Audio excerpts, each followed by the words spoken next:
It's the KNC Masterpiece on 105.3 The Fan. KNC Masterpiece right here on 105.3 The Fan. Let's give something away. That is, I'm not ready to do that yet. In fact, I'm hoping that y'all will give something away to my possibilities. We have arrived.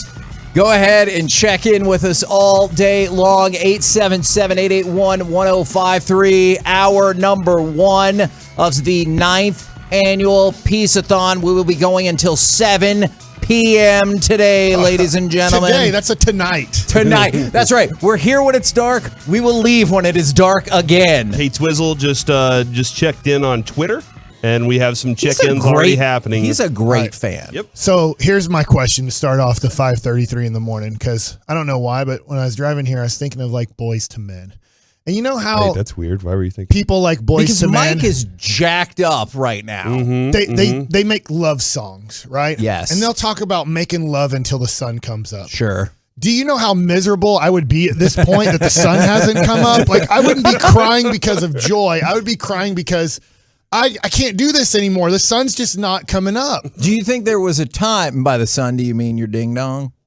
Yeah, kind of, Okay. but the sun has to come up to stop because he's going to make love We're not- until the sun comes up. And I'm like, I can't do it this long, and it's not fun anymore. I think we have safe harbor at 5:30. Okay, I good. think we're Till okay. at least 6 o'clock. Larry says yes. Yeah. Have you ever made love until the sun comes up? Okay, look, Yes. I'm going to make it. Really? Yeah, it was awesome. I want to hear more about that. When the sun came up, were you like, I'm done? I'm done. That was that right then. Well, actually, the power went out and it was snowing outside, and we didn't realize it. But yeah, that was kind of the Man, how long had the power been out? 'Cause It's I been would out for know. like 2.5 You know, I hours. think I would moment- really disappoint. You know that moment when you hear nothing whenever the power goes out, and it like will shudder you out of your sleep? That's what happened. Was we were in the midst of it, Look. going at it hot and heavy, There- and then all of a sudden we were like, oh, the sound stopped With Adrian?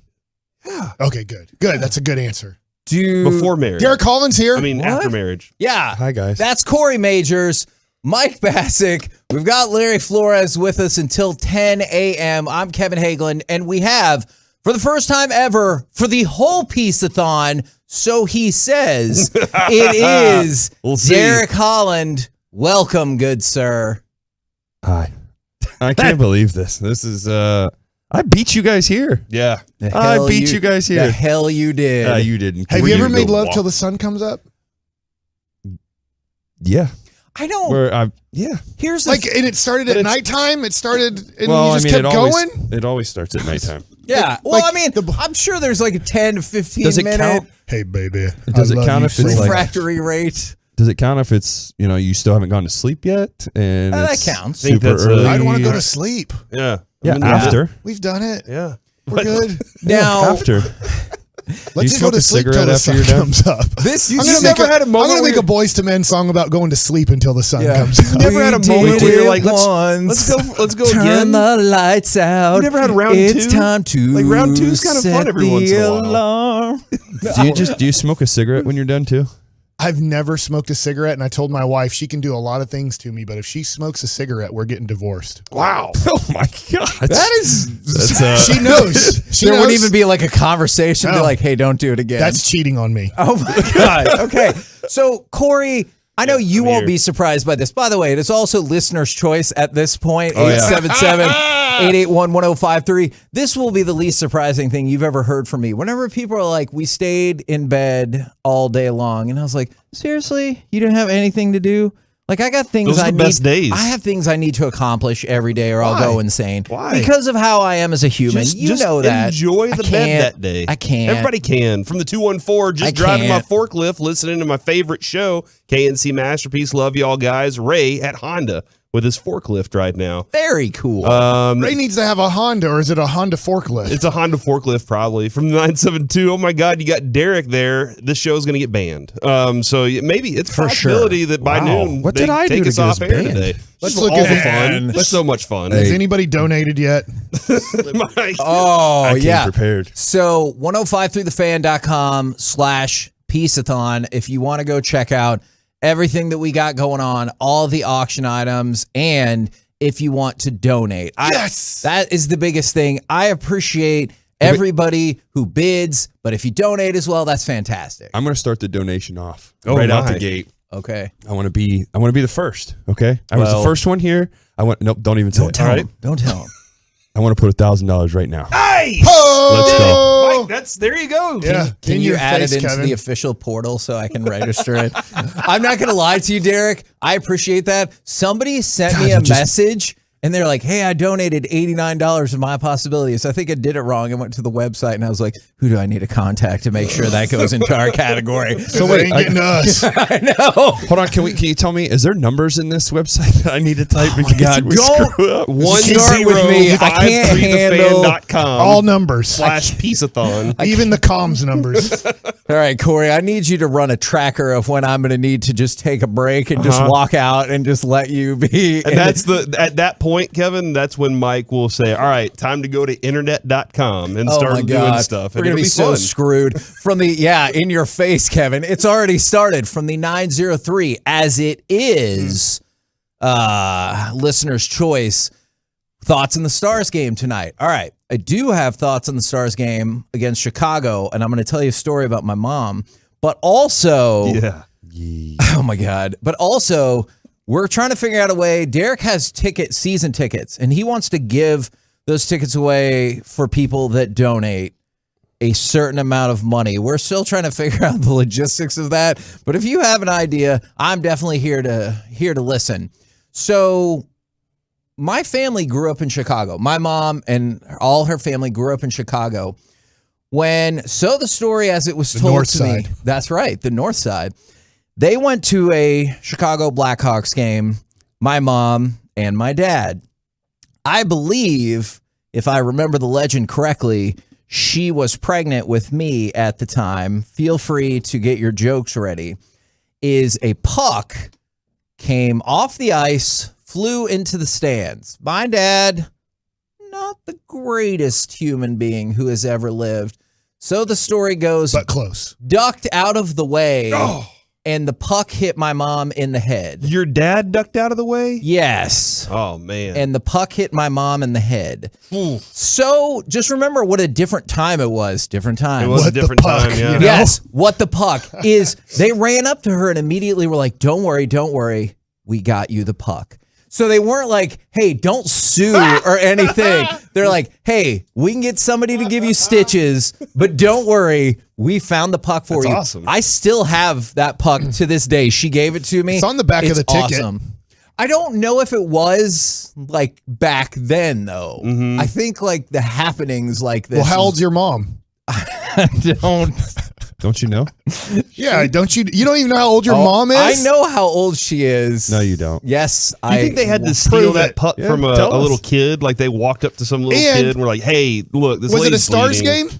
No, it was. This is before It's the Chicago. Stars were in Dallas. I know you weren't listening to this part of the North Stars. story. It could have Hey, been I North was in Stars. Minnesota. Yeah. I always listen. Yeah, who That- was the I'm opponent? listening. Who was That- the opponent? I believe that. I do not believe that he always listens. You know, Who for are a they fact. playing? I don't recall. That is a good question. Ask your dad. Well, Mike.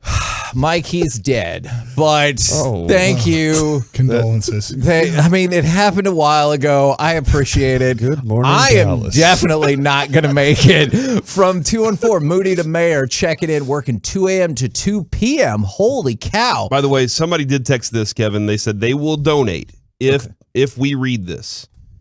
Trey here, can you please have Derek Holland tell my boss Josh that it wasn't Nellie's fault? Josh, it was not freaking Nellie's fault. There you Okay? go. Got it It's out of not. the way. Got It's it out of the over. way. It's So now you got to Collins. donate. All right, make a donation. Now you got to donate.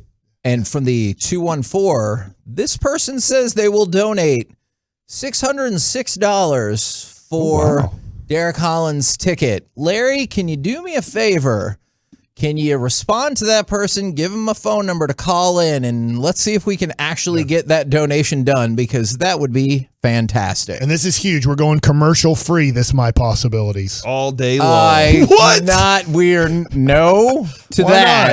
Why not? I dare you. Yeah, you don't have the balls. I mean, you're right. I got a Luka ball. because I have a lot of issues legally that we would have to deal with. Now, somebody asked, what time will everybody be on as far as the Fan goes? So we got Derek with us all show long. I know he's not from the Fan, but Marty Turco is going to be in studio with us at 8. Brought us at 9, Sean at 10, Wolchuk at 11, Chiafalo at 12, Dawson at 2, Bobby Belt at 3, and then RJ Choppy at 4 to 420 for the round table of love. From the 817, just dominated the last of my tests for nursing school. Now I'm about to go play hoops with the boys. Love listening to y'all. Who takes tests at 5:30 in the morning? It was Those maybe it was an people. online Nurses? test. I guess nurses. Oh, Yeah. I mean, you got to think they got to work all day. Well, people Yeah. are playing Point. soccer this early. Who would have known? Well, that's on the other side of the world. It's like 2:40 in Qatar. Oh, even earlier? No, Wow. it's PM, 2:40 PM. It's that sunny that early? And Just know if you're making love, you have about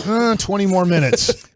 And I'm it's very cloudy, so that might give you a little I extra think time. it goes a little bit later, doesn't it? I'm very sad that you said that because from the 703, I appreciate you listening. I do not appreciate this text. Whenever KNC starts the day, we need to send in sunrise pictures. I don't want to be tagged. Well, here's on the that. thing. We can't get sunrise pictures Sunrise on the fan pictures are text. beautiful. We can't get texts anymore that have pictures. But you can tweet them at Thank Kevin, No, at don't. In the Majors, Okay, yes. at Mike Bacsik, at Dutch Holland, Dutch, Dutch, underscore There we go. oven We're off to a great 45. start. Yes. And just idea. tweet your sunrise pictures Yeah. as they come in because it's gorgeous. to what's see the more sunrise. beautiful, a sunrise or sunset?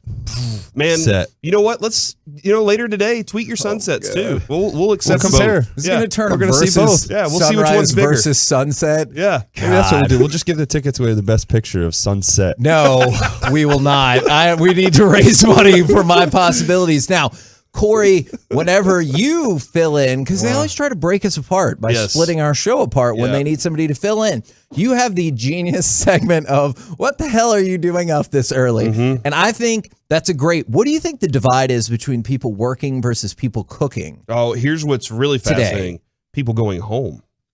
This is Yeah, where I get that's a very, good point. I'm very like That's a very good point. surprised at how many people are going home from the what's the shift called at this point? It's not the night shift Is or it the the overnight. third shift? The third shift. They're going home from the third shift. So people up today though will probably be getting their cooking started, like pies and stuff. Do you do all that today, Mike? Very frustrating about this show is I had to do some pies last night. So I Oh, did did 2 you? pecan pies last night. Was that the tough work for you? It's really not that tough. What kind of Did pie you was do it? those pies until Pecan. the sun came Oh, up? And then no, because I like sleeping, man. Like we get that done and we need to go to bed. All right. And then I'm gonna do the pumpkin pies tonight. And I did for you guys, I did brownie cookies. And did you already eat a piece? My wife had one last night and Cal. They Hey. both had small pieces. I'm a huge supporter of your wife because she helps keep Noah healthy. Man, there's so many sick kids right now. I know. There are. Hey, sick kids. How you doing? She saw 88 yesterday, so But not at as least many. that was less. Way more kids get sick on Monday, it seems like. The Seem Derek, commercial did you free. mention the stuff that Derek has brought in? No. We're gonna have to add. I got to take some pictures and send it to the wife so she can post it up on the website. I forgot a Sharpie to sign the chair. Oh my gosh! You know what? I'll go to Tom Thumb here in a second. Your ass isn't going anywhere. I'll go to Tom Is- Thumb here in a We second. will get somebody We gotta get to one by bring up 8. a Sharpie. I will also point out for people that donate and come up today, I still have I have some My Possibility shirts. I think they're all large and extra large. Mm-hmm. I know people are always asking about the sizes. Sorry, that's all I have left. Oh, geez. But we can facilitate that as well. All right, Cory, what did Derek bring in? Or I guess Derek, what did you Derek, bring what did in? Derek bring in, bro? Derek brought in a bat. It's one of my actual bats that I used. Well, it Didn't never look like got you used it. No, You that must one have I did. missed a no. lot. Yeah, I did. But you walked up But to I the did- I plate carried- with that. Yeah. I carried that I to don't the want plate. pine Yeah. tar. I don't want any handle on it. that's and not- I'm not going to hit the ball. It was just one of my bats. I just saw it. I was like, all right, let's get that out. I do have a pair of my cleats from the Giants, game used. I have a garden gnome from the Ranger days. I have the Cory's showing everything off, so I should probably slow down. Okay, there we go. There's the How many orange people cleats. are on the Twitch? Yeah. Right now Good. it says there's 26. We're doing Oh, really come good. on, Twitch Oh, people. Twitch. with it, Twitch. You're not even having to do anything. Wake up. It's because Sean and RJ, okay? They do not interact very well, I bet, with Oh, well. this morning crew. Then we have the Kiss cleats. Now, the only thing Oh. is with my Kiss cleats, They're painted on of Kiss. It was for Detroit. And what I would like to do is I'm going to let whoever wins, they get one of them because I still want one too. So we'll have the matching cleats together.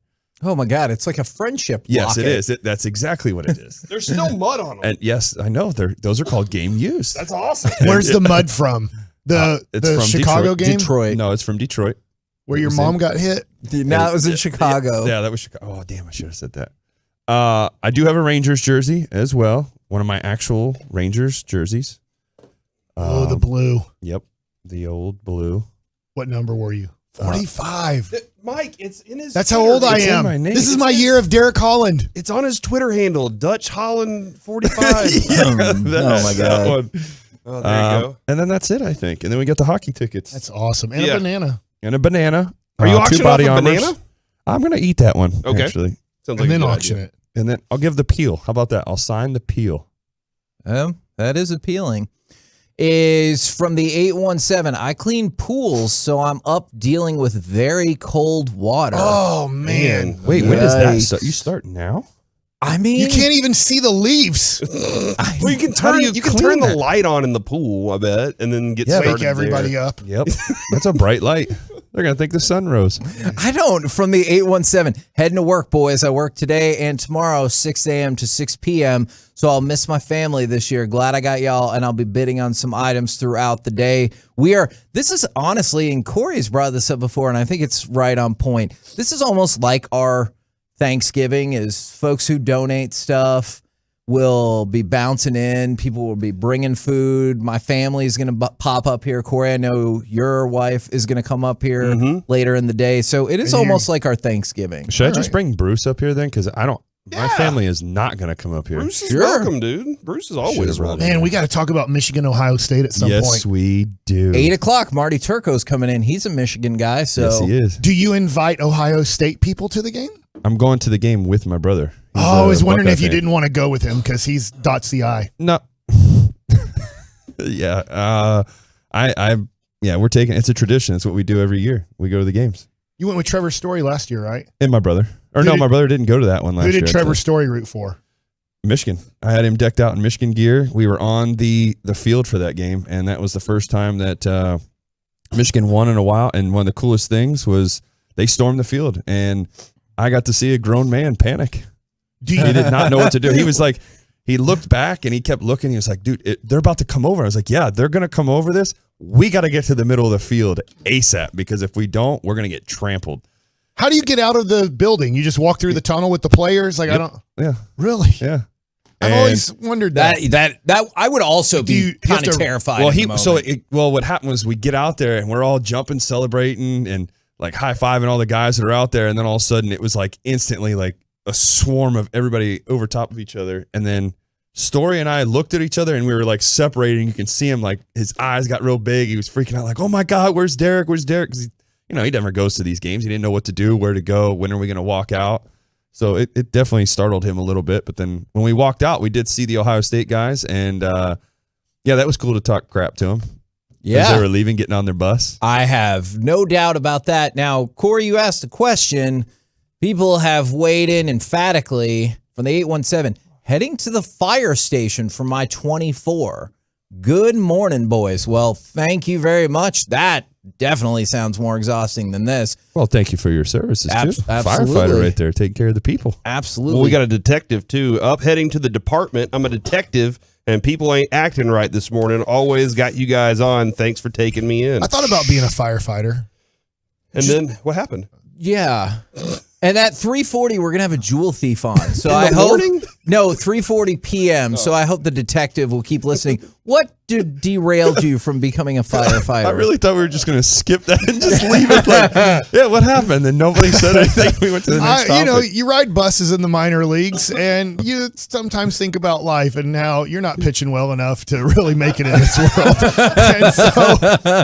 and so I was like, what am I going to do after this is All right. over? We're going to make a segment at some point today when Mike started to draw out his alternate career paths besides his firefighter. From the 817, delivering beer since 4 a.m. From the 254, heading to work, love you. driving a truck. I'll be listening all day. From the 702, I'm up because my 7-month-old twins want to be up. Oh, man. Was Noah already up? Yeah, he was up and then had fallen back asleep because he can sleep whenever the hell he feels like it. And so, yeah, he was up and had already fallen back asleep from the 817. I'm going to the gym to crush leg day. Get after it! Yeah. And then work after that. Remember, roids don't work unless you do HGH. Okay, you're making that sound like a buy one, get one free. And you're like, hey, don't forget.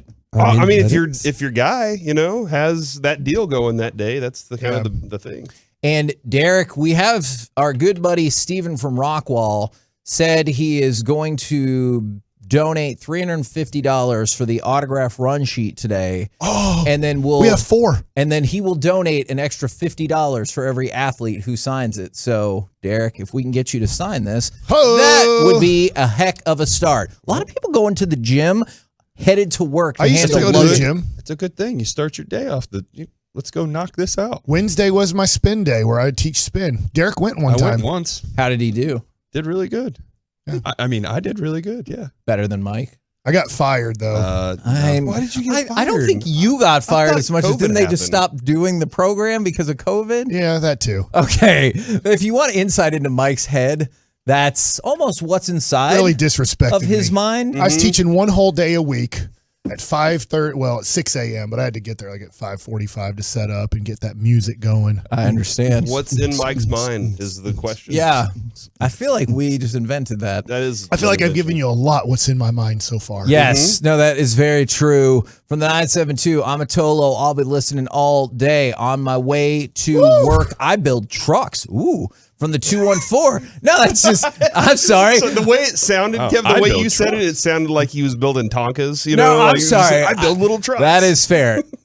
Probably your voice. regular size trucks, but I still think that's super cool. Still no commercial. From the 214, driving for Uber this morning. I love all of y'all. We love you back. And then from the 817, starting my shift at the veterinarian ER. Very cool work right there. The 817 just left the gym because I'm better. Oh, Tiger Dog got picked up by the SPCA or no, I don't know. Control? It's animal control, and because my son saw it on like some sort of website or something, and they like cleaned him up.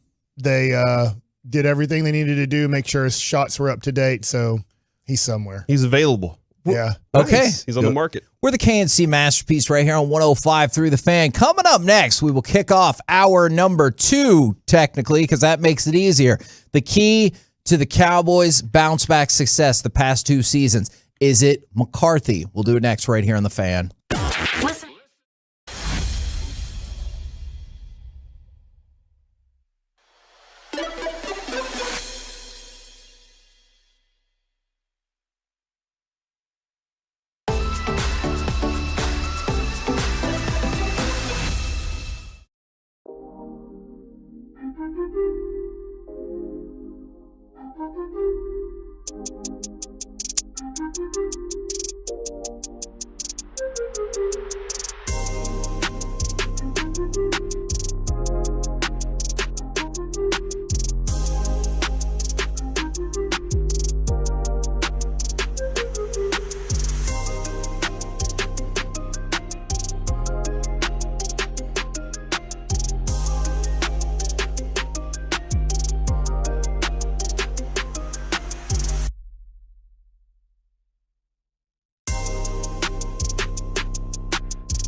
Live from the Classic Chevrolet Studios, it's the KNC Masterpiece on 105.3 The Fan. KNC Masterpiece right here on 105.3 The Fan, where we have people texting us this morning, and I'm trying to figure out how controversial we want this show to be, because we could really set the radio airwaves afire with some ideas. But you have now begun hour number 2 of Piece-A-Thon. I know technically we started at 5:30. It is just easier this way, so I hope you'll allow us a little leeway. I want to start with this. The key to the Cowboys' bounce-back success the past 2 seasons. Is it McCarthy? I want you to be excited, Mike, that I said McCarthy and not Mike, because you are the Mike in DFW. Thank you, and I like that. That's a good question so far. I'm sure there's more people, though. I mean, I want to start with him, or I want to open it up to other hypotheses that you guys might have about why the Cowboys have been so good at bouncing back. Corey, I'll start it off, and I do think Mike McCarthy deserves a lot of credit for what he's done here so far, and I know a lot of people were upset with him after the first year, but he did get his quarterback hurt in the 5th game of the year and went approximately 5-5 with Andy Dalton. So I think that's a pretty good job. I'm not saying he's the best coach in the world, but I thought that was a pretty good job. Last year, I didn't think the Cowboys were going to be that good, and they went 12-5. Yep. Hey, they I don't want to say should have. They were a home team and lost a playoff game as a favorite. So they were a favorite and lost a playoff game against a team that was a bad matchup and could be a bad matchup again this year. Yeah. But I think he's trending towards another 12-win season. And I think that is certainly viable. yeah, and so I think that he has a lot to do with this, because Jason Garrett wasn't consistent like this. Jason Garrett would have, let's just say, 10 or 12 wins, and then it would be 8-8, somewhere around there again, and then jump up to 12 wins again. And by the way, if you want to see, I actually have some numbers about them rebounding, but if you want to see the biggest difference going forward, do you know, and this is wild to me, in the month of December, I know we're not there quite yet because you got the Giants tomorrow. Still November. I know, you're right. I'm one of those media folks who looks ahead. Was that on air or not? Is Mike McCarthy has the 3rd best winning percentage in the month of December in NFL history, or excuse me, 4th, behind Bill Walsh, Andy Reid, and Joe Gibbs, all of whom are either in the Hall of Fame or will be in the Hall of Fame. Because that's what people tell you all the time. It's like you make your money, or you make the ability to show how good your team is in December, January, and now in February. And he's in that group. He is 42-18 in the month of December. From the 304, it says no Dan Quinn. And I just want to point something out here. Okay. Dan Quinn I don't think would be here if it wasn't for McCarthy. McCarthy called him up last season, and I know Jerry will take credit for it, and said, hey, he told Jerry, I want my defensive coordinator. I need this coach because he's good at what he does. Sure. We need to have some sort of continuity going from one season to another. I can't start over with a new defensive coordinator. We just got it built. Kevin, I think the one thing that the thing I'll give McCarthy the most credit for is he's built a team. He's had the patience to work with Jerry, for one. And a lot of coaches, it wears them out. They don't understand how, and he split it up yesterday perfectly. He's like, look, there's 2 different guys. I'm talking to 2 different guys. I just got to figure out which one it is. But have you watched the video, the post video from yesterday? It's the whole, like, all the sideline stuff. And they posted it up Mike yesterday. is It's amazing. it's like 7 or 8 minutes. And they are a team right now. And Derek can talk about being on a winning team and knowing what that environment's like. They're all supportive of each other. Every one of these, it's a different, you can see the sidelines very different right now with these guys, in that even whenever offense is up, defense wants to know what's going on. And so McCarthy has built this and nurtured this this environment where it's really about football when you walk in the doors, which wasn't always that way with certain people around. Yeah, and I also feel like even watching the games, you can see the energy not just from McCarthy as well. It goes with every single player out there. Like you brought up, Corey, with the being on the sidelines, having that energy when the offense comes off the field and the defense goes on, they're pushing each other. McCarthy's just as involved. It's kind of like in the baseball world, it's like having Wash again on the football side because he's so into the game. He's getting the guys fired up when they come off the field. He's showing his passion. Wheeling them around third. Yeah, if he starts doing that when we're going down the end zone, like going for the end zone, that would be great too. But you can see the vibes of the team and how great these guys are clicking together. And that's why, too, I know we're going to eventually get to this with Odell Beckham possibly coming here too. Guys, we've talked about before, do they get upset because you get a new guy coming in? Well, this is a guy that's helping your team too. Yes, somebody's going to get affected by this, might lose some, chances to get the ball or whatnot. But at the same time, it's helping the team. So it's going to be a huge benefit there. But yeah, the chemistry and everything, you can see it on the sidelines. It is, those guys are fired up. It's definitely fun to watch. He's a football coach. I know Sure. you like Jason, Facts. No, and this is a reality. Some guys get caught up in being a cowboy and the glitz and glamour of, I get to hang out with Jerry Jones every day and he's got his chopper and I'm going to fly. I don't think McCarthy cares about any of that crap. All he cares about is what are we doing on the football field and how do we get better at it? And he understands what it takes to win a game each week. And that's why his record is what it is. And Mike pointed out the first year was kind of tough. Since then, now I'll add this too. Dak, you know what you're getting out of the leadership side of it. Now that you've gotten the growth from Micah into leader, like last year he was like, hey, can I just get my feet wet here and everything?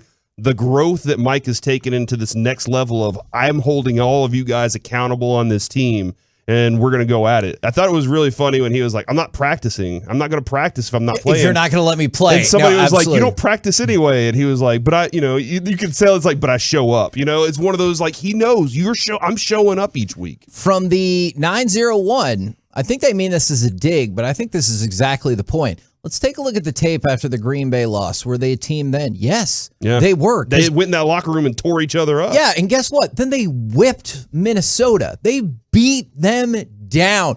Minnesota went into that game tied for the best record in all of football. Now the questions all week are, is Minnesota done? Yeah. That is how bad they got beat down by the Cowboys. So I decided to look into this a little bit. Since 2021, the Cowboys are 7-1 after a loss. And that's huge right there. And so I decided to check. Did they just beat up a bunch of... So we need to lose to Washington to finish the season. And you actually... I see what you're saying there. And the teams they played after those losses are combined 33-28. Okay. So they weren't like a bunch of chump teams or anything. I was worried it was going to be like, those teams were 15-49. And I'd be like, well, big effing deal. Well, guess what? The combined record, I didn't say the word. The combined record was above 500. And in those games, they're averaging 32 points a game. Okay. So you think about it. They have a loss. They come back.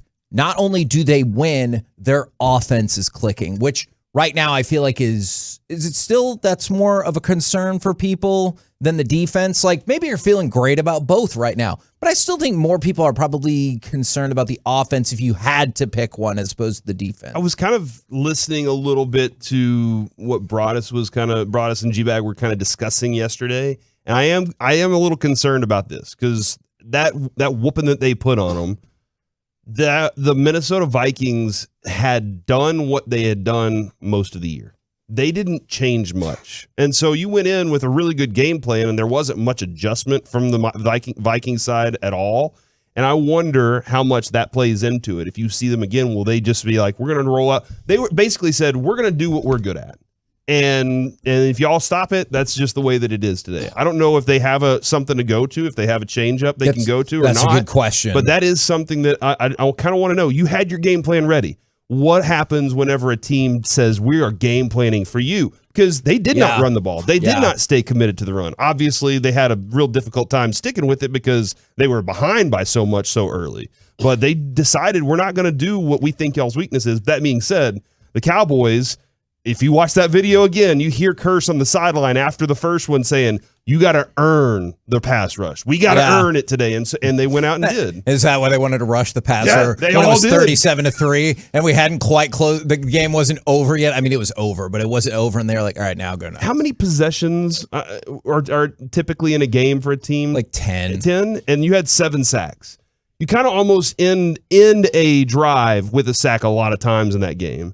And so out of maybe 10 drives, I didn't look to see how many possessions they had, but there were 7 sacks in that game. So 70% of the time, Kevin, it worked every they time. finished the drive by saying you're not going and you can't throw against us. Now, when we can pick this back up again later, but I did want to read this text. It's about Odell Beckham. I hope we don't get him. We have not had a toxic player in a while, and the team is better without a toxic player. I had somebody message me that last night. I don't know if it's the same person or somebody different. They're like, I don't understand why you would want Odell Beckham. It seemed to work out pretty well with the Rams before he got hurt. And then just as an aside, did you see that the Dallas Cowboys Twitter posted about Beckham yesterday? Really? Which I thought was odd. You can because he's a free agent. He's a free agent. But it's still, it felt like really tipping your hand. It's not tampering or anything. It just seemed like an unusual move. It is Dak. The Cowboys like doing. They do. We're trading Cooper. It is Anybody Dak want him? and Odell Beckham Thank shaking hands. And then it's the story about how Dak pitched to him. Yeah. So, I mean, it's happening. So, and this is where it's very interesting, Kevin. Get the medicals clean. Let's see that first. Sure. That's where it starts. Okay. And they're going to have a meeting. They're going to check him out. They have an MRI. They have 2 MRI machines in the building, so they can do whatever they want. Ooh. The other part, though, Mike, is Dak said it's business. Like I understand. They're the MRI machines. That's part of business too. He said you got like all these guys are telling him we want you here. So he knows that we want him. He knows what kind of team we are right now. But I can't make an offer to him. So now it's up to Steven. They have put it in the hands of Stephen Jones. Oh, no. The team I think they're holding him accountable now. And I think that's a good thing. In that they're saying, "Hey, we want $20,000 a game. We want this guy. You need to do the thing that it takes to get him now, and that means get him the contract." Now, Jerry has obviously said, within reason, and I don't know where reason stands, but there are a lot of things that go into it. And even Jerry, when he was on with Sean and RJ, was pitching beyond being a Cowboy is just as beneficial to you as what you make whenever you are a Cowboy. Sometimes I have concerns about our front offices. Like the Rangers did that a couple of years ago with a free agent where they were flying to meet this person and all agreed that they were going to make a contract offer that was less than the person had already turned down. Is that Rendon? Anthony Rendon. Yeah, to be with their world champion team. Yeah, he did, which that actually might have turned out to be a pretty good break for us. He's played in 12 games ever since. But like on the plane, just think about the balls it takes to be like, hey, I know he was on a championship team and turned down more money, but hear me out. What if we, who have not been playing well, offer him less money? Do you think he's in? And people on the plane are like, what the hell are you talking about? And I know people have concerns that Stephen Jones is going to be like, look, 1 year. It's more than the league minimum. Yeah. What do you want, Odell? Yeah. I am concerned that that's how that will play out. Do you think too that is it true that the rumor or the rumor is that it comes down to the Giants and the Cowboys? Is that really what it is? I've heard the Bills in the mix, and the Bills concern me because the Giants, I don't think, although clearly tomorrow's game could flip that idea, I do not think the Giants are anywhere near the realistic Super Bowl threat that the Cowboys are. But the Bills most definitely are. So I've heard the Bills mentioned in there plenty of times as well. Okay, because I was thinking if it was just the Giants and the Cowboys, then I think what it's really going to come down to, as a former player, this is something that I would do too. I would think, all right, whoever wins this game, that's where I'm going to go. I feel like recruits probably do that, right? Like, I'll go to the LSU Alabama game and see what happens. That's like putting out 2 bowls of food and saying, Bruce, you pick my team. Have you ever done that before? I mean, no, because it wouldn't work. That's how he ended up on the White Sox. Yeah, he's going to knock both bowls over and just eat the pile. It's just that's a great point. But that's where I go with it is he's going to look at it that way is All right, winner of this, I'm going there. I'm going to join these guys. I mean, I like their chances if that is the case. We're the KNC Masterpiece right here on 105.3 The Fan. Coming up next, we'll give you more information about where to bid, how to donate, why we're doing all this. Plus, we will have on WWE Raw Women's Champion Bianca Belair. All of it next. You're listening to Piece-A-Thon right here on The Fan.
.1053 The Fan, and right now we have, she was the EST of NXT, now of WWE, and hopefully the EST of 1053. It is your Raw Women's Champion, Bianca Belair.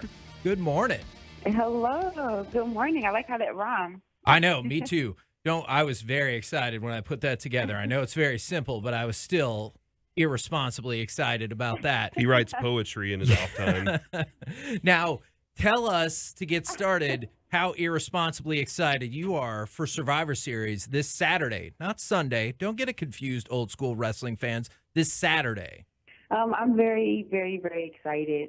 It'd be the first time ever that we have a women's War Games match on the main roster. So I'm excited to go in there and showcase 10 women from our division and to show that the women can go out there and have a match just like the women, the men, and showcase our women. But I'm just equally as excited for my team. You know, we have 4 members on my team. We know 3 of them, which is Mia Yim, Asuka, and Alexa. We have a mystery partner, which I think is our secret weapon. So I'm very confident in my team, and I'm very excited.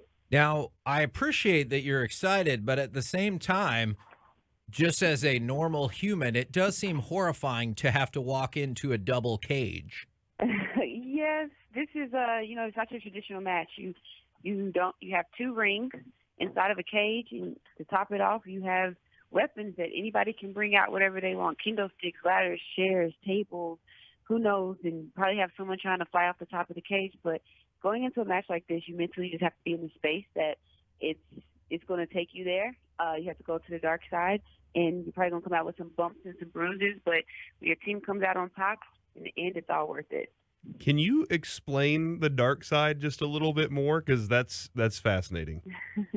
Yeah, the dark side, when you're in there, it's 5 people on each team. So, you're going to go in there, you're going to do some damage. You have to be willing to take yourself there and maybe use a weapon on somebody, cause some damage to somebody. But you also know that it's going to be a time where you're going to be cornered. Maybe somebody's going to have you cornered with a chair or a trash can, and you have to use the dark side to get out of that, or you might take something that's going to hurt, but you have to push through it and just see on the other side.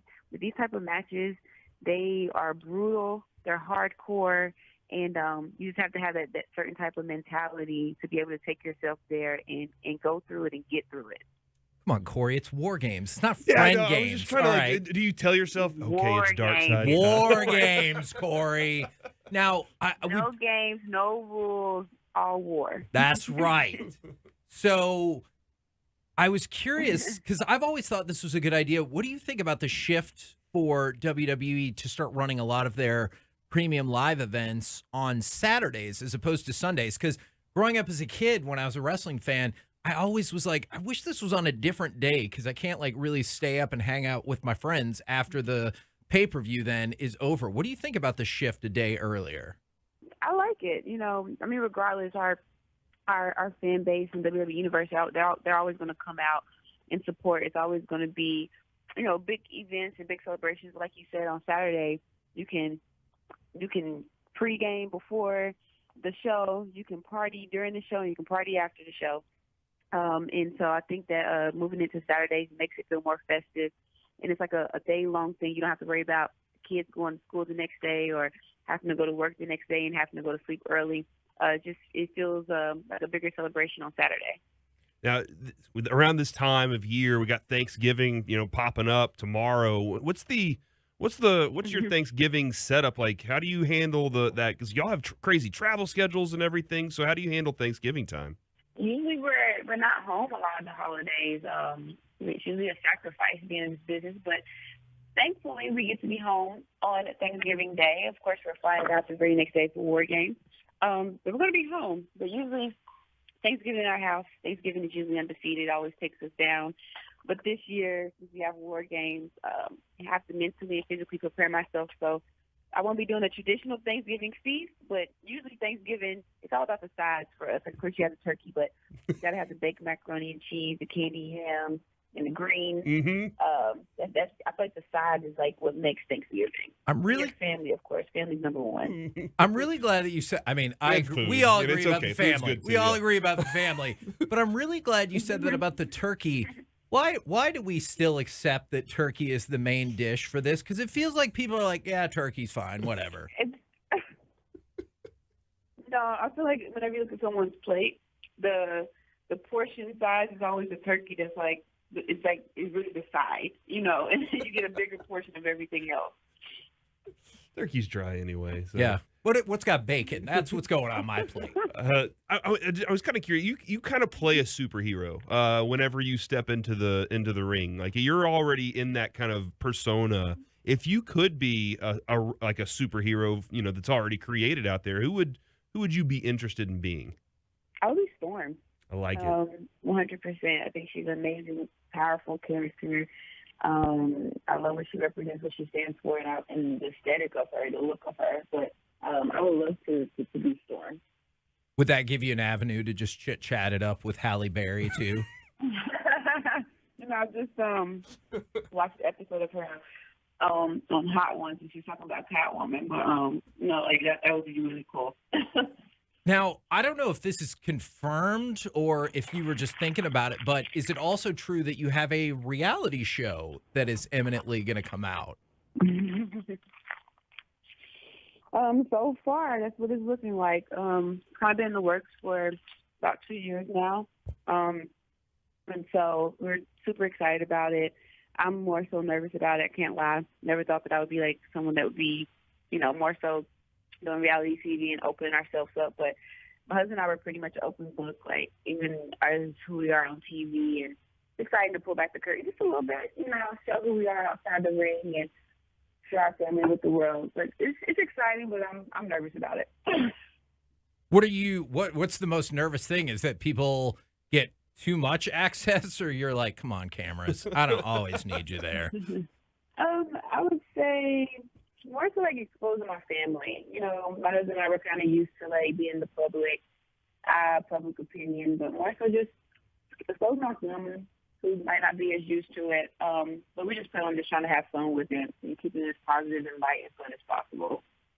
Now, last thing I got to know as we're gearing up for Survivor Series Saturday on Peacock Premium Live event, 2 War Games matches, one with the men and one with the women, is we are the official home of the Dallas Cowboys. Got to know, do you have strong NFL rooting interests, and where do those fall?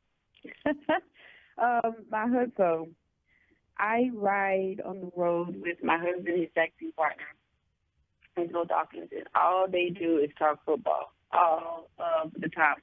My husband's sitting right here, so if I don't say Chicago Bears, we might have some marital issues.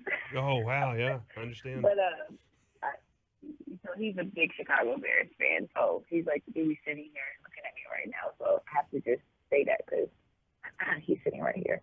This is a tough situation because I want him to like us too, because I'm a big fan of their team. But also, he did see a couple weeks ago when the Cowboys beat the Bears by 20 points, right? That was a tough one. Listen, he's going to be a diehard fan to the day he dies. Like, that's just always going to be his thing. He's from Chicago, so. Well, let him know we are auctioning off a Refrigerator Perry autographed framed jersey As a part of our charity yeah, event. for our charity event that we're doing today. So let him know that it's up there for him if he wants to try it out. I mean, let him know that. It sounds like he was gauging that interest right there. Well, we appreciate it very, very much. Survivor Series, Saturday on Peacock. Best of luck, not only through the holidays, but going into the War Games match. Thank you so much. I'm excited. There you go. Appreciate it very much, Bianca. Bianca Belair, our second guest of the day, because we got Derek Holland rocking with us.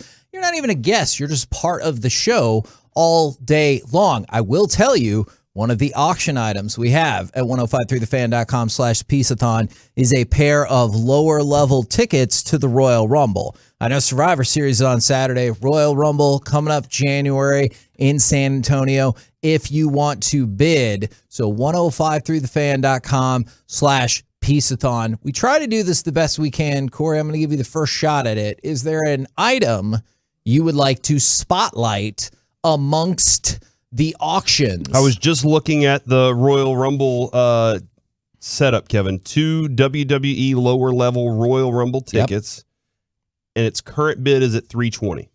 And so I'm feeling like those that can go up a little bit. Those tickets face value for $300 a piece. Okay, all right. So with all of the bogus Ticketmaster fees, that's if you can even log on to the website, is you're looking at $650 to $700, and it's for charity. Come on, y'all. Man, they told Taylor Swift, Kevin, that they were going to be able to handle it. All right, they told her, "Hey, we will be able to handle it." She they said, lied. She said, "I'm not going to say anything for them. I'm not going to stand up for them because they screwed it." Did you know over. now the government is investigating their monopoly? That's what I'm talking about. All right, here's the one. Who's Monopoly? Ticketmaster. Yeah, the game. Can't you go to other websites? So what they say is those are secondary market websites for the most part. I know some of them do some. Yeah, you go to like Vivid Seats Yeah, or whatever it is. exactly. Like it's, okay, gotcha. The one I would like to highlight for right now, because I do have a couple of these that I'd like to highlight. my garden gnome. the CBD. It's not there yet. It's not up yet. Yeah, CBD American Shaman, the Las Colinas, Midlothian, and East Richardson stores. All right, so you got those 3 stores that you're looking at. The starting bids are $290. It's CBD for a year.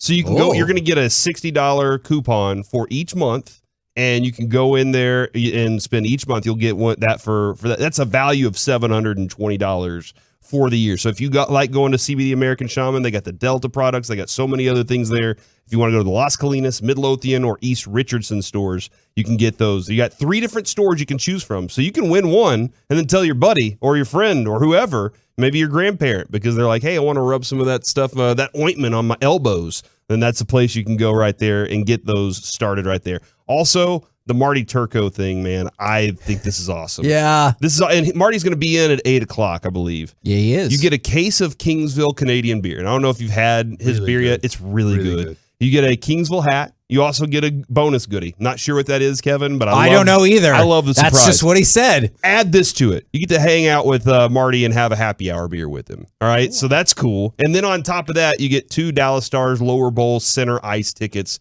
And I do believe, like, Derek, your tickets are like right behind his, because I saw him at the game the last time. And I saw his seats right there. So they're really nice seats, man. This is really awesome. I like that package and the CBD American Shaman package for right now. By the way, I learned more about your wife.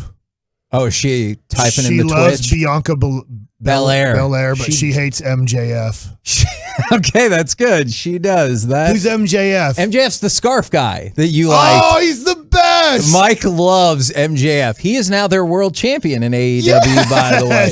Take that. We're the KNC Masterpiece. With the scarf? Yes.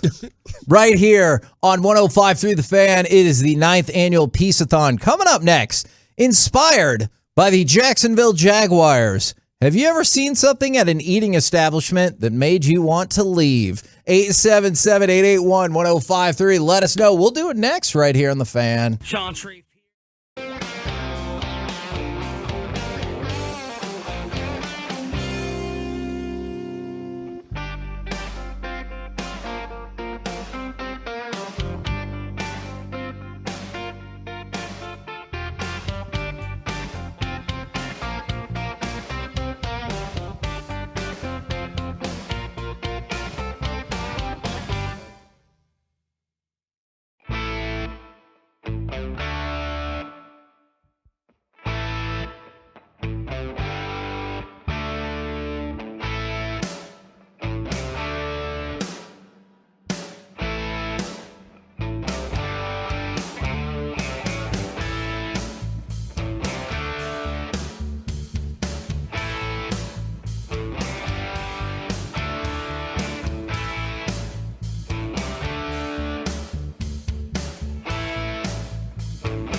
Together, we are 105.3 The Fan.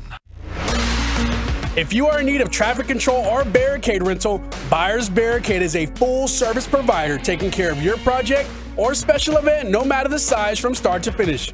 It's Buyers Barricade, the Texas Authority in barricade rental. BuyersBarricade.com. KNC Masterpiece back here on 105.3 The Fan. If you're tuning in, where the hell are Sean and RJ? It's a Piece-A-Thon time, everybody. 9th Annual Piece-A-Thon. So my question... It's almost over. You said 5:30 to 7. To 7 p.m. What? 7 p.m. I just told my wife I'll see you in 30 minutes. Well, you lied. Unless she's coming up here. I don't know. I thought it was still midnight. It looks like it outside. The sun Yeah. doesn't come up. I didn't know this. Can you imagine still sexing right now? Can you imagine still making love till the sun comes up? No. And you're just like, what a dark day. Oh my gosh. So yeah, this is the energy that we're dealing with. Even if you don't love My Possibilities, which you should, donate for my benefit. Make it all worthwhile. By the way, at some point, and I want to see if maybe we can cycle this in to our Twitch and YouTube Lance feeds. Armstrong. Like is Clemens. no, not that. Is we have found these old pictures and postcards from Ted Nichols Payne, Really? and they are amazing. Do you want to read the back of Yes. that one poster? This is as Ted as it gets, Mike. I don't know if you Maybe give a quick 30 seconds on who Ted Nichols Payne All right. is. Ted Nichols Payne was essentially the engineer that did everything from doing remotes to doing live broadcasts to being the engineer for the Cowboys, for the Texas Rangers, and basically just somebody who knew how to do everything technical in the world. So he and our friend, Yes. because we got to travel with Yeah. him so much, and he'd take us on these awesome hikes. took him to the hospital. He'd find the cheapest food around. Yeah, I did take him to the hospital whenever he dislocated his fingers. When he on fell his off his bike. Yeah. Yeah. And he passed away this year going to the Ranger game. It seemed It was sudden. fairly shocking. And so it was just a really, really sad time for all of us. And it's just really cool because he was here for 30 years. Like this picture is from 1994. Yeah. And so I'm just Wow. I'm just looking at some of these old pictures, and I might see if we can cycle those in. But here's this postcard to Byron and the Tech Heads at KRLD Radio. He's in Acapulco. Everybody down here speaks a different language, but the food is good. Not thinking of you at all. Ted Nichols Payne. And that right That's Ted. there is Ted to a T. So I miss him every day, man. I really do. Every time I think about Ted almost every single day. And I think we can probably take some time throughout the show to tell our favorite Ted stories, or even Jerry Jones. That is true. Jerry Jones knew Ted Nichols Payne. Everybody. He reminds me of Chris Arnold a lot in terms of he literally knew everybody. You're like, oh, you knew Spud Webb? Yeah, Chris Arnold knows him. Ted Nichols Payne. Oh, you knew Jerry Jones? Sure. Yeah. Why the hell not? All of them. By the way, Spud Webb's old house is on Thorntree Country Club. All right. I like that. Yeah, par 3. We just got the Derek Holland autographed stuff up on the website on the Big Okay, Pal. great. So Derek Holland's autographed bat, a jersey along with a garden gnome, a pair of cleats Game-worn from cleats. game-worn San Francisco Giants cleats, and then the Kiss cleats. That current bid is at $200 right now. You get one cleat. All right, Derek Holland keeps the other. And you have a better chance of winning that than Tim Hardaway Jr. does of making a three-pointer today. You know what I'm saying, Derek? No, I don't know what you're saying. I have faith. We're gonna have a nice bet for tonight's game. Not tonight's game. Yeah, it is. There's games Tonight, tonight. 6:30 against Boston. Yeah, so we're gonna see. My It'll be dream Tim Hardaway's points. for those Kiss cleats is that one day you and the person who bought that other cleat meet each other, and then Kiss? I'll make it you happen. put the shoes Or not the kiss together part. like a friendship locket. Oh, and then kiss. No, not that The part. the Like cleats Hall & kiss. Oates. Yeah. Yes, it's just because you keep singing that song all morning long. I haven't heard it. How's it go again? No. Because your kiss is on my list. Because your kiss is on my list. When I do you tonight. No, that is not the next line. What is we the went next line? over that. Is not the next line. So When I turn out the lights. he had to look it up because he kept saying, when I do you tonight, so we're inspired by the Jacksonville Jaguars. Have you ever seen something at an eating establishment that made you want to leave? So TIAA Bank Field, the home of the Jacksonville Jaguars, after their November 6th game against the Raiders. They were cited for more than 100 concession violations, including 29 concession stands where they found 129 violations, 7 concession stands that didn't have a current license, and they found 2 dead rodents and 159 rodent droppings at the Jaguars concession stands. So, have you ever been in a place where you're like, oh my God, I'm out? From the 817, they said, I'll forever be out on the Olive Garden. My wife and I went to dinner there one night, and a cockroach crawled onto the table. No! Just as our waitress came to take our order. My wife pointed it out, and the waitress smashed it on the table and then proceeded to take our order as if nothing had happened. Here's your breadsticks. Yeah, I mean, you're We gonna got get up and left. unlimited salad and breadsticks. What do you want? Cockroaches are everywhere.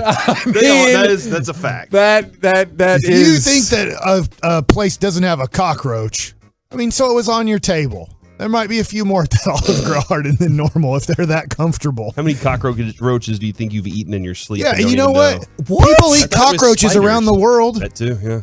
I And know. We crickets. eat cockroaches too in our sleep. I think I ate a roach once. Oh, Was it a no. beetle? No, it was a beetle. I had in Syracuse, New York, Oh my God. in AAA. I was sleeping in that hotel. It wasn't 5-star. We're in the minor leagues. And I felt something on my face, and it was a cockroach. No. Can't believe you had a Did you smack cockroach on yourself your in the No, face? you know, it kind of went across my face, and I was like, "What was that?"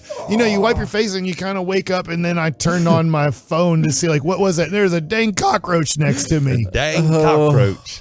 My Do you think God. that cockroach got to your lips? I don't know. I hope That not. cockroach's kiss But it was on your my lips. cheek at one time. Do you But- guys still did you play Syracuse this year? Yeah. Well, you played for Syracuse. No, you played. I didn't play You played for for. Syracuse. Is it still next to the place where they have the good soft serve ice cream right Okay. next to? That sounds like an off-air conversation. What are you talking about? This is a great sounds on-air such an off- conversation. Yeah, it was soft serve's great. From the I 214. do like soft serve. While working on something in a restaurant, I saw a cook take a chicken out of the mop sink and then prepare the bird to cook and The serve. mop sink? Yes. Whole. What's a mop sink? Yeah, I don't even know what That's that where is. you clean out the mop and stuff. In the sink. It's just the sink. sink. Yeah, Nobody has a there's sink no such for thing as a mop mops. sink. Every sink is a mop sink. Yeah. now. I guarantee you there are restaurants that have what is supposed to Oh, be the restaurants. mop sink. What are you thinking about? Houses. But I thought we were talking about restaurants. Yes. Thank you, Derek, Mike, for are being you on not point. listening? You have now elevated in the power rankings Do I need to of be like people on Broadus? this show. Oh, so Thanks. it's Derek. I've gone higher up. I have No, to be you Broadus have over not. here and It's regulate Kevin Mike. 1, Derek 2. I sung Hall of Notes for you. Mike and I are tied for 3. Wait, how's that song go again? The Kiss song. I worked in restaurants. You're a rich girl, but you're gone too far, cause you know it don't matter Stop anyway. this. I stopped eating at the one restaurant that I worked at You can rely on the old man's money. because, and this has nothing to do with what was being Here's a cooked. bitch girl. Every time you take a breath, he's gonna do that. We had a crack in our drainage line, Say money, money won't get you too far, get you too far. and the owner wouldn't pay for it to be fixed. So we just put a bucket down there. I didn't do it, but somebody put a bucket down underneath it. So it was a bucket like it held Like a tub. probably 30 gallons, and it was filling up like to the point where, and it only had one restroom in the restaurant. So we would go down there. Oh, no. Whenever the restroom was full, we'd be like, well, I gotta go. So we'd run down to the basement man. and go in this big old bucket that was just getting, and somebody had to pick that bucket up full of water and poo and urine and to empty it somehow. I have no clue how they emptied it. But that's when I stopped eating at that restaurant, Kevin. I worked there and I was like, I'm not eating here anymore, but I will serve you some drinks. Now, this is kind of a different reason to leave the restaurant, but I also get why this would happen. From the 940, I was once at a restaurant in Lubbock when an elderly man started having some type of seizure and bleeding on the floor. It was really sad, but now I can't eat there anymore.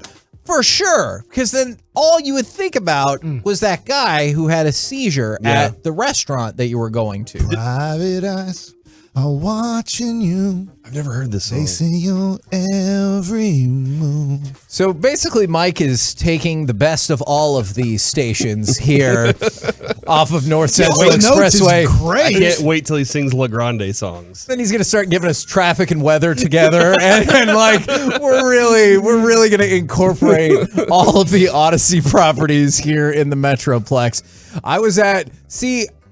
But they didn't say they left. They said I was at Medieval Times once, and then a roach came by right when we sat down. But it did not follow up immediately with, so we left. Yeah. I want to know if they're like, and we still cheered on the Yellow Part of the Knight. medieval times. That actually is a fair point. Have you ever been to Medieval Times? You said I no. haven't. I want to go because I it's just so much want to fun. chant. It is. Red guy's going down. Down, down, down. You're going to hear that. From the 682, last week I was delivering some kegs, and I witnessed this lady scratch her back with a knife. I mean, tip of a knife to bare back. Looked at me, looked at her, then she proceeded to cut some potatoes with the knife. Oh no! She couldn't like go up to a corner and just like lean up against like a bear. She was like, nope, using this knife. Not even going to clean it. Man, that is the level of somebody who does not give an F. I do have another story. Oh no! I did not love that first one. When I was waiting I think we have tables, to go. when I was waiting tables, I had the sniffles, and my boss said you have to come into work, and I was sick, and I was a food runner that night, and so I'm carrying all the food out. As I go to place a plate on the table, I see a clear drop come out of my nose and land in their beans. Oh no! Wait, what? And I looked around the table and nobody noticed. Oh no!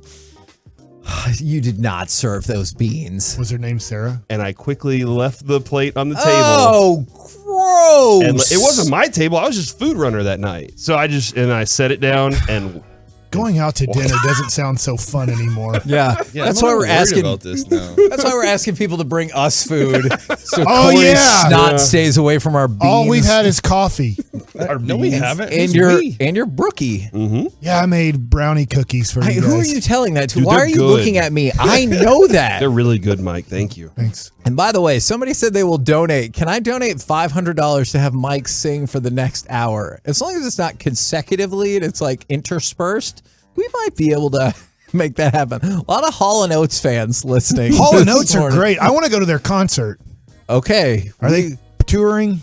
We're the KNC Masterpiece right here on 105.3 The Fan. I'll check it out on Ticketmaster. They have a monopoly. Coming up next, after Sunday, are you ready to see Pollard deployed more as a receiving weapon? We'll do it next right here in The Fan.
Scoreboard says third and 15. That's third and 15.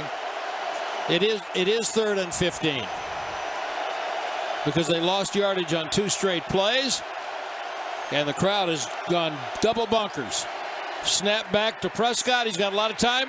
Deep down the right side. Oh, it's caught at the 45, 40, Pollard, 20, 10, Pollard, Uncle. 68 to Tony Pollard on third and 15. Good night, nurse.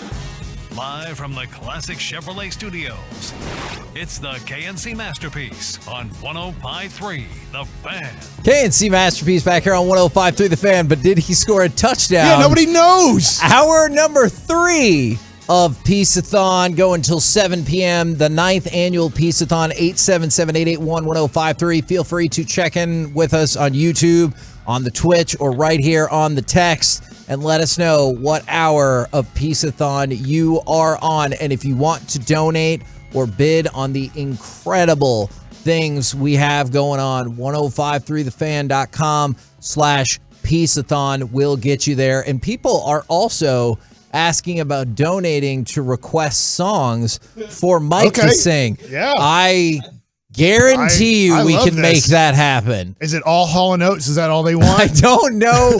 We're still working on that. But if you donate... No. Somebody just texted in and said, if Mike is taking requests, I'd like to hear Hail Mary by Tupac. So it's going to cost you. Okay. We can make that happen, but it's going to eyes cost on you. me? I'm not sure. We'll have to learn up on some of these songs Boy, along the way. I was watching a video the other day. I was actually watching TV, and they were showing a video, and I forgot this song, but it's in the 90s, and Babyface wrote it, and it was very explicit on what they were going to do to that girl.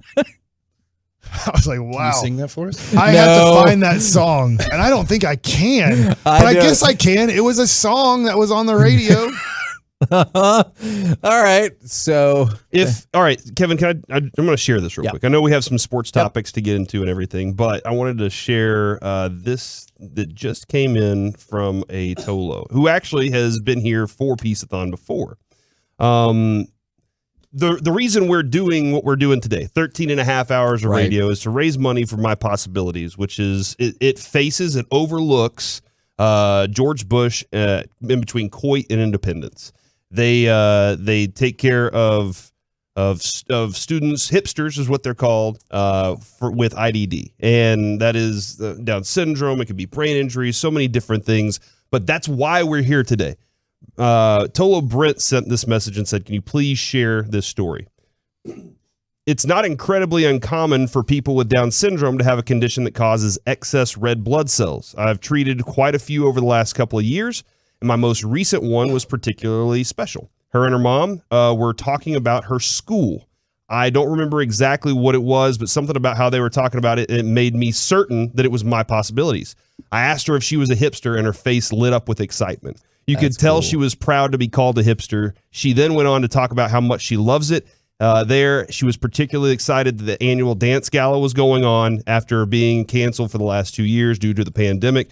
This is the kind of impact you can make supporting a great organization. It's the kind of impact that is measured in huge smiles and happy faces for our hipsters. So I just wanted to share that story with you and let you know, like, they're everywhere, man. Hipsters are all over the place. And that's why 1053thefan.com/Piece-A-Thon. I know it might wear on some folks sometimes. It almost sounds like an infomercial, but here's the thing I need to tell you. We didn't buy any of the stuff up for auction.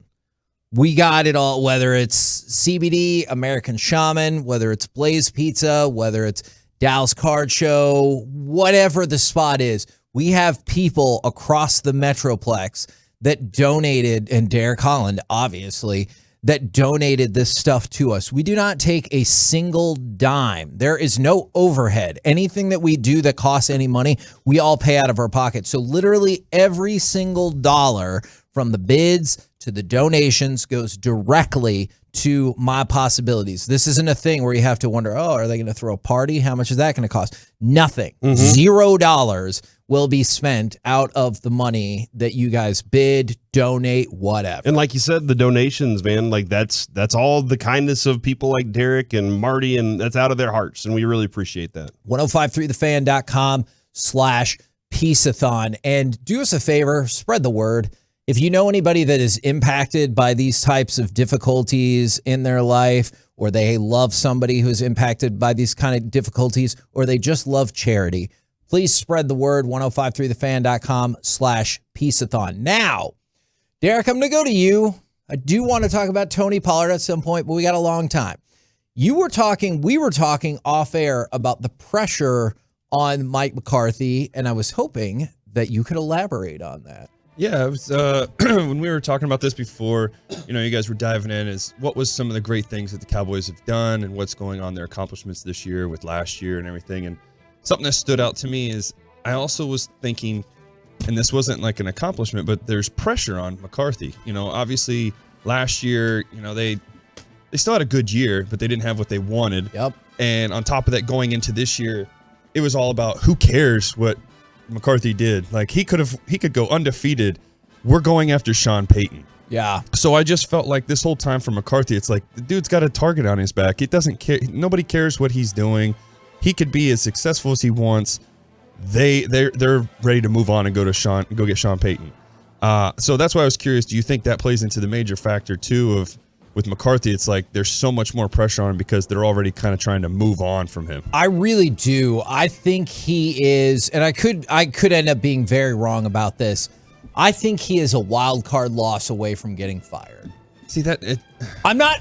No, I'm with you. I'm not saying it's fair. I'm just telling you that's what I believe. But he's getting into the playoffs. That's the big thing. I don't see the Eagles. They're gonna lose a few more games. The Giants, I think, they're a joke of a team. It's just you think overrated. Cowboys are gonna smoke them tomorrow? Yes, I do actually. Which whenever we get to that point, they're gonna absolutely demolish them. That game should be sponsored by Dude Wipes. You need to win. You need to win some bets against me, man. Yeah, we'll take care of that. But I think that's the big one too. They're gonna take care of them. The only team that I would say could keep lurking their way up would be the Commanders. Commies. Yeah, sorry. But that, again, I think the Cowboys do end up running away and getting the division. I think the Eagles are going to slip up.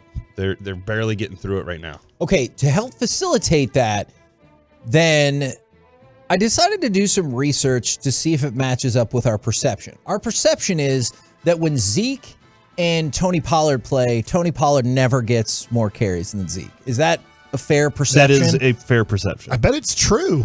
It is true. It has happened one time ever. I'm going to guess. Can I guess? Yes. Maybe it was the game that Zeke came back from holding out because he wanted a lot of money. That is a fair guess. It was actually last Thanksgiving. Oh. Pollard got 10 carries, Zeke got 9. That's it. That is the only game that those two have played together where where Pollard has gotten more carries than Zeke. Now, to go along with that, this last game was only the second game ever where they've had the same amount of carries. And so it seems like that's a losing battle, and it's just about how many touches do you get. So I decided to take a look into the history of Tony Pollard. In his entire career, Tony Pollard had 2 receiving touchdowns. He matched that on Sunday. Look at that. In his entire career, Tony Pollard had 1 game with more than 60 yards receiving. He matched that Sunday. Boom. In his entire career, Tony Pollard had 2 games with more than 4 receptions. Obviously, he had 6 in that game. And I heard Jerry yesterday with Sean and RJ, and he was like, yeah, look, I'm not going to get into the weeds about specific touches and everything like that. I just think you saw on Sunday another very viable, very explosive outlet to take advantage of Tony Pollard. Whether that means he gets the same amount of carries as Zeke, 3 less, 4 less, whatever. You can make it up and using him as an explosive receiver. I think if I'm going to reference this a lot of times today, Derek, the Cowboys video that they posted from the sidelines yesterday, there is a moment where Skip Pete's sitting next to both of them, and he tells Zeke, "I'm going to start him, and you're going to finish." And Zeke's like, "All right." He goes, "All right," and then they show the drive. Tony Pollard gets a big run. sets up Zeke on the goal line. Zeke gets the touchdown, and that's the combination that they're comfortable with right now. Yeah, I feel like you could also use, like, if they keep doing what they did against Minnesota with Pollard, I think that would be huge. Like, it's going to be explosive for them and exposes more for those guys and gives Zeke a little more opportunity to do more of the running side of it, because you're going to be able to throw it out to Pollard as well. Yeah, it's kind of like a Darren Sproles. And I think that's been the big thing for a lot of people is you want to take advantage of Tony Pollard's explosive nature. And for a time, it felt like, he's a running back, so that would be by handing him the ball. But you are seeing more and more, to your point, that does not have to be the only way that he can make a huge impact on the game. I would love to see them take more advantage of that going forward. This could be dumb for me here to ask this, but is this something, too, that they could use with Turpin as well? Turpin's a little different, but I mean, maybe have him back there. It's kind of like, what if you had both? When they put CeeDee Lamb back there. I'm saying if you had him and Pollard back there. Yeah. Zeke's taking his break, whatever. Put those two. Now you have two options that can both run and catch. I don't think that's dumb. But it's just a... No, it's not dumb. My sigh is I'm very perplexed as to what they think of him, because Turpin is only jumped on the field for a handful of plays game to game in like non-special teams capacity, and it's usually just to use him to do your end around or whatever. They do not seem to have a more complex idea of how to use him. And maybe whenever you saw what their offense did and can do in Minnesota, maybe if they start clicking like that a little more, that's when Kellen will feel more comfortable saying, all right, now let's implement these other, how Dan Quinn said you get the privilege of rushing the passer. Maybe that's the hey, we get the privilege of having fun with some of these other plays if we're executing the good stuff. Right. And I like there's so much going on too with this team now. You have a lot more weapons. Like, everybody really showed up. I mean, obviously you want to see that same thing happen again from Minnesota going forward. But I feel like now you're starting to see that there's more weapons. It's making it a little bit easier for Dak back there too, giving him more time, spreading the ball around. I think the Cowboys showed a lot this past week. Now, I'm not going to try to overhype it because it's one real game where they really, put their foots down. But I just think there's starting to become a lot more options and weapons out there, especially after seeing now, oh, cool, we can use Pollard. We can throw to him too as well. And then the speculation about Beckham. Yeah. And it's the ability to mismatch, create mismatches for one. Point. But you can match up with other people too. Now on the defensive side of the ball, you're like, all right, we have all these different options with our safeties and our alignments. Now we're doing it on the offensive side too. Whenever you can do that, man, I go back to the Spurs a lot, where the Spurs in the playoffs would play your style or their style or whoever's style. You want to do something tonight? We got you. We can do it. And the Cowboys are there right now. I also see Gallup looks a little more confident out there too. Trusting I can from definitely the injury. see that. It's just like we said, this was a few shows back when I was here. He has to trust it, and now I feel like we are seeing him trust it. He's getting more with the cuts. He's getting the ball thrown to him a little bit more.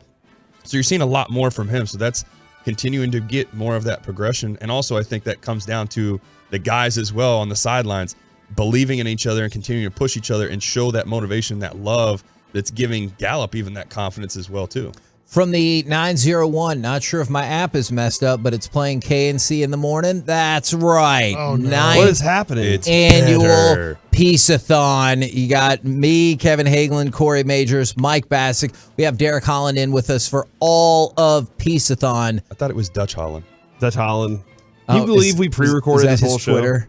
Oh my God, the whole thing? It's insane. 7:16 in the morning. It's all pre-recorded. What timing it would take. I can't even get, no. This is the best of KNC. This is not. This is absolutely 100% live, which is why Mike is randomly singing songs for us. But yeah. I'm trying to find that really sexy song by Babyface, but he didn't sing it. It was for another group. Okay, somebody wants Highway to Hell by AC/DC. Okay, so that would actually be pretty amazing. 105.3 The Fan. I'm on a Wait, Mike. You're just giving it away. We got to dude. make them earn it, man. Yeah. 1053thefan.com/Piece-A-Thon. The sun's coming up. Send those sunrise pictures to Kevin Hageland. Do not send those donations to My Possibilities, 1053thefan.com. And donations, right. /Piece-A-Thon. Didn't you just say do not? He did. He said, do not send those to No, I Possibilities. meant that was supposed to be for the Are we sunrise. not trying to raise money? That was supposed to be for the we are sunrise trying to raise pictures. money. Yes, my goodness. please donate money, make all of this worthwhile so I can go home and feel like a job well done. Sunrise pictures. Coming up next, we jump on to the first of our 3 expressways for the day.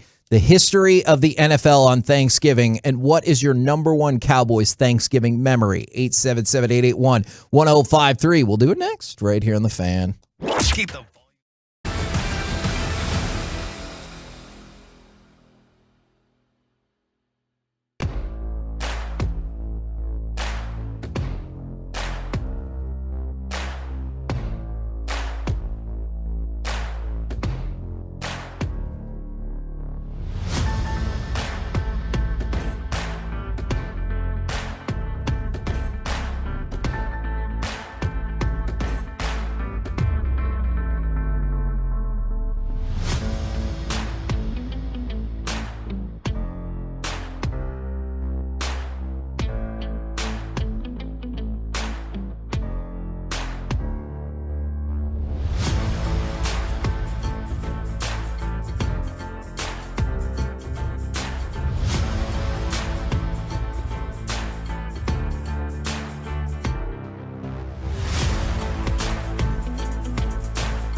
This segment of The Fan is brought to you by Tolbert Garage Door. This is Colby, owner of Tolbert Garage Door. I'm a Tolo. Call us today for our $50 garage door tune-up special. 469-909-0956 or visit TolbertGarageDoor.com. First and goal now. And the throw. Owens into the end zone for the touchdown. That's his donation to the Salvation Army Red Kettle Drive. Terrell Owens dropping it in the bucket, and Tony Romo with 5 touchdown passes today. Tying you back in 1999. Excellent. Oh my God. Are you playing Hall & Oates? I love you, Your Larry. Kiss. I love Larry. When I turn out the lights. And he doesn't have Larry Giants When I either. do you tonight. That is not the line. Larry doing a heck of a Because job your kiss this is- morning. Welcome back to the 9th Annual Piece-A-Thon. So, I found the song real quick. Okay. I'm not going to sing it. It's called Last Night by As Yet. A-Z Yet. And that is the most explicit song you have ever heard about lovemaking. okay. Maybe off air for the right donation, Michael saying that to you, is 1053thefan.com/Piece-A-Thon. So, I got some history info about the NFL on Thanksgiving. Want to know, what is your number one Cowboys Thanksgiving memory? From the 214, my cousins and I were at the Cowboys-Broncos Thanksgiving game, you know, the one where Creed played the halftime show and lip-synced the whole thing. We were 14 to 18, spending Thanksgiving away from our Didn't they have like parents, people and it was flying around the awesome. place for Creed? I do think that is correct. I can pull that up on YouTube for you. Why We got Sunrise. got are sunrise people, pictures coming in. that does not look like a sunrise Like by picture. Norah Jones, that song. Why are people sending us Why didn't she? sunrise pictures? She's from the school downtown. TJ? Yeah. Wait, is that the Performing Arts School? Thomas Jefferson? I don't know. No. I don't think The so. other one. All right. Woodrow Wilson? No. All right. Text in if you know. Okay. So, Like downtown. thanks, Mike. That was super helpful. It is. I just gave you the location. Kevin, What you want any is- coffee? No, I'm good.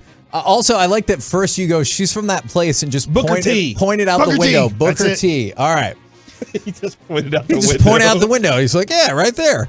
From the 469, I remember watching a Thanksgiving game when I was little, wearing my Cowboys jersey at my grandpa's house. I was so mad that the boys lost that I took off the jersey, left it on the couch. My dad was pretty upset, to say the least, and he let me know. From that day, I've been a diehard fan. And I know I threw away my Roy Williams number 31 jersey and then found it back in the closet. And I was like, I threw that away. And then I asked my wife, and she was like, you didn't really throw it away, did you? I was like, no, I threw it away. And now that Roy was one of my favorite picks, I was so happy the Cowboys got him. But I guess after Darren Woodson left, he forgot how to play football. Is it fair to say, like, obviously your wife knows you really, really well. Is it fair to say that your wife might have guessed that perhaps in an angry spurt, you were like, I'm done with Roy Williams forever, but And I then you was. might change your mind?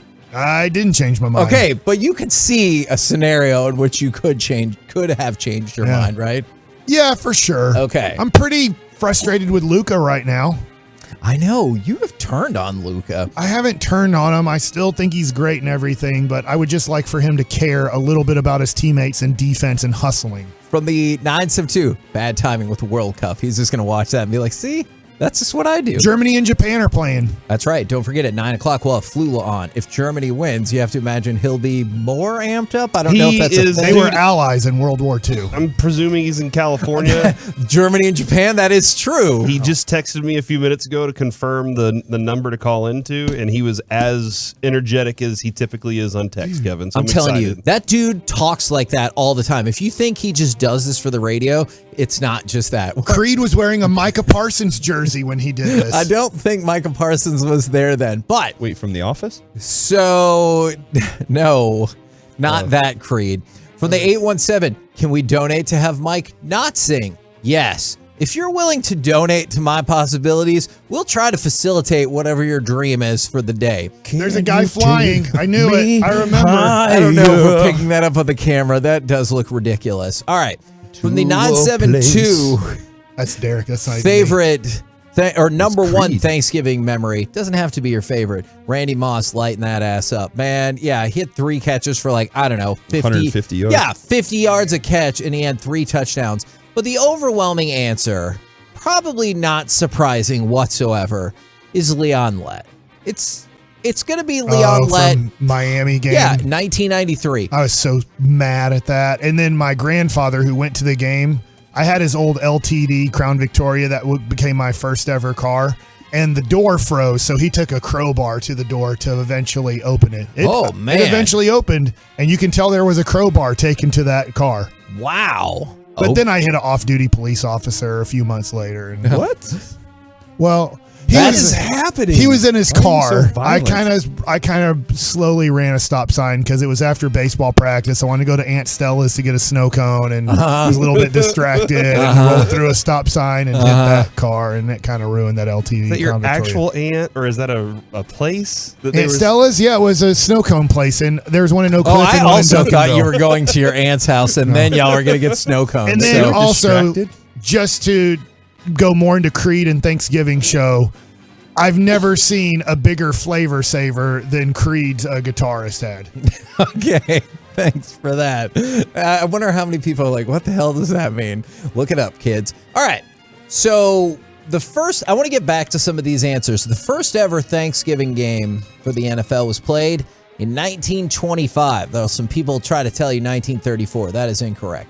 It was 1925. A crowd of 36,000 people, which at the time was the biggest crowd to ever see a professional football game. Watch the Chicago Bears and the Chicago Cardinals at Wrigley Field. Wow. The final score, 0-0. Oh, no. Oh, wow. So they really got That's their not a final score. They really got their 10 cents worth or That whatever is the not a football final ticket. score. They should have had That is penalty the kicks or beginning of the something. game. I know. That's how a game starts. Yeah, and how it finished because they did not understand that wacky forward pass just yet. And then 1934. Were all teams in Chicago at that time? I think there was more than just those two. I did not fact check that. But by 1934, we had Detroit. Because in 1934, Detroit played the defending world champion Chicago Bears on Thanksgiving for the first NFL game nationally broadcast. It was on NBC radio. The Bears would win that game 19-16. Now, the Cowboys have obviously, along with the Lions, picked up this tradition. Do you know why they didn't host games in 1975 and 77 on Thanksgiving? There was no Thanksgiving. They didn't have Thanksgiving that year. No, they did not cancel. Don't you feel like you would have heard about that by now? Yeah, it was the great Thanksgiving era depression. Is that what you wanted to go with? 1976 was the bicentennial year of the United States of America, so they decided to have Thanksgiving, but to really show off that year, they canceled the year before and year after. They were out of turkeys that year. Those are better than your previous guesses. So those last two, huge turkey Derek, shortage. do you have a guess as to why the Cowboys did not host There the are a Thanks- lot of turkeys because you go to the grocery store and they have tons of turkeys. They're just sitting in the thing. We should eat more Just turkey, I think. Stacked up. When do you ever eat turkey outside of Thanksgiving? Sandwiches. I don't have anything. Okay. I do. I got a game. All right. No, wait. Do you have another guess? Oh. What Oh, yeah, I happened? We forgot. still haven't answered in while y'all got on your 1975 to turkey cancel Thanksgiving? diatribe. They hadn't made Texas Stadium yet, and so there was no place to play. Okay. That we're at least getting more plausible guesses. Now, the NFL decided that they wanted to make Thanksgiving in St. Louis a tradition. So Why? they took the game away In your face, Tex Schramm. It's weird. in 1970. Yes, in 1975 and 1977. And nobody watched. Exactly. Why St. Louis? It's the heartland of America. It's right in the middle. They don't even have a And then football again, team. Detroit is not really like that They far got from halfway there. to McDonald's with the arch. Yeah, they Yeah. don't even have a team. I don't think that's what they were doing. And yeah, those games failed. And so they went back hat in hand and they're like, sorry, Tex Ram. We really screwed this thing up. And he took their hat Yes. and said, I'm wearing this I wonder now. if Tex Schramm was mad in those years. I think we got a penalty kick. I bet he was mad. Ooh, is it for Germany? Say we. It is. Are you? Well, I mean, we are team- watching, so Oh, okay. we get to see. I wasn't sure if you were Team Germany or what was happening I there. need to look. What team Yeah. I'm supposed Kevin, to cheer for. Okay. It was 2002, Thanksgiving, Okay. Washington versus Dallas. Okay. Me and my roommate at the time were Hold offered on, wait, tickets. just real quick. Oh my But- God, Quincy Carter. Is was this the roommate like a quarterback. real roommate, or is this like a roommate? No, this is my Okay, he was the best okay, man at my wedding, okay. dude.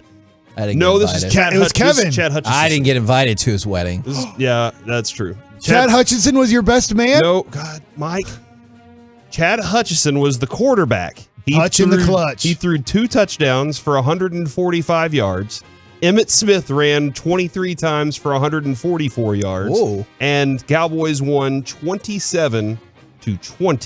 And when I got home that day, our apartment had been ransacked and lots of stuff was stolen from it. That is my no. best That's your Thanksgiving Day best memory? They What do you won. remember that got stolen that was worth the most? A guitar that was a very, very expensive guitar that was my uncle's. And it was taken from us. And my speakers and our TV and all my DVDs. Oh, no. And I even had Good news is the DVDs are worthless. I even had That's that's fair. fair. I had cash like taped into the electrical the fuse box. Didn't trust banks. And somebody opened the fuse box and took my cash. Shut your mouth. So I think it was somebody that really knew us. Holy Yeah. Oh, man. And now I don't keep cash anymore. Did you ever like investigate this further? I did. I think Do you have thoughts? Yeah, I absolutely have thoughts. You know, Chad Hutchinson wasn't even good in the minor leagues. Now, Jeez. that actually speaks to the person who said, how much to have Mike make Kevin mad all day? It's happening already for started. free. So Well, you named Chad Hutchinson, so I had to look him up on I Baseball most certainly Reference. did not. His best year ever, he was 9-11. I most with a certainly did 4.52. not. That was me. Jeez, Chad started Hutchinson. And then he got millions of dollars to not play baseball anymore. Nobody wanted him to play anymore. From Yeah. the See, you gave up lots of bombs. Guess his ERA in the major leagues, and I'll tell you over or under. Five flat. 7.6, Higher. oh no, 9.5, Higher. 10-4, Higher. 10-80, 13. Higher. 105, Lower than 10.53, Wait. Lower than 100 if you're going to guess. 105.3. 73.2. Lower. 50. Okay, I'm done with this game. 24.75. Good God. That's Glad we gave him millions of dollars to throw for 24.75 yards a game. from the He made the 9-4s. MILF Hunter look like a great quarterback. Oh my gosh, is for the 214. Their favorite or their number one memory was the Leon Lett. Said their pops and grandpa were there in 1993. This favorite moment. I went to the Randy Moss game. Oh, that one hurt. Their He was favorite good, moment though. was when Zeke jumped into the red I kettle. love that, man. And they get fined for They that, got didn't fined. they? It's dumb. I did think that was really cool. That's so dumb. Now, there are all kinds of people. I'm going to try to respond to as many of these as possible, but they're like, how much to donate to get Coach Ballsack to do a speech for the boys tomorrow? How much to donate to get my wife to tell my wife to shut up when she's being annoying? There are all kinds of people that are asking for specific donation amounts. I will try to figure I all don't of think that out. Mike can be there every time your wife's being annoying. Why don't you just record the shut up and just have it for her? I really want to read the lyrics to this As Yet song. Okay, Corey, do we can have you the- check last that? night. And Do we have the audio bit of him screaming "shut up" from I before? I mean, it 100% exists. We I could don't save know. that and send that out for That- every donation. Yes, that man. actually is. I'm sorry, Mike. I know. It I was shouldn't have done that, just- I know. but I lost it. It was good content. Lost it. It was good content. It was. It was. From the 469, do y'all have any cards? Yes. If you go to 1053thefan.com/Piece-A-Thon, there are a ton of. There's a Mike Bacsik autograph card right there. For the Tucson Toros. There are a They're the ton Sidewinders, then. of unopened boxes and packs available if you want to bid, donate, etc. We have a ton on there. For the 214, we're not going to do that. Name who you think stole your cash and guitar. Let's start this thing right. This is a long time ago. I know who stole my baseball cards and stuff, but I'm not supposed to say that. That's up to you. You know we've had discussions about this. I do not think that would be a good idea to name those people, but I know who they are as well. Some point. From the 682, this is the greatest morning show ever. Appreciate you guys very, very much. We're doing it all for My Possibilities. I know we're going to spotlight stuff throughout the day, and I haven't looked to see if anyone's bid on these yet. The hipster artwork. It's cool. It's very cool, man. And you have it. I have a piece of hipster art in my house. It's amazing. I'd like to get some. Yes, they're up for bid, and like that's the thing. Their cooking program, their art program. There are so many amazing educational programs and job placement programs that My Possibility does. Art might be at the top of the list. Can people go and see this? Like, I know there used to be, like we talk about the run that they would do and all that stuff. Do they have it to where people could go in and just kind of check this out? Yeah, if you want to visit MP, I actually took George Teague up there recently and showed him around. I bet he loved it. He did. He was like, man, they're actually doing stuff here. Like that was like, he's like, they're actually doing things. This is great. And you can always reach out. You can email them. You can contact me, and I can help get set up a tour. And maybe just maybe I'll be there for the tour, and my wife will show us around. She did a quick tour for us before, but she can also do the very in-depth tour of what they do on the campus. I just think it'd be cool, like people to actually see what goes on, what Absolutely. they really do. I mean, obviously, I've been lucky enough to be up there with you guys and experience that. So I think if people would actually see what's going on, and that's a good point. They'll get a lot more appreciation for what it is and understand how much work is really being put in from these kids and these people that are there. These auction items, by the way, if you do win your bid, you will pick it up from the campus. Even cooler. Sometimes there's some shipping involved, but you go to the campus, pick it up, and that's your opportunity. I have always said this is your chance to go see what your money went to. I have said this many times, but not enough times to get sued by Disney.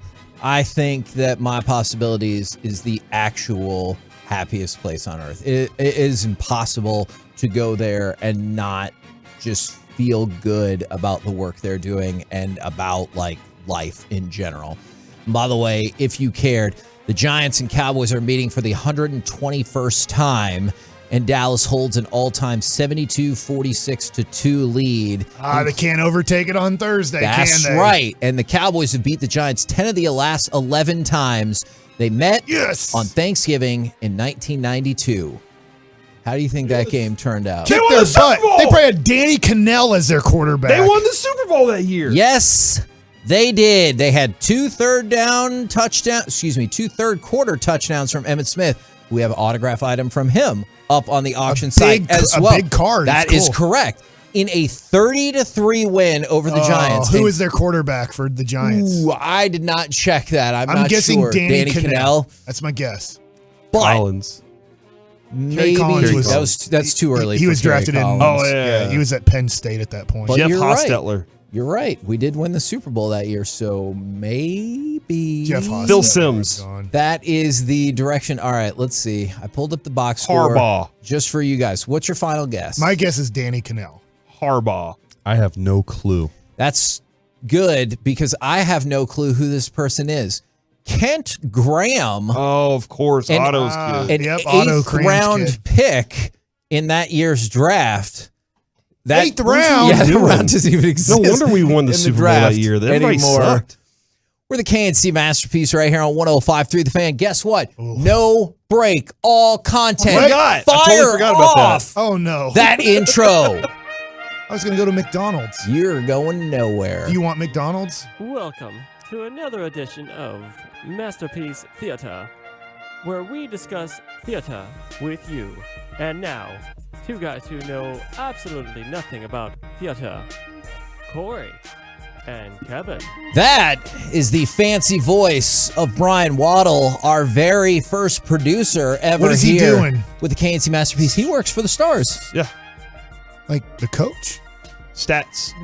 No, Waddle is not the coach of the Stars. He's a stats guy. Don't you think we would have him on more frequently? He's working his way up. That's the way Eric Spoelstra did it. That's a great point. I cannot confirm. He's the next Eric Spoelstra. To be fair, I've never asked Waddle if his eventual end game is to be the head coach for the Dallas Stars. So I will. They change every other year. Okay, we're working on that, and I think they're going the right direction. But my question for you guys, as somebody said, hey, I'm at McDonald's right now. Masterpiece Theater is. I like the chicken McGriddle. You talked about this the other day. Side syrup. How Thanksgiving kind of gets the shaft in terms of Thanksgiving songs, except for Jingle Bells. I was going to give you guys Thanksgiving presents this morning. Did you bring them? It's not Thanksgiving. That's a good point. My Masterpiece Theater for y'all today, 877-881-1053. Are there any Thanksgiving-based movies or shows that you think folks have to see? The Blind Side. I think that is that Dumb and Dumber. Thanks. Is there a Thanksgiving movie? Yes, there are. Oh, on Hallmark. If you say or whatever. No. If you say Thanksgiving, I'm going to lose it. All right. Die Hard? Die Hard is a Christmas movie. Just give me like 30 seconds for this. What is it? You need to go out of your Charlie way Brown special. to go see. Yes, it is. This is not my only answer. You need to go out of your way to see this movie called Thanksgiving. It's amazing in how terrible it is, but it's terrible to the point that you will be unbelievably entertained. I'm not here to tell you it's good or anything like that. I'm here to tell you it made me laugh numerous times, and I'm trying to convince my wife to watch it again this year. That has not gone super well so far. Yeah. 25 Thanksgiving movies to prep you for the holidays. I know of at least 2 or 3. All right, you want me to tell you what they have as number 1, or you want to guess? I have 3 guesses. All right. Home for the Holidays, Planes, Trains, and Automobiles. Planes, Trains, and Automobiles is number 1. And Son-in-Law. Those aren't top 3. That is disappointing. Son-in-Law, Home for the Holidays. I actually named one of them by accident. Number 4 is a Charlie Brown Thanksgiving. That shouldn't count. That's not a movie. 1973. That's a TV Number episode. 3 is You've Got Mail. And number 2 is The Big Chill. Ooh, I haven't seen The Big Chill in like 20 years. That's from 1983, and You've Got Mail is 1998. The Charlie Brown Thanksgiving is 1973, and number 5 is One True Thing. I don't know what that is. 1998. From the 817, is Thanksgiving as ridiculous as Sharknado? Absolutely, it is. Now, there's also a lot of Thanksgiving-like based TV shows. Home for the Holidays, number 9. See, and Home for the Holidays it's a darker comedy. It's got Holly Hunter, Robert Downey Jr. That movie is actually really good. Have you seen any of these movies, Mike? I seen a Charlie Brown Thanksgiving. Okay, but none of the... What about Planes, Trains, and Automobiles? I think I tried watching that and wasn't entertained by it. Okay. But I have not tried watching that in a long time. What about Garfield's Thanksgiving? Do you remember that one? Yes. The Garfield Thanksgiving, because I went out of my way, since we were talking about DVDs, to buy a Garfield Holiday Celebration DVD that had the Halloween episode, which scared the crap out of me as a kid, the Thanksgiving episode, and the Christmas episode. I can't remember if it's the Thanksgiving or Christmas episode. It is heartwarming.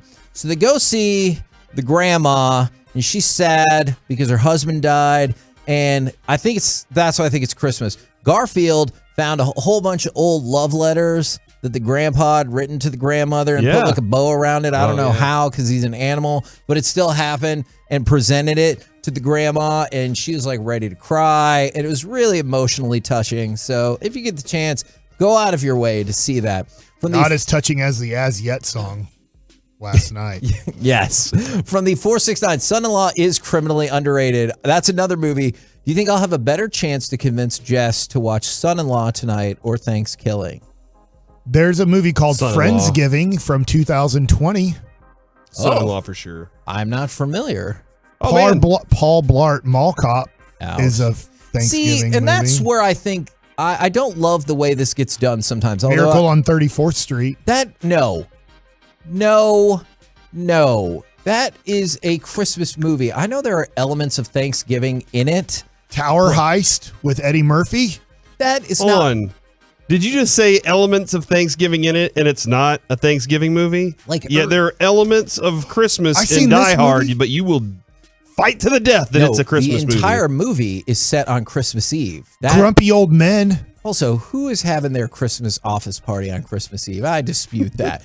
But they had Rocky on the there. Blind Side is on this list. I told you. It is on there. Yeah, it's right is it here. because they talked about Thanksgiving for Thanksgiving 2 minutes? dinner. Yeah. That is It's not his first that is Thanksgiving not a with him. Thanksgiving meal. Like Home for the Holidays, Son-in-Law are entirely based around, and Thanksgiving are all entirely based around Thanksgiving. Have you seen the movie Pilgrim? I have. It's not. You watch movies. I'm not going to watch that. Okay, look. When Harry Met Sally. Here's the thing. If it's set around a holiday and it has a preposterous premise, you have my, shut up and take my money. I watched Pilgrim. It's not good, and it's not bad enough to make you enjoy it. Like, Thanksgiving is so bad that it's easy to enjoy. Yeah, I watched Pilgrim, and it's fine, I guess. The 817 Funny People with Adam Sandler. Yeah, that's not my favorite movie because although, hey, if you love it, I appreciate that. It's just like every Judd Apatow movie. Hey, did you think that this movie should be over? There's about 30 more minutes to go. Judd Apatow desperately needs somebody to edit his films better. He does it. Well, he desperately needs someone better at it. That's why he doesn't matter anymore. From the 775, John Wick 4 has a Thanksgiving scene where John Wick kills a bad guy with a turkey bone. Hold on. Is John Wick 4 even out? I don't know. Okay, good question. Maybe it is.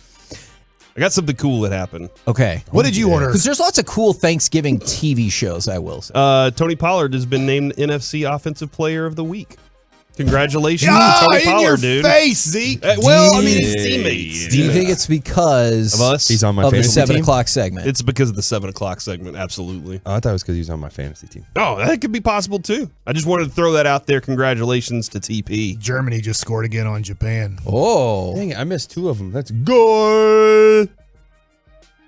that's all you got? Goal. That's 2 of them. How do you say goal? That was kind of weak. Yeah, hold on. No.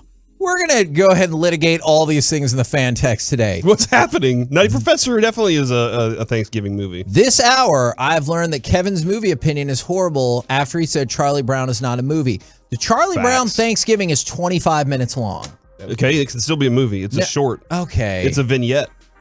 It's not a regular length movie. What's vignette mean? Is that right? Put it It's up. like where they do. It's like regular where they. length? It's like where they do things at.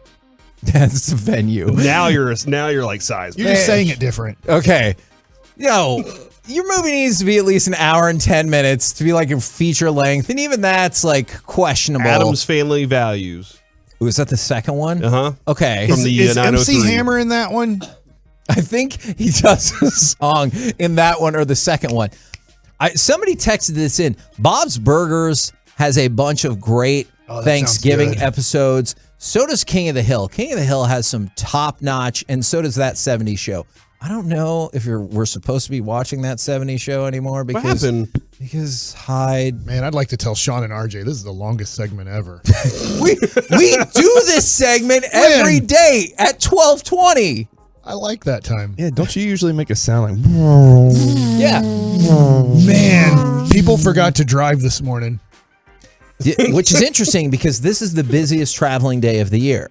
I don't know. There will be a lot of traffic today. Even before the day before Christmas? Yeah. No, the day before Thanksgiving is the busiest travel I would day have thought Christmas of the year. I haven't seen the sun yet, but it is lighter outside. I was going to say, also, these blinds are closed. Jack Lighter. When do you guys put your Christmas tree up? I was thinking about getting Jack Lighter on this show. Okay, well, we got a lot of time to fill. I know the run sheet looks full, but we can make it happen. Can we text him? Yes. It's early for a baseball player. Text him now. Let's Derek, see if he answers. What time do you usually wake up at? I'm up at this time. You have Jack Lighter's number? Why are you awake at this time, typically? I go to training. I'm still trying to play baseball. I know. I know you tried to get me here earlier. From the...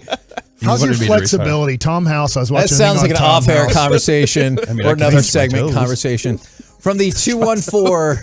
I just watched the trailer for Thanksgiving, and I just want to know why Kevin ever watched that.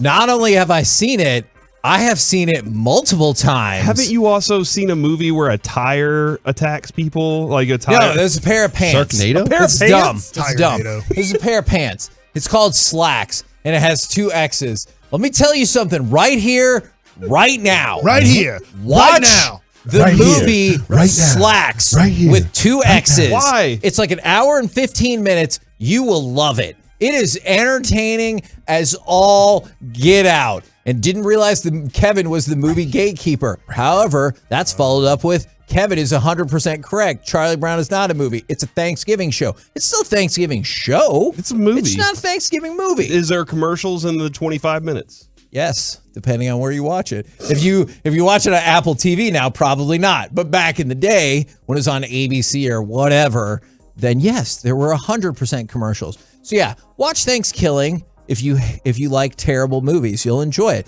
Slacks is a quality program, all right? I know you might think it's crazy that this mall gets attacked by a pair of killer pants. But Paul Blart stops it. Yeah, he does not. Paul Blart would have gotten murdered No, he wouldn't. by You don't this say that. killer's pair of slacks. And there might be more than one pair of slacks. You got to watch. And actually, they're jeans. That just makes it even all the more confusing. A pair of jeans. I'm telling you. Gonna kill somebody. Chad the zipper Hutchinson the only mouth? won 3 games as a quarterback. Is the zipper the mouth because it has teeth?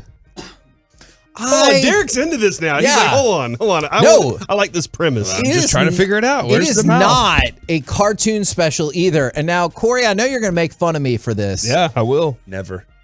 Critics have it at 96% Ow. on Good Rotten Lord. Tomatoes. This is where Rotten Tomatoes is broken. Well, they it's do. your opinion. They do also have the audience score. Don't worry about what the audience score is. 55% of those people are wrong. You should go check out Slacks with 2 Chad X's. Hutchinson wished he complete 55% of his passes. We're the So, K- are the zippers the teeth or what? You never the answered. zippers will kill you. Okay. We're the KNC Masterpiece right Well, here if you get that thing on stuck, it does hurt. 1053 The Fan.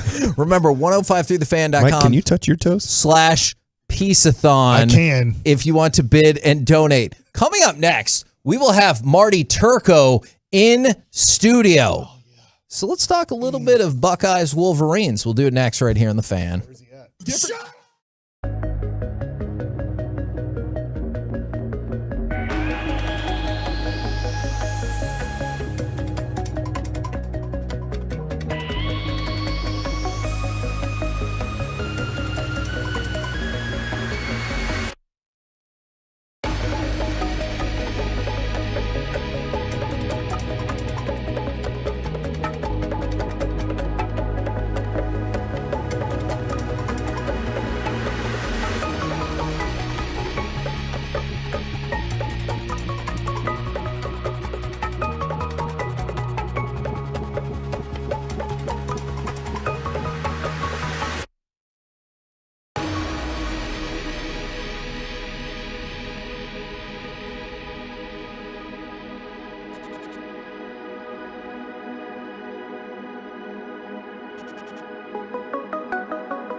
Ford Worth. Always live on the free Odyssey app. Tagovailoa gets the snap, drops into his own end zone to throw, and he's going to be grabbed, and the ball's knocked out of his hands, and Steel Chambers picks up the ball and runs it in the end zone as Zach Harrison poked it away from Tagovailoa, and it's 42-30 Ohio State, and Tagovailoa is down. Snap is good. The ball's placed down. The kick is on the way, and the kick is good. Jake Moody from 35 yards gives the Wolverines the lead, 19-17, with 9 seconds remaining. Live from the Classic Chevrolet Studios, it's the KNC Masterpiece on 105.3 The Fan. KNC Masterpiece right here on 105.3 The Fan, where we might need to see if we can get an extra pair of headphones. We have Marty Turco in studio with us to talk about a whole lot of things, including Michigan, Ohio State. Now, we have 2 Michigan people in studio with us. You're looking at me. I'm definitely Dallas. Not you. I was going to say, we are kicking off hour number 4 of the 9th Annual Piece-A-Thon, 105throughthefan.com/Piece-A-Thon. If you want to donate, bid, there are like 100 items up there. All of the money goes directly to My Possibilities, and you guys are crushing it so far this morning. Now, Saturday, right here on 105.3 The Fan, 11 a.m. kickoff, 10:30 pregame, Michigan, Ohio State. Biggest game of the year thus far. Good morning, Marty. Good morning. I'm doing excellent. I know we're going to talk Stars, Kingsville, a bunch of other stuff, but I got to start. You're wearing the Michigan yellow. How pumped are you for Saturday's game? The maize. Sorry, maize. Like corn maize? Yeah, corn makes whiskey. So, you know how it goes. Am I pumped? Yeah, of course. I've never seen them lose, so I'm not going this year. I went last year. I was there in the big house. Did you say you're not going this year because you think they're going to lose? No.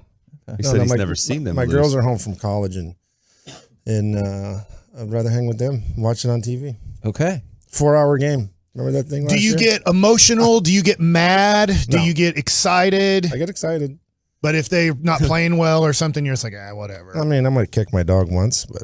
Oh, no! He's kidding. Just kidding. Kidding, people. Everybody knows I got the best dog in the world. Trexie's the man. Now, what's the confidence level? Because they're Michigan's 7.5-point underdogs. Yeah, it's about right. How are we feeling going into this game? I feel pretty good, actually. Would feel a little better with our top running back. That's probably the biggest hurdle we got to overcome. But these games are so emotional, as you see in a lot of games this year in college football, and this one is no different. 2 versus 3, huge rivalry. You feel like the world will be watching. So I think it'll be a tight game. We like cold weather, so the weather looks like it's going to be on our side. So I just hope it's a good game. I know Corum said he was going to play, but we haven't seen any updates. Are you not optimistic that he is going to play then? My report said he's not.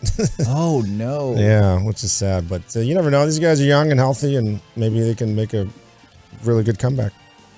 My report says he is. I like your report.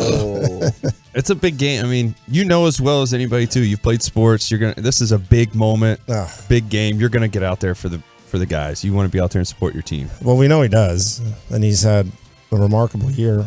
Heisman worthy. He should be. I mean, this weekend will set a lot of stages for all that kind of stuff. So, man, it was just so awesome last year in that weather at the big house. Hadn't been to a Michigan Ohio State game and probably since I was in college. Usually a little busy, but it was great. If this is a really close game, since you two guys are Michigan fans, let's just say the final score is 27-24. I don't really whoever wins.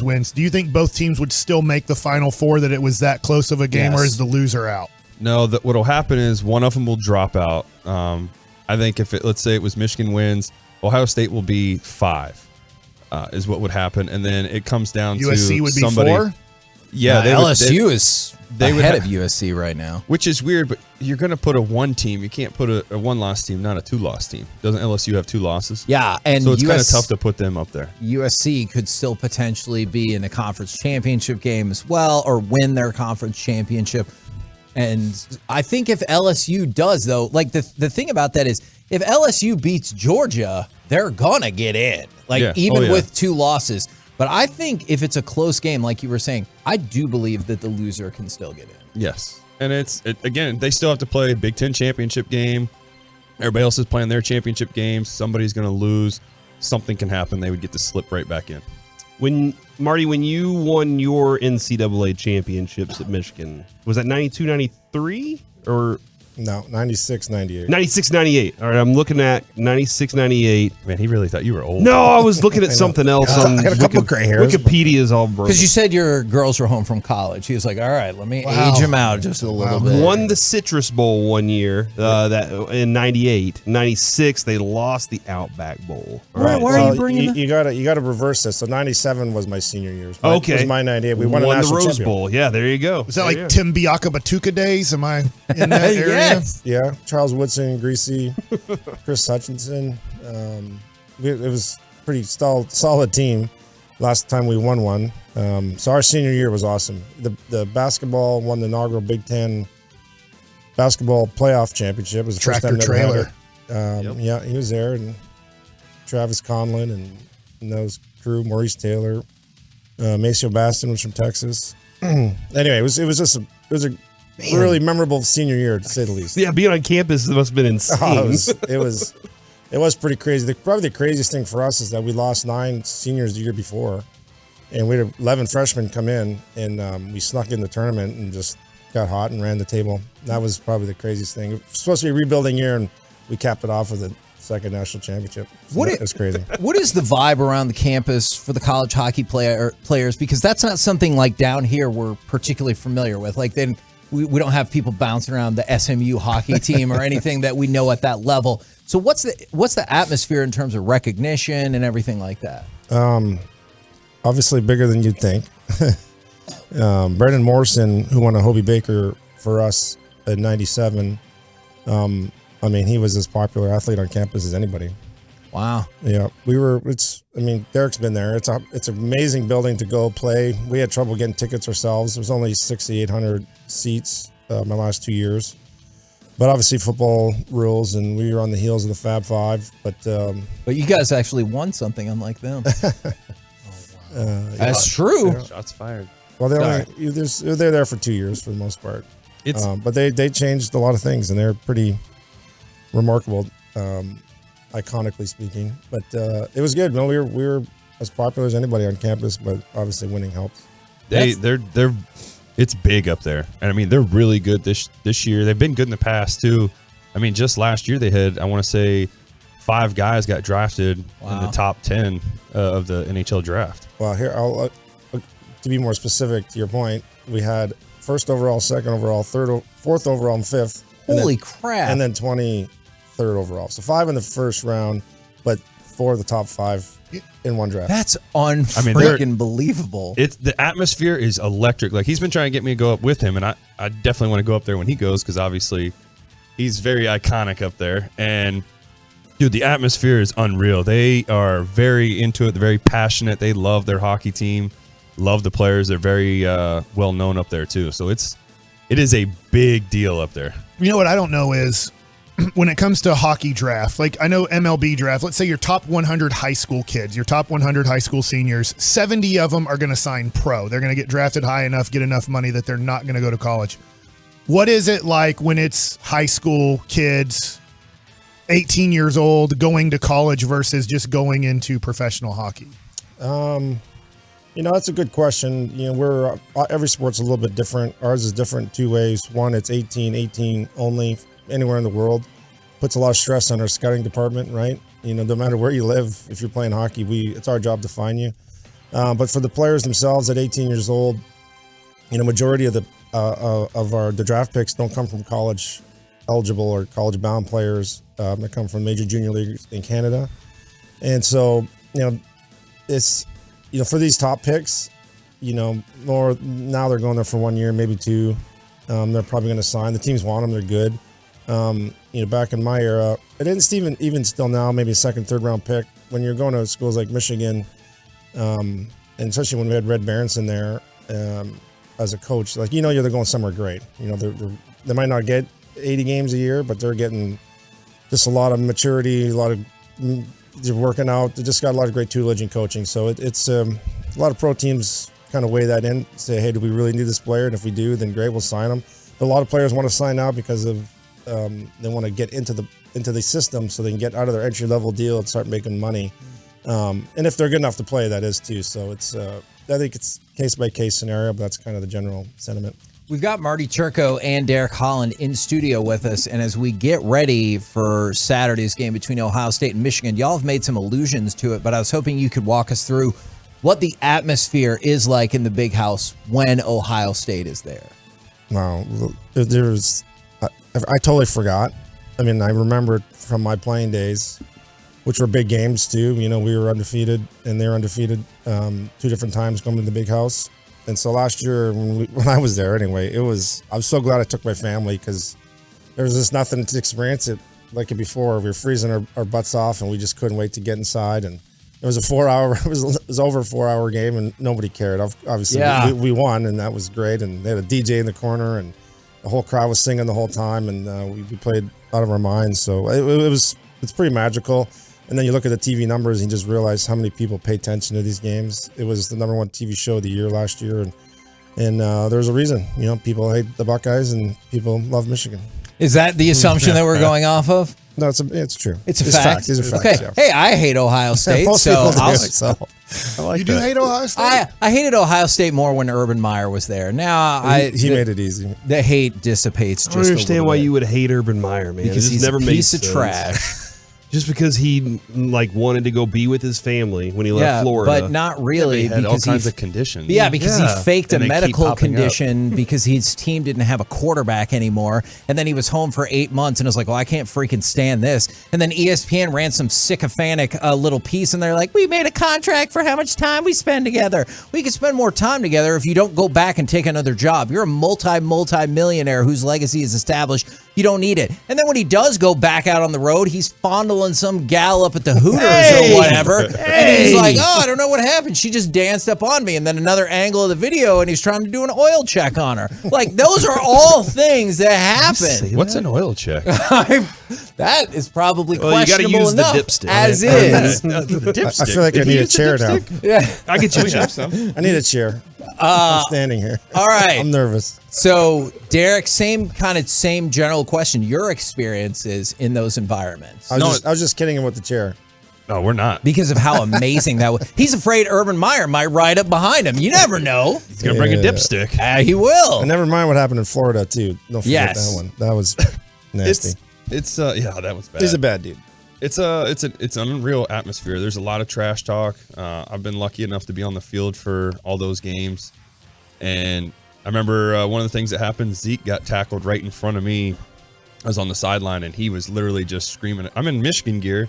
He screams at everybody. I mean, Michigan hates Ohio State, and Ohio State hates Michigan. It is well known. They hate each other. It's constant. I've got to see when they come out of the tunnel. The way that Michigan's set up at the Big House is it's Michigan's locker room right across from whoever's there. And, you know, once Ohio State comes out, it's like they waited. You felt that they were just waiting to start this just to get the fight going. And sure enough, it did. They start fighting in the locker room right there. And I mean, it's intense. It is not anything to. You got to get experience. You got to experience it. That's the big thing. I will say the funny part too is going to Ohio State. I've been out there, and me being in Michigan gear, I've been kicked. I've been pushed around. They don't care. They yell at you. They don't. They do everything. And when we walked out onto the field, I had so many birds flying at my face. Basically, I guess it's extreme. That doesn't really surprise me. We just Like this summer went up to the Michigan campus. That's one of the schools my son is interested in going to for college.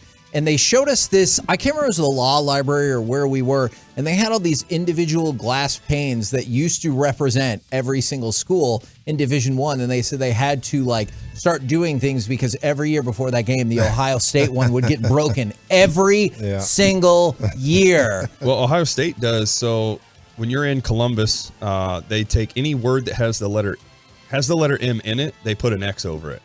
That's just their big thing that they do. It's shows how ridiculous they are. I mean, obviously they're a terrible school calling themselves the. I mean that already says enough right there of how much of a piece of duke. And yet your brother loves them. Your brother dresses in Ohio State gear all the time. Yeah, I actually had to dress in Ohio State gear because of a loss. So Hopefully we don't have that this year.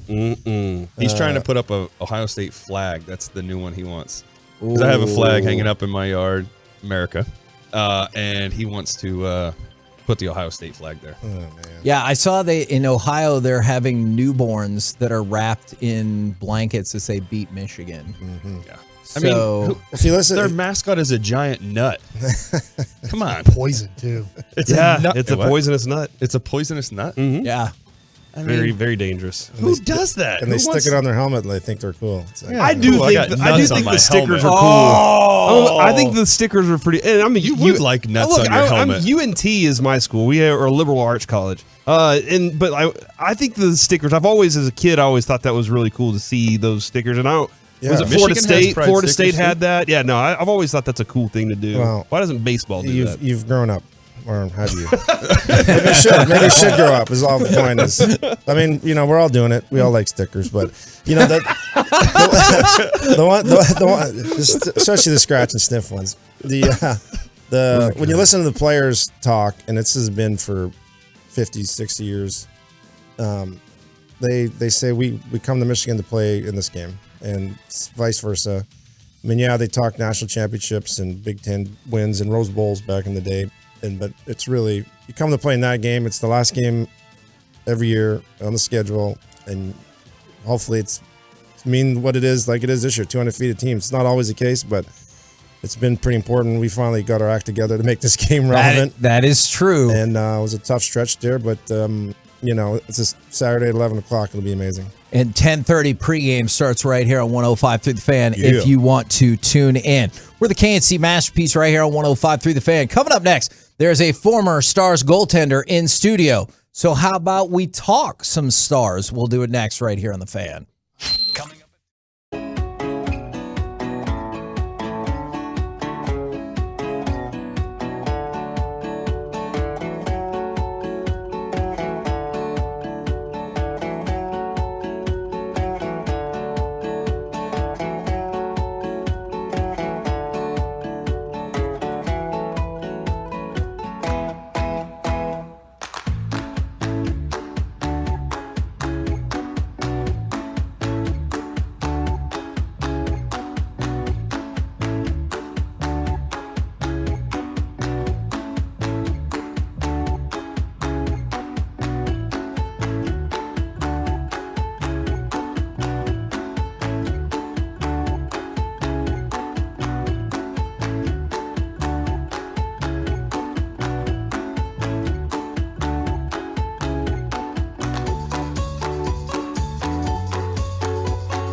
This segment of the Fan is also brought to you by Frankel and Frankel. There is a reason you need a special license to drive a big truck.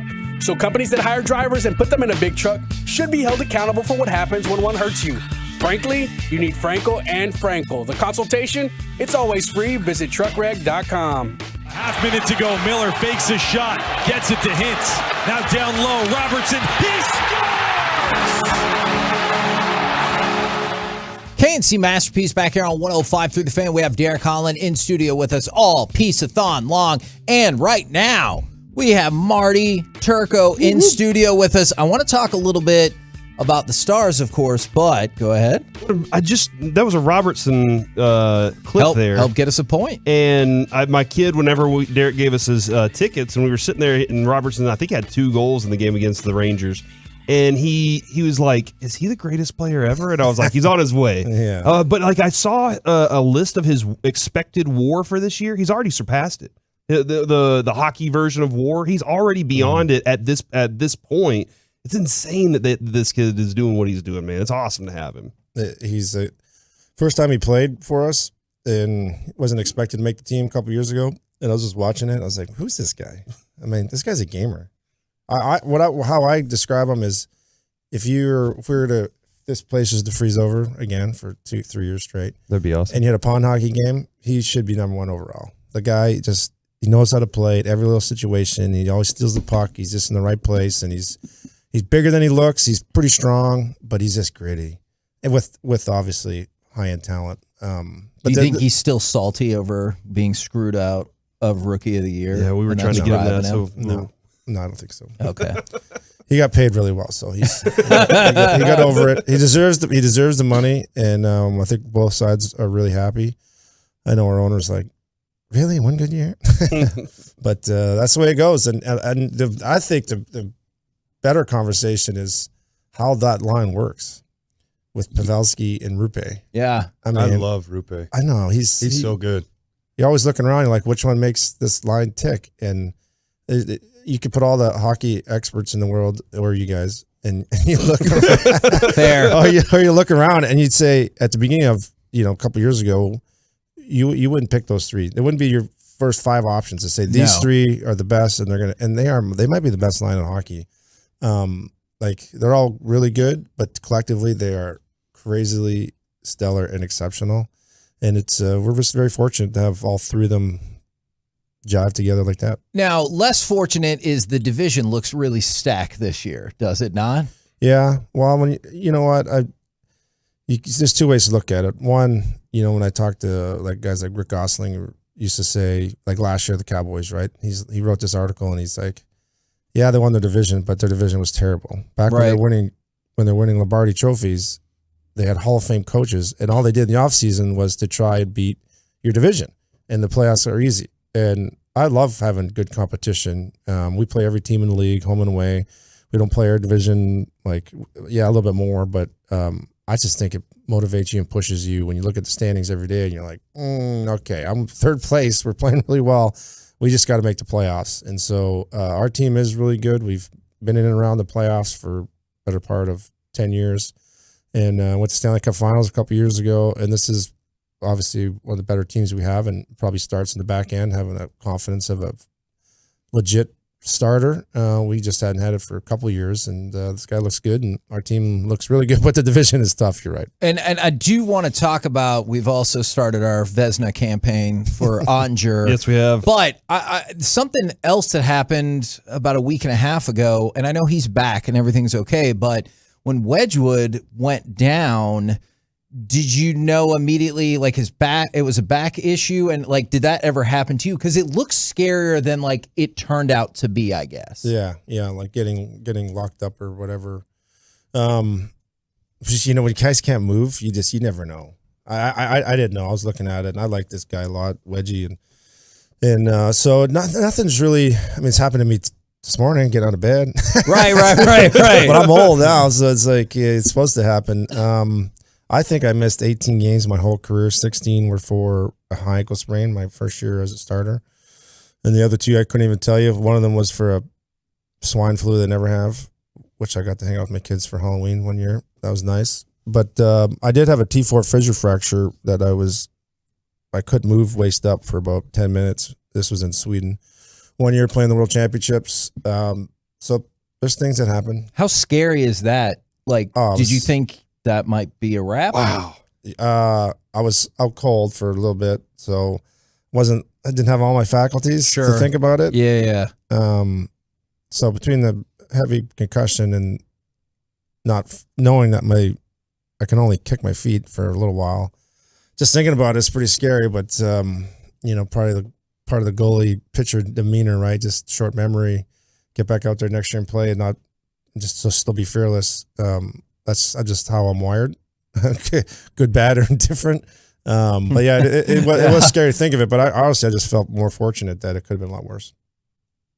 Can you imagine that, and also having to wear all that goalie gear at the same time? You know what? There's a ton of stuff that you have to wear. From a practical aspect, I am very curious about. I don't know if you wanted to die, but how long does it take to get it all going, and how much on and off? Yeah, on and off, and how much does it change your regular amount of flexibility? That's interesting. I bet at my peak, I might get dressed in under 10 minutes. Okay, that's pretty impressive. Yeah, that is pretty impressive. And was that ever a discussion in the locker room? They're like, so and so takes forever. No, there's guys that would get traded, and I'd be out there playing soccer, get warmed up or whatever, and I'd come running in there with 12 minutes before warm-ups, and guys are like, "Where's our goalie? Is he coming? Is he playing? Does he take warm-ups? Does this guy take warm-ups?" I'll be full sweat, and I'm just boom, I wasn't the guy that want to sit in the locker and rock like a crazy man. I just wanted to get out there and play. Taking it off is actually a lot easier. You just throwing crap around, and that's somebody else's problem to figure it out. Who did you play with that sat around the locker room and rocked like a crazy man? Who would be that guy? Well, I'll leave Eddie out of this. I was going to say, Ed was just awesomely crazy. Sure, he didn't talk to me for a whole year one time. What did you do, or what did he think you did? Nothing. Okay. Other than annoy him because I was young and spunky. Okay, I get it. Yeah. Even the way you said that, I get it. Yeah, you got it. Is there somebody on this team that reminds you of yourself? The way you went about it? No, not really. So nobody's got that kind of personality then? No, I think both our goalies are good, and Ottinger's awesome. This is what I say about Jake. It's like he's 6'5", he's really talented, on his way to being pretty rich. Actually got a really nice golf swing. He's 23 years old. I hate the guy. You know? I'm Italian, so maybe I am the jealous type, but that bastard. I know, and I know it is a small sample size. We did get a couple of questions. Any concern about he's been maybe a little softer since he came back from injury? I know small sample size, but it's just inevitable. You know, can't play. We can't move the way you wanted to move. I mean, I think he looks good, and he's. Last game he was solid. That was a playoff game, and he held the line for us. He gave us a chance to win, which is all you want. I mean, was that the Tampa game? I don't miss playing against guys like Nathan McKinnon. I'm like, holy Colorado, or Colorado, sorry, yeah, Cale McCarr and those guys ranting in, and they're just a good team. So we held our own. Our goalie's there. He's good. When you come back from injury, you got to settle in. Yeah, you know, I don't know what he's dealing with. I mean, I've played with broken things and pain and stuff, but he's, talking about a running back in Michigan, like you just got to get out there and do it. And it's hard when you're playing 3 out of every 4 games and you have a little injury. I think he looks good, and there's pretty talented guys out there shooting against him too. Yeah, no, absolutely. Is there we like Ottinger very much. It's just like he set a ridiculous standard in the first month of the season. Then when he came back, I was like, oh, this is just normal. Well, I said at the beginning of the year that he's going to have a really good year, but he's going to have a lull. And I don't know if this is a lull, but he's going to have a lull, and it's where our position stands at the end of the year will depend on how long his lull is. Okay. Whether it's 4 games or 14 or hopefully not as many, just it's too hard. And, I just think of myself and, when that pressure gets ramped up and you sign a deal, and it's been years since he was number 1 goalie and just not in this league. Yeah. The guy's going to have, it's just going to happen. I mean, 82 games is a long year. He's young. And again, it could be one period. He is that talented, but it could be a couple games, and sometimes it's not even just him. Pucks are going in. And but we also got some talent, so we could maybe scrape by, win a few 5-4 games during this time. But and he might not too, and he might just be the heads-on favorite to win that Vezina Trophy, which at the end of the day, it's about wins more than anything. I'm not over my non-Vezina winning season, so Robertson's over his. I'm not over mine. Yeah, no, I understand that. Now, Kevin, Marty's oh man, your donation this year is awesome. Like I think it's just one of the coolest items we have on 1053thefan.com/Piece-A-Thon. Marty Turco, Kingsville Stars Extravaganza. At the moment, it is at $500, and it is valued over $750. A case of Kingsville Canadian beer. A Kingsville hat, which I think you're wearing the light A hat right now. I am. A bonus goodie, which I still think is amazing. I just like the idea of a bonus goodie. I like the mystery of it. You get to have a happy hour beer with Marty Turco and 2 Dallas Stars Lower Bowl center ice tickets, which are fantastic seats. I've seen them before. Mm-hmm. This is, and on top of all that, like your beer's fantastic. I've tried all of them, and it's really, really good. So this is we really appreciate the donation on this. Really looking forward to seeing how much it goes for. Well, this room is littered with just call you guys good people. Yeah. I mean, I appreciate what you guys that. do today, the hours you're doing is ridiculous, but I think it's good for you. I mean, if it was easy, somebody else would be doing. It's not easy. You guys are great on the radio, and then you still do almost work in the community. And then Derek over here, he does what he does in the community. He's one of the best I've ever seen. And so we try to support it. I mean, I run the foundation for the Stars. So this is... and Stars Foundation actually does a lot of work with My Possibilities, too. So. Yeah, we do. I've been there myself. We think My Possibilities is an awesome place. So we work with them a lot. We work with a lot of groups, but it's one of our favorites. I know our volunteers and our executive director, Chelsea, and our team really enjoys going over there. And so anyway, you guys are doing great. So we'll have some beers if you want. We don't have to have beers, but if we do, we'll definitely have Kingsville. And I was saying earlier, probably as of now might be, if it was my vote, I'd take the people to K Trail Ice House. We just went on the menu there. Nice. Which is really cool. And in this weather, they have that fire pit. It's like a chalet in there. I go there. There is a great fire pit. He has 2 of them. They have 2 of them there, and one they put in the what they call that, the Alamo, the new part of the Getty Images House, and we're inside. But they got fire pits everywhere. It's just a great spot, and then we'll get on our way to the game and hopefully watch a big win. And for the non-local people, or if they can't make it out directly to like Katy Trail, how else can people get your beer? Tom Thumb, Goody Goody, Total Wine have been really kind to us. About to be a lot more, but we're not there yet. But whether we have beer for people. Okay, we have a light beer, we have a Czech lager that is killing it. We have a Hefeweizen, just won another gold medal in Canada. We have a barrel-aged stout if you just want to, kick back a little bit more, which is super tasty. And then we have an IPA for the hopheads too. All right, so here's the options. We have a lot of time to fill. We're supposed to have Michael Irvin on next. He doesn't always call in on time. Do you want to hang out for another segment, or is it time to get moving? What are we talking about? No, I'll hang. Okay. I mean, that's the mystery of it all. I mean, this is the best week. We got Michigan. It's Thanksgiving, my favorite holiday. Oh, okay. I love Thanksgiving. Interesting. I got some turkey work to do later. I got to put my green egg back together. All right, we'll have some furniture to move. We'll have some Thanksgiving-based questions for you, or it could be Michael Irvin. This is how the show operates today. Thank you very much, Marty. Glad you're sticking around. We'll be back next right here on 105 through the Fan. Sean Trafe here for the Tolo team.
Here is when I have a whole show or him not saying one thing. I'm going to shut him up because the Cowboys played so great. Trust me, he knows this show today is all about real boys.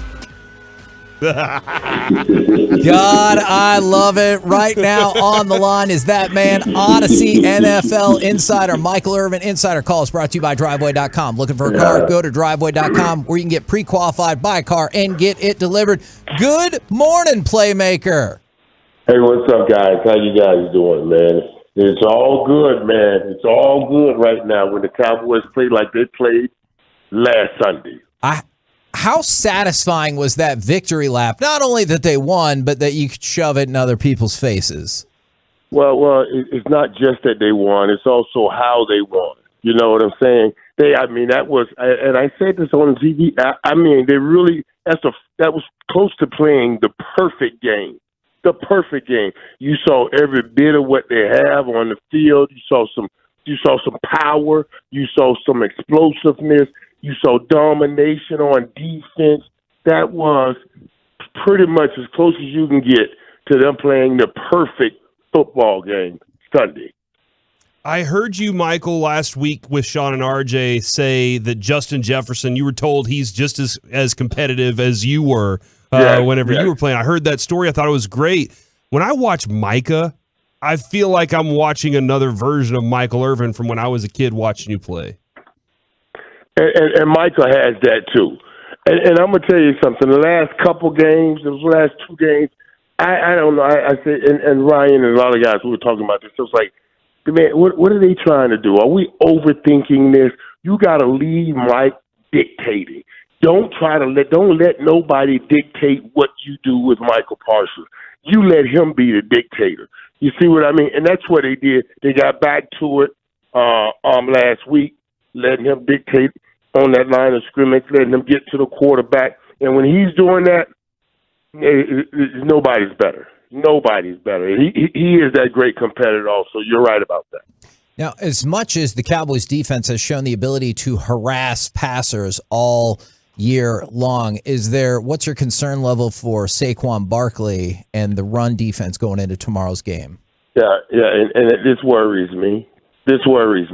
Now, I say it worries me, but I just watched them play that kind of game. Now, there's no way that they can pop up and play the way they played Sunday, then turn around, and I don't know how you not perform like that again.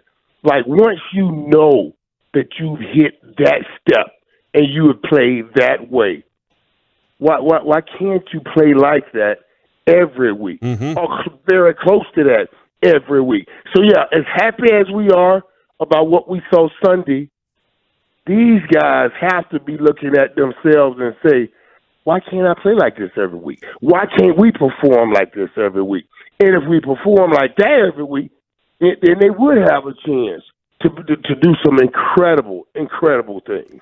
Did you usually find yourself the turnaround to the Thanksgiving game to be more exciting, more stressful, more painful? Like, what was that process with the quick turnaround like for you?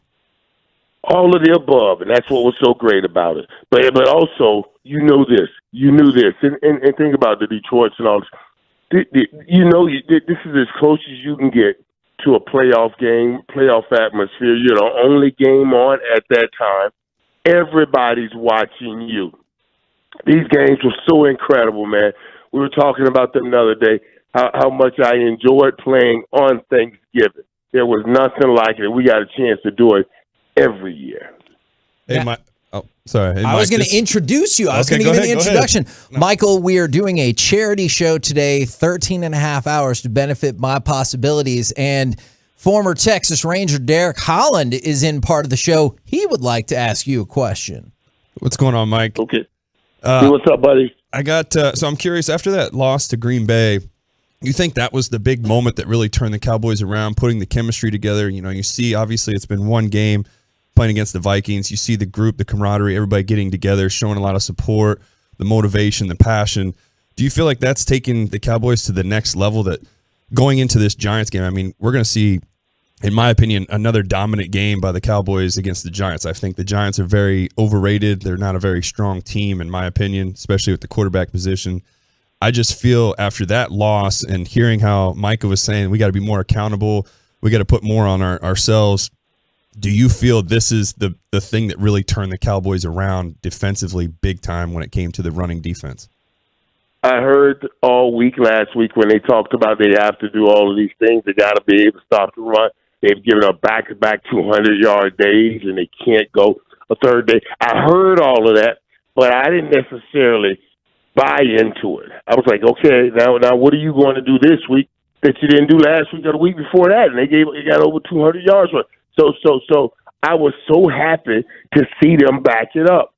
But as happy as I was to see it, because let me tell you something, that Green Bay game was a horrific loss. Mm-hmm. It was a horrific loss. And I ain't just talking about you lost to Green Bay. I'm talking about how you lost to Green Bay. Wait a minute. You're up 14, and the team is running the football, and they still run you down? Oh, my God. Do you understand how crazy that is? You're up 14. The team that you're playing against is running the football, and they still close that gap and beat you. That's the worst loss that you can have. It's not like they were running the football early and got up and they just kept pounding and pounding. You were up by 14 and you couldn't even stop the run enough. They're eating the clock up for you, but they're getting chunk yards. That was a horrible loss. And the only thing to get that taste out of their mouth had to be a performance like they did this last Sunday. Now the question is, how do you put toothbrush to tooth and head to pillow if you show up and play less than what you showed on the rest of the year? How do you put yourself in the bed or wake up and brush your darn teeth if you ain't going to be putting on that kind of performance when you know that's inside? That's all I'm saying. Michael, the last Thanksgiving game I went to was 1998, the Randy Moss game. Can you talk about, I know you weren't covering him, but seeing Randy Moss for the first time in person? We're not blaming you. Yeah, that was we were talking about that the other day on TV too, because I was saying I couldn't, I was old head then, and we were supposed to get Randy Moss here. Now we're battling against Randy Moss, and I had a pretty good day. I mean, if they had like 8 or 9 catches, 10 catches for 130, 40 yards, but Randy had 3 grabs, 3 grabs for 165 yards and 3 touchdowns. I was like, oh my God. Are you serious? That vexed me, man. That's the first time I came home after a game. I had to talk about putting toothbrush to tooth. I was looking in the mirror like, dude, maybe, yeah, dude. Maybe you're not the same dude anymore. My job was always to be the best receiver on the field. And when I put up that about 130, I was like, okay, you're doing pretty good here. Randy just, I said, ooh, that's different right there. Maybe that is different. Yeah, that was a hell of a game. That was a hell of a game by him. And Mike, do you also feel after seeing this Cowboys team, do they compare to the teams you played for? Oh. Boy, that would be, I wish they could compare to those teams right now. I wouldn't say that I see that right now. But I saw it Sunday. Now, if they can string some games together like that, then you can start throwing them up there with those teams. But you can't put them up there right now. We need more than just one showing like that. Agreed. Now, speaking of those teams, we're running auctions all day to go along to raise money for My Possibilities. We have autographed stuff from Emmitt Smith and Troy Aikman. People clearly need to go bid on those items, right? Absolutely. Those are my boys, man. Those guys. Hey, listen, man. You those are 2 of the best to ever do it, and getting anything from them, they're still vibrant, still active. Troy's the best at what he does, and Emmitt's all-time leader rusher. Whatever you get of his, it's not going anywhere because nobody will ever get that record. Nobody will ever get that all-time leader rusher. We won't even keep a running back around long enough to get it. Absolutely. I appreciate that. We appreciate you jumping on with us, and obviously, go Cowboys. Absolutely, buddy. Hey, happy Thanksgiving to everybody.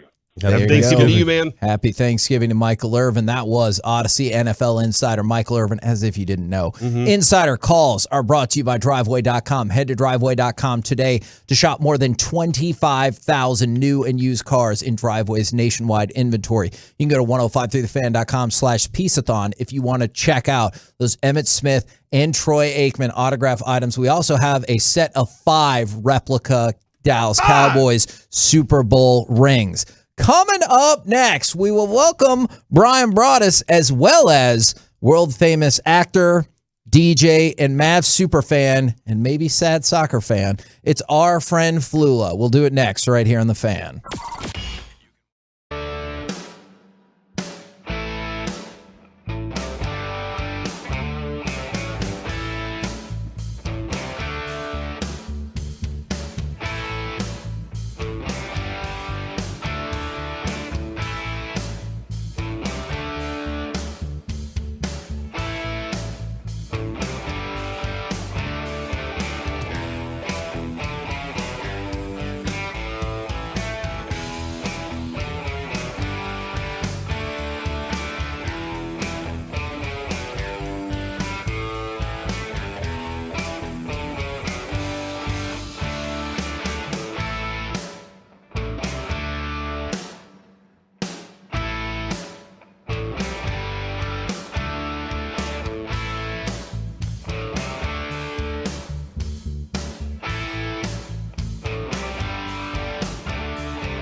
Odyssey app.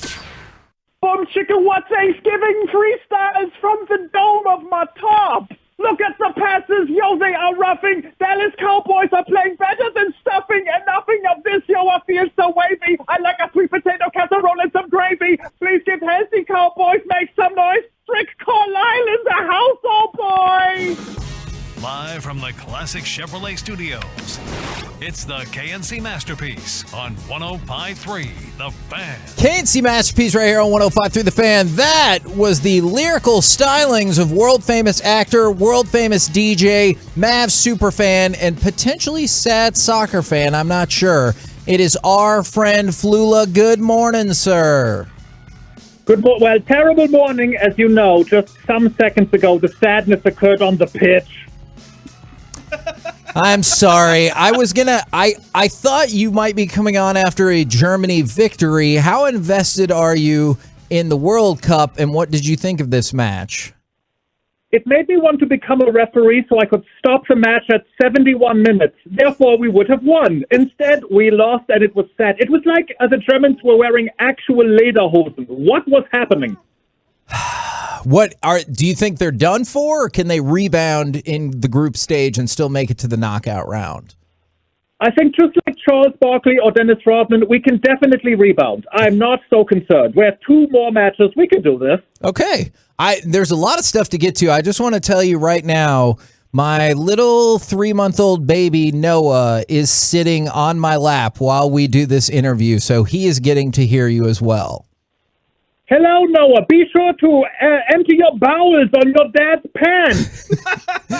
He is definitely very, very good at that. Now, I think we should start with we've got Derek Holland from the Rangers here as well. So we have an all-star cast now that you're here for our annual Piece-A-Thon. Oh, this is wonderful. Oh, hello, Derek Lane Holland. I hope you're doing great.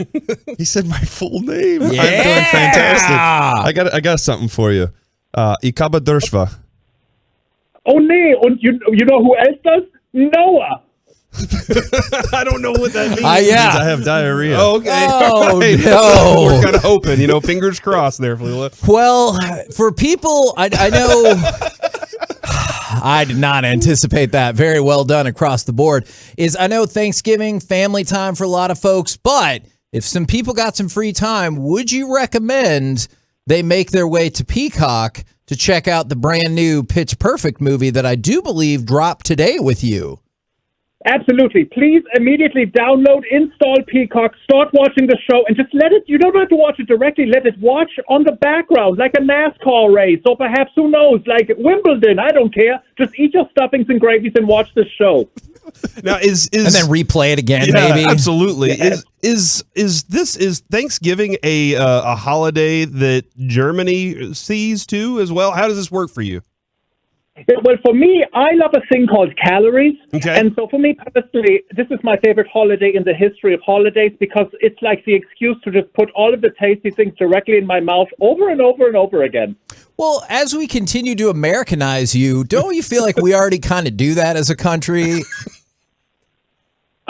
Yeah, but this time it's like a good idea, and it's delicious. Yes, absolutely. It is delicious time. Even the turkey, do you feel like we could come up with a better main dish for Thanksgiving than turkey? Turkey is a vehicle for cranberry sauce. So if you're out of spoons, just use the turkey to feed those cranberries down your gullet. But yes, if you have a spoon, you can skip the turkey.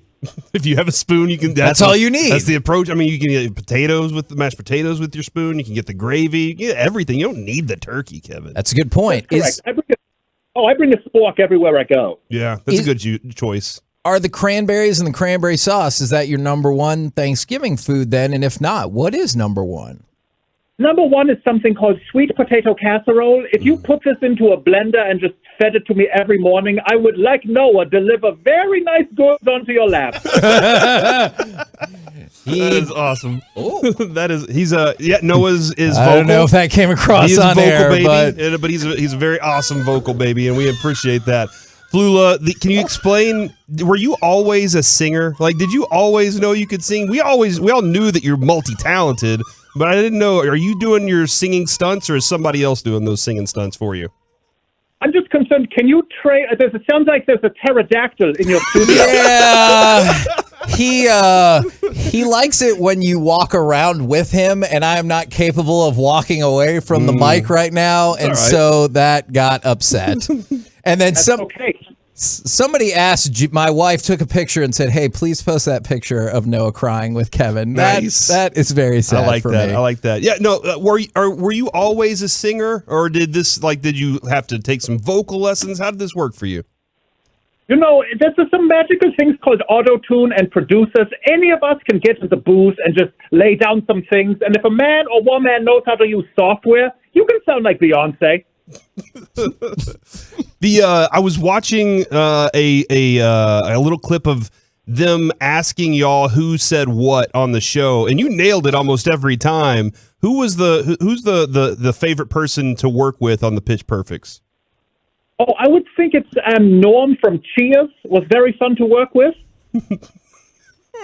Sorry, I can tell you, I have forgotten every moment on set, as you can tell, because what happens is I eat food, I perform, then I go home and sleep. I'm like that Men in Black scene where they have that pen and they shine it in your face, and Will Smith is like, "Do you remember?" And then I say, "No, I don't remember anything." Okay, gotcha. So always working for more. Now, I got to ask you a question. We're concerned that Luka watches too much soccer, and that has inspired some of his flopping and complaining. Okay, well, let's just say I was watching some highlights of LeBron flopping. This flopping thing has spread. Okay, everyone is doing it. And number two, if you can get 50 triple-doubles and he's not even 24, I say flop and flip, make yourself a flapjack. Who cares? That's fair. So do you think LeBron is like patient zero for spreading the flopping across the NBA then? Well, no, it came from Europe, let's be honest, and I apologize in advance for this. But if you're the best player in the world and you also do it, of course, it's like when my really cool cousin started wearing those nice shoes, then everyone was wearing Birkenstocks. That's where it started. Who knew? Who knew? I'm gonna say that it was Vlade, Kevin. I think Vlade was the first flopper I ever saw. Oh, Vlade Dottie, we like the party and flop. Yeah. Yeah. Okay, that's fair. Now, all right. So we first talked to you, obviously, after the German Moses and several other great things with the Mavericks. Are you as attuned now, and what is your love level for Luka? I think Luka is no one, of course, can top Dirk. Like, Dirk is number one in the town, in the history, in the universe. But if you're going to pick a second person that is also incredibly sassy and dope, it's Luka. Luka can do all the things. It's like you put a blender on and then you throw Larry Bird, Magic Johnson, Dirk Nowitzki, and Fat Lever. You know what I mean? Yes. That would not have been my guess for the third one, but that makes sense. It's a good option. Have you gotten to meet Luka? I have not. I have viewed him on screens, as we do everyone, but I would very much like to meet him, give him a high five, and then just observe his dopeness. That man can pass like he's got 18 ears all over his body. I mean, eyes. Corn, what's happening? I'm hungry. Yeah, you are definitely hungry. Gosh. And, he's going to watch Pitch Perfect just over and over, just eating food today. We were lucky enough to introduce you to Dirk the first time. Maybe the next time you come in town, we can get that visit with Luka set up for you. Does that sound like it could work out? I would love this. Sequels are always great. I mean, Terminator 2, Lethal Weapon, Die Hard. I would love this. Yes, absolutely. Okay, since you mentioned Die Hard, I do feel like we need your definitive opinion after Thanksgiving. Do you believe Die Hard is a Christmas movie? I believe, who cares? It's the dopest movie ever made. It's an Easter movie, a Christmas movie, a Hanukkah movie. I watch this movie all the time, so I guess the answer is yes. Also, there are jingle bells. The entire soundtrack is a man just hitting a jingle bell. So, yeah, Christmas. Yes. That's a great point. We recently had Dirk on. He did say hi to you. He said, "What's up" to Flula while he was on with us. But also at that time, we asked him if he thought Kevin could defeat a kangaroo in tennis, because 100%. Kevin claims that he 100%. could defeat a kangaroo Easily. in tennis. 6-0-6-0. Do you think that Kevin can beat a kangaroo in tennis? What is inside the kangaroo's pouch? Other tennis balls, obviously. That's where they store them. Oh, that's a violation. Kevin wins. Yeah! I'll take a default victory. That's totally fine. Now, Flula, I think you can help us with our auction, 1053thefan.com/Piece-A-Thon. We have an autographed basketball from Dirk, autographed Luka jerseys, and autographed mini basketball from Luka. How much money do you think these items should go for? I would say priceless, like saving 15 minutes on your car insurance or whatever. Yeah, put all the money down and buy this. Sell your crypto if you still have it. Buy one of these balls. Did you stay away from crypto, Flula? Of course not. Of course not. I was bitten by this bug as well. Was it Tom Brady? Was it Matt Damon? Like, who swung you over to the crypto side? Oh, it was my stupid cousin who wore those Birkenstocks 10 years ago. They hit that trend. Yeah. You figured you got to be in the right direction. Yep, that's the way to go on it. That's why he has to work so hard. He needs to make up some of that money Always from working, the crypto. for the crypto and more Birkenstocks, obviously. How are you feeling? We're kind of frustrated around here right about now over Jason Kidd's usage of Christian Wood. How do you think that will come together, and what do you think about Jason Kidd as a coach? Jason Kidd is amazing. He can pass. Look, he was playing with Jamal Mashburn and Jim Jackson, and they were still fun to watch. Let's just give this man some time. That's a great point. The 3Js era back in the early to mid 90s. Hey, Odell was out in LA last year. He was playing for the Rams. The Cowboys are trying to acquire this player, and trying to get him on this team. Do you think he will be helpful to the Cowboys and Dak Prescott? All I want you to say is, let's call Emmitt Smith. Where is he? I want to watch him just run that tasty ball down the throats of other players. Why are you not playing Emmitt Smith more, is my question. That's a valid question, Kevin. Okay, well, I'll have to catch you up later. He's the all-time leading rusher. Why wouldn't you play him? Man, I did not know your affinity for 90s Metroplex sports with Emmitt Smith, Jamal Mashburn, and Jim Jackson references. That is amazing. As always, Flula, so many people are texting in, talking about how much they love you. Want to give you the opportunity, if there's anything else you want to plug or say, or anything else we're skipping over that we need to talk about. Let's, everyone, thank you. Have a very wonderful Thanksgiving. Eat all the delicious calories, and you rock Dallas. I shall see you soon. I don't know when, but soon is the answer. Thanks, Flula. Love Thank you man. very much, good sir. You're the best, Flula. Oh, Oh, you you cut cut him him off? Larry, you cut off Lula, dude. You cut him off. He was actually giving me a cool message. You cut him off more than Kevin cuts off Jerry Jones. That is a fair point. It felt like he was about to say, "You're the best." Derek. I thought that's what he was going to say to you. He was going to actually say, "You're the best, Derek Lane Holland." Yeah. He was on a full name gonna basis. say that. We're new best friends. Diarrhea in German. That was a thing that has happened during our charity show. We're the KNC Masterpiece right here on 105.3 The Fan. Coming up next, we will have Brian Broaddus in studio. We add him to our aggressive campaign to get Darren Woodson in the Hall of Fame. Let's do it. We'll do it next right here in The Fan.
There is a reason you need a special license to drive a big truck. So companies that hire drivers and put them in a big truck should be held accountable for what happens when one hurts you. Frankly, you need Frankel and Frankel. The consultation, it's always free. Visit truckreg.com. KNC Masterpiece back here on 105.3 The Fan. We're right at about $2,000 worth of donations thus far to My Possibilities. I know people are all about the bidding, and I appreciate that to no end. If you want to donate money as well, that would be fantastic. 1053thefan.com/Piece-A-Thon. We welcome into the studio Brian Broaddus. Morning, sir. Hey, good morning, gentlemen.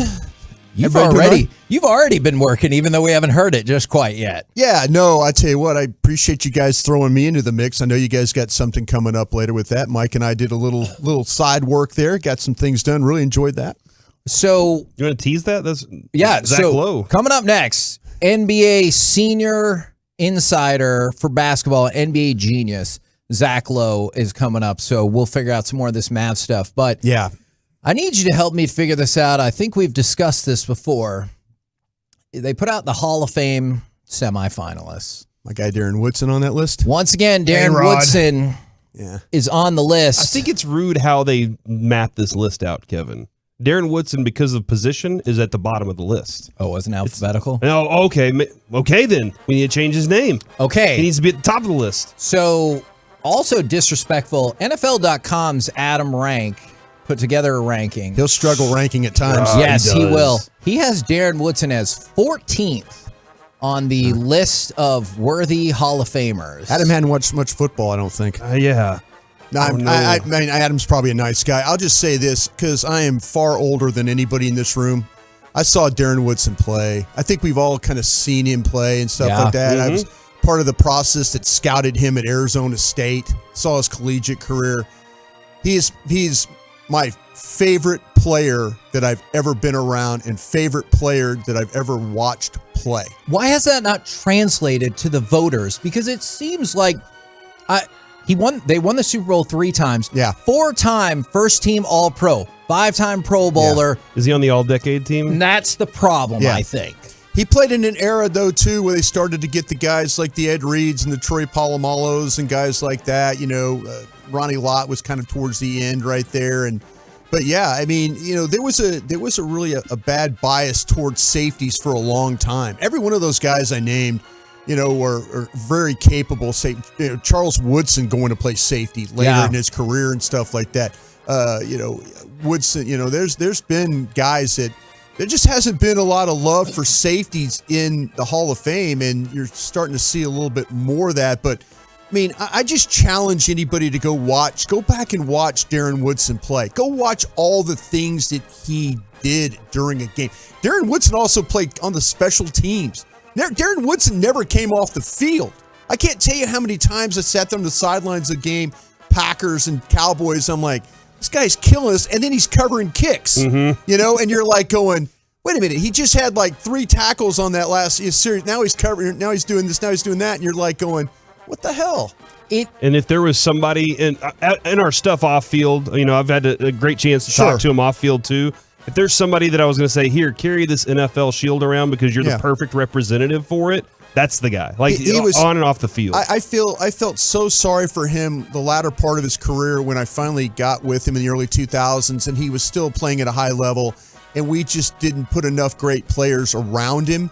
And so he was having to carry a team, and they did. I mean, those Cowboy teams, you look at the records, it wasn't the defense's fault in a lot of those. A lot of those. I mean, Darren Woodson still played at a very high level and played with a lot of class. And we lost 2 safeties when he retired. We lost Darren Woodson and Roy Williams. Yeah, that's the thing. You're absolutely right, Mike. I mean, that was the thing about it that's the one thing that Darren Woodson was able to do. He was able to convey how to play the game and then where to line up and who to go cover when needed to be on the field. And that's the thing that I still can't wrap my mind around about the 90s Cowboys teams is how did the voters think these teams were so good? Like, I know Troy, Emmett, and Michael got in, but we have the greatest offensive line of all time. They're like, all right, you can have one guy. Well, when I first started in the league in 92, there was a lot of the writers who voted on the Hall of Fame were from Pittsburgh. Yeah. And so you had that bias towards those writers grew up watching those great Steeler teams play. And then all of a sudden there became the bias of, the Cowboys' last Super Bowl win was against the Steelers. Yeah. So you have that. Oh, wow, It was a legitimate bias in the room. I mean, and there were people like, the Rick Goslins of the world who had to step up and say, listen, you guys have got to figure this out. Just because you're all writers born in Pittsburgh doesn't mean that every single Pittsburgh Steeler needs to be in the Hall of Fame. I wanted to run through this list and see maybe where the appropriate ranking is, because I'm not saying Darren Woodson has to be number one. This is how Adam Rank has it. You guys can mark down how many beefs you have with being ahead of Darren Woodson for the Hall of Fame. Number one, he has Devin Hester. Man, that's okay. That's just being kind of Rank is a Chicago Bear fan. Okay, if you know this, okay? So he grew up watching Hester, or he's working and watching Hester. So that's a little bias there, right there. But he's, this is trying to be unique and trying to be different. I have nothing against Devin Hester because he is an absolute weapon the way that he played. But that is a little bias right there. I believe Joe Thomas. Okay, I was going to say, I think the next two, Joe Thomas and Darrelle Revis, I can live with. Yeah, Darrelle Revis, to me, when you look at his situation, I mean, they called it Revis Island for a reason. His ability to walk outside and cover anybody, and he played in a time too where you play up tight, you play close, you stay with guys, you run with guys, you knock down passes. I mean, he was one of the best at doing that. What about Patrick Willis? He's an interesting case just because he only played 8 Longevity, years, yeah. but he was awesome in those 8 years. Yeah, he was another one of those guys where it seemed like he was going to make every single tackle when he played. But we've had some guys that have gotten in the Hall of Fame with a short career. Terrell Davis. Davis is the best example of that. Steve Smith Sr., to me, Darren Woodson is absolutely a Hall of Famer ahead of Steve Smith. Steve Smith did a lot for the little short guy that was the receiver, though. I mean, he was extremely tough. Very strong. Very strong. I remember watching him play at Utah when he came out and all that. Surprised he went in the third round. I'm like, man, they stole one right there. But yeah, I would say that Darren Woodson, when you start to talk about the impact of the game, he would be ahead of Steve Smith for me. James Harrison and DeMarcus Ware.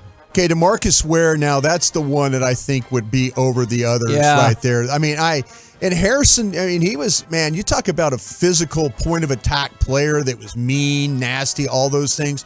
But I think the impact that what you saw with Ware, when we were talking about Ware, that was my final draft with the Cowboys in 2005. Everything that was said about him in that draft, even though there was a fight between Parcells and the staff about who was going to go, I mean, it was really, it came down to, hey, this guy, he can live up to everything that we talked about, and he surely did. Can't believe he wasn't a first-time Hall of Famer. I thought for sure DeMarcus Ware was an easy, as soon as he was on the ballot. And this list even has him 7. See, this is the thing about it is, too, but at least these voters now have got to see him play.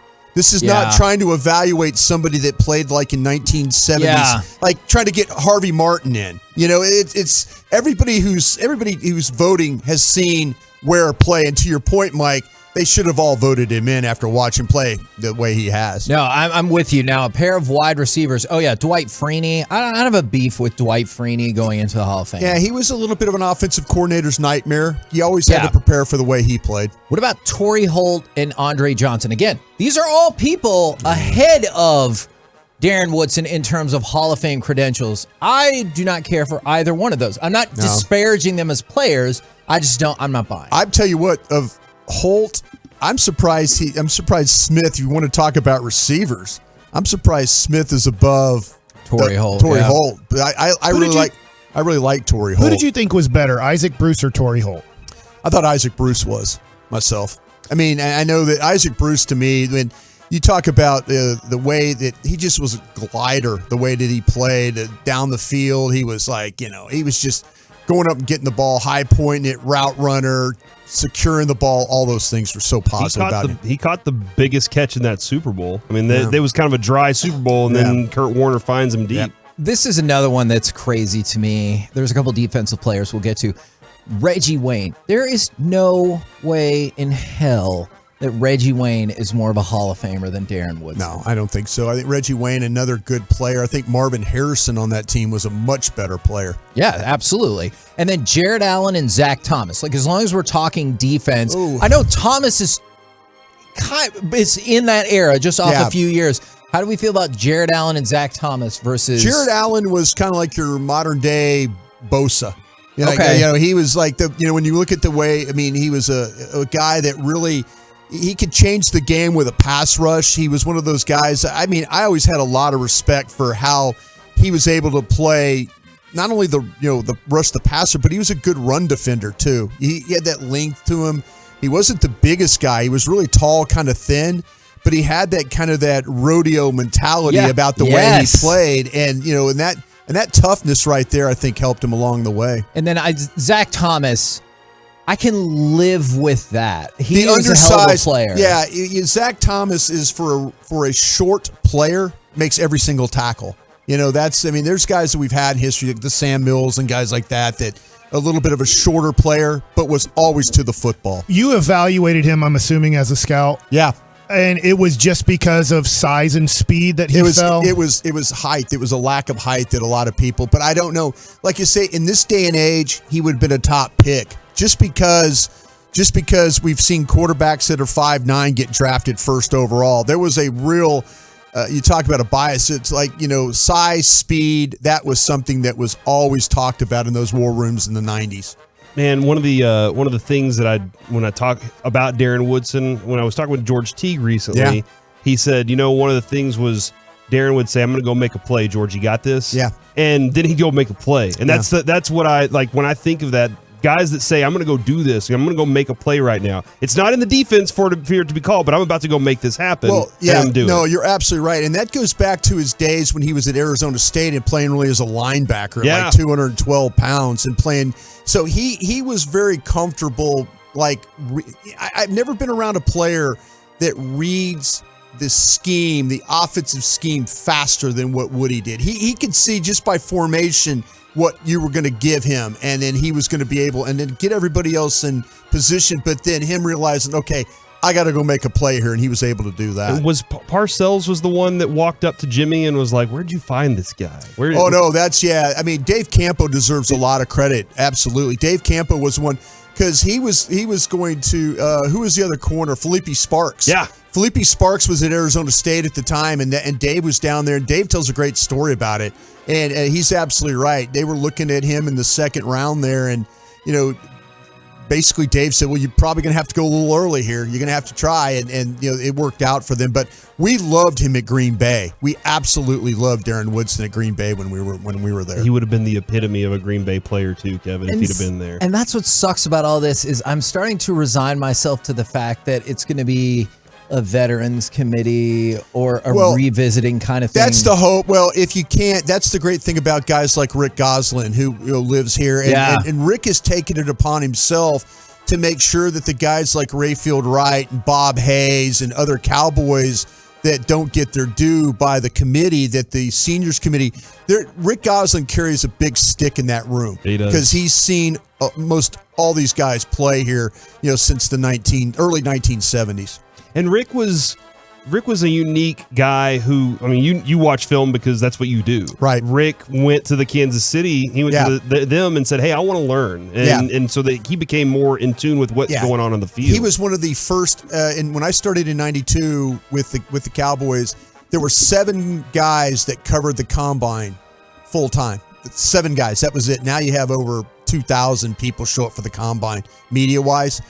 Rick Gosselin was one of the first. He took an interest in scouting well before anybody. Matter of fact, Rick Gosselin is the reason why you drafted DeMarcus Ware.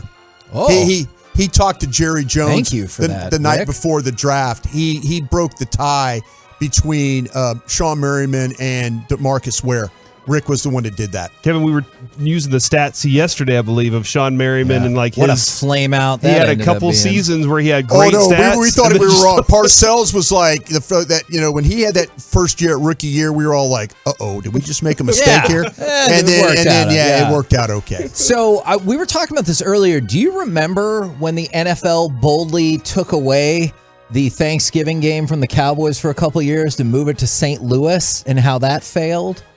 What years were those? 75 and 77. Okay, I was going to Cowboys games then because we had season tickets from 72 to 92. And I remember somebody asked me the other day, my best memory of a Cowboy Thanksgiving Day game was the Clint Longley game where they beat the at the time they were the Redskins. Whatever. But I don't remember those days because I always remember going to a stadium and watching the Cowboys play. So for those 2 years I didn't go. Yeah, they took them away because they were like, let's make this work in St. Louis, and it didn't work. And it didn't work. Oh, never mind, my bad. Yeah. We're the KNC Masterpiece right here on 105.3 The Fan. Coming up next, like we told you, we will have on ESPN senior writer and NBA genius Zach Lowe. Remember to go bid and donate. 1053thefan.com/Piece-A-Thon.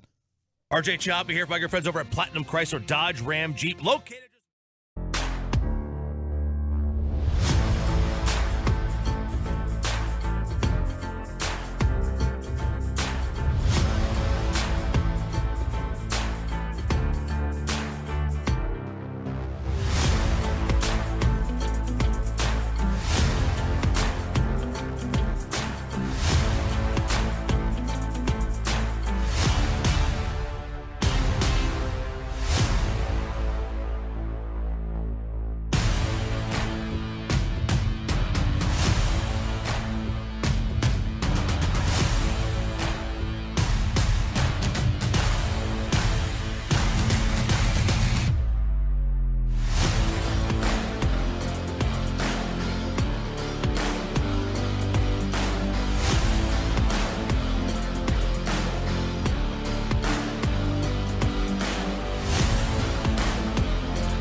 Right, back on the KNC Masterpiece with NBA insider Zach Lowe. Zach, thank you so much for joining us today.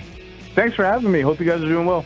Well, we're doing good. The Mavericks are off to kind of an inconsistent start. At times, they look like a team that played in the Western Conference Finals last year, and at other times, they look like a team that could struggle to make the play-in. What are your thoughts so far on watching the Mavs?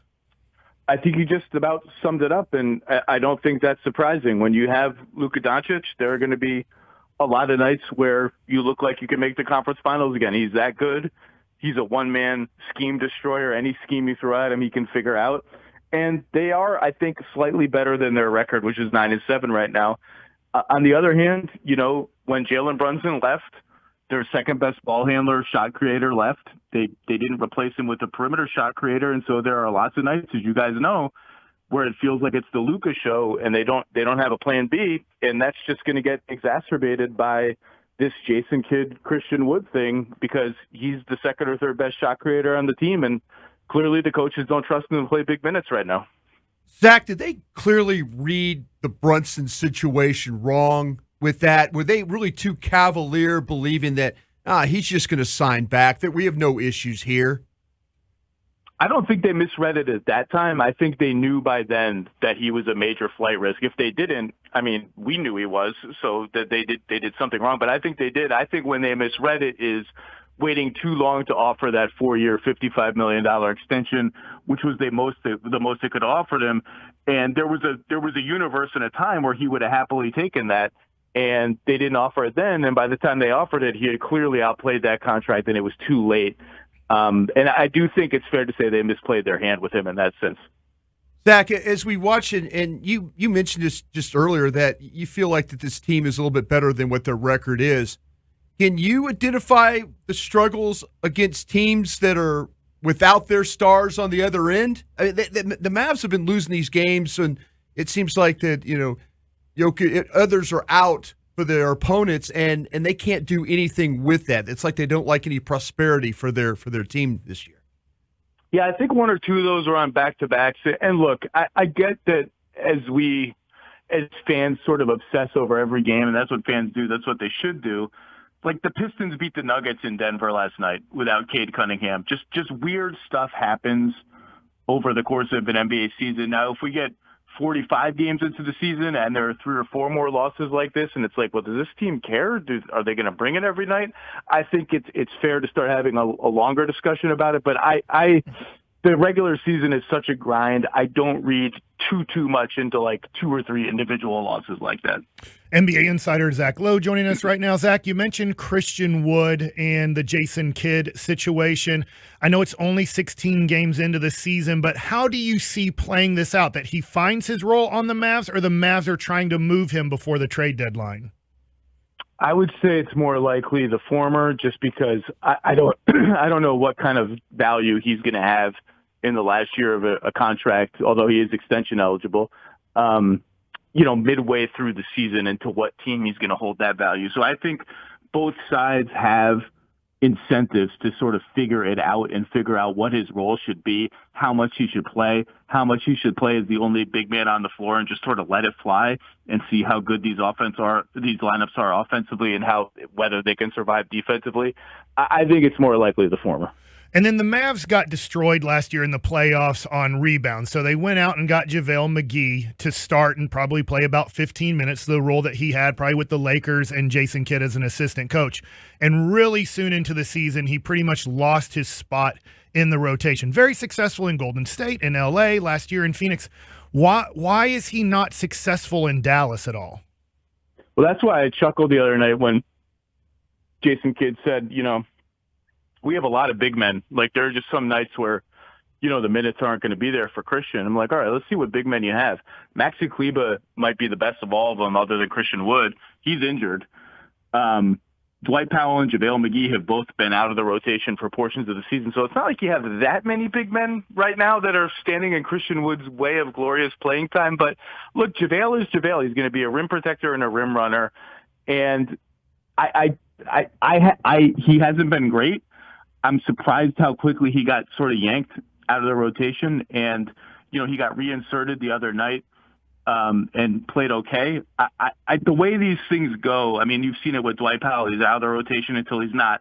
I think JaVale will get more chances and look better in those chances. But to me, the ride or die big man combination with this group is Kleba and Wood. And that group has been very good together when Luka's been on the floor too.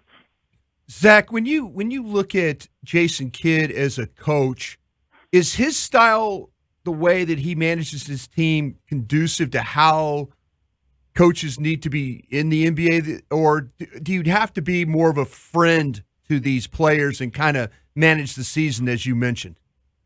I mean, I think that just depends on the players, the personalities on the team. Obviously, in Milwaukee, his style kind of wore thin, both schematically on the court and the way he interacted with some players off of it and in practice. I think by all accounts, he's kind of learned from that and softened a little bit. But he's always going to be Jason Kidd, man. He's prickly. He's tough. He wants to win. He was a genius player. He has super high expectations. He was a tough, physical, nasty player. He has super high expectations for that. And, again, we're 16 games into the season, 9-7. I didn't hear a lot of Mavericks fans complaining about Jason Kidd's coaching like 4 months ago when they were in the conference finals or whatever it was, 6 months ago. So, Zach, when it comes to the West right now, and you talked about Denver, obviously, losing a few games and stuff like that, who do you really like in the Western Conference right now?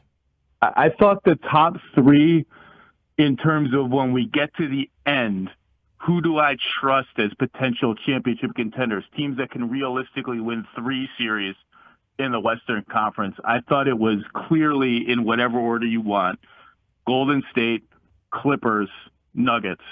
And arguably all 3 of those teams, for various reasons, have sort of disappointed out of the gates here. And Phoenix has sort of emphatically said, yeah, we got injuries. We got a guy who's not on our team anymore, doesn't want to be here. We're still pretty damn good. Utah has started to fade a bit. Portland started to fade a bit. I think when it all comes out in the wash, those 3 are still going to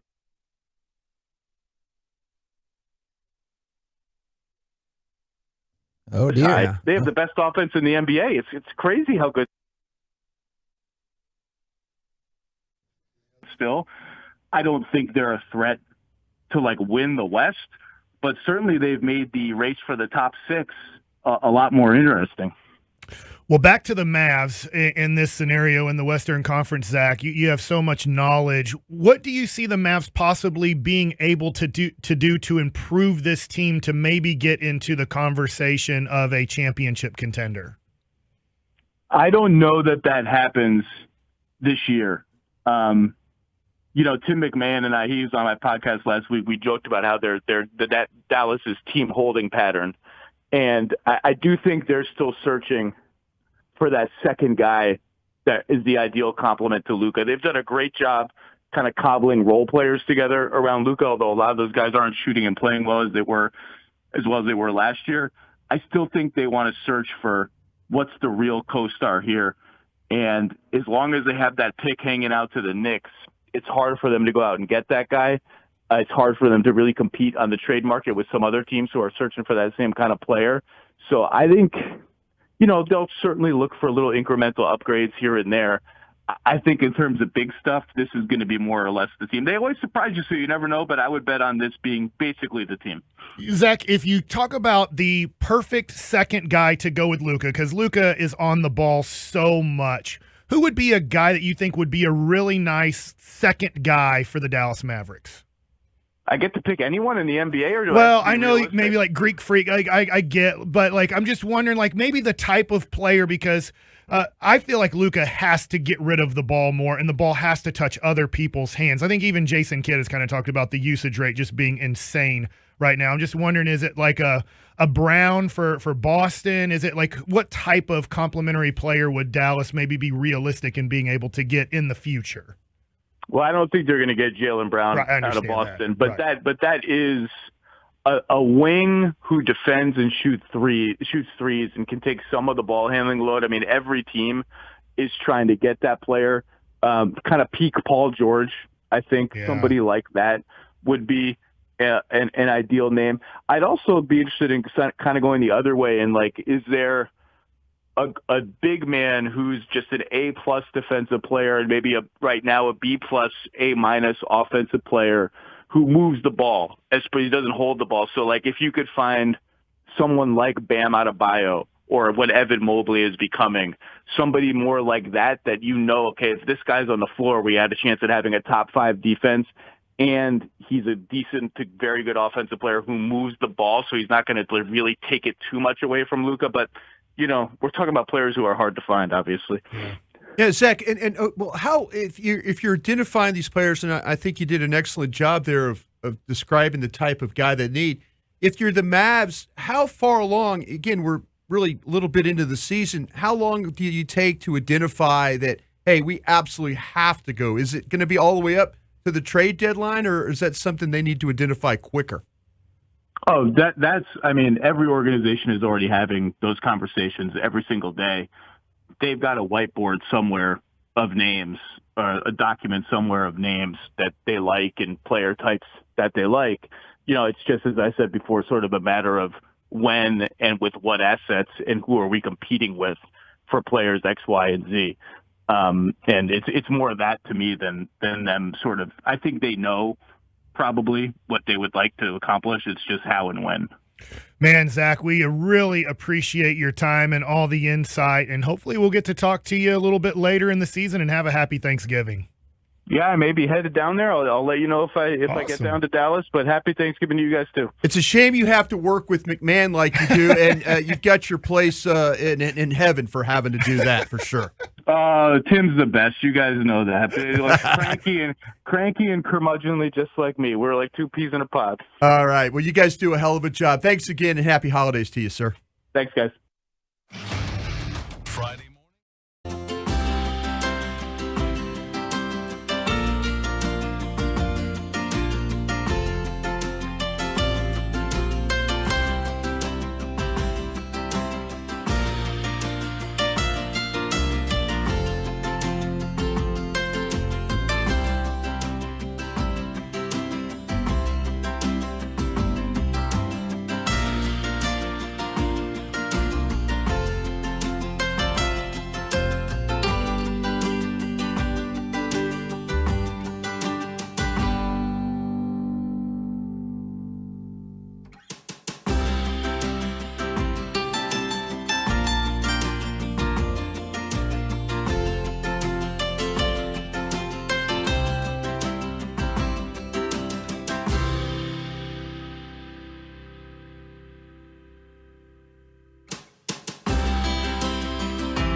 Masterpiece on 105.3 The Fan.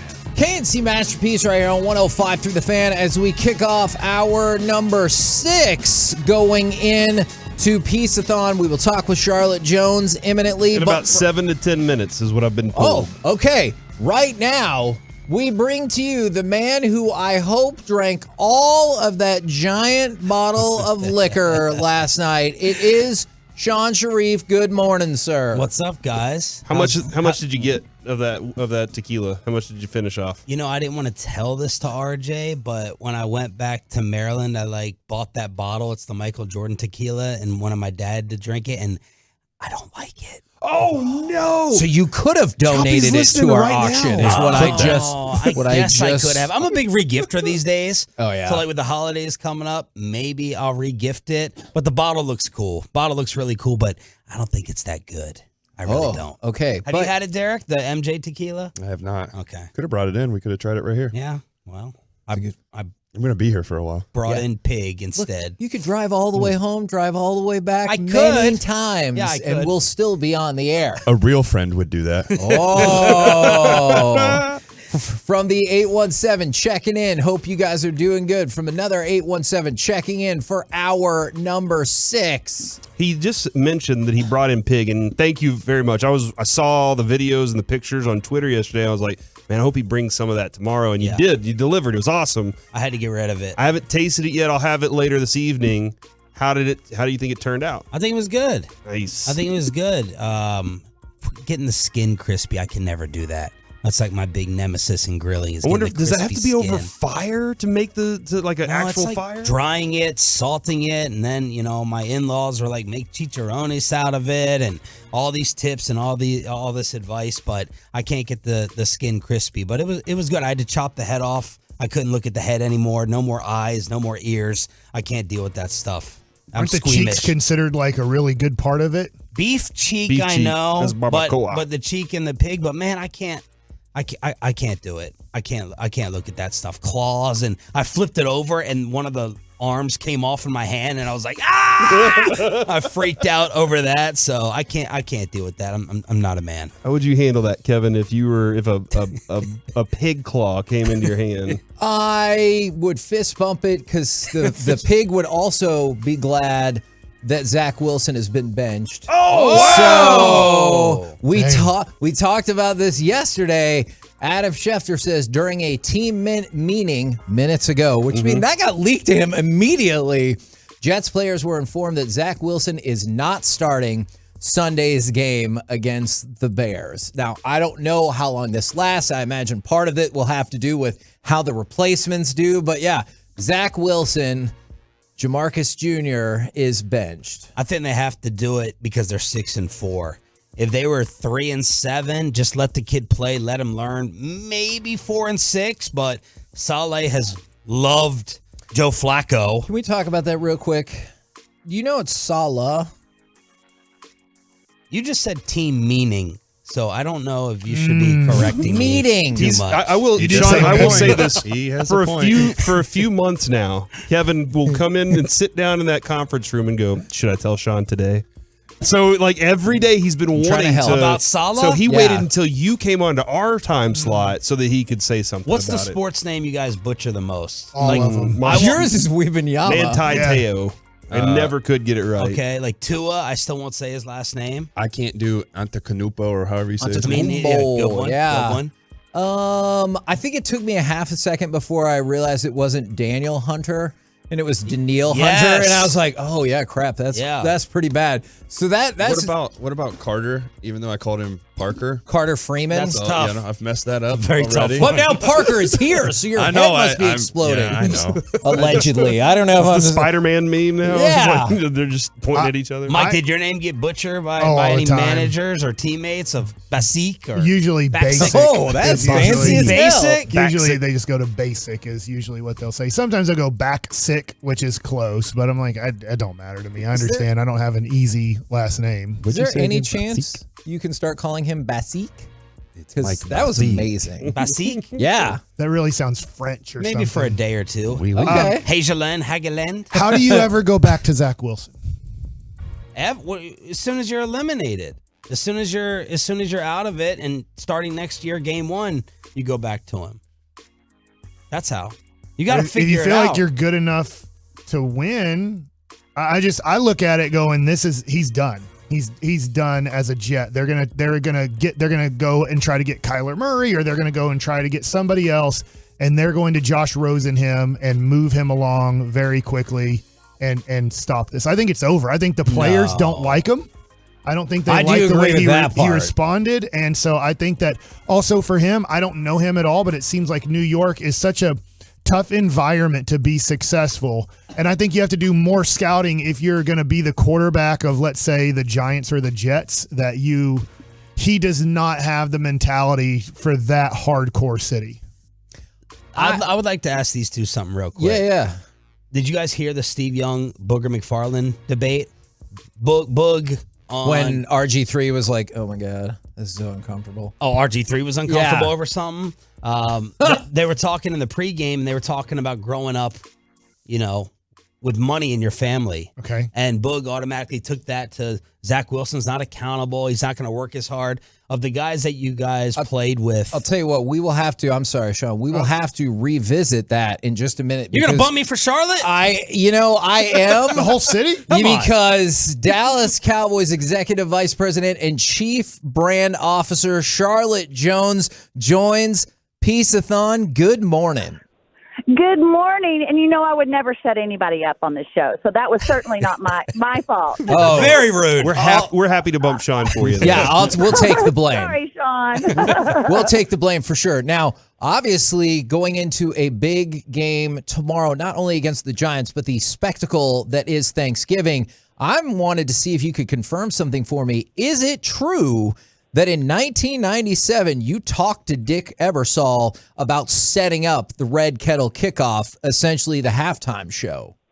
Yes, well, I appreciate you doing your homework there. It's hard to believe, actually, that it's been 26 years since that happened. And, we at the Cowboys, that's how long it's been since we've come off our Super Bowl wins. We certainly were enjoying a lot of success on the field back then. And then we, ran into a little bit of a controversy with some off-field activities and decided that, if people were going to be as interested in what we do off the field as they are as interested in what we do on the field, then we needed to use that interest and that visibility for something.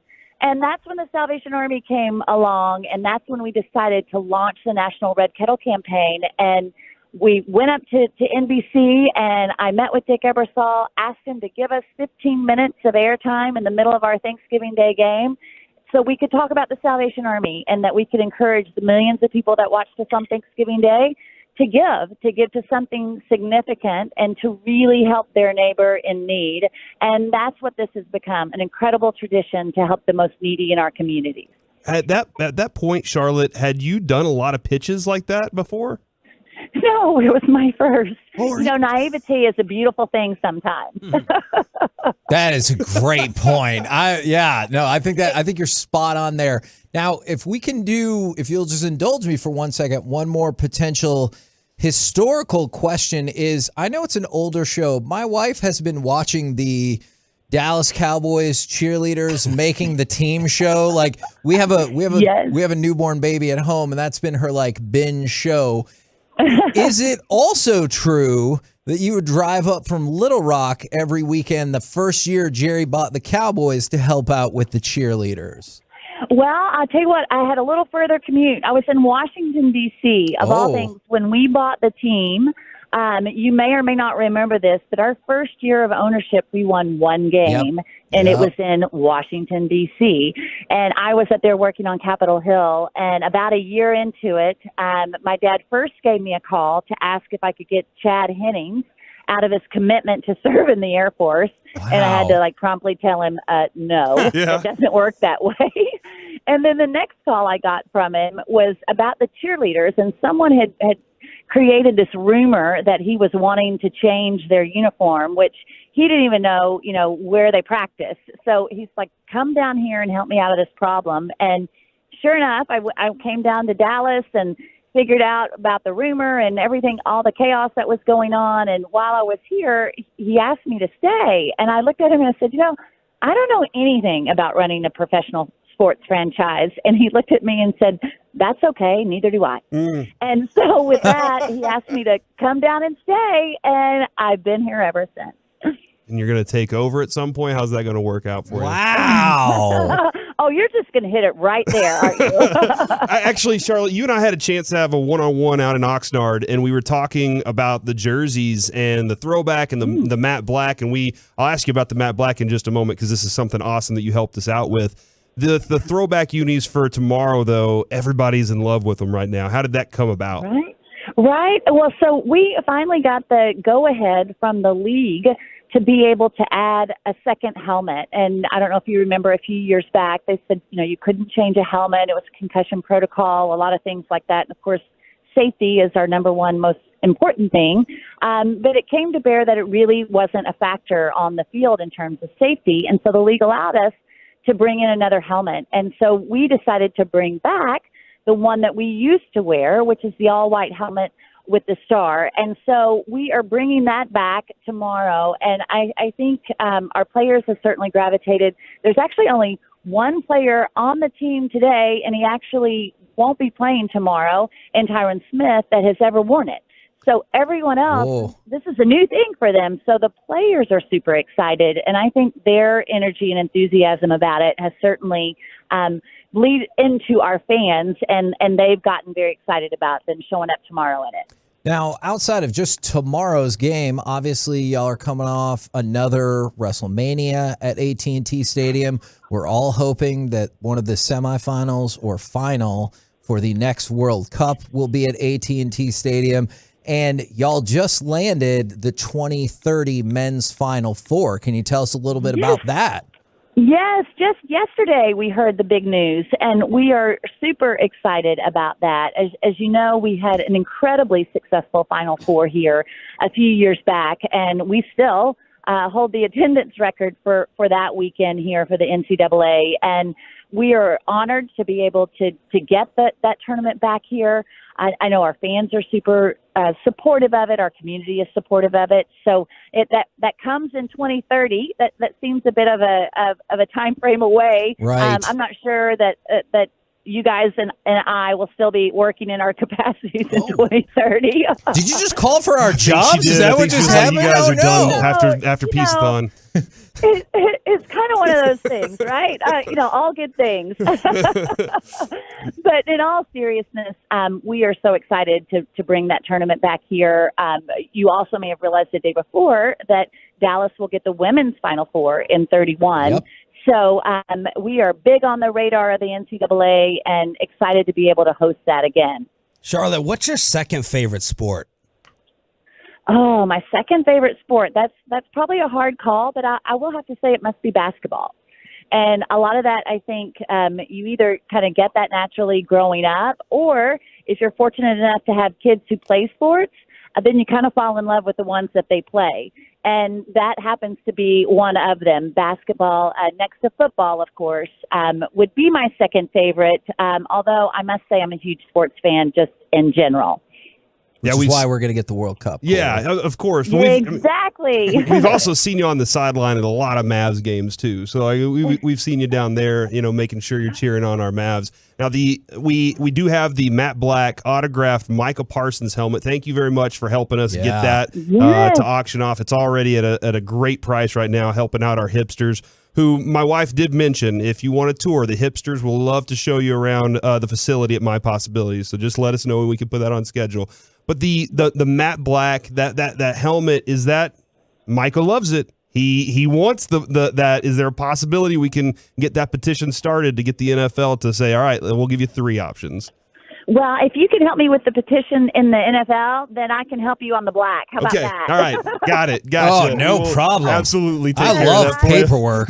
Well, I will say this. We are so happy to be able to help you with the Piece-A-Thon and the hipsters, and I want to take you up on that invitation. I'm so impressed by the work that you and your wife are doing, and just by that organization to help so many that, their future may not be as certain as yours or mine. And for us to be able to be supportive and to help that and to have an incredible place for them to go and to continue their lives and their hopeful careers or their next step in their life is so impressive. So thank you for doing this today, and we're just happy to be a small part of it. Well, again, we very much appreciate it. And then obviously helping us spread the word has been fantastic. And we're all looking forward to the Giants game tomorrow and the Jonas Brothers. So thank you very much, Charlotte.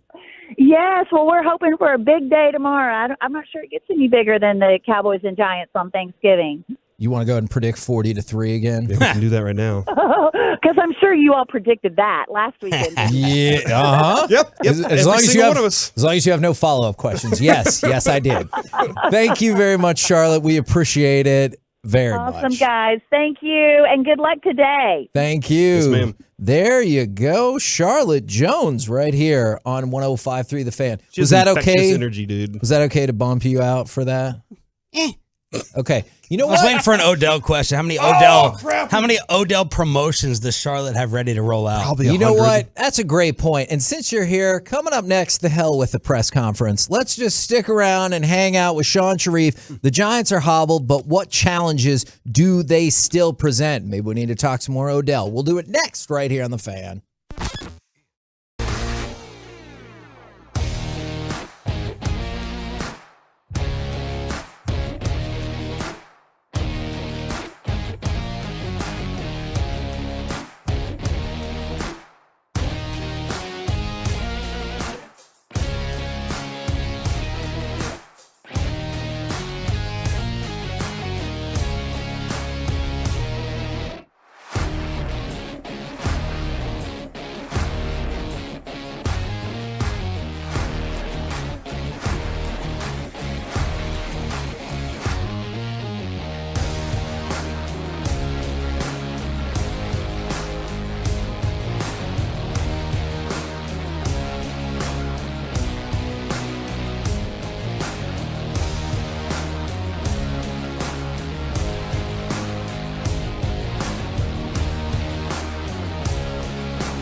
105.3 The Fan is brought to you by the personal injury lawyers Frankel & Frankel. There's a reason you need a special license to drive a big truck.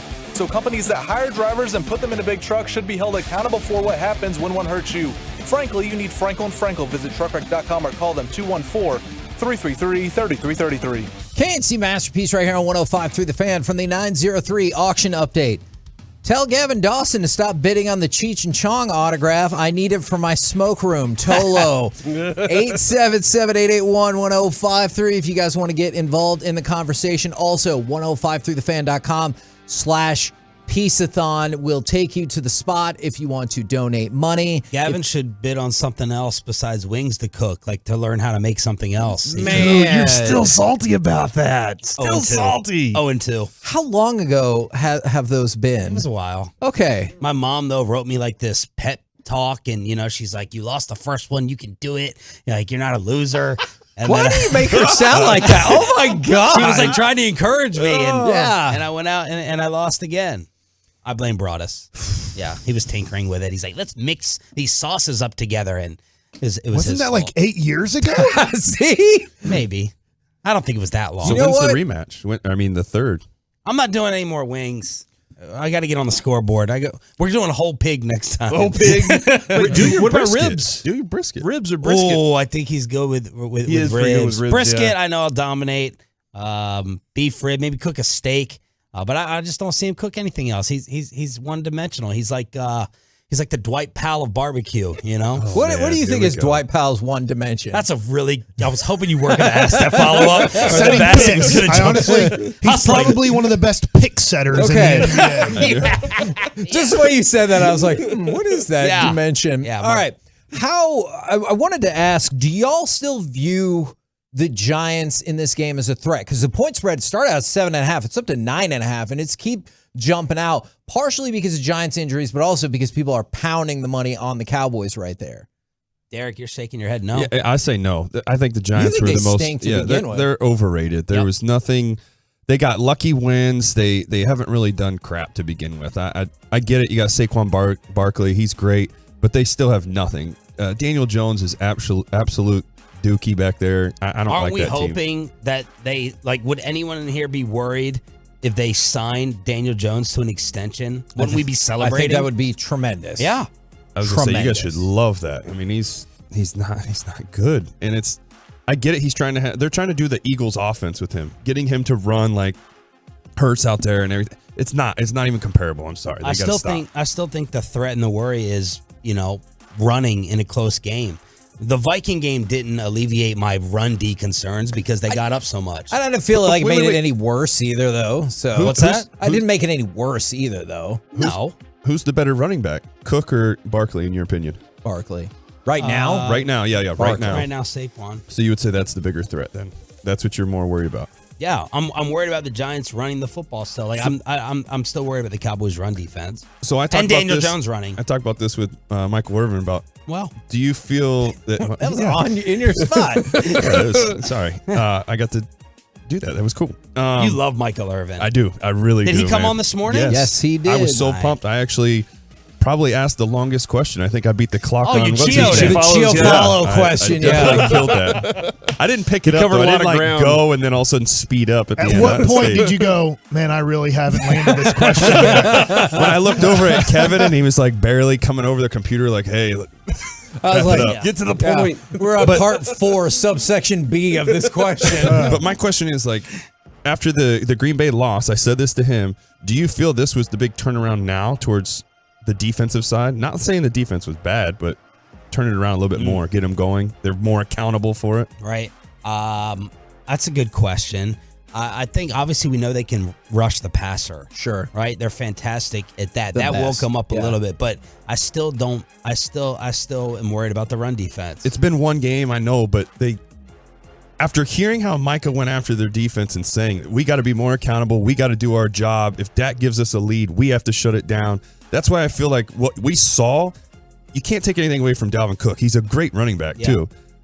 They stepped it up. They did their job. I mean, hell, they held them to three points. I don't even know what the but they took them total out of offense was. But they took them out of their run game, right? It was an ass whipping early. You can have all this want-to and No, all you're this right. pep talk. Do they have the roster and the personnel to stop the run? So what is there a magic number for you tomorrow between Barkley and Jones that if they like combo for 150, you think we're cooked?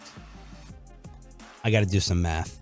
Okay. If they combo for one, I don't think we're cooked. I Okay. think that's how they stay in the game. Like Okay. the Giants and the Vikings were overrated this entire time. We've been saying it. And again, I was hoping that, this screws up their draft pick and that they re-sign Saquon and Daniel Jones, but that's the only chance they have to win unless we turn the football over. Do you think they're more likely to re-sign one or the other? I think they're more likely to re-sign Saquon. Okay. Like this Odell thing for them, I think this would be a test of their new front office, right? It appears they're competent upstairs now. Saquon, let's see if they think they're really close to a finishing piece of being that you know what I mean? An Odell Beckham away from really competing. Or are they like, this is a little smoke and mirrors. This is a little fool's gold. I do think the Cowboys are going to win by a touchdown or more, Corey. I just think about it this way. The Cowboys lost a game they shouldn't have lost. Now, the Giants never had a lead against Detroit, but they were favored against Detroit, and they didn't play well. And I just wonder, what a big game for both teams. Is New York going to bounce back and show fight and character, or are they going to go, we really aren't that good? Are the Cowboys, after winning 40-3 and having the best game that I've seen them have in a 5-year period probably against a team that's over 500, are they going to go, look at us, look how great we are, or are they going to ride the momentum and go, no, this is now our standard that we hold ourselves to? They say the Cowboys, Corey, are allergic to prosperity. A lot of Tolos say that. Yeah, and Michael Irvin was talking about that this morning, too, about you can't look at yourself in the mirror after what you just did against Minnesota and then not say, why can't I do that again? And consistency is a problem. The Giants are, I'm sorry, were you asking if the Cowboys were that away or the Giants being an Odell Beckham away? Is that what you were asking just now? I was like, do the Giants see themselves as an Odell Beckham away? I don't think they do. They have a good defense, but they don't have a great pass rush, and they're still building on that defense, and they still have offense to build. I think they're still that far. They're still in the building process. They didn't expect that Dable to do this quickly, but that's how much of a buffoon Joe Judge was. And I was texting Derek Holland. There's my name drop. Let me pick that up. Hold on. That was cool. And I was like, how stupid would Odell be to go to the Giants? For sure. Like Eli was rotting and probably contributed to the end of Odell's career there. This would only be about a magical New York homecoming or preferring to live in the city, or unless they overwhelm him money-wise compared to the Cowboys offer. You want to go and sign up for Daniel Jones versus Dak Prescott? That would be dumb. Real dumb. I agree, but I still think it comes down to, and Kevin told me today, so I found out a little bit more. I felt like, because I thought it was just those two that were the teams interested in Beckham, was Giants and the Cowboys. So I was saying the winner of this game is going to get him. That's where he's going to make his decision. But now, Kevin told me Buffalo's in the mix possibly too. Maybe even San Fran. Kansas You could City. see, I feel like Kansas City, and also I Whoa. feel like, and this is just me just kind of throwing it out there. This is my own thing. The Ravens doing something crazy there and getting him. I think Getting a weapon for Lamar Jackson. They're correct. like, hey, let's try this No, for they once. wouldn't do that. They don't like. Maybe If the there's Cowboys are allergic to prosperity, then the Ravens are allergic to adding weapons. Maybe there's a reason nobody wants to go and play white out there. Maybe so. I don't know. What could that be? I don't think the Niners need him. Are you a Lamar Jackson hater? I'm not a Lamar Jackson hater. I'm just saying Hollywood Brown wanted out. No one else signs. How's he done? Well, yeah, I don't know. Once that- Kyler's you not went to playing, Arizona. I'm not watching. Oh, fair enough. But there has to be a reason, like we asked Michael Irvin, Hurts, Tua, Lamar, you're a free agent receiver. Who would you Okay. want to go play with? He chose Tua at the top.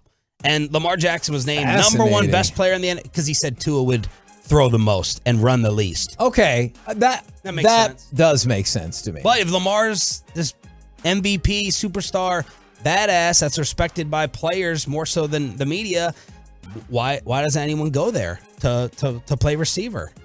I don't know. Because they don't have an offense that can do it. Maybe it's not the quarterback. Maybe it's the offensive coordinator and the fact that he's predictable. You And watch Lamar more than any of us because of your AFC North love. Do you think how good of a thrower is he? I honestly didn't think he was that great. Even from the college days. I mean, it felt like college was even worse. Yeah, he's improved a little bit, but I still am not impressed. He has a great arm, I will say that. But Look at the eye rolls over there. No, that was an eyebrow. Like it's just he's got a great arm, but he's not accurate. You'd rather have Baker. That's no, where, I would. That's where you lose me on this. Yeah, I get it. I have my Baker Christ love, but no, I would take Lamar just because of the legs. It's such a factor with how it is. I mean, look Lamar at Justin Jackson's Fields. a better passer than Baker Mayfield is. All right, this coffee cup is sitting on top of your head. Your life depends on it, and you have Hurts or Lamar throwing the football from 25 yards away. Hurts. I've seen him throw live. I'm gonna die. I honestly would take Hurts. Okay. Yeah, and I don't think he's the greatest thrower, but I've seen him deliver big-time throws. I think it's before. a great question because I put him almost in the same category. Fire that pigskin. No, I watched him throw. He trained up at APEC in Fort Worth. I do think he has obviously a rocket for an arm. Hurts? Yes. I think Lamar, let's just say it's first down and 10 from the 25 to start the game. And a hole opens up. He doesn't see anybody open. Hurts and Lamar Jackson. They take off. Lamar has a chance to go 75 yards. Hurts can't go 75 yards on you. Can he go 30 or 40 yards until you catch him and push him out or he slides? Yeah. But if Lamar, the one thing that I think separates him from Jalen Hurts when they take off running, Lamar might run at 99 yards on one play. Hurts can't outrun the cornerbacks and the safeties that will chase him and eventually catch him. But he's very effective to where he can move the defense. That's I'm just saying, I I think Lamar's a home run threat running the ball, where Hurts is more of a first down threat or get a big play from it, but he's not a home run threat running. I would be inclined to agree with that as well. We're the KNC Masterpiece right here on 105.3 The Fan. Coming up next, the segment that I know Sean is most excited for. It is Baseball Nuggets with Mike Bacsik and Derek Holland. All right, let's talk Chris Bassett. How good of a fit would he be for the Texas Rangers next?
market value for your current vehicle. Find new roads today at Classic Chevrolet. Relax and enjoy the difference. KNC Masterpiece right here on 105 through the Fan as we're showing Sean Sharif all of our amazing auction items. If anybody wants to go out and bid, we have an exterior house painting, a will, a chef's table at Nick and Sam's, and all of the autograph cards and memorabilia you can think of. And somebody has been texting in asking for a Lucy autograph, and Adrian has her working on a painting right now. It'll go up, and they're going to come up later, and she's going to autograph it. So Lucy will do that for us. It'd be awesome if she was like, no.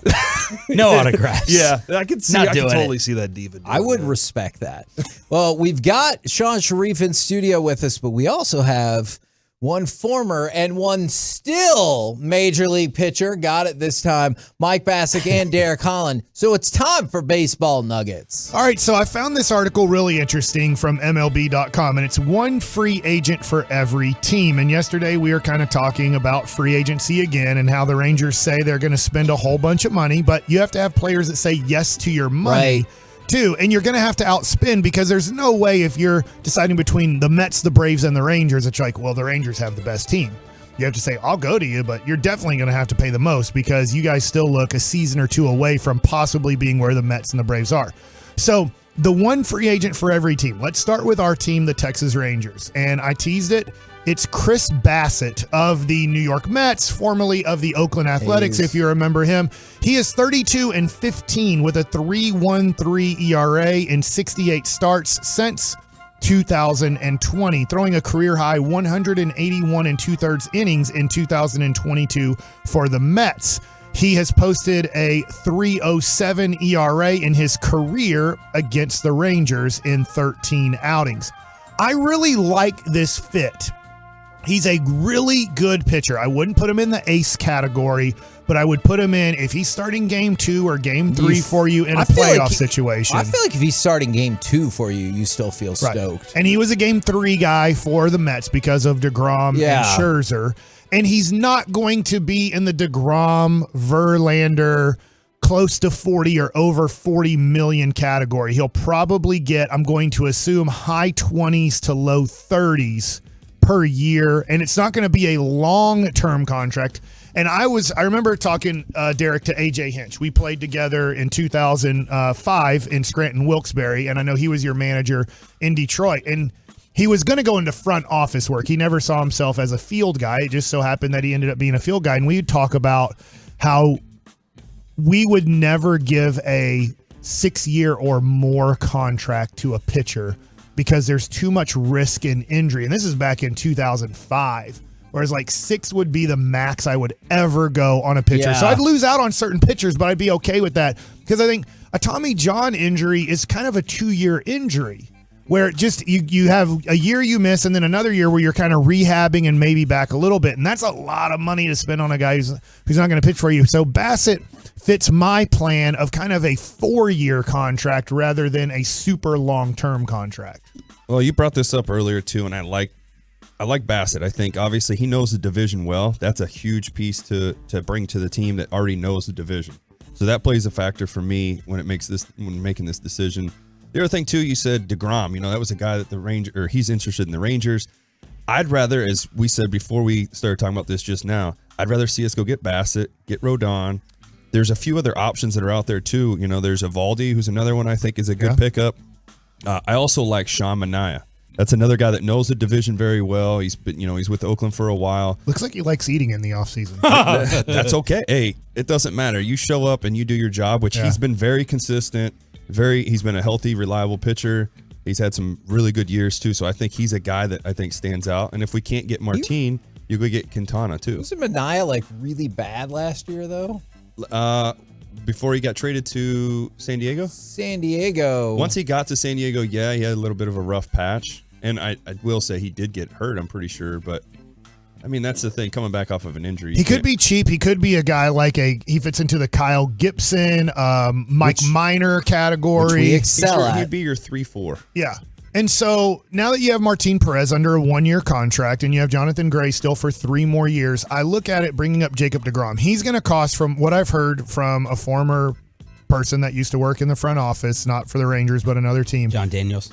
No, it wasn't John Well, Daniels. that does fit now. Is that it looks like 3 years and about 135 would be a Jacob deGrom contract. I'd rather hold off on that. And so I look at Bassett and I look at Rodon, who you just named. I think I can spend approximately 55, maybe up to 60 million a year for those two guys. I'm going to get 50 to 65 starts from my money.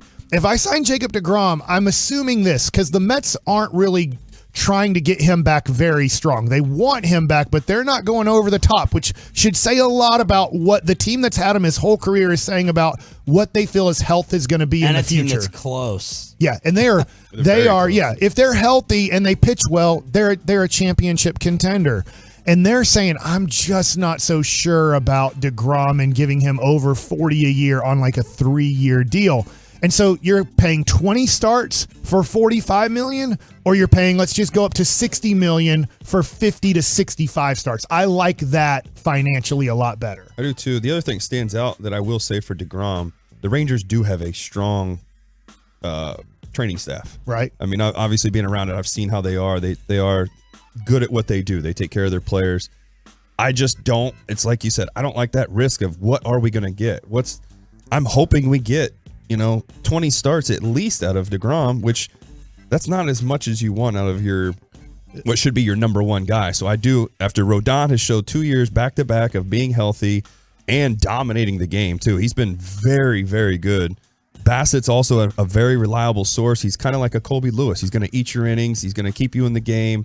That to me is, I think, the perfect fit is get those two guys and then try to get another guy as well to help out. They have deGrom in this article going to the Braves. I would be shocked with that. They have so many great young pitchers that they're not even having to pay a lot of money for.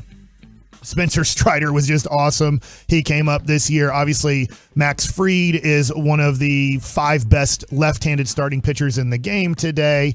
I know Anderson had a tough year last year. Kyle Wright had a good year. They have just so many. They develop and develop and develop, so I don't think deGrom fits there. Let me go to the rest of the American League West to tell you what they're thinking, the free agents that could be added into the division. The Astros here, this makes a lot of sense because they lost out on By the way, Anthony Rizzo. Does anybody listening want Jacob deGrom?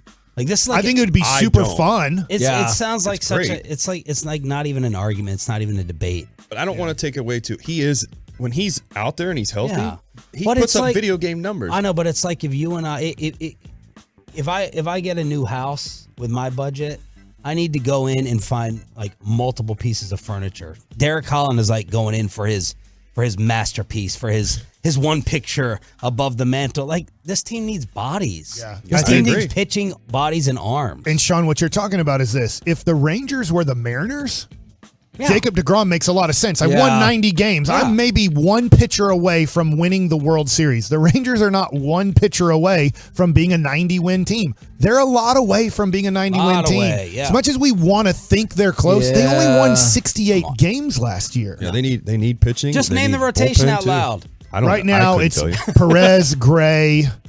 I guess you'd go Dunning right now, 3. And then it's a bunch of guys competing, and they're going to be in and out of the rotation. So the Astros, they have Josh Bell going to the Astros. So they wanted Anthony Rizzo. He immediately re-signs back with the New York Yankees. So that does make a lot of sense if the Astros are looking for a more permanent first baseman on their team. I'm sure they would have rather had Anthony Rizzo, but Josh Bell is a decent option for them. Jesus Aguilar going to the Athletics. I really don't care. They're pathetic at baseball.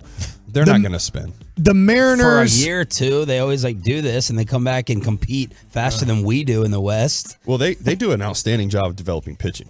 I will say that. Throughout their whole minor league system, they've always had pitching. That's one thing I can say. And that's about the one thing the Rangers have super struggled with. I mean, let's be honest here. You, Neftali Feliz, and Martin Perez are about in a decade about what they've developed.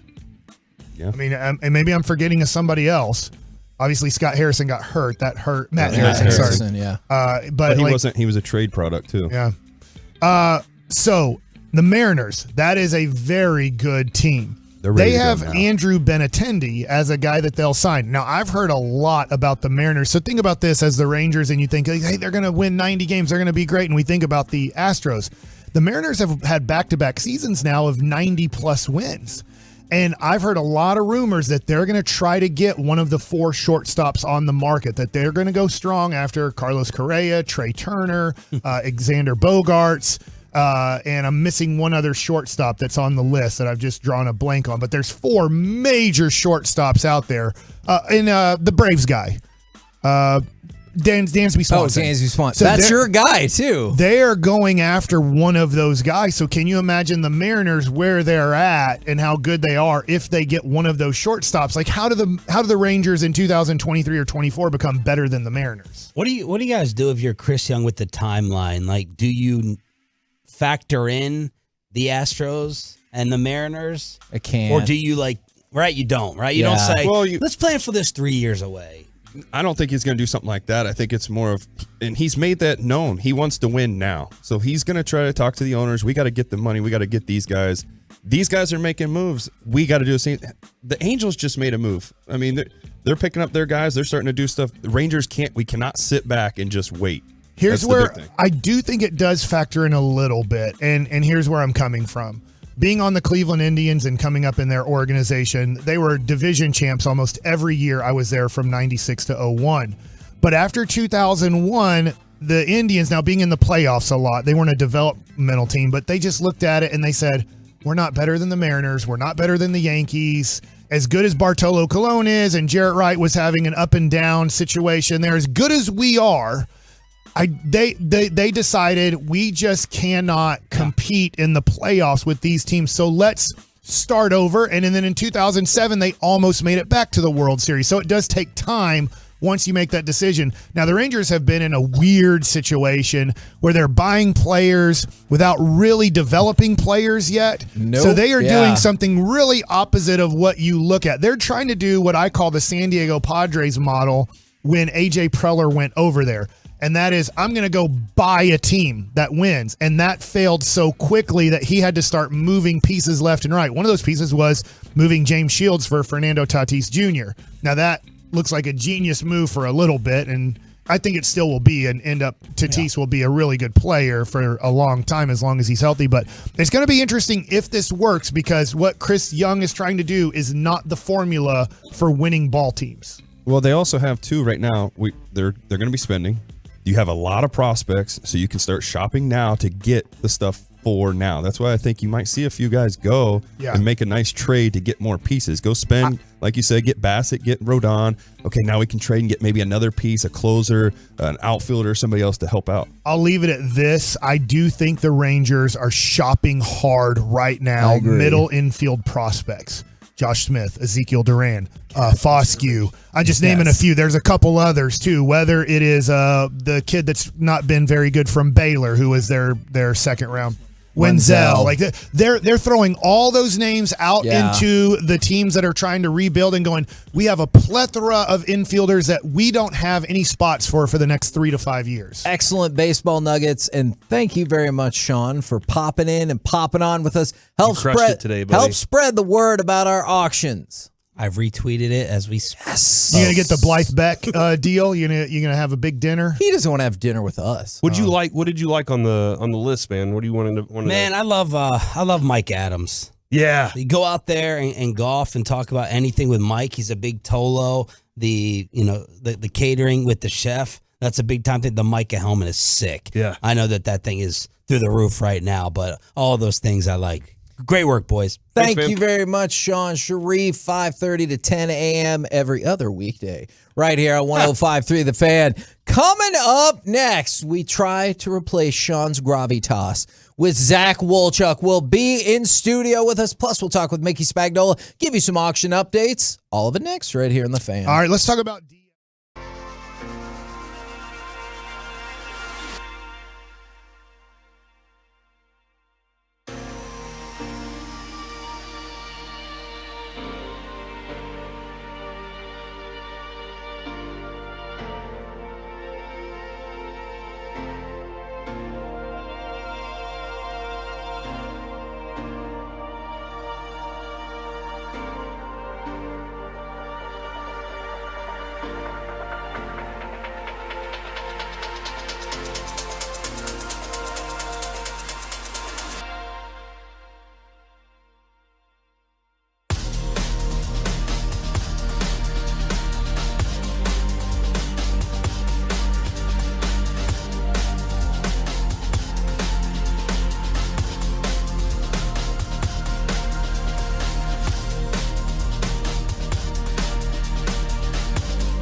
Well, whip them into shape. Come on. Let's go. We just had the good people from Blaze Pizza brought us pizzas. We have 5 different auctions going for Blaze Pizza for a year. Oh, my. So if you love pizza and you want to hit up Blaze, it's good for the Rowlett, Frisco, Colony, Arlington, and Fort Worth locations. I would recommend you make your way to 1053thefan.com/Piece-A-Thon. We still have a few things that do not have any bids, so they're there for the taking. What do you got?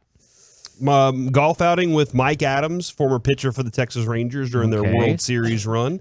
We have, let's see, I'm going to scroll down here. If you don't want to bid on the marble lamp, that's fine, because I bet Is that something you want? I bet somebody will bid on that. We man, everything has a lot of things have current bids. So I'm going to go to the things with no bids and kind of check that out real quick, Kevin. I do have the ability to see that. The Blaze Pizza, there are some there because there were 5 locations. Yes. Boy, that's tempting. There you go. Here you go. Dee Lewis and Kenny Grant autographed photos, Kevin. Starting bid, $20. Yeah.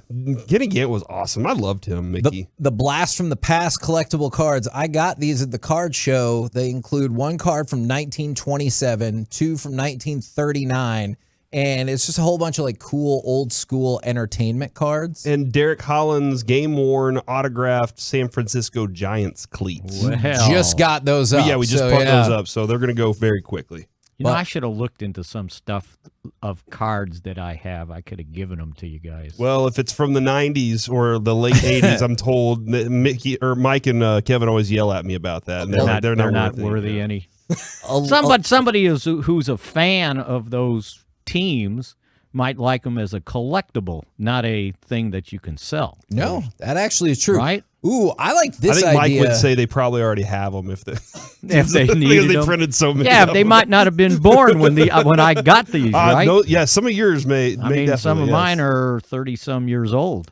We will take stuff, absolutely. I like this philosophy from the 817. If I buy the Parsons helmet, can I take that as a tax deduction? To a certain extent, you can. Then after his illustrious career and it triples in value, then can I donate it back as also a tax deduction? Hell yeah, you can. Let's do that. Double dip. Who's keeping track of that? Absolutely. Now, my question for you is, how concerned do I need to be about the illness breakout throughout the Cowboys locker room? Yeah,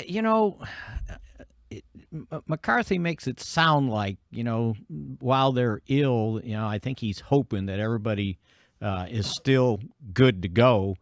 And maybe it's you're sitting there going, okay, let me just give them time to maybe do very little to nothing and help them recover. It's it's going around. It's going around the league. And if you look at the Giants, I see only one illness.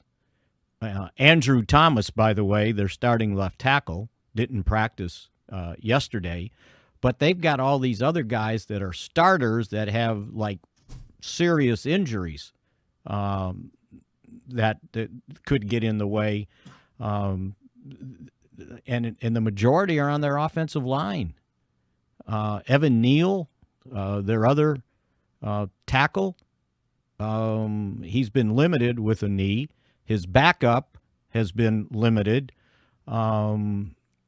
They're without their starting left guard, Josh Azudu. He hadn't practiced all week. Their center, Feliciano, hasn't practiced all week. They've got cornerback problems. They've got some serious things going on. And it'll be interesting to see what their injury report comes out today if they're listing a whole bunch of guys as out. Sounds like you're building up to get ready for another 40-3 prediction. Yeah, I don't know about 40-3, but what he predicted last week. Yeah, right. Mm-hmm. Yeah, that definitely happened. But I think this team, at least they've said they've got the right mindset going into this game. I think they probably needed to be reminded that why they were able to record 7 sacks and 13 quarterback hits, right? Yeah. You better do a good job on Saquon Barkley to earn that privilege again. not get carried away with yourself. And I think if they do that, I think this offense, if you look what's happened here since Dak's returned, I think they've kicked it in gear. And I know everybody wants to moan about them scoring 28 points against the Packers. It's still 28 points. Should have won that game. And then, you got a 49 in there, a 40, a 28. And look at the second half after Dak got going in his first game back, right? And so if this offense continues at this trend, this team's going to be they're going to be a lot to handle for no matter who they're playing. Mickey, Tony Pollard, we saw this morning, was announced as the NFC Offensive Player of the Week. Do you, like Kevin, think that he didn't deserve it? What? I didn't say that. I definitely believe I was going to dispute that and say, no, Kevin's smarter than that. And he's like, Kevin was like, hold on, don't put me. No, your thoughts on just the progression and growth of Pollard even in the last few games? And I think he's getting more opportunities and he's cashing in. And when you can be a threat, both running the ball and catching it, that creates a huge problem for the other team. Now, I thought they could have had another one, right? I guess you can't have a triple burger on Players of the Week, but Brett Maher, I would think, deserves something, right? Yes! Or at least an honorable mention. I don't know they do that, but I think in this case, for what he did, and, I bet we can pick out somebody on defense, Micah Parsons maybe, as Defensive Player of the Week. But I bet that's never happened. You got all three, right? Yeah, they probably operate by the DallasCowboys.com rule at one point where you're like, hey, we can't vote for all these people at the same time. So we have to ease up just a little bit. All right, now, I know I was setting the stage for it, and I know you're not actually going to predict 40-3 unless you do. Do it. What do you think is going to happen in the game tomorrow? How about 50-3? 50-3? In this offense, I think we trust now. Yes. And I think that with the way the Giants have been somewhat struggling here over the last couple weeks, they lost? They lost 2 straight. Is that right? No, 2 out of the last 3. And you wanted to say 1 straight. It's okay. Yeah, right. And they whooped up on Houston by 8 points. And even, before that, I was looking at some of their scores. They had to score 6 points in the fourth quarter to beat Jacksonville 23-17. Actually, they had to come from behind from 17-13, right, in the second half to beat Jacksonville. So I'm thinking something like 31-17 Cowboys. Okay. I think I'll take it. You know what? Here's the deal. In this game, on a short week, who you're playing, and after coming down from, obviously a confidence boost high of winning a game 40-3, I'd take 21-20. Right? Yeah. Just win. Yeah. That's kind of was the philosophy I learned back, in the 90s when the Cowboys were good. Jimmy Johnson would always say, we're going to put every effort into winning the Sunday game, and then we're going to hope our talent will carry us over on Thanksgiving. We also have Jimmy Johnson and Emmitt Smith autograph stuff, so that's a great plug. Good for me, right? To set you up. Great plug. Thank you very much, good sir. Sure thing. Anytime. I hope you guys sell out. Yeah, I'll catch you again on Friday. I'll be here. There you go. Mickey Spagnola right here on 105.3 The Fan. We also bring in Zach Wolchuk. And Zach, I'm going to give you the opportunity to destroy this.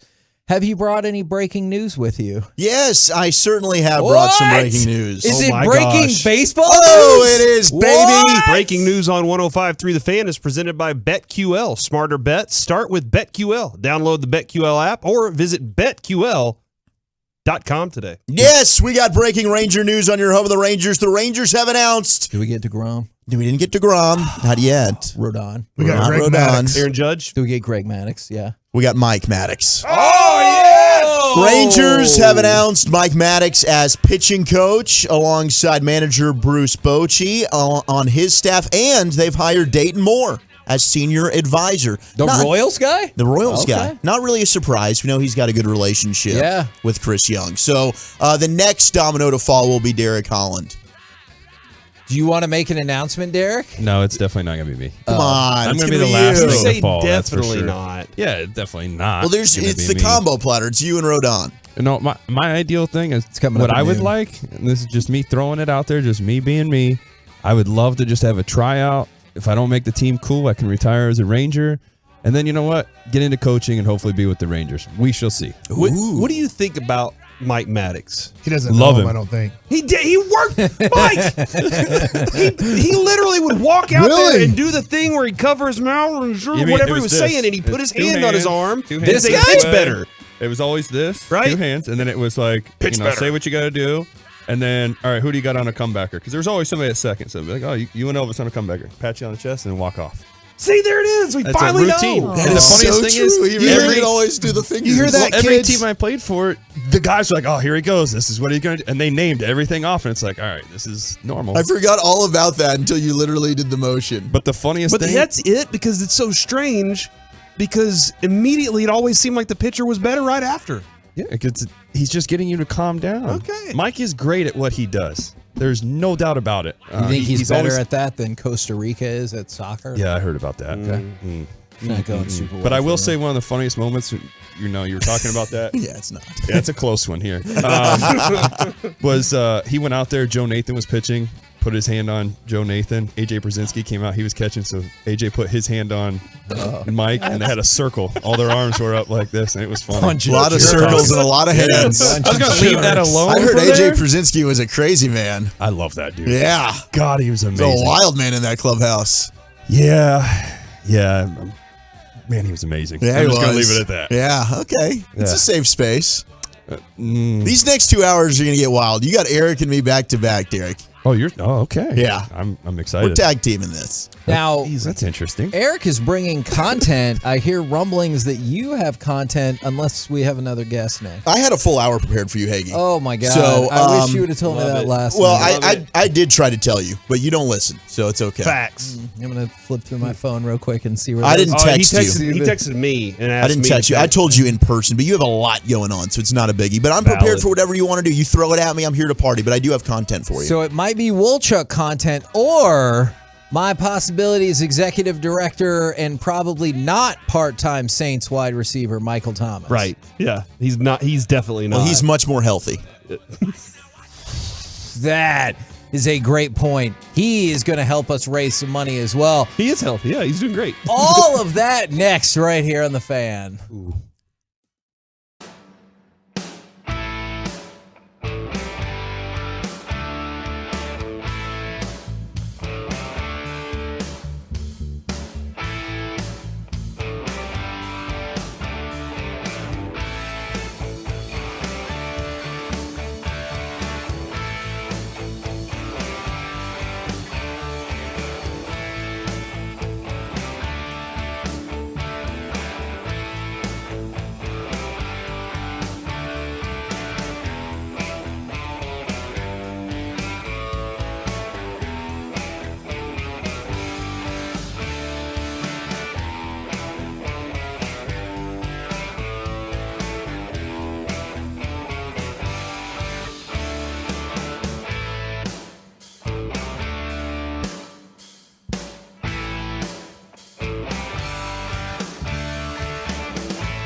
This segment of the KNC Masterpiece on 105.3 The Fan is brought to you by the personal injury lawyers Frankel and Frankel. There's a reason you need a special license to drive a big truck.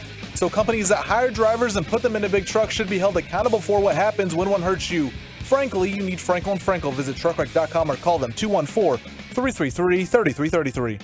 KNC Masterpiece back here on 105.3 The Fan, where the king of radio, Parker Hillis, is about to exit the building, I do believe. Hi, Parker. Make sure, as long as they're not competing against us, to listen to his station down in Houston. It's pretty amazing that you guys have Parker, who's just made his way up in the world, and you have the Waddle guy, who's going to eventually be the Dallas Stars head coach. I still need to check on that, He's like but yeah. 2 steps away from doing it, right? Yeah. He's video coordinator, stat guy. So if you go to the assistant Spolster coach, track, head coach. yeah, and we're raising money for charity, and we pretty much take credit for Nosebleeds taking over G-Bag. As you should. Yeah, and obviously we're going to take credit for the Get Right. Absolutely. So pretty much this entire station. You set the standard. Yeah, How do we crack Sean and RJ? Did we get Bobby in there? No, we got Bobby in there. We take credit for you. Yes, so you take. There it is. Right. There it is. So Bobby's part of our coaching tree. Is that Absolutely? What oh my God, because that's we're part of your amazing. tree, and Bobby's part of our tree. Yep. So That there it is. Is amazing. Now we've got Zach Wolchuk in studio with us now. Zach, I need your permission. Yeah. We have the executive director of My Possibilities, but you say the word, we'll hang up on him and just chat with you instead. Ooh, okay. I'll be standing by, but this is a legendary moment. I'm so happy I'm here for this. Okay, so executive director of My Possibilities, part-time, probably not Saints wide receiver, Michael Thomas. All right, I'm saying the word. Joins the show. Good morning, sir. You know, nowadays he's as injured as often as I am, so we have that in common. Now, let's talk about that because we have everybody from the Fan coming in for at least an hour. We have Blaze Pizza right here in studio. Marty Turco came in. Derek Holland's here for the whole show. Oh, this might be on me. Yeah, you're on the phone. This is, well, listen, my career at both My Possibilities and the Saints has been collectively pretty phenomenal. And so I feel like I may not be quite Holland or Turco status, but I feel like I'm in the ballpark. You know, Mike, I do have a very important question for you. In terms of this Andy Dalton, Jameis Winston situation, what's the deal? Wouldn't you rather have Jameis Winston out there right now for you? He's heartbroken. Well, as an SMU grad, I'll take anybody over a TCU guy. So yes, I will. Wow, I will. that playoff's going to be sad for you, though, isn't it? Yeah, it's not. We don't need to talk about what's going on in college football right now. It's not good times. I feel you there, Michael. We really appreciate you hopping on with us. Now we do have on the website right now. Sparkles is the stuffed squirrel. And it is currently at $300. I think that can go up even more. Your thoughts on what's happened, what's culminated at My Possibilities surrounding Sparkles? So here's the thing. First of all, if you guys could stop playing up Sparkles, that'd be great, because I am trying to get in last minute and snipe that to keep her on my desk. Sparkles the squirrel is special, and it's a part of the auction that's going on right now. And by the way, you guys are already killing it, and kudos to everyone all the Tolos that are out there that are chiming in and bidding and donating and contributing. But if y'all would just leave Sparkles alone, that'd be great, because she's special.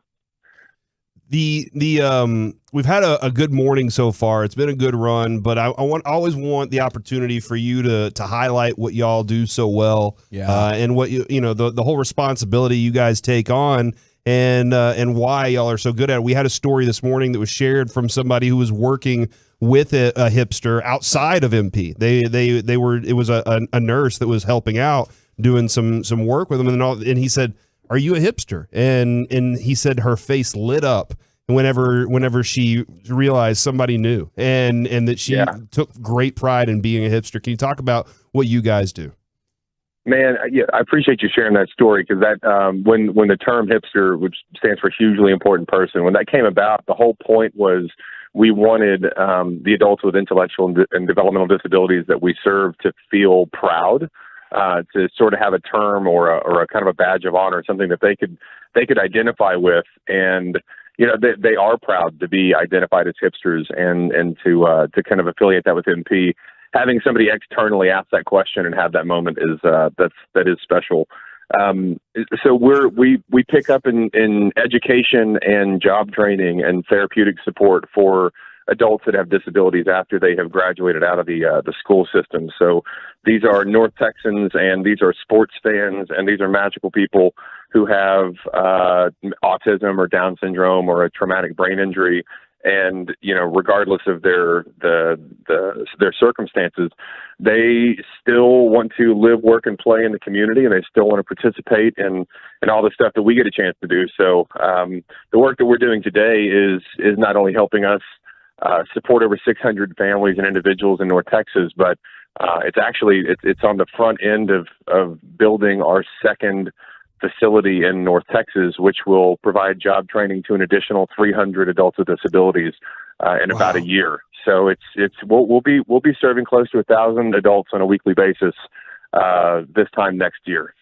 I think the last part that you just said will be super effective, but also, do you have any other more manipulative tactics to help raise money for the day? Because I have a goal. Mike and guilted people into it yesterday. Remember that? I need us to reach it.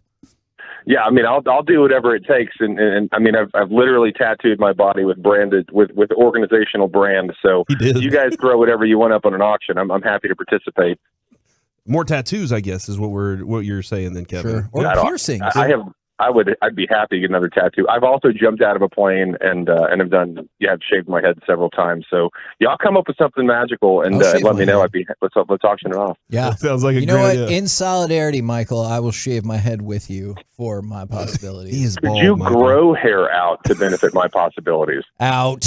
That's not a good look for 6 me. months. No touch. That is not the best look. Well, Michael, we appreciate it very, very much.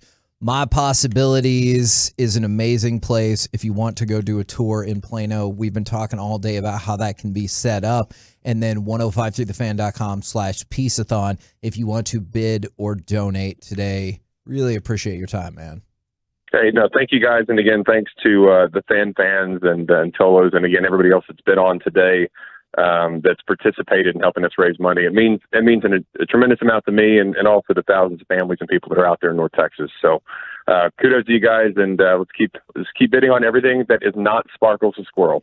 Okay, I agree with that. There are still items with no bids. That I you just can put in jump a on. big bid on Sparkles. Oh my gosh. Go finish your Wordle, Michael. There you go. Thanks, guys. Michael Thomas right here on the Fan. Now, Wolchuk, that's a tough thing to follow. Oh, it is. Do you feel like you have content worthy of following that charitable discussion? Do I feel I have content worthy? Come on. I know I got content one of the worthy, most baby. confident It's people I know. Thanksgiving, and we love talking Thanksgiving food. Let's do the top 10 at 11:30, shall we? 877-881-1053. What's your favorite Thanksgiving food? I did the top Thanksgiving sides. Here's his rolls yesterday. That you voted for that too, Mike. No, I did not. Don't forget. Hey, 520, the rematch. 2 years ago it was rolls. Last year it was ham. What is the definitive Thanksgiving food? Okay. 520. I love this. This tuned will in. help. I'll be tuned in at 5:20. All right. So we'll have the appetizer right now. Now, before we get to this list, Peyton, do you have this ready? This is a tease ahead to Eric's 1240 segment where he's going to relive our favorite Thanksgiving sounds. But this is it's 1220. You're doing that? Okay, 1220. This is the Jay Gruden perfect Thanksgiving. I wonder if you guys do the same thing. This is the perfect fork for Jay Gruden. Like, my favorite thing is getting a fork, getting a piece of bread, getting a piece of turkey, some gravy, some mashed potatoes, some corn, some sweet potatoes, some green beans, putting them all on the same fork and taking a bite, mixing them all up together. That's the best. That's the best. That sounds like the you say strongest fork that's in the the best. world. Or A mix it roll all with together. multiple different potatoes? There's some mashed potatoes, the sweet potatoes, some green beans. Is he not biting into the fork? I don't know. It might be an edible fork. Who the hell are we to judge? Yeah, I don't know what's Obviously, valid. I would never mix my food. All right, favorite Not Thanksgiving crazy foods? about that whole thing as a bite, but I do like everything he mentioned. Do you mix or do you individually eat? 100% mix. Okay. But I think there can be too much mixing. like yesterday when You take Chipotle had to turkey drink the and shake. gravy and mashed potatoes as a bite. That's a great bite. Mm-hmm. It's a bite. It's delicious. When I was a child, I did not mix. Like, I didn't want things touching on the plate. Okay. Much like Kevin, who He's a still has a child. child palate. Yeah. But now as an adult, I'm like, just throw it on the plate and let's eat. I'm with you. Now, we know the rolls are your favorite, Kevin. Rolls are good. I don't know why everyone's hating on them. Favorite Thanksgiving food, Corey? I'm going to have to go with pumpkin pie. Does that count? Counts. All right. And it's on the list. It's an honorable mention. Derek? Honey baked ham. Oh, it's my guy. My mom's stuffing. Your mom's stuffing. Yeah. She does make a good I stuffing. want I love to try your mom's stuffing too. now. Yeah, it's like a meat-based stuffing. I bet it is. It's kind of like in between a stuffing and a meatloaf. I like the and way it you're is the best. handling that. Yeah. too. You guys are doing That's the one thing. I could just eat that. Your mom's stuff. You know good with what? your hands, I Mike. Is it firm? It's like it's more supple, It's Corey. like a meatloaf type Okay. of texture. Where's she Yeah. still in the house? What's that? What? Is she still in the house? Yeah, she's in the house cooking right now. Gosh, what a sweet woman. Number 11 on the top 11 Thanksgiving foods. We got the biscuits just for you. I made sure they made an appearance. Yes. Biscuits or rolls? There's a difference. This is isn't going to there? help influence our bracket. This is specifically biscuits, not rolls. Very southern. Biscuits. Interesting. Yeah. On the list. Number 10, we got the brown sugar mustard glazed ham. Very specific. Oh. Mustard. I mean, that's pretty much the glaze that they use. Yeah, for the most it's a part. glazed ham. Mustard as like a glue to keep the brown sugar attached? Is that Yeah. kinda- okay. I think so, right? So it doesn't go crumbling off. Also, I think it gives it a little bit of a tang instead of just complete sweetness. Okay. Ooh, I like that. A little salty sweet. Number 9, we got the macaroni and cheese. That We was in don't the have finals macaroni last and year. cheese That's at a our child's Thanksgiving? food. I don't think I have macaroni Yet and it cheese still either. made The it to only the reason we have it finals. is for the kids. See, I never did the mac and cheese on Thanksgiving until on the nosebleed seats, it was everyone texted in mac and cheese, and I felt I was missing out. So now I've made sure we've incorporated it. Every year, It's on my the buddy, we have a Christmas friends thing.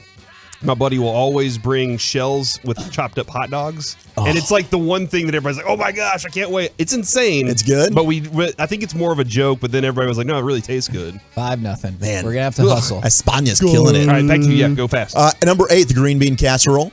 Okay. Number 7, we got the Brussels sprouts. You do them right, they're delicious. Brussels sprouts are fantastic. Absolutely. Yeah, we know you don't like it. Number 6 is the cranberry sauce. Yeah, my wife makes a great Canned cranberries. or like handmade? I'm about the canned with the ridges. I'm about the Handmade. I got to see the ridges. Where it comes out in the giant blob. Yes. So you know where to cut Just it? give me the damn blob. Yeah. Number 5, we got the gravy. Oh, yeah. Baby. Oh, yeah. Is there only one kind of gravy people use on Thanksgiving? Is I it think just the brown dark is- gravy? Yeah. Number 4, sweet potato casserole. Very good. Number 3, you got your classic stuffing or dressing. Right. Mom stuffing. And I make a different one. I make Ree Drummond's Pioneer Woman's. Oh, I love which the is Pioneer Woman. Nothing French like a good bread and Pioneer cornbread Woman. mixture stuffing. Yeah, didn't you have to buy the She is a pioneer. the bread like multiple days in advance? Are sweet potatoes and yams the same thing? Yes. Yeah. Pretty much. Right? Yeah. Pioneer. I don't know. Number 2 is the turkey. It's dumb. But number 1, the best Thanksgiving food. Rolls. Mashed potatoes. Rolls. It's mashed potatoes. Oh, mashed potatoes stink. Were you thinking it was going to be the ham? Do you never eat mashed potatoes? You know, mashed potatoes are fine, but you can't have them by themselves. Dude, you can. And you're like, eh. Oh, because you need gravy. Yeah. Well, we got gravy on the list. Yeah. My mother-in-law separately. makes mashed potatoes without Fair. gravy, and they're good, but I do like gravy on mashed potatoes. Gravy's better on everything. I mean, everything's better with gravy on it, is what I meant there. I can see that. Yeah? What's your favorite thing with gravy on it? Biscuits and sausage gravy, yeah. That's Buttermilk Breakfast, biscuits. What's your favorite No, you did food on great. that list? Oh, I'm a big fan of the dressing and or stuffing.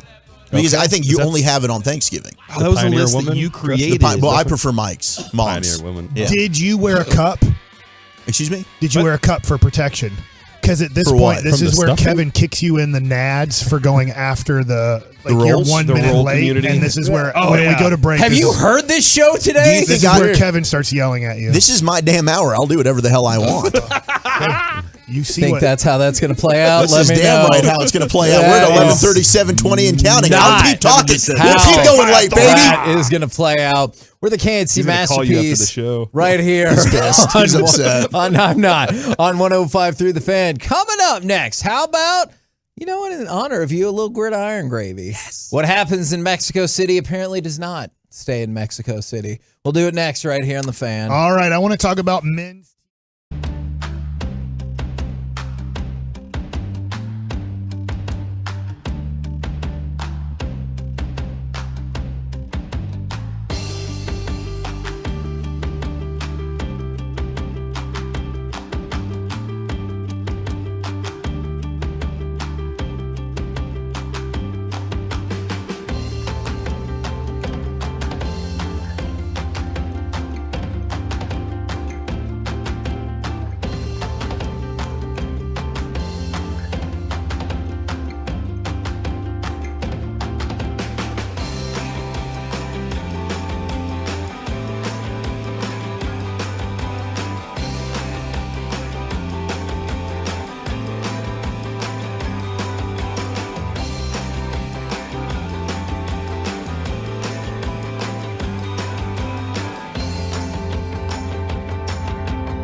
segment of the KNC Masterpiece on 105.3 The Fan is brought to you by Diamond Factory of Dallas and by Classic Chevrolet and Grapevine, who is racing to finish the year #1 in the nation. They're leading the way by never charging more than MSRP. Plus, they always pay full market value for your current vehicle. Find new roads today at Classic Chevrolet. Relax and enjoy the difference. KNC Masterpiece back here on 105.3 The Fan. We've got Zach Wolchuk in studio with us.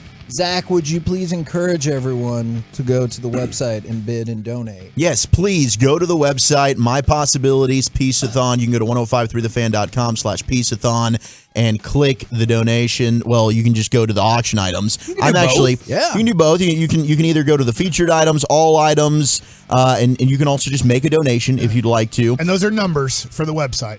Yes. You can put in numbers. It works. And there's so many great items here, man. I can't believe you got a Refrigerator Perry autographed jersey. Yeah, we did. That is incredible. Really screwed over Walter Payton. And how is oh man, you sold the Bob Lilly autographed jersey already. But the personalized one is still there because we did not put a buy it now on there. He signed that for us. It says Bob Lilly, of course, but also 105.3 The Fan 2022 Piece-A-Thon. So I'm pretty stoked about that. We have a ton of amazing stuff. Go check it out. All of the money goes directly to My Possibilities. And right now, say we go around the entire NFL and dip into some gridiron gravy. Mashed potatoes. I'm going to warn you, we're going to start this off in the no joke zone as Sean Kugler. He said no joke zone, Zach. I can't help Get it, your man. laughs out now, okay? I love laughing. I'm a giggler. What can I say? All right, here we go, Captain. Get the giggles. Okay, all the right. Cardinals assistant coach got fired for groping a woman. Do you think that's hilarious? That's not funny. And now you've put me in a very uncomfortable But situation. to be fair, I did warn you. And the way you stared at me, I am feeling for Noah as he grows up, because that was a stare into my soul, and I immediately was like, I'm in timeout right now. I'm proud of you guys coming up in the world, but it's important that you still understand how it works. Holy crap.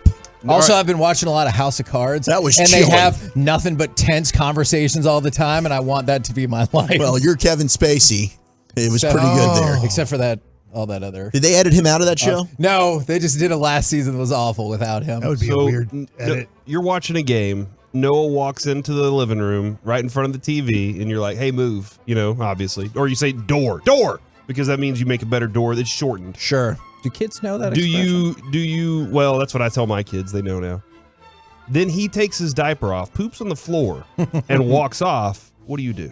I'll tell you this. High five. If he's at the High age five. where he's still wearing a Great diaper success. but knows how to counteract intimidation tactics, He knows how to pull it off. I and think I'm going to be immediately- okay. He's like, I am potty trained, but I'm going to show you, father. I really thought you were going to say something else when you said show, and I got super nervous. With his shifty little eyes. Yeah, man, he has the scariest eyes sometimes. I wonder where he got him. Yeah, that is a very fair point. So Sean Kugler, at first everyone's like mystery incident in Mexico City. Then it came out this morning that he allegedly groped a woman in Mexico City, and they're like, yeah, you're out. We're working on it. Yeah, you're done. You can get a DUI and nobody cares. But jeez, man, that stinks. Yeah, I'm gonna absolutely. sit that one out. What's that? No, I'm just gonna sit that one out. Yeah.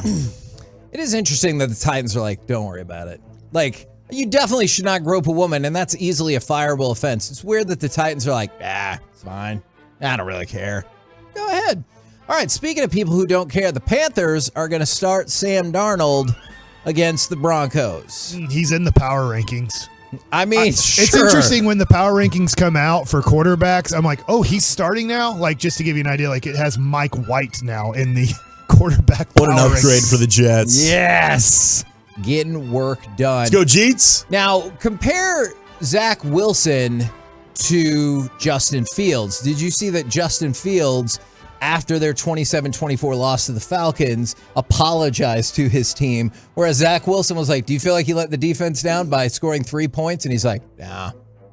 I think that's what lost his job. Yeah. Yeah, I it think absolutely that did. answer is the reason he's not playing. Yeah. Well, especially when you found out that his teammates didn't accidentally like those tweets. They could say that all they like, but when there's multiple of them, they're like, oh, yeah. We talk about this all the time, Derek, when we're doing post-game shows and we're listening to pitchers, Bouchel, McLemore, David Murphy. If you have a bad game, you have a bad game. But we want to hear that you admit, hey, I had a bad game. I didn't make pitches when I had to make them. They were like, okay, he knows there was an issue. He can fix that issue the next time he goes out. But if you're Zach Wilson and they're like, hey, did you have a bad game? And he's like, no, what are you talking about? Then how in the world do you fix it if you think you're actually playing well or pitching well? Well, I mean, great players hold themselves accountable. You know, you have a bad start. You know, I've done it multiple times here. I can't sit here and say I was ever perfect, but when you have a bad start, it's my fault. I hold myself accountable for it. I didn't do my job. I'm going to make sure it's known. I want my teammates knowing that I let them down so that they know that I'm actually out there working my butt off to try to compete and give them a chance to win every time out there. They don't want to hear somebody come in and, yeah, I was all right. I was good. I thought I did my job. They got to do better. Like, that's kind of the vibe that he puts off.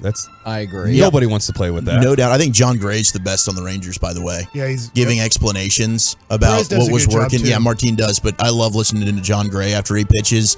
Just Zach Wilson just seems like a leap. You didn't like my interviews? My favorite. I loved yours. I was going to say that I never thought you had a bad outing either. CJ Wilson was a very good pioneer woman over now, there. CJ Wilson was a very good pitcher, but I don't think he ever made a bad pitch. No.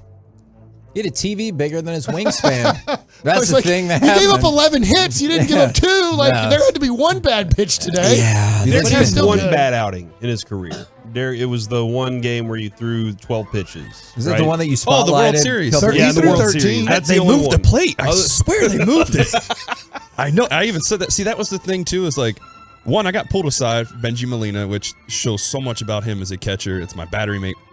He saw me because as a pitcher, we get frustrated. We want to break stuff. You know, you want to get pissed off. I was kicking stuff, and then he came and grabbed me and told me to chill out. And then we made it into a joke. We made it like, hey, you know what? So what? Let's make this something so we can get you past it. And that's what I did. When I did my interview, yes, I told him I did. I sucked. I didn't know how to throw a strike. And then I made it funny to where, you know what? They moved the plate on me. I think they changed the distance in the mound.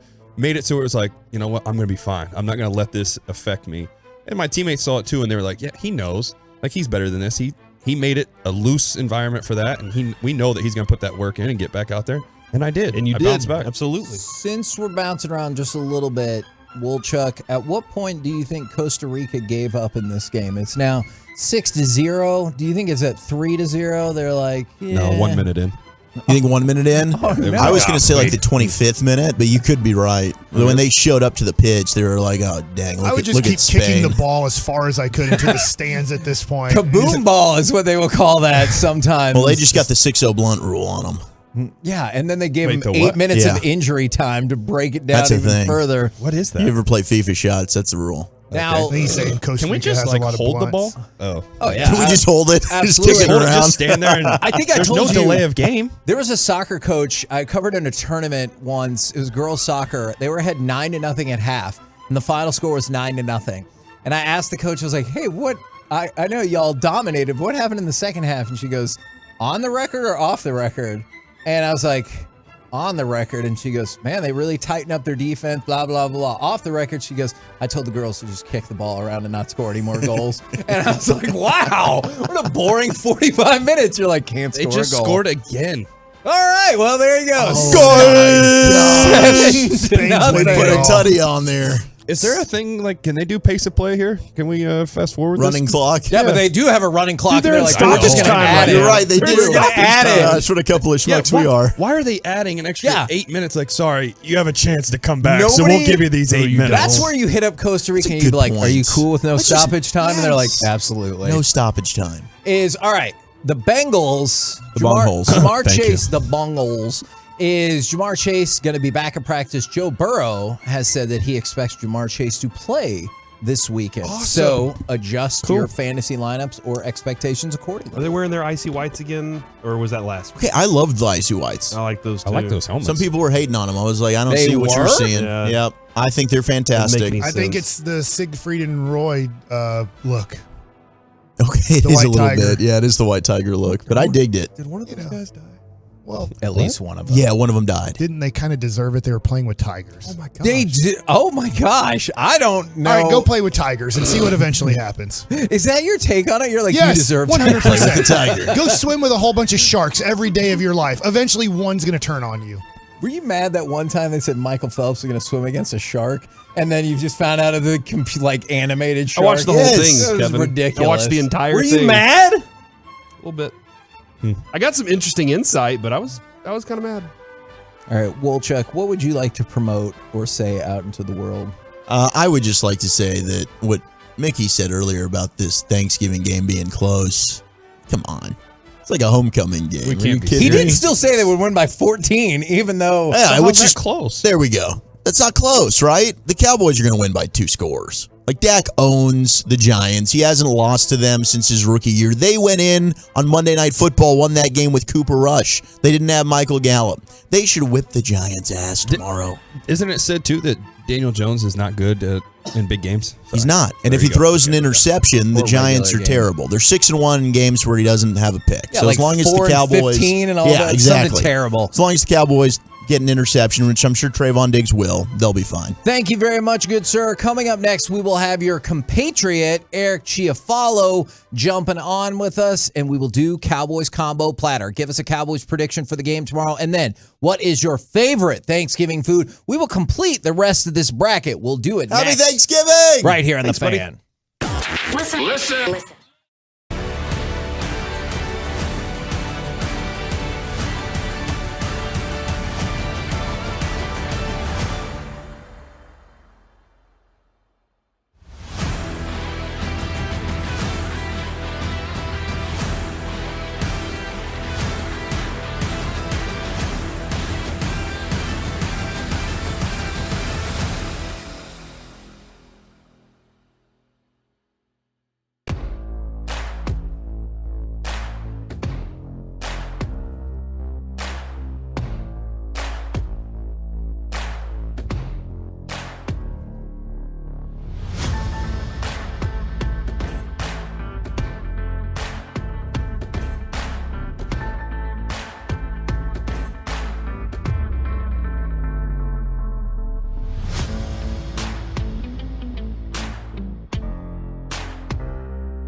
Live from the classic Chevrolet studios, it's the KNC Masterpiece on 105.3 The Fan. KNC Masterpiece back here on 105.3 The Fan, 877-881-1053. Tell us where you are at as we begin hour number 8 of Piece-A-Thon. Tell us how long you have been listening. Check in with us. Hey, Twizzle just checked in on Twitter, Kevin. Man, he's been all Hour over 8. this today. K-Twizzle, help spread the word. Everybody, 1053thefan.com/Piece-A-Thon. I want to go out and point out a couple of things for you real quick. We do have a Simple Will voucher. If you need to get a will done available, we have an exterior house paint available, which we did last year as well. Heard that went super well. And Simple Touch Remodeling came back around, said, we would like to set that up again. We have Celebrity Chef with our good buddy Blythe.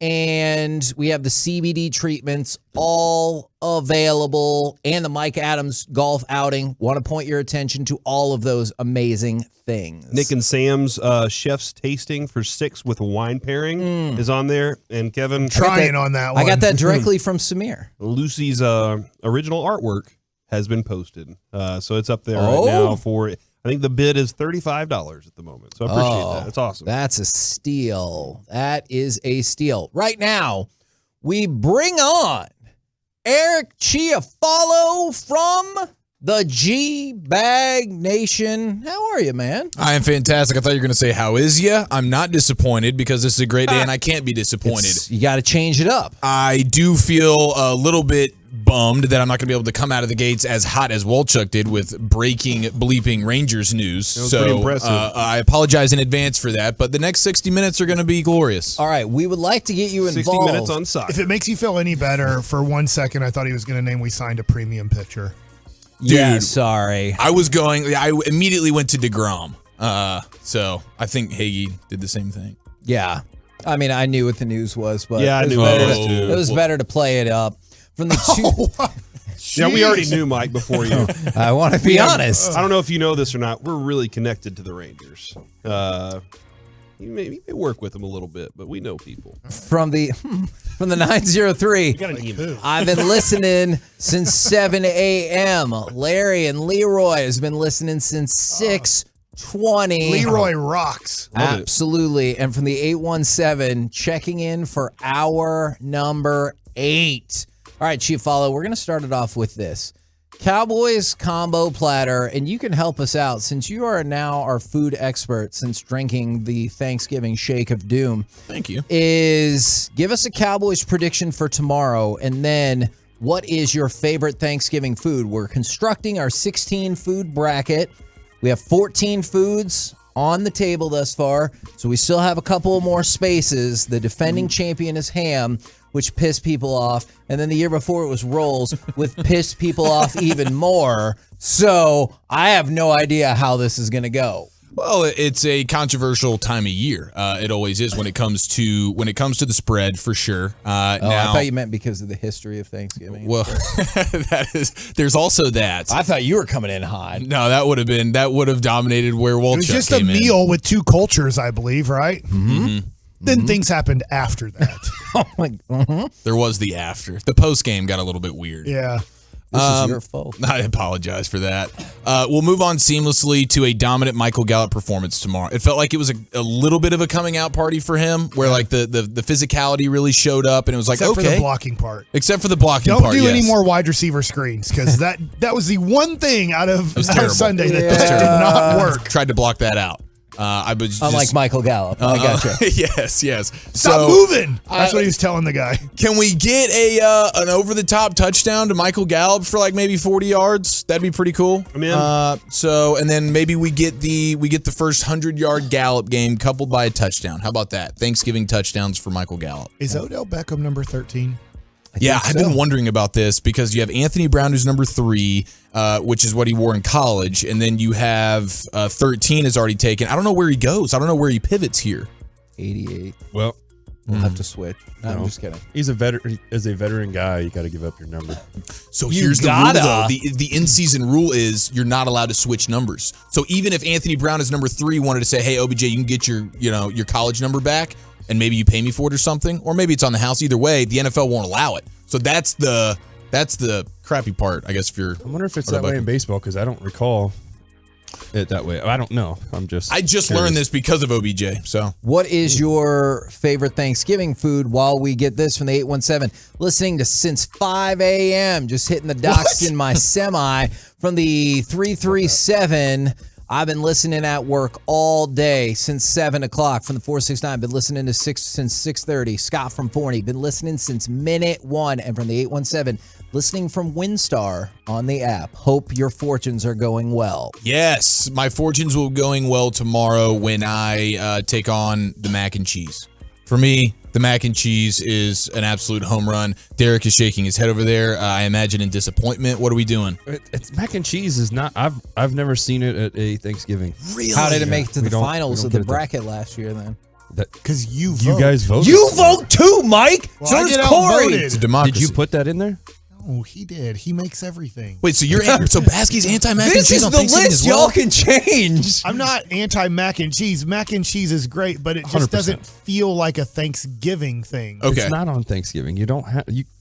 I You just don't have that. I So couldn't I put disagree turkey more, but in the mac and cheese. That's how I make it Thanksgiving. that's how you make it Thanksgiving. Oh, Is Okay. there Maybe ham too. Is there a That would work. special mac and cheese, or is it the mac and cheese that you would also have in April? I guess technically at any family function that my Aunt Jill is at, we will be having this mac and cheese. And she will be at Thanksgiving tomorrow, as she always is. I'm very excited for that. Now, otherwise, I will do the sweet potato casserole or souffle, however you do it there, where it's like, is this a dessert? Is this a side? Should I be eating this with the entree? Like Should the I be eating Kellogg's this? on the outside and the marshmarshmallow in You the got the middle. marshmallow. Yeah. You got the marshmallows going down. Yes, my That grandma is makes incredible. those, and I'm always like, I don't know what this is. I'm exactly where you're at on that, and I don't know when to eat it exactly. So I just put it on the plate, and I'm I'll do both. Yeah. Do corn and salad need to make their way? Because they were both salad. Yeah, I think Cory pushed for that. Salad was in the Seems bracket like a Cory last thing year. to do. It got stomped out by defending champion Rolls in the first right it round. did. I will vote mac is a and no cheese contest. over salad. Yeah, Thank you. Nobody's Mike. eating a salad on I mean, I Thanksgiving. get there is Get it a away from salad me. there, but It's just for looks. It's just to Yeah. play up the part, like it's there. But we go in knowing that we're dumping the entire bowl out at the end of this whole day. You're supposed to wear baggy clothes, like sweats, when you go and eat your Thanksgiving food, so you can continue to expand. You're not expanding with a salad. Thank you, dude. So many people It's are Thanksgiving. doing it wrong with button pants. If your pants have a zipper and a button on Thanksgiving, you are a rookie. But that's okay. They might be the unbuttoned type, you know? You know, that's a fair point. They might like to have the click of the button. Now, there is something special about that moment. Multiple people are bringing up ideas about the bracket. I'm fine with all of this. From the 903, democracy is at stake with this bracket. And from the 817, it's not who counts the votes, it's who seeds the bracket. I am Stop fine the count. with not, or keep it going. Keep Who it going. knows? Well, it depends on the state. And I'm fine with not seeding the bracket. And then I always This could be the most important bracket of our lives. let me tell you something right now. If somebody ever tells you this is the most important election of your lifetime, quit listening to them because they're a hack. Unless it's the Thanksgiving bracket. Yes, unless it's this, then it's fine. And from the 817, I never know how to respond to this. Only white folks would say mac and cheese isn't a Thanksgiving food. But I am white, and I think it's a Thanksgiving food. I happen to be white and pro mac and cheese as well. What does that have to do with anything? Who cares? I don't know how it did that get goes involved? along cultural lines, what is and is not I have a never Thanksgiving food. been to a non-white Thanksgiving dinner. Okay. As my grandparents are white. All right. isn't it in So I need to. I need to experience I just think mac and cheese is there's delicious. pumpkin pie at White Houses and there's sweet potato pie at Black Houses. Is that the way that it kind of goes? With am a lot, probably not the person to speak on that. I don't know. I feel like I've talked to Jesse Hawley about it. No, and I like, believe you. I'm that just saying it's- I There's don't kind of know. a cultural thing of like, okay, because they're very similar in taste to me. Okay. They're a little bit different, but question then for the bracket: does there need to be sweet potatoes and sweet potato pie, or is this the same thing? that's a good question that I don't know because we only have sweet potatoes. We don't have sweet potato pie at our house. So are you doing straight up sweet potatoes or is it in that casserole souffle style?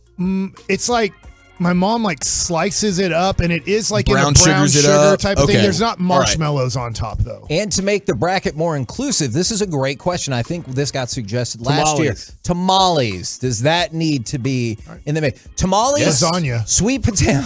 Yeah, baked ziti, please. Just throw 16 foods in there. Give me a meatball on Thanksgiving. Fried plantains. Tamales and sweet potato pie. Do those need to be in the bracket? All right, Corey. And brisket. Give me a Cowboys opinion and then for the game tomorrow, and then what is your favorite Thanksgiving food? Ooh, Cowboys' opinion for the game tomorrow is that Donovan Wilson gets another pick. Donovan Wilson gets a pick 6. As a matter of fact, and the Cowboys are victorious by 3. What? Yeah, late in the game. We take Dave's down, and I'm looking forward to that moment. It's going to be a close one. I don't want something that's going to be a blowout. I want a close one for Thanksgiving. So we're loves really the paying Giants, attention. coach. That And mojo then, moment. What was the other question? What's your favorite Thanksgiving food? Ooh, cornbread. Does that need to be in the mix? pumpkin pie. I love pumpkin pie. That being said, you've had Dawson's mom's Sugar cream pie. Yes. That's an awkward time to stop. And if you can go ahead and mark that. Well, there were so many different directions he could go there. Man. Landed on the pie. Yes. It was incredible. Pumpkin pie is amazing, and I always put way too much Cool Whip on there. You would have loved saying it like you would have that? loved the Thanksgiving mystery mix that I had yesterday because it involved pumpkin pie, and that was the most kinda covered dominant up everything? taste that was in there. Nice. You would have loved that. Well, I don't want to try it though. You would've So I'm loved good. I saw the video. I wanna get it for you. you. Chuck? No, I don't need it. I'm good. It's a sipper. I thought it was a chugger, but it turns out that thing tasted damn good. I should have just milked that thing. And was so delightful. it didn't ruin your Thanksgiving joy like you worried. I was concerned for a little bit of PTSD there, but no, I am ready to rock and roll tomorrow. Mike, do you have a Cowboys prediction and a favorite Thanksgiving food? The last 10 minutes won't be competitive. Okay. I do kind of like Mickey's score of about 31-17. Yeah. Now, there's part of me that goes, man, if the Cowboys play well, I don't know if New York can score 17 without maybe getting one of those kind of late, meaningless touchdown type of situations. I mean, my favorite Thanksgiving foods, I really like chicken fried steak and spaghetti and meatballs. Those are two things that I love having for dinner. You know what? When you said the first one, I was about to bite. I was about to be like, "Oh, is that a Thanksgiving?" And I was like, oh, "Okay, he's just being a jerk." All right. From the 210, I love ice cream too. I will run this list by you, Mike, before we go to the bracket. Been listening since 7 a.m. Cowboys win 34-10. Best Thanksgiving food is the green bean casserole. All right, Derek, do you have a Cowboys prediction for us and favorite Thanksgiving food? Yeah, I'm going to go 28-7. The defense will hold Saquon under 100 yards. I'm going to say 80 yards. We're definitely winning that game. They are going to dominate this game. That's for sure. And the food, honey baked ham, baby. Do you believe that is a Thanksgiving food? How is it not? Because it's not Easter or Christmas? The hell are you talking about? Grandma always had a ham and a turkey. I will tell you, ham is the defending champion. So before you think I engineer these brackets, I did not support that. Mm-hmm. No, that's good. I think everything's a Thanksgiving food.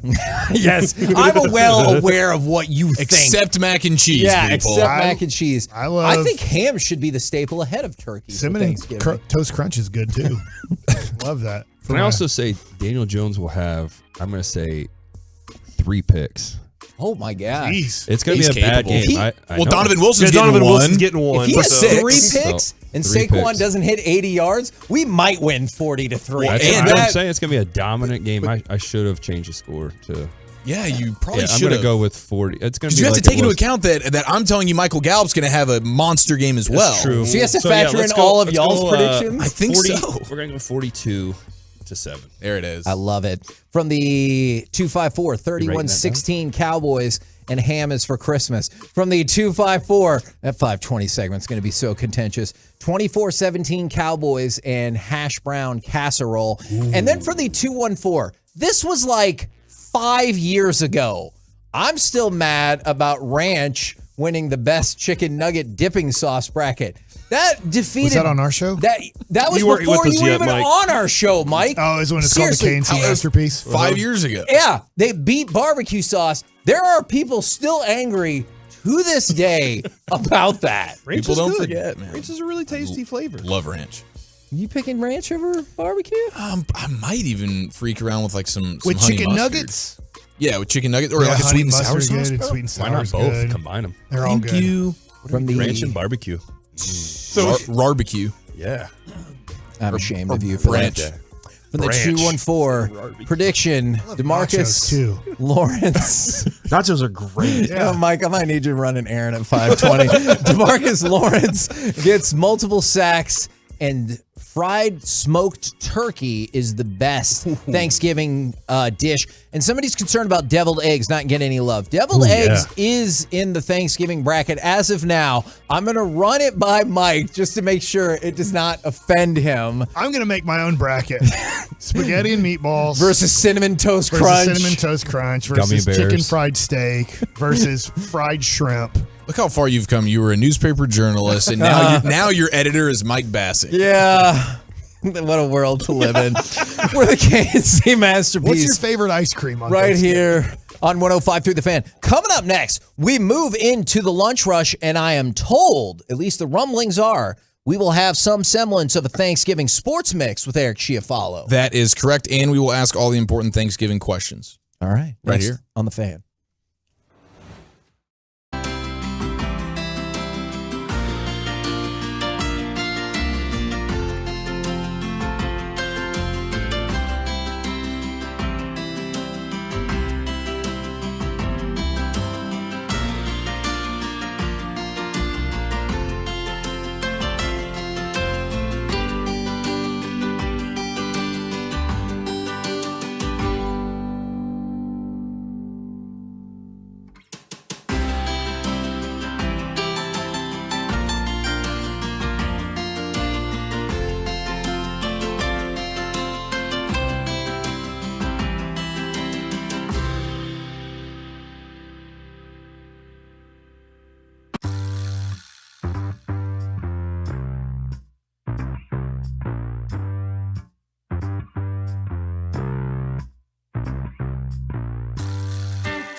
K&C Masterpiece back here on 105 through the Fan. We are finalizing the 16 food bracket for the 520 showdown as part of Piece-A-Thon. Now we just need to start seeding them and ranking them out. And basically everybody that comes in, we're getting input from. So this will have plenty of input, plenty of different people. Right now, we have Eric Chiafalo in studio, and I know you want to tell everyone to go to 1053thefan.com/Piece-A-Thon, right? That is exactly what I want to do. 1053thefan/Piece-A-Thon is where you should be, and just refreshing and bidding and refreshing and bidding, and then end up with that stripper squirrel, man. I'm excited about that. Well, Michael wanted them to not. I know he did. I heard him, but he's like, bid on everything else. By the way, Lucy's painting is off. It is no longer. I was make another one. Wondering if we should take the buy it now off of there, but It's sold. So I appreciate it. Adrian was like, "Oh, I should have taken the buy it now off." I was like, "No, I appreciate that somebody bid that. It really makes me happy." Absolutely. Really cool. And if you want to donate, same spot, 1053thefan.com/Piece-A-Thon. You can donate through that portal as well. All right.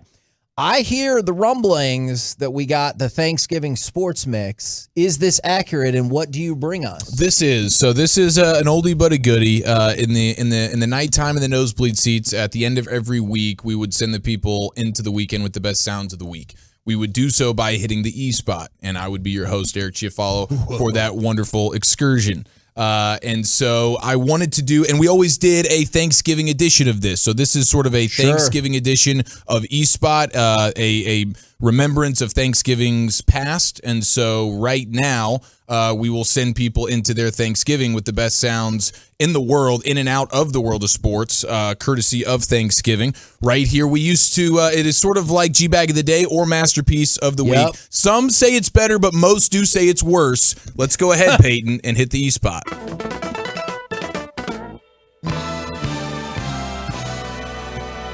Now, as always, we got to give a monster shout out to the Earth, the Wind, and the Fire for the fantastic vibes here as we embark on another E-Spot adventure. Now, we do got to tee up a couple of Thanksgiving questions for you fellas. The first of which is anybody in here control of their Thanksgiving's turkey? No, I am not. Okay, we got Holland saying yes. We got gentleman in the back saying yes. We got double gentleman in the back saying yes. Okay, Corey, were you a yes on that? Yes, I'm turkeying also. Okay, so our week is Broadus and Dawson have been pounding the table for the spatchcocking technique, and I didn't know if that was something that you guys were going to be doing as well. Are you spatchcockers? I am spatchcocking. I spatchcocked last year. Okay. And it turned out perfect. I also went with an Alabama white sauce, kind of to go along with it. This year, I'm using Meat Church's maple bourbon method. Okay, so you did the Alabama white sauce last year, yes. Okay, I would try the Alabama Hot Pocket. If you give that a shot, that could be pretty special around this time of year. Now, Derek, what about you? Are you a spatchcocker? Mine is already done, seasoned, everything ready to go. All I got to do is just put it in the smoker. So you pre-spatchcock? I'm smoking one. I got two of them, so I'm smoking one, and the other one's just got to get heated up. We're ready to go. You're joking, right? So heat it up, like put it in the oven? Just read it on Urban Dictionary. Well, yeah. We're gonna put it in the. Don't read that. Never read the Urban Dictionary, by the way. Never read the Urban Dictionary. Read a Euro one? Oh my God. Mike is a big Alabama Hot Pocket guy, though, isn't he, Corey? From what you understand. From what I understand. Google that. No. By the way, the spatchcocking is you crush it from the spine, right? You open it up and you're flattening. And Derek, you never gave me a yes or no on that. No, I'm saying no. Sorry. Okay. All right, very good. Now, second thing, how are we doing? Is it Thanksgiving lunch in your household or Thanksgiving dinner? Is this a pre-Cowboys game meal or is this a post-Cowboys game meal? Pre-game, because my family had season tickets to the Cowboys from day one it started until the end of the 98 season, so you had to have Thanksgiving meal about 11:30 to noon is when it would start. And then at 1 o'clock, 1:15, the car would leave with 4 people to the Cowboy game. And there would be things to munch on during the game and then left over a whole nother meal after the Cowboy game was over. Well, so my grandmother, my entire life, 1 o'clock. All right. Every year, 1 o'clock. Adrian this year decided for some reason that we're doing it at the house. Oh we're going at 6. I gotta be cooking in the middle of the game. Oh my dear Lord. What's she doing? I said that because I just looked up Alabama. Me too. Thanks a lot, you jerk. Did I ever? I didn't tell you to look it up. I did. I did tell you to maybe incorporate it into the Thanksgiving feast, but I didn't tell you to look it up. I will not. Are we going dinner? Or are we going pregame or postgame Thanksgiving meal? We'll pregame with dessert at halftime. That has always been the Hageland family tradition. In the Hollands? We're after the first game, probably. It's usually like around 1:30, 2 o'clock-ish, maybe a little bit later. It's more of like the dinner. It's lunch, dinner all combined. You just go back and get seconds whenever you want. It's beautiful. Okay. And dessert at night. There is all the Thanksgiving important questions, so we've solved the mystery, boys. Thank you. Now let us dial up the first sound in this week's or this year's Thanksgiving E-Spot right here in number 9 of Piece-A-Thon. What a glorious moment this is. Here is John Gruden in his off time when he's not coaching because he's fired. There was the racism, the homophobia. We all remember that. So we got to get to what he's doing in his spare time, which, of course, is drawing hand turkeys, John. It's very important that I start at the rear first. This tail feather gives me speed and precision. And it's these mid feathers you got to be careful with as you go around your Super Bowl ring, you know.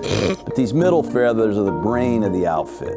And this front feather, that points the direction that this hand turkey goes. It's really him. And here's the head, the most important part of this hand turkey. Look at that Super Bowl ring right there. I'd make him number 37 every year because that was Super Bowl 37. And this turkey gets a smile and a bit of a Chucky brow right there. Give him a little wing here in case anybody wants to take a bite out of that. And some legs. Little claws that dig into the turf. Oh my God.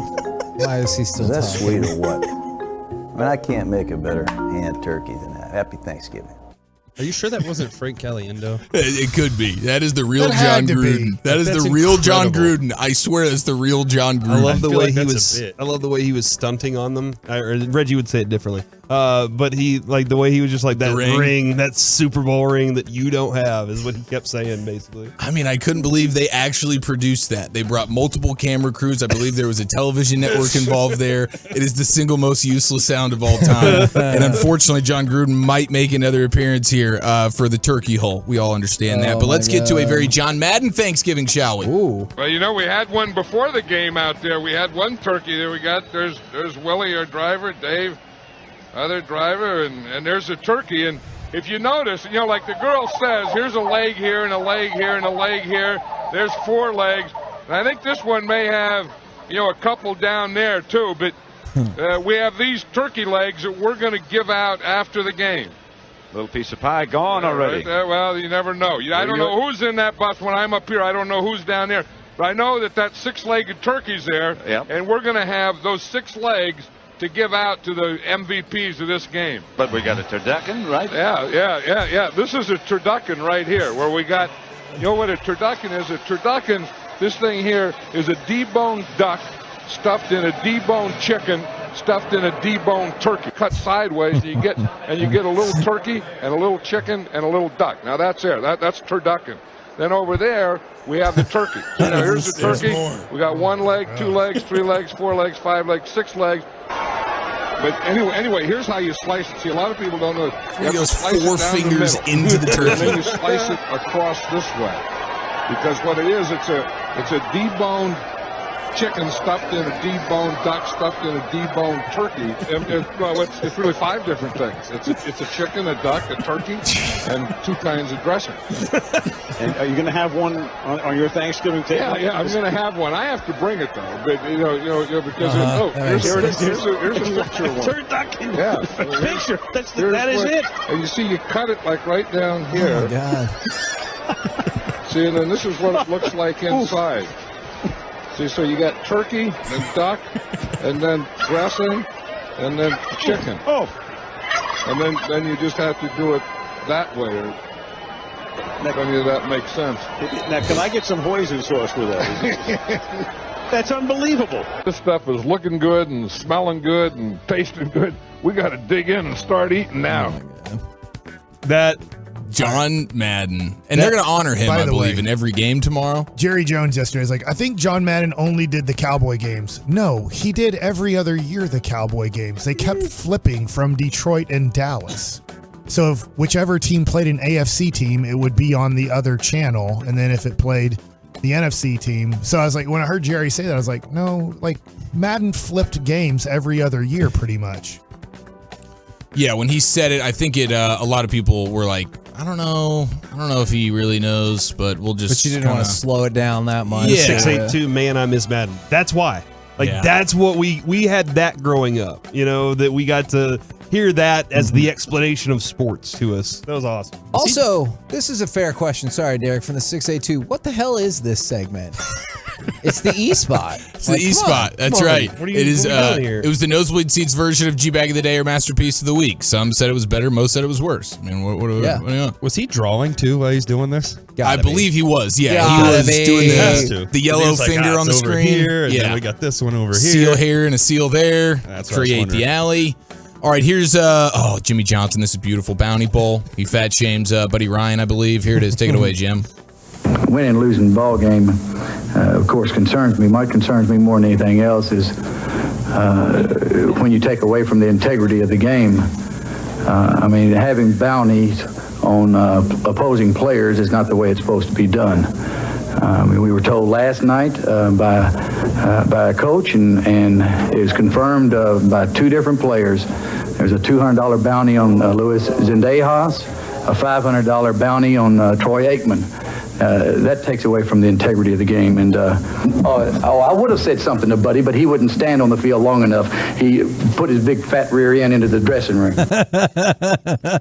I miss him too. Yeah. From one guy we miss in John Madden to another, and old Jimmy Johnson. I'll tell you, I really hated growing up in that era and having my family like huge Cowboy fans. I hated that we hired his son. I couldn't stand that we had Buddy Ryan's son dressing up in Cowboys gear. That infuriated me that Buddy Ryan, any part of him or his family, would ever touch the Dallas Cowboys, because I just thought he was the biggest piece of dump there was. Well, you know what, Mike? I as I've proven before, I would have thrown the Aaron Judge ball back.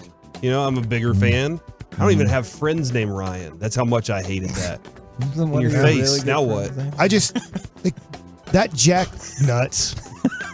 He even the morning video coordinator with like 2 seconds left. Just imagine this in today's game, which wouldn't happen, but with 2 seconds left in a game, you're up by like 10 points, and you're like, you know what? I hate that Tom Landry guy. And he's like, fake kneel it and throw a touchdown pass because everybody thinks the game is over. We've been kneeling it to run out the clock. Like Buddy Ryan did stuff like that, and it's just like, you're just a piece of dump. Agreed. And his son Rob Barry Church told us the dumbest coaching decision that was ever made in his career playing professional football was when his coach Rob Ryan decided to have him, Barry Church, a strong safety, one-on-one on the outside with Randy Moss. Oh, so that is a good decision. Thank you, the entire Ryan family, for that football incompetence. Let's go to Marshawn Lynch, Beast Mode, a very Beast Mode Thanksgiving, mic'd up with the Seahawks here. What you doing for Christmas? I got to get to Thanksgiving first. I'm going to give out turkeys back in the hood. I'm with you. You want me to come? You will? I appreciate it, though, big dog. Hang on. But I'm going to be in the hood giving out turkeys, trying to restore my community. Richard Sherman tagged along that year for Marshawn Lynch, giving away a bunch of turkeys. They all agreed on who hated Russell Wilson the most. Yes. And they're like, we all hate him, but who hates him the most? Yep. And Micah Parsons has since taken that stranglehold in the DFW. Shout out to the great Micah Parsons for that. All right, let's get to the turkey hole with John. They're going to bring edge pressure from both sides, and the corner is going to roll up. And watch Stafford fit the ball in the hole between the corner and the safety. I don't advise this at home. What a throw by Matt Stafford. I call that the turkey hole. Don't ask me why, but Brad Johnson taught me that a long time ago when I was coaching Tampa. He says, hey, Coach, I think I can fit it between a corner and a safety. Look at that, the turkey. He said, don't ask me why, and then explained it. Yeah. That feels very Jerry Jones-esque, because sometimes he will be like, no comment, and then he's like, and I can't comment because of these exact reasons. And I'm like, because of the comment I'm about to make. Yeah. Thank you, Jerry. Okay, and thank you, Hagee, for this one. I was unfamiliar until this morning whenever I was Piece-A-Thoning, but this is the best, worst Thanksgiving movie of all time. Here's a little snippet, Thanksgiving edition.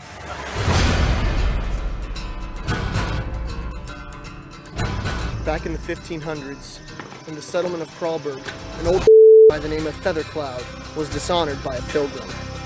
Feathercloud necromanced a turkey that would stop at nothing to get what he wanted, to kill. Everything's gonna be okay. You don't believe me, do you? I do believe you. There's no such thing as an evil turkey. There's no such thing as an evil turkey. This little baby bunny got its stomach gnawed open by a beak. Not just any beak. Turkey beak. A turkey beak. There's no such thing as an evil turkey. There's no such thing as an evil turkey. That's the turkey talking. Oh, wait. Gobble, gobble. Did they mother. shoot You've that on- watched that more than one time? 100%. It sounds like they shot that on a flip phone. It looks like they did too. The turkey talks, gobble, gobble, mother. And Like on a it's razor, amazing. one of those Motorola razors. Oh, it's amazing. When I saw that trailer this morning, I was like, is this the right movie? You should watch it. I feel like the 3-minute trailer was enough for me. There's so many, I am there's so blown many away. nuances that you're going to miss. He's been talking about this movie since we met, which is about 14, almost 15 years ago. Maybe 16 at this 16. point. 16 years ago. Still never seen it. I've never, and I won't ever watch it, but he will never give up on trying to get me to watch this movie. I don't blame you whatsoever. Here's a inebriated Walchuk on Thanksgiving Eve 2 years ago, letting you know what's most important to him.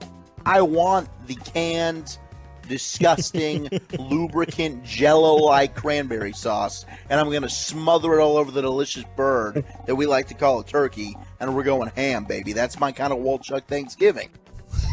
He's very How passionate hammered about was he at that point? Oh, he was drunk. It was right there during the pandemic when he was doing the show from home, but he had also just gotten through COVID, but he hadn't passed the test yet, so he Gotcha. wasn't actually able to work. But he's like, I got to come on for at least a segment, and it was the last segment of the night, and he had already gotten into his dad's liquor cabinet. Yeah, it was Whiskey Ivy. Yeah. That's exactly what he had. That was excellent right there, good sir. Thank you. I want to tell people, we got Mike likes it in just 1 second. There's no such thing as an evil turkey. Oh yeah. And then there's a point where the turkey is like killing them all, and then these two kids they're like two young adults are like, hey, we should have sex on the couch, even though the evil turkey is stalking us. They're like, it'll probably be fine. And it's an amazing movie, and it starts like in the 1600s. What if this is our last night together? Yeah. The evil turkey's gonna gobble us up or whatever. And you know what? Spoiler alert, they might not have been wrong about that. Did that man get gobbled? Yes, By the turkey? twice.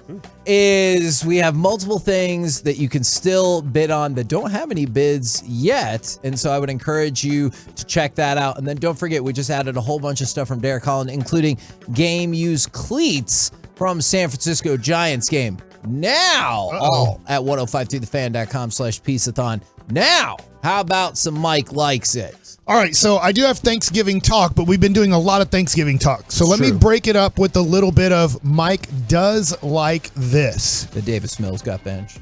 Don't care. Okay. They're going to draft a new quarterback with the first overall pick. They're getting the Ohio State kid, right? C.J. Stroud. C.J. Stroud's the Houston Texans quarterback next year. Does that mean the former Aggie Kyle Allen is about to start for Yes, them? it does. Wow. Last night in the world of the NBA minor leagues called the G League. Oh, this is going to be Jaden Hardy, talk. Yep. the Mavericks' second-round pick, who was, now you have to remember this, coming out of high school, he decided not to go to college. He decides to go play professional basketball in the G League. He was rated the number 2 overall high school player in all of the country. So he was that good at 18 years old on where his ranking was. So when ESPN puts out your top 100 players right now that are seniors in high school, if you'd have gone back to Jaden Hardy's senior year 2 years ago, he was number 2 to Chet Holmgren. He was the only guy considered better than him in high school. Jaden Hardy last night in 32 minutes, 12 of 18 from the field, 35 points, 3 rebounds, 2 assists. He is doing this every game. This is not like, oh my gosh, Jaden Hardy had a great game. Right now, in his 7 games for the Texas Legends, He is shooting 56% from the field. He is shooting 47.5% from three-point land. He is averaging 27.9 points a game.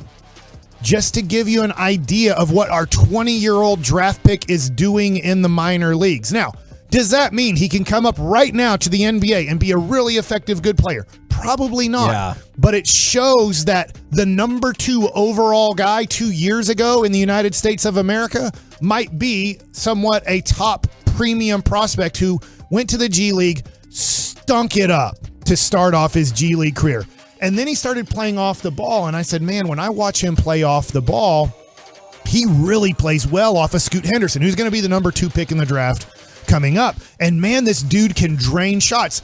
Shooting off of the dribble, not as good as shooting and catching and shooting. So I do think, and a Mike likes it, not 2022-23, but I think we might have our Anthony Simons. Which should be a great addition on at this 22 team. years old, Simons exploded onto the scene for Portland last year. Now, it was a lot due to Damian Lillard getting injured. They kind of, their season went bad. They're like, screw it. Give him 30 minutes a night and see what happens. And it was good. And Simons has been contributing quite a bit to the Portland Trailblazers this year. He is playing very well off of 23 a night. Mm-hmm. I think Jaden Hardy can be that guy. I think if I'm going to compare him to somebody, I think the Mavericks might have drafted the next Anthony Simons, a dude who can get 20 a night for you off of Luka. And this is pretty important. He's 20 years old. Luka's 23. I don't know why the Mavericks went into all or nothing, because the Mavericks have one of the oldest teams in the NBA. They do. People don't realize that. They're one of the 5 oldest teams in the NBA. It's like, we got Luka who's 23. Don't get anybody who's around his age. Just get old farts around him and let's see what happens. But I do think Jaden Hardy, as much as the Mavericks can't do anything, we had Zach Lowe on today, and he said, look, the Mavericks can't do anything. They don't have assets to go get great players. They're just hoping and praying that something falls into their laps over the next couple of years. I think really, if you're a Mavericks fan, what you should be hoping and praying for that's realistic is that Jaden Hardy becomes your off-the-ball guy with Luka, who's giving you 20 points and 2 or 3 assists and 2 or 3 rebounds, because this kid has a lot of ability. Because if him and Green can step up and become usable or even more NBA players, you'll feel better about your assets going forward. I do think Tim Hardaway Jr., as I said yesterday, he can't play this bad. Like, this is the worst he's ever played in his life in the NBA. He's not this bad. He's not good, but he's not this bad. But if it keeps going bad, like through the month of December, I'm just wondering if they go, you know what? You're struggling so much, we can't throw you out on the court anymore, Tim. You don't play defense at all. You've never played defense in your life. And you're not hitting shots anymore. This kid, Jaden Hardy, if he's shooting over 40% from 3 in the minor leagues and over 50% from the field, we're going to bring him up and play him off the bench and see if we have lightning in a bottle here. Absolutely. Okay, so back to thanks. Oh, go ahead. I was going to say, how long would you ride that out? When can we get to see him up here if you're trying to get him that opportunity and get him molded into this team?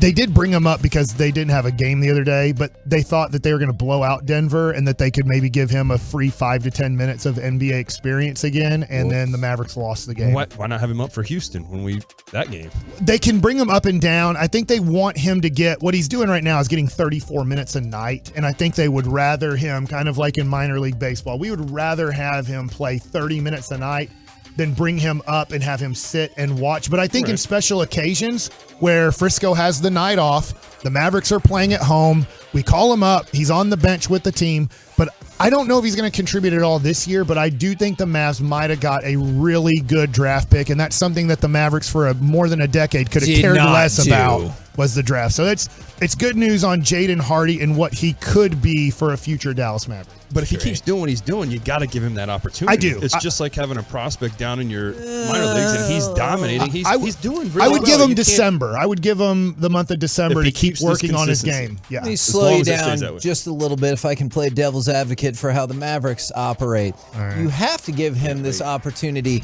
The guy that was your big acquisition, you're still not giving all the opportunities to. What makes big you acquisition think? about McGee? You traded nothing for him. Christian Wood. You traded nothing for that guy. You don't have to do anything with him. But he's a good player. What makes you think they'll give Hardy the opportunity if they still struggle? Because I'm was not a draft disagreeing pick. with you. You have to start draft picks. I support that. You got to look at it like Christian Wood is a draft pick because you give up a first for him. Yeah, but they're also, the rumor was that him and Kidd didn't get along, and that's why we're not getting to probably see so much. Hardy, on the other hand, is a guy they wanted. They went after they got him for that purpose. So why wouldn't he get his chance if he's actually showing like, hey, I'm taking care of business here. I'm with Mike on it. If he keeps doing it until December, you got to give him that shot. Yeah, averaging 4 rebounds, 3 assists down there too. I think they should. You know what I'm saying? Yeah, Like, I think they should. And I would give him. I love that he's getting these great minutes in the minor leagues. And I know it's the G League, but it's the minor leagues of basketball, and this is really good experience for him. Last year in the minor leagues, in this, it has for his 12 games with the G League Ignite, he averaged 17 points on 35% shooting and 27% three-point shooting, just to show the huge improvement from 19 to 20 years old. And I just want to use this as an example because somebody was like, from the 469, the Mavs don't want to invest in real ballers. You need to get Luka real big in the middle and a Zach LaVine-style second scorer. This was what we were on, 2 years ago? We tried, but we wanted Tim Hardaway Jr. back for the Mavs. We were told by people in the organization that they had Luka, KP, and they wanted a third star, and Zach LaVine was not a star. Yeah. That is what we were told. People in the organization thought about Zach LaVine. Good call. All right, so let's go back to Thanksgiving talk real quick because I would like to thank the Dallas Cowboys. And that's because they get me out of so many conversations I don't want to have during Thanksgiving. And so I know I'm going to hear it because just general of this, family. Because I know family's going to be like, oh, so you don't want to talk to me during Thanksgiving? Well, sometimes I don't.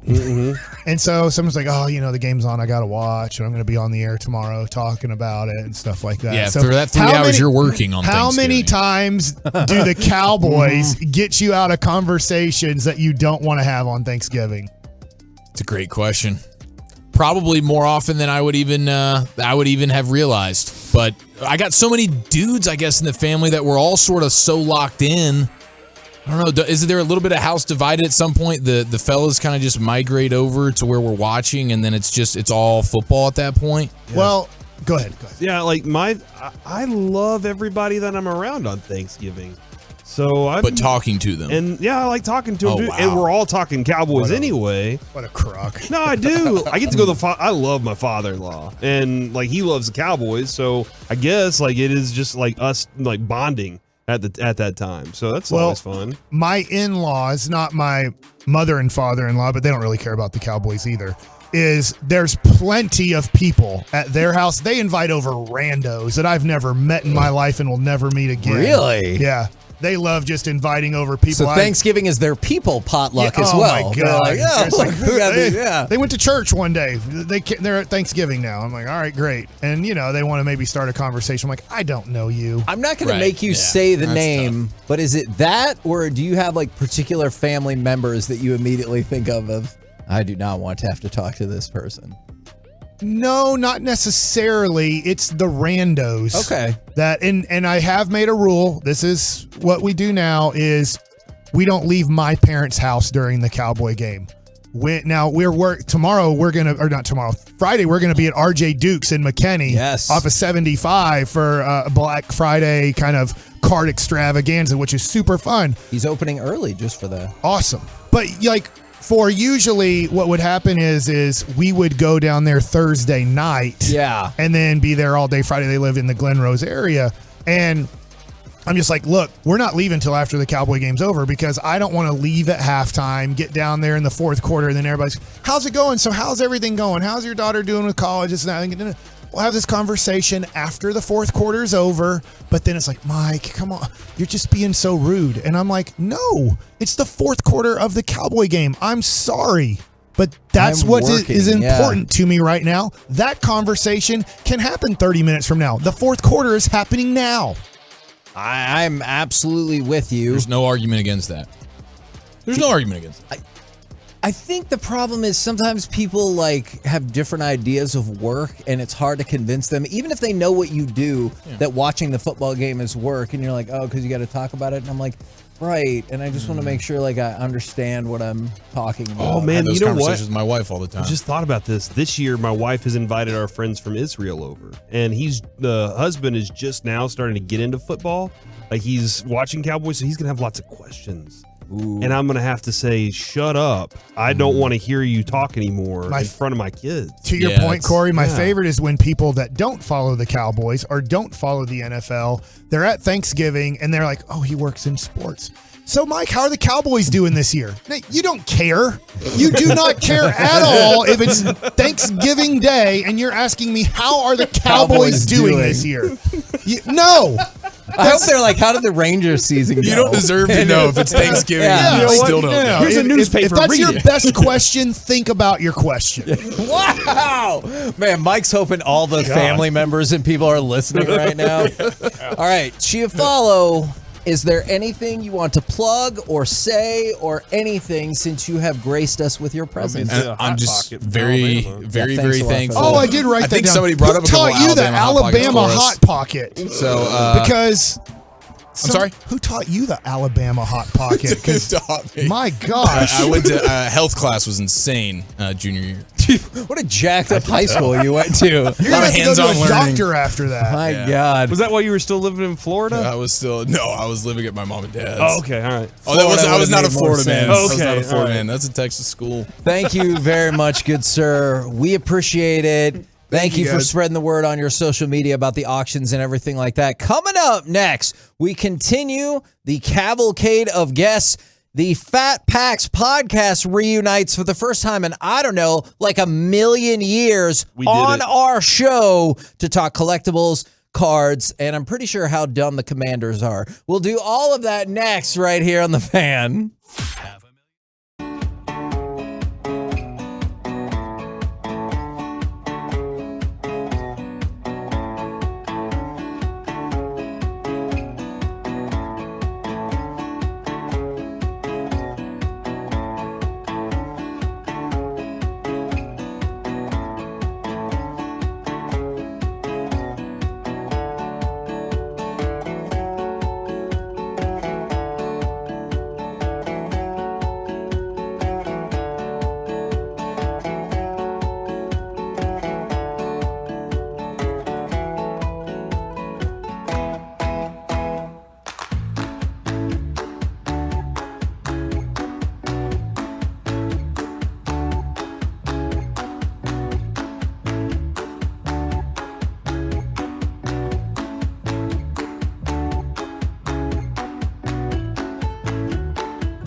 Live from the Classic Chevrolet Studios, it's the KNC Masterpiece on 105.3 The Fan.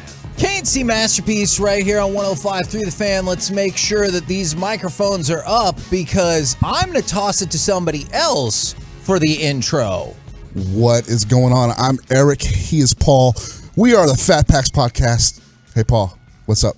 Sa, dude. Sa, dude. What's going on? Happy to be back here for Piece-A-Thon at 105.3 The Fan. Last time we were here, Paul reminded me of this. We made gravy in Parker's mouth. Yes, we did. Whoa. Yes, we did. Would that be the gravy that I bought that was the wrong gravy? Because I followed that lady because she was on a mission. It was like meat gravy. Yeah. Yes. And she I followed this suburban housewife gal into the Albertsons, and she made a beeline to this stack of gravy, and I was like, okay, that lady looks like she's very focused and knows exactly what to do. Hour number 9, by the way. Oh, yes, hour number 9. And so here's what I'm going to ask for everybody.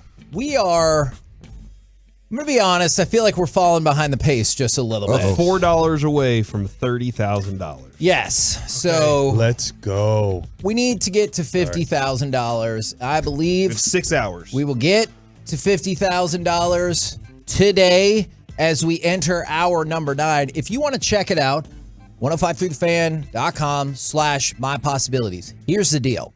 There's all kinds of auction items at all different levels of price points. There is also a donation page if you want to donate. If you donate $25 or more, shoot us the receipt. You can come up. You can come up today. You can come up another day and hang out with us during a show. Or if you don't have the funds to donate or bid or anything, totally understand and respect that. Spread the word. If you know anybody that is tell interested, your rich friends. Yes, in charitable causes, is interested in helping people with cognitive disabilities, or they know my possibilities, or they're affected by anybody who's going through this, spread the word for us. Absolutely. Please do that.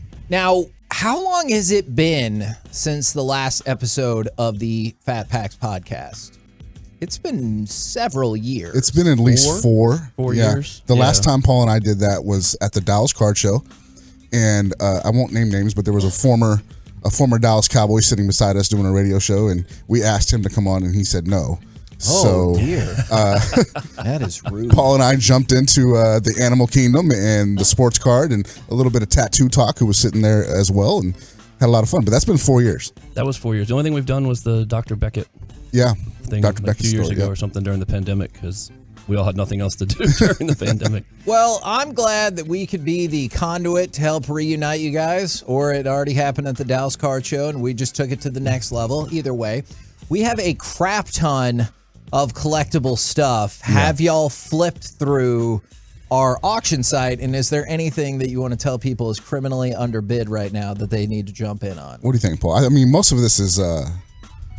I think it's right about where it needs to be, but there's some good opportunities in there. The National Treasures boxes are kind of under. Yeah, they're kind of under. Sure. But what I would say, and I think Paul would second this, is like those National Treasures. You're gonna find gems in these that you just can't see because they're sealed. So go ahead and check it out for sure. Absolutely. I think that would be great. We have a bunch of cool singles cards. Name something. The GOATs graded cards. We have graded cards. Who are the GOATs? This one hurts. Say it out loud, Kevin. Patrick Mahomes and Tom Brady are in that category, and I named it, so I guess I can't really complain that much Did your insides just boil? A little bit. That's fun. A little bit. Dude, the coolest thing on there is the Micah helmet, and that's coming from signed by Matt Black. That's coming from a Washington. That's not. It's Matt Black. It's not signed by Matt Black. If you're God, that is the coolest thing on there. Huh? Hey man, I told her. What can I say? I love it. That is a good point. And then we have super cool stuff that you guys donated as well. We went ahead and split them off by sport. Yeah, sure. In terms of the football autograph Beckett's, the basketball autograph Beckett's, that includes an autograph Beckett from Hakeem Olajuwon. And then Paul, I know you gave us the Dirk autographed basketball that has the coolest certificate of authenticity ever. It is pretty Feels cool. like you're a spy if you take a look at it. Those are still on the board as well. So we have all kinds of cool stuff. And then obviously, if you guys want to donate as well, that would be fantastic. Now, one of the things I know people will note about the trading cards we have is a lot of them are higher end. Mm-hmm. And correct me if I'm off base here, but one of the conversations that Mike and I have a lot is he'll walk me through the Mike Trout versus Julio Rodriguez rookie card math, where just Julio Rodriguez's Topps card, there's more of that than there are of all Mike Trout rookie cards in the world. And Correct. so whenever people are like, hey, I got this at Target, I got this at Walmart, what's worth what? You can definitely pull stuff out of that, but like to put the statistical odds much more in your favor, it's the higher end stuff. Whenever you see, hey, this card sold for this card sold for that. It's cards that come out of things like National Treasures, Correct. not the blaster box you got at the Target. Yeah, retail's definitely. Paul owns a shop. We'll let him take this one. Yeah, I mean, you can get some nicer cards out of retail, but if you're going to pull the ones that we like to call like, your car cards, the ones you can buy cars with, they're going to come from the National Treasures. They're going to come from 1-in-1. They're going to come from Flawless, Dynasty. They're going to come from those type products, the higher end products for sure. And by the way, just so the Mike Trout thing, I know I gave it the other day real quick, but a guy, Scotty B Cards, is a person I follow on YouTube. Really good guy with the math of baseball cards. He doesn't do anything else. And he did the math of Mike Trout's, and he said there's approximately 170,000 Mike Trout rookie cards combined in the 7 different rookie cards that he has. That's it. Right now, your Topps Update Julio Rodriguez base card is approximately 285 is the print run of that. Is where he comes up. 285,000. So just that one card. And it looks like at the end of all of the rookie cards that are going to be made is Julio Rodriguez will probably have somewhere between 50 and 75 different rookie cards, and Mike Trout had 7 different rookie cards. If I could make one suggestion for the hobby, and I want to see if you guys back me up or think I'm stupid, every product needs to have a cap on the amount of parallels they're allowed to put out, because I do not need 19 different versions or have to have a degree in physics to understand which parallel card I got out of a pack. Thank you. That would be amazing if they would do it. Now, it's starting to kind of go away. They're going to start eliminating themselves because people started, when they came out with the first 4 or 5 colors, those people have been collecting those colors. So they come out with all these other different colors, and you'll see the market for those is not what the original colors are. Yeah. People just can't collect, like you said, 19 different colors. The reason why they do it is just allows the company to print more product. It gives you more chase cards to get Are after. you insinuating that any company would just want to make more money? How dare you, sir? I mean, why not? Eric, do you see this as in what Paul's saying there? And I know we're talking cards here, but it's really fun about sports because you get to collect your favorite players, and if they do great, then those cards go up in value. Is that obviously in the 80s and early 90s, there was this huge run where there was 5 or 6 companies that were making cards that said just print the cards until the year ends.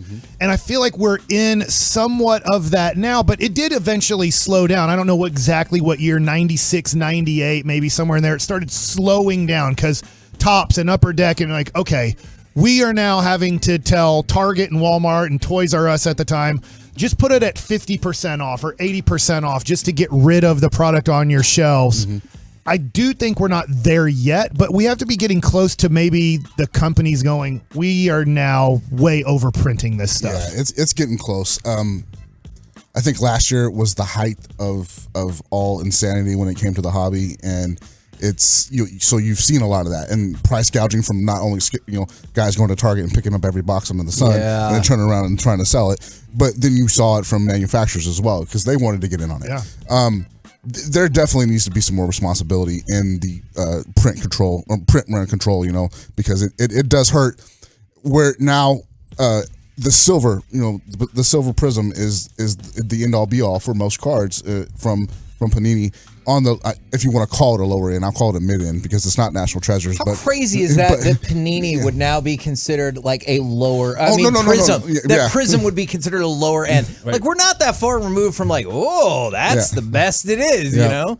But it's not National Treasures or Flawless or anything like absolutely. that. So Prism is what they chase, and the silver. I don't know what happened in the hobby, but people decided the silver was the color to go for, and it's not the 19 other colors that they want. So.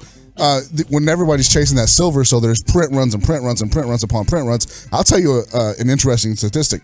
2 years ago, during Zion Williamson's rookie year, we did a most graded the 100 most graded. 100 most submitted cards to BGS. Zion Williamson was number 2 on that list.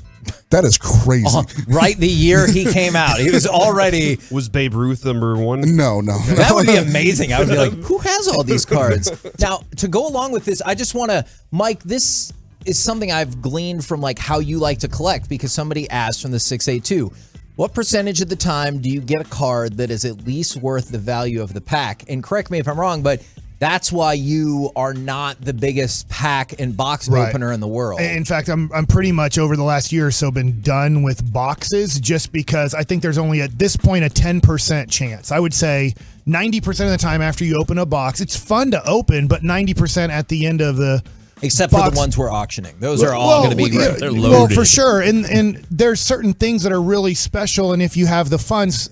But I love Luka Doncic. I love collecting Dirk Nowitzki. Right now, I love collecting Bobby Witt Jr. I would rather just spend $50 and get a Bobby Witt Jr. card numbered to 199 than open up a box. Let's just say I get a guy, Springer, the pitcher for the Braves. Good pitcher. I don't really have a connection to him. I'm not going to collect him. So now I got to either put that on eBay or find somebody who's interested in him to then get rid of that card, sell that card, or trade that card for something that I want. I'd rather just take all that out and just get what I want. There you go. A quick unrelated card question, but it involves Eric. Eric asked me not to lock in. By the way, we were talking with Eric Norton from Beckett and Paul Worth from Worth Collecting in Waxahachie. You should definitely go out there. He always, first of all, he's a nice guy anyway. But also from a selfish perspective, he always donates cool items for our auction, as does Eric. And so that's why we like you guys. Y'all are always super cool for the charity. Eric said, don't lock in the Thanksgiving food bracket until we get to talk. All right. He would like to submit that prime rib goes in the Thanksgiving food bracket. And the look on Mike's face. I remember I might have had prime rib one time during Thanksgiving, and I couldn't believe this. And my grandma's passed by now, but I was so mad that she quit Thanksgiving. And we went to, at the time, it's Oak Cliff Country Club. It's Golf Club of Dallas now. And they were members there. And we went to Oak Cliff Country Club for Thanksgiving. And I thought, this is the biggest damn give up I've ever seen in the Bacsik family. And they did have prime rib there. But I was just like, no, we cook Thanksgiving at the house and we have it there for the rest of the day. And the next day, we don't go out to have Thanksgiving and then go back home. Like, I get the whole I don't want to clean up and all this stuff. What, the Bacsik family motto, deal with it. Yes. We are having Thanksgiving at the house. Now, with that being said, I think prime rib belongs because I cook prime rib on a Thanksgiving, but the macaroni and cheese is definitely like hitting home for me. Okay. That's your favorite? That's my favorite. The funny thing about this is my son Eli, he's 12, and he says, my wrestling buddy. Yeah, exactly. He says, I made macaroni and cheese one year for Thanksgiving. He says, Dad, this is the best macaroni and cheese I've ever had. And I was like, Eli, we know black people that cook way better macaroni and cheese than we do. And he was like, really? So the next year we went over to some church family friends, and they made macaroni and cheese. And then I was dethroned as the best macaroni and cheese cooker in the house. It happens. Yeah. I guess I don't really cook, so I imagine for people who do cook, they get overthrown at some point. Yeah. So just for people listening, the list right now, and we're still working on what needs to go and what can stay, is stuffing and dressing is one. These are not in order. I'm just saying that's one entry. Deviled eggs, rolls and biscuits, also one entry. Mac and cheese, green bean casserole, cranberry sauce, gravy, sweet potatoes and yams, one entry. Turkey, mashed potatoes, ham, pumpkin pie, pecan pie, greens, sweet potato pie, and tamales. That is the list we have thus far, with cornbread, corn, and prime rib trying to work their way into the bracket. You made a face. What offends you on this list? Oh, nothing offends me. I think, for me, my favorite part of Thanksgiving, the leftovers. That's my favorite food. Ooh, but the food, not the show? No, not the show. Okay. No, not the show. There are some moments in the show. Yeah. We're the KNC Masterpiece right here on 105.3 The Fan. Do you guys want to stick around as we power rank the power rankings with Mike Bacsik? All right, you got it. You're ready. You can do this. Yeah, you want me to be ready for men's tea clinic too? I mean, what I want and what actually happens in these commercials sometimes changes. All right, well, let's talk about men's tea clinic before we get to the power rankings, where Dak will be. All right.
segment of the KNC Masterpiece on 105.3 The Fan is brought to you by the personal injury lawyers Frankel & Frankel. There's a reason you need a special license to drive a big truck. So companies that hire drivers and put them in a big truck should be held accountable for what happens when one hurts you. Frankly, you need Frankel & Frankel. Visit truckwreck.com or call them 214-333-3333. KNC Masterpiece back here on 105.3 The Fan, where the Thanksgiving food bracket is not even until 5:20. And people are already angry. It's not going to happen for like 4 hours, and people are preemptively upset about the thing that has yet to happen. I love the idea of anger on a day before Thanksgiving. Power ranking the Thanksgiving foods and power ranking NFL. All right, Mike, do you got us ready to I go? do. As we have Eric and Paul, the boys formerly from the Fat Packs podcast, now both still living thriving individual lives at Beckett and worth collecting in Waxahachie. Last Wednesday, I missed, so I didn't power rank the power rankings, but Derek was here, and I was listening to that, and Derek wasn't listening very well and guessing wrong at I'm times. always listening. All right? Oh, no, you were not. I was remember that. listening. Yeah, no, I wasn't. Derek, I'm going to let you pick first without looking at my sheet. I have ESPN and CBS power rankings of the teams. You tell me. Wait, we're going teams or quarterbacks? We're going to go teams first. Who is the number one power ranked team in the NFL right now? The Chiefs. Thank you. On both of them, the Chiefs are number one. Corey, who is the number two power ranked team? Either your standards or their standards. Eagles. The Eagles are number two on both ones. Here's where it gets tough, Kevin. You get to choose ESPN or CBS, because this is where we have a break off on the third ranked power team. I will go ESPN or CBS? ESPN. One, dude. ESPN. Who? Bills. You are correct. The Buffalo Bills are the third ranked team on ESPN's power ranking. So we're sticking with ESPN. Now, Paul and Eric together as a team. Who is the fourth ranked team power rankings in the NFL according to ESPN? By the way, Buffalo was number 4 on CBS.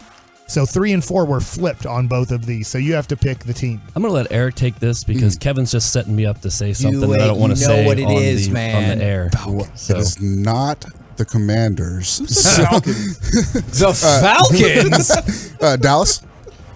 Dallas Good guess. is a very good guess, but completely and totally wrong. What? Oh, wow. They are the fifth ranked You team. know that was okay. That's a fair guess at least. They're number 5. So you just missed by 1. They're number 6 on CBS. So Good. Dallas right now is the 5th ranked team on ESPN, the 6th ranked team on CBS. Derek, it goes to you. Who is power ranked number 4 on ESPN's power rankings? Those filthy Eagles. No, That's where you don't listen. Oh, dang. They're number 2. Derek.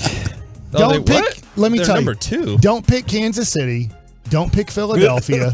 Don't you pick said Buffalo, somebody- oh, man, and I'm don't pick off. Dallas. I'm not listening. I was just trying to get coffee. He's got coffee. I need coffee. Do you want me to pass it to Corey? You want to Yeah, pass the please ball? pass. Corey, on Dallas ESPN's power rankings, who's number 4?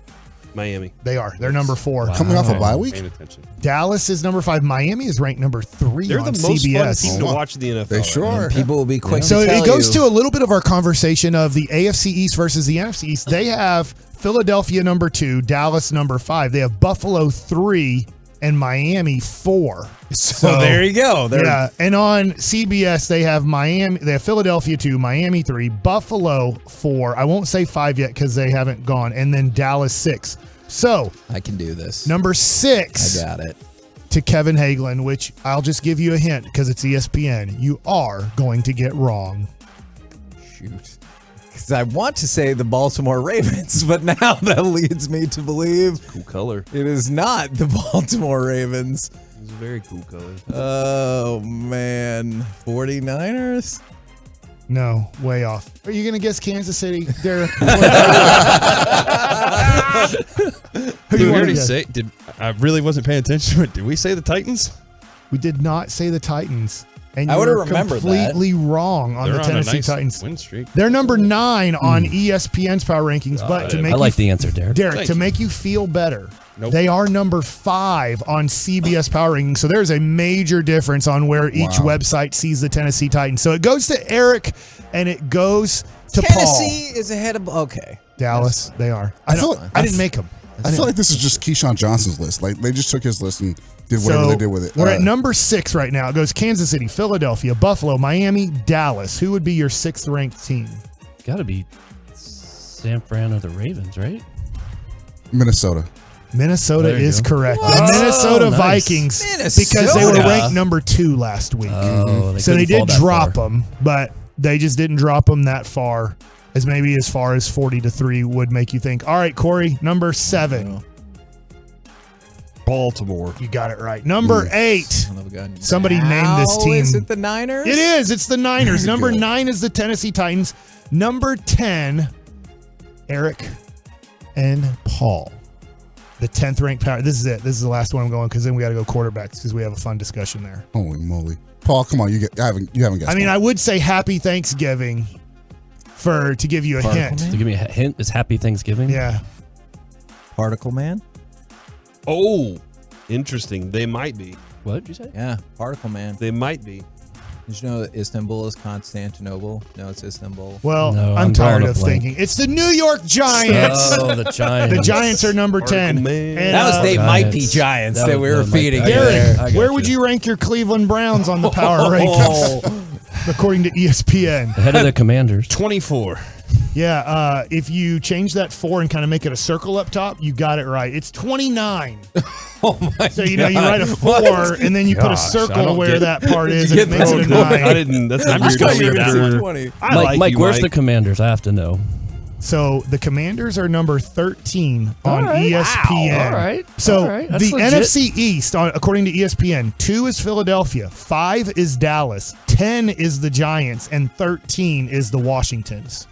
So that's a pretty strong conference. If you look at the AFC East, 3 is Buffalo, 4 is Miami, 14 is New England, and 15 are the Jets. So advantage NFC East. Let's go to quarterback power rankings. I want to have a discussion here instead of guessing the whole time. Okay. Patrick Mahomes is number 1, and I think he is a major separator this year in the NFL. I think it'll be surprising, unless injury happens, if he doesn't win his second MVP of his career. Yeah. So I do think it usually goes to a quarterback. I get you can talk about possibly Tyreek Hill or something else, but I just That's think who my second place vote and would no be. running back is having a 2,000-yard year, anything super special there. So Patrick Mahomes is number 1. Jalen Hurts is number 2. Huh. Joe Burrow is number 3, according to CBS's power high. rankings of the quarterbacks. Dude's so good. Number 4 is Josh Allen. So he's had a little bit of a decline over the last 3 weeks on the power rankings. Number 5, Kevin, you're going to like this. Lamar Jackson makes his first appearance in the top 5 of quarterback power rankings. Number 6 is Tua. Number 7 is Geno. Number 8, surprisingly, he jumped over Dak, Tom Brady. Can we... That I am surprised, and I do want to talk about this. Yeah. Can we back up to Tua for just a second? Yeah. I'm a little surprised he's maybe not flipped with Burrow in this scenario. Okay. He's having a heck of a year. He is. But maybe people think it's his receivers that are leading to the heck of a year. And number 9 is Dak Prescott. So let me give you the 8 quarterbacks ahead of Dak, and you tell me what you think right now. Mahomes, Hurts, Burrow, Allen, Lamar, Tua, Geno, Brady, then Dak. I'm taking Dak. Seems pretty close, man. Over the last 2. One more game like Dak played on Sunday against the Vikings, though, and that could definitely change it. Consistency is what it's all about with this offense, and when he shows that he has the command over the offense, not just what he can do, but that he has everybody else in order, that's whenever I'll change my mind on where he belongs over Brady. You know what? I changed my mind. As much as it pains me to say this, I will go Geno Smith, then Dak, then Brady. Would you like me to get Reggie to come in here and scream it? No, I Give me would 1 second, not. Reggie. I don't think he is available to do such a thing either. That is not going to happen. Somebody said Derrick Henry is on pace for 2,200 yards. Oh, okay. No, he is not. Oh. He's on pace for 1,700 yards, which would still be a heck of a season. Well, maybe they're going to play 20 games in the But regular if season. we're judging things in the context of what's happening right now, I think that just put me out of my misery, Reggie. This is the year. Say it with me now. That Geno Geno Smith. I can't believe you got this right. Puts it all together. I can't believe it. I thought that was one of the. This is an upset prediction that I don't give you credit for. I still think it's stupid. It just happened to come true. By the way, A-Rod, number 10. Jimmy Garoppolo, 11. Kirk Cousins, 12. And Justin Herbert, they have down at 13. I just thought that was interesting because I thought Herbert had a good game. I know he threw the interception at the end on the tip ball, but man, they have really knocked Justin Herbert this year down the list. And that's one of the things that's tough is I've seen a couple of people texting like Dak is not better than Justin Herbert. I don't know, for like the next 10 years? Okay, sure. In this moment, I mean, it's trending in that direction. Like just in this moment for this year. And then just to give you the worst 5 quarterbacks in the NFL, the worst they say right now is Simeon. White. The second worst is Perkins. The third worst is Kyle Allen. The fourth worst is former Dallas Cowboys quarterback White. And the fifth worst quarterback is Sammy D. Oh, wow. Yeah. A lot of replacement. A lot of replacement quarterbacks there. So those are your power rankings in the NFL. Dak has moved back into the top 10 at number 9. Do you think with the way the offense has been clicking and some of the struggles that quarterbacks have had, he could get up to, feels like 6 is very achievable. Yeah, I do too. I mean, I think in the end, Joe Burrow is the only guy in the top 5 that might not make the playoffs. And then from there, it looks like everybody else will probably make the playoffs. I do think Cincinnati's going to find their way into the playoffs because Burrow is that good. And then just a quick side note, I thought this was a funny comment yesterday from Micah.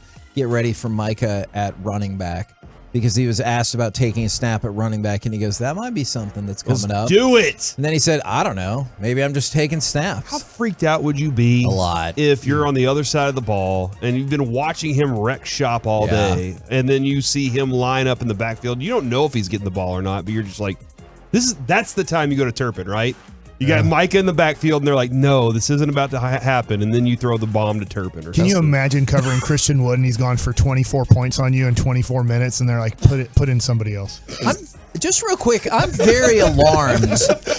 This is the opposite of a programming alert. You're a programming alert. From 3 to 4, Bobby said, well, he's going to be on, and we knew that. He said, donate any amount to My Possibilities, screenshot it, and I'll say whatever you want me to say on the fan. Well, dude, there are certain things that you cannot say out loud. That makes me exceedingly nervous. How much did he say donate? He said any amount. Oh, wow. Which I do like not the feel like approach that's here. proportionate to. Oh, I like the what we're doing. approach. Okay. You just like to watch the world burn. I do love to watch the world burn. Well, speaking of that, how would you guys like to participate in some Are You Better? Oh, sure. Oh, man. Okay. Because it's back and it's next right here on the fan. Where you going?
This segment of the KNC Masterpiece on 105.3 The Fan is brought to you by D&M Leasing and by BuyersBarricades.com. If you're in need of traffic control or barricade rentals, Buyers Barricades is a full-service provider taking care of your project or special event. No matter the size, from start to finish. The Texas Authority and Barricade Rentals, it's BuyersBarricades.com. Back here in the KNC Masterpiece on 105.3 The Fan as part of Piece-A-Thon, about to wrap up our 9th hour with the fellas from the Fat Packs podcast back in the day. Eric Norton works at Beckett. Paul Worth runs his shop, Worth Collecting, out in Waxahachie. And he has also distributed Prism hanger boxes for us to open up, with Mike having unreasonable Trevor Lawrence hopes. We will see if those come true. No? Sorry, buddy. But you know what works out for everybody? Ian Book will work out all of the time. It's Are You Better? You're Darryl Strawberry. Yes. You play right field. Yes. I play right field too. So? Well, are you better than me? Well, I never met you, but yes. Hi, this is Darryl Strawberry.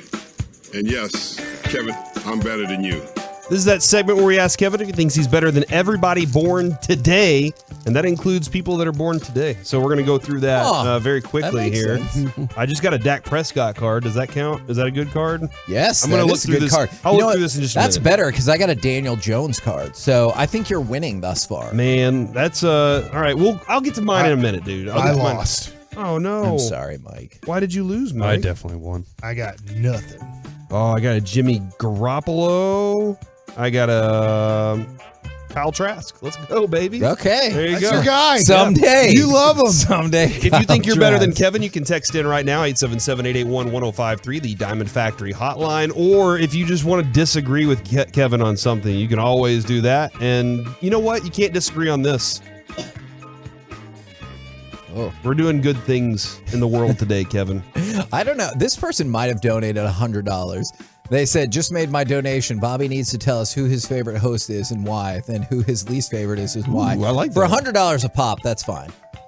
And no, you did not miss Masterpiece of the Week-a-thon. We will get that coming up at 2:40. Wait. And no, if you donate $1,000, I cannot cancel the contract with the Junk for Joy commercials. We don't have the ability to do that? I do not.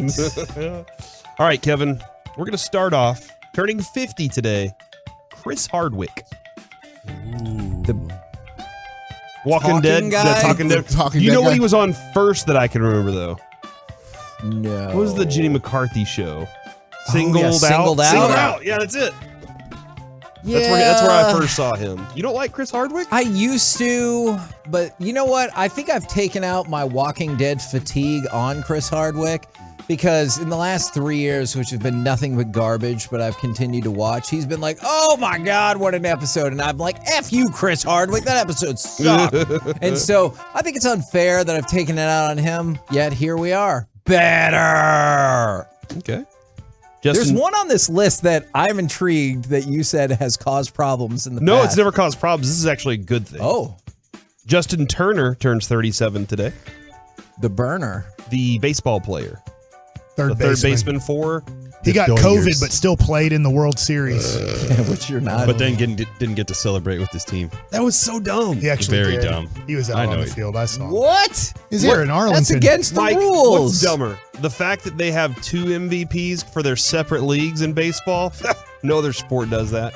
Or that's a good ass that they point. did that to Justin Turner. Baseball's so soft. That is interesting. I guess I never thought of that. Well, at one point, they never played each other. So it was literally like 2 different leagues. That was a long time ago when we changed that. Yeah. But and now it's going to be cool because you do play every team. So I guess you go down to 1 MVP. That's right. That's cool. And Justin Turner would never win it because he's a Jag. Better. He's a Dodger. He doesn't play for the Jacksonville Jaguars. Just a guy. Better. I got a Ramondre Stevenson rookie card. Ooh, I like him. He has a World Series ring. I know it's just a piece of plastic, according to the commissioner. The commissioner hates it's baseball. just gold. You said better? And diamonds. Turning 42 today. Oh, I like that number. Kelly Brook. Oh yeah, Kelly Brook of Remember the when Kelly she Brook broke fame. Are You Better that year when we were at some like sink world is place Kelly in Yes, Fort Worth. I do And remember It that. was freezing, and we brought that up, and everybody went insane for how And they hot all she started was. lusting over her. Oh, they did. They lusted. What does she do? She She's an has big actress. boobs. Yep. She does not do anything else. English model Kelly Brooks stuns in sparkling nude dress. Oh my God.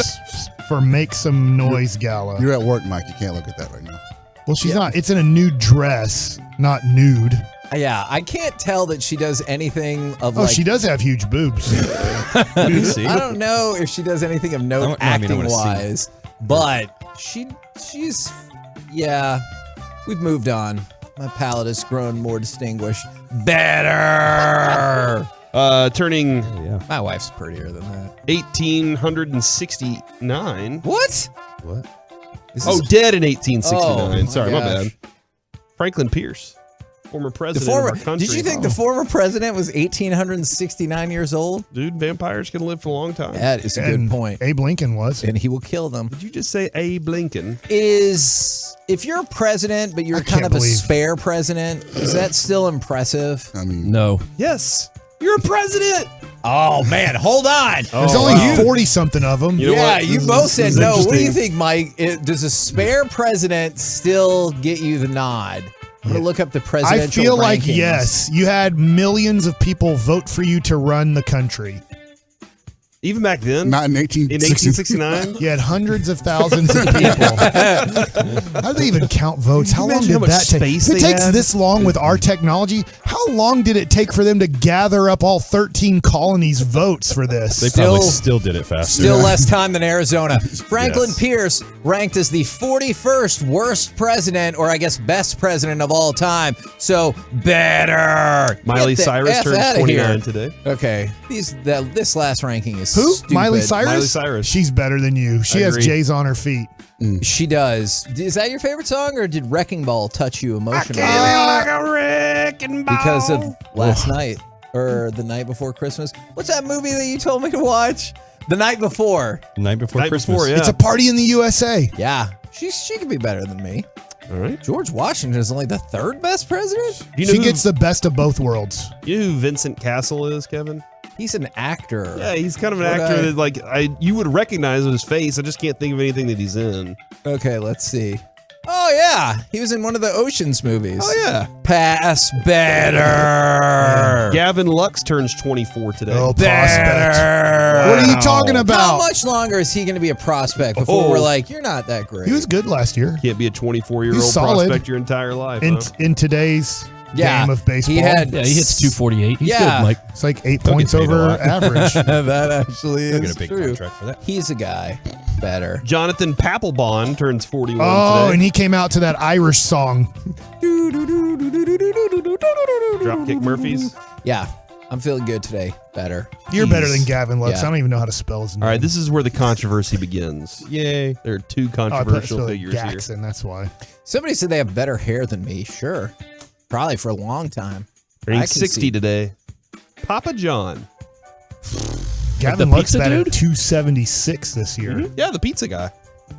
Pizza. Yeah, And but remember, weren't there like all those? everybody Isn't he in gone? here- Isn't Shaq the new He owner? got of me Pizza? too, didn't he? Don't I- forget. Something I'm happened. pretty sure he did. Yeah, Okay. Everybody in this room Papa has a John's veto. the guy. That's what I had to. I didn't know his name. John Schnatter. Yes. Okay. What Which is interesting that you say that because that name's going to come up. I think he's like out of Papa John. No, Yeah, he is. But what did he? He did some. It was not good. Yeah. He said some things. Yeah. Oh my dear. Yeah. On a conference call, he's like, you know what? I can just say whatever. Come on, dude. Seriously. That happened in 2019. It's not like it would have happened when Franklin Pierce was the president and people would have been like, oh, bully or whatever in their stupid wigs. Like, this happened like 3 years ago and he didn't know? You can't be saying that, dude. Come on. Better. Kevin, just remember. Seriously? How many presidents can you name? Franklin 20? Pierce. Franklin Pierce, I never- Chester A. Arthur, Oh, man. Taft. I'm 0 for 2 on those. John Adams. John Quincy. Didn't- Adams. That's right. Didn't Taft get stuck in a bathtub? He did. Is that Chair. true? I've He always broke a chair. heard that. I feel like I George knew Washington, Abe I knew Lincoln, them all in like Van 5th or Buren, 6th grade when we had Jackson, a test on it. Johnson, Cleveland, Bush. Cleveland again. Clinton. Yeah. Roosevelt. Just kidding. All right, that's enough. Carter, Garfield. Ford, Nixon, Eisenhower, Kennedy. Shut up. Turning 57 today. Okay, 57. Daniel Snyder. Oh, he owns a whole football team. Here's where we're going to run into a problem. Yep. Because I know Cory is a jerk, and that's why he reminded everyone that they have a veto. So I am just going to go ahead and say that obviously I am better than Pervy McGee, Daniel Snyder, and you don't have to support him, Paul, because he's selling the team anyway. Veto. So, I do not support Now you him. have to say that he's better than you. You have to. It's the rules. Those are the rules. Congratulations, Daniel Snyder, for your ability to do whatever the hell you want financially and with women folk around. Oh, man. And with poor football management Can't and believe you're still doing this. somehow own your team and force the ability to not get a new stadium built as the only reason you are finally going to have to sell the team. Your ability to escape consequences for longer than almost any human because of Cory. You, I guess, are better than I me. cannot believe you said that. That's your fault. In public. Turning 29 today. Randy Gregory. Yeah. How's Denver feeling about that sweet-ass Oh, contract? man. When are you going to throw that in Bobby Belt's face? Oh, he was like, oh, you can't guess just at 3 replace o'clock. Randy Gregory. At 3 o'clock. Yeah, at 3 o'clock, Bobby Belt will agree that Sam Dorrance Williams is Armstrong- better, and they wear the same number. Yeah. In fact, Randy Gregory might be the worst 94 in the history of the Cowboys. Wow. Think about it. DeMarcus Lawrence, Charles Haley, Sam Williams now, and Randy Gregory. I'm definitely better than Randy Gregory. Props to him for convincing Denver to give him that stupid money. Well, And the last Cowboys but not tried least- to. They just had. They like, did. They're like, oh, I can't because this one part. I don't believe this guy's only 47, but Malik Rose. Yeah, no, Isn't he he's 70? He's another guy. Wait, what? What? He's not 70. Feels like he should be. Now, just real quick before y'all go, Eric, I know you have your own charity shindig happening this weekend. What's up? We do. Go to Eventbrite, check out Comedy at the Chapel. I'm hosting a comedy show with your friend, Scott Bedgood. I like Scott. He's a feature. And then we have the national touring comedian Jody Fuller coming in. Don't miss this. We're all veteran. Well, Jody and I are veterans. Scott's not, but we'll call him a veteran for now. And it's going to help us raise funds for a new church building. I am Are you funny, though? Forward to Be it. funny. Be funny right now. Say something funny. Looking. Daniel Snyder is better than Kevin Hageland. Way more money. You admitted it. This We'll is weird. see. Controls way more people. You can't even control me. You know what? I don't think Daniel Snyder could either. We're the KNC Masterpiece right here on 105.3 The Fan. Coming up next, we kick off hour number 10 with Gavin Dawson in studio and some NFL overreaction or reality. We'll do it next right here on The Fan. The Cowboys to Marcus Lawrence. Let's.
Live from the Classic Chevrolet Studios, it's the KNC Masterpiece on 105.3 The Fan. KNC Masterpiece right here on 105.3 The Fan. And right now, in studio, we have Gavin Dawson. Dawson, what do you have coming up on the show today? Pure gold as always, Hagee. Thanks for asking. G-bag of the day, 2:30. You beefed it, Derek. I said to have it to where he asked me how the show was going, and then I was going to say, pure gold as always, Hagee. Thanks for asking. He's always wanted to say it, Gavin. I interpret it. That's all he wants to do every time. We can run it back. Okay. Right. You want to start this over? Yeah, do it again. What's coming up on the show, Dutch? Well, pure gold as always. Gavin, thanks for asking. I was about to say Hagee. He still messed it up. No, because I was going to say Hagee, but I went through. I was trying to keep him on the loop. We gave it a shot. I think he's hit the wall. We are entering hour number 10 as Derek has hit the wall. But something you guys can help us out with. All right, this is not a giveaway. We're trying to figure out an appropriate. Derek has his season tickets, 2 lower bowl tickets to the Stars for tonight. We're trying to figure out a reasonable donation amount. If people want to maybe text in, and we'll kind of see what maybe some of the quick flash best donation amounts are. See if we can get you to call in and get that donation done. So you're and saying get you the blind tickets. text it in, blind text in a just give your best offer. But only if you intend on seeing it through. Like, I seriously want to donate, and I would love the Stars tickets. What's it going to take? Like, if you're just like saying numbers, we are trying to raise money for charity. Where do you text? 877-881-1053. And then for the rest of the auctions and donations and everything like that, highly recommend you go to 1053thefan.com/Piece-A-Thon. That's right. Or Piece-A-Thon, but very well done by very own Eric Chiafalo.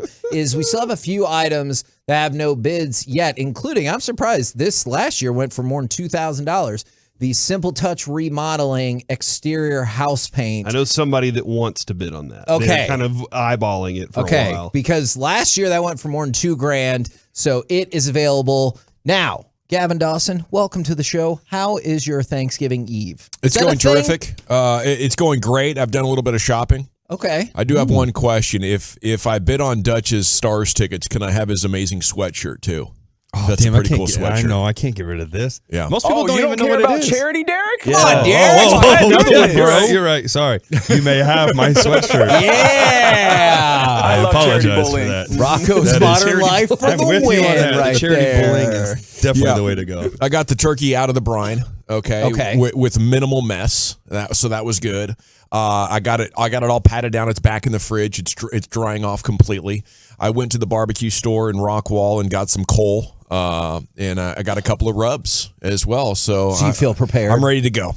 As soon as you finish here, will you start going back into it, or do you need like a little break and cook again in the morning? Or I think everything's done on my. I need to spatchcock it still, which involves taking the spine out of that bird. So I don't know, do that tonight or tomorrow. Are you smoking it? Yeah, I am post oak offset smoker. You're not. What's the temperature you got this thing going at? He's How been long? trying to figure I'm trying to figure this all out. I'm doing it today. It's my first one. I'm gonna go 275. That's what Matt from Meat Church has on his recipe. But the whole crispy skin thing has been so far very evasive for me. So I'm gonna add a butter layer, crispy skin consistently. I'm usually getting it in the egg. So the last few years I've nailed it pretty well. What do you use? Do you use the green egg too? Well, no, not for the turkey Traeger. because I only have a large green egg and the turkey won't fit in there properly. So I'll use the bigger barrel offset traditional smoker. And how long did you say you were doing it for? I don't know, maybe 2 hours. Yeah, it's not a very long, low and slow kind of thing. Yeah, no, that's what I was trying to figure out too. And then you were talking about, obviously you've done this multiple years. How did it turn out though? Did everything go okay? Or I'd say I'm batting about 300. Somewhere in that. I think 1 out of every 3, I'm like, oh, this is amazing. And the other ones are like, yeah, pretty good. The best one I ever did was a brine with the injection, and it was green egg. But I tried it again the very next day. That was actually a trial bird that year. I did. I remember that. Yeah. Okay, and the trial bird ended up being way better than the official Thanksgiving bird, and I did the exact same thing the next day. So it's evasive. Yeah, I've done. I guess I'm on my 4th one. This will be my 4th one that I've done.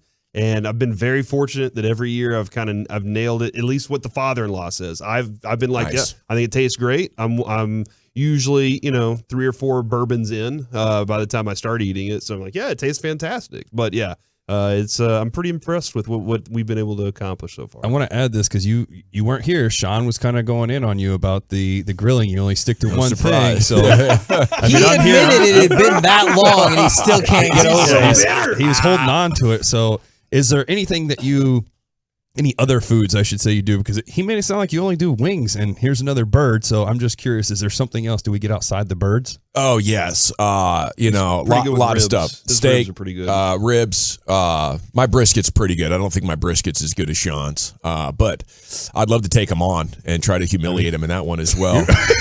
You're already dominating, it sounds like. Did you see the pig he had on the pit yesterday? Yes. That was kind of creepy. He told us he had to chop the head off because he couldn't handle it. He brought some in. It's in the That's what I was fridge. suggesting. He's Really? he brought me a bag and said, hey, try this out. So I'm going to try it out later on this evening. Somebody says boil for crispy skin. That's what they do with their cooked ducks. So I don't know. I never had to deal with that part.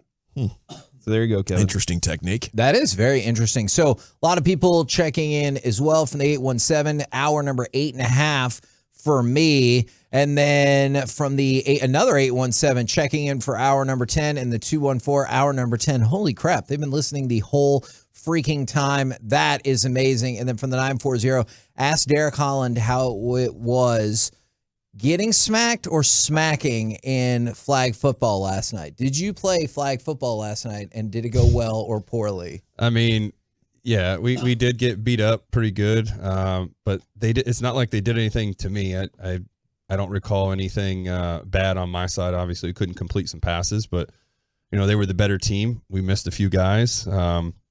They had their best team, and we didn't have our best team. So congratulations on your dub. I will say the one thing that cracks me up the most, and they didn't really do much of it, but it is always funny when people talk trash on the field. They wait until they've got a comfortable lead, and then they start doing it. Now, these guys didn't really do it. They were actually exactly good. It was how I fun. do it, yeah. But they would make a couple comments here and there. It's like, come on, you're going to start talking crap now after you got a big lead? Like, absolutely. That's the Devin Booker. Why wouldn't you just go ahead and talk to me the whole time? Yeah, chicken head. Let's start from the beginning. So. I have a couple of soccer questions for you, but real quick, the high bid thus far for Derek's hockey tickets are $350. $350? So that's from Lucius's boy, by the way. I mean, and I do not want to run afoul of Lucius, but I Absolutely also not. want to raise money for charity. I have two soccer-based. The Micah helmet just went up in price, by the way. Okay. This is awesome. I encourage everybody to go to 1053thefan.com/Piece-A-Thon and bid. We don't take any money. There is no overhead. It all goes directly to my possibilities. Twofold soccer question for you. Were you surprised at the Germany result? And at what point in a soccer match do you give up? I'm thinking about Costa Rica here when they gave them the unfair 8 minutes of injury time to get another goal tagged on them. Yeah. At one point, are you like, I'm done? That's 3-0. Okay. 2-0, I'm still thinking, now we can do this. Okay. Germany is in a weird spot right now where their next generation of brilliant young players isn't ready. And their older generation of players are a little past their prime. Okay. Plus, Japan is a sneaky good soccer country. Very respectable. Speed on them. Very respectable on both the men's and the women's side. And I don't think they get enough credit for how good they are. Is Japan, and I don't know this, are they a baseball soccer country? I bet. And I don't think they're as good at soccer as they are at baseball, but maybe it's pretty close. Yeah. I don't know what else they do well in sports, but yeah, those two, they're definitely dang good. I was hearing Broadus, and I can't remember who he was citing on this, said that Japan knew they couldn't play a full match against Germany, so they played defense for 45 minutes. I believe that was Ali Wagner who was on the call for that match, who was saying that might have been a strategy that they went with, which was just kind of batten down the hatches for the first 45 and then go after them in the second. And evidently that's what they did. I think it's Thank Wagner. you, Reggie. I appreciate that. What did Are you say? just going off of Franz Wagner for your answers Yeah, to no, pronunciation? Wagner. Come on, that's obvious. Yeah, I mean, that's who Orlando, that's how you pronounce his name. Mm-hmm. And so you've extrapolated that we can go ahead and Every pronounce Wagner or Wagner is Wagner. Okay, what is your excitement level then to go along with that in more World Cup for U.S. England on Friday? I mean, huge. Would a tie be awesome? Oh my God! I'm trying to think of something that would be more exciting. Obviously, it's just group stage play, and you're not going to win it. But other than like the Cowboys actually being in a Super Bowl, I think it's that huge. You know, so the anticipation. It's great that we don't work on Friday, to be honest, because all of the games were scheduled to kick off at 1:00, which is an hour before our show starts. So I'm super stoked to at least be able to get that one all by itself, you know, Friday to take in. But yeah, you know, to me, soccer is my favorite sport. It's got an Olympic flair to it. You got the pride of, you know, and then to add to it, being here in North Texas, which is really a hotbed of American soccer, you know, and 3 of the kids that are on the team now are from here. You know, we're watching this generation try to get respect on the international stage. I don't think it's going to happen this time around, but it's setting the stage for what happens in 4 years. So there's a big picture thing to it. There's a historic thing to it. There's just so many ways this is awesome. And correct me if I'm wrong. It's not just that 3 guys are on the team. Obviously, we talked about Jesus Ferreira a lot since he was still on FC Dallas, but Weston McKennie is one of their best players on this national team, don't you think? Yeah. I mean, it's him, it's Pulisic, and it's Tyler Adams right now, and then, you know, Reyna as well. But yes, McKennie is just one step short of being a world-class player. Not quite one of the best 50 players in the world, but, I mean, he played with Ronaldo the last 2 years. He plays at one of the top teams in Italy, you know, and that's the difference of this generation compared to Landon Donovan and Clint Dempsey. Those guys played in the MLS, or they played for, like, okay teams in Europe. Sure. Now our guys play for the best teams in the leagues. You know, Barcelona with Dest, Chelsea, Juventus, Borussia Dortmund. These are amongst the best teams in their individual countries. I have a soccer question you've probably answered before, but it's 4 years ago when you probably answered this for me. How much does Weston McKennie have to watch what he does because he has a yellow card right now on him? Oh, a lot. Yeah, that's horrible. So do you have to be less aggressive? I'm not sure. Like, how do you play when you have a yellow card on you in the World Cup? Yeah, I think the main thing is you're more aware when you're behind on the challenge and you don't want to go, you know, through a guy's legs to try to get to the ball. And he's a very physical player, you know, that's why he picked up a yellow card in the first 20 minutes of the game or so. So yes, I think it's tough because if he is out, if he has to miss the Iran game and that's the reason, you know, because of yellow card accumulation, it would just be devastating, I think. And you know, in other countries, it would be a permanent mark against your character. Because one of the big things in both the England and the Iran games are going to be, it's not just the outcome, it is the goal differential. Like, you're probably going to go into that Iran game thinking, I hope we win by 4 goals or whatever the case might be. Is you don't just need to win, you'll probably need to win. Well, you'll need to win more decisively than Wales did. Yeah, that's why it's huge on Friday. Can you get a draw? Do you play totally defensively and go for 0-0? Can you just lose by 1, right? I feel like that would be okay. Just losing by 1 or better than that, I'll be fairly satisfied coming out of Friday. We're the KNC Masterpiece right here on 105.3 The Fan. It's been a minute, and we've got some basketball lovers in the room. So coming up next, Mavs and Stars both play tonight. Which team is better heading in the right direction? 877-881-1053. We will do that next right here on The Fan.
Flex Leasing.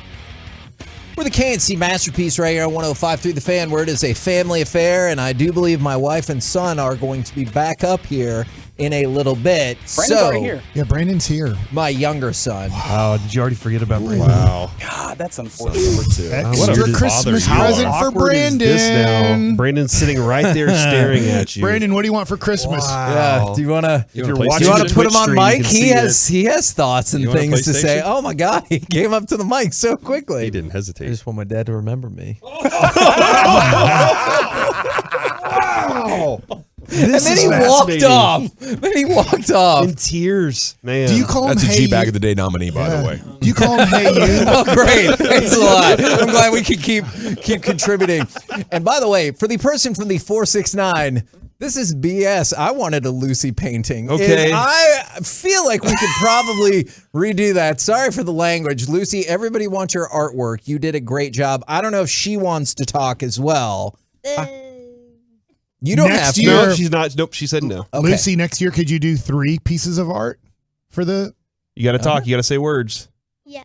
Awesome. Fantastic. All right, there we go. I do love like that she's doing the hard to wrangle artist thing. She's like, I decide when I would like to speak. Yeah, that was something Sean was like. He even said this morning. He was like, how awesome would it be if she was like, no autographs? And I was like, yeah, that's pretty hilarious. I do think that would be amazing. She's a All right. diva. So we're gonna, I have not found that to be the case, but interesting. So the Stars and the Mavericks, which team do you think is heading in the better direction? And if you want to text in, if you would like to purchase for a donation, Derek Holland Stars tickets for this evening, we have one offer. I just wanted to see if we can get more money for my So you're saying possibilities. let's set the bar at $500. Is that what you're saying? Yes, $500 will get it done. I'm out. The high. I just wanted you guys to know that. Okay. We appreciate you letting us know early, Reggie, in this. I also appreciate that. All right. So the Stars and the Mavs, do you guys have strong feelings one way or another about which one, because they both play tonight, about which one you feel is headed more in the right direction? Or perhaps you don't think they're both headed in the right direction. I mean, if we're going right now, I'm going to say the Dallas Stars. As of right now, they are playing better. I don't know how you want to put it because it's two sports, but they are playing better than You just the other. yell better, Yeah, and then it's they are worse playing at times. better. Yeah. I just think, and they're also, I mean, Stars are in the first and Central, so that plays out too. That's a tough division. It's a very, I mean, Avalanche is playing really good this year, and so is Winnipeg. So I just feel more confident looking at the two. If I'm really going to look at it right now, I feel like there's more issues with the Mavericks. You know, me and Mike talk about it all the time on my Twitch is, you know, everything revolves around Luka, and we need to see more out of the other guys. Whereas with the Stars, I think they're doing such a good job with their group of guys. You know, the veterans with Jamie and Sagan and Pavelski, they're doing a good job of getting the younger guys going in the right direction and making things happen. I am also going to say the Stars, they have a significantly better record. And I think the enthusiasm with the new coach juxtaposed with, and this might not be fair, but it feels like in this moment, people are kind of down on Jason Kidd, especially compared to how Stars fans are feeling better about their coach. So I will also say the Stars, but I do think both can be headed in the right direction. Yeah, you know, I think the Mavs have a much higher upside if they could just get another all-star-ish player.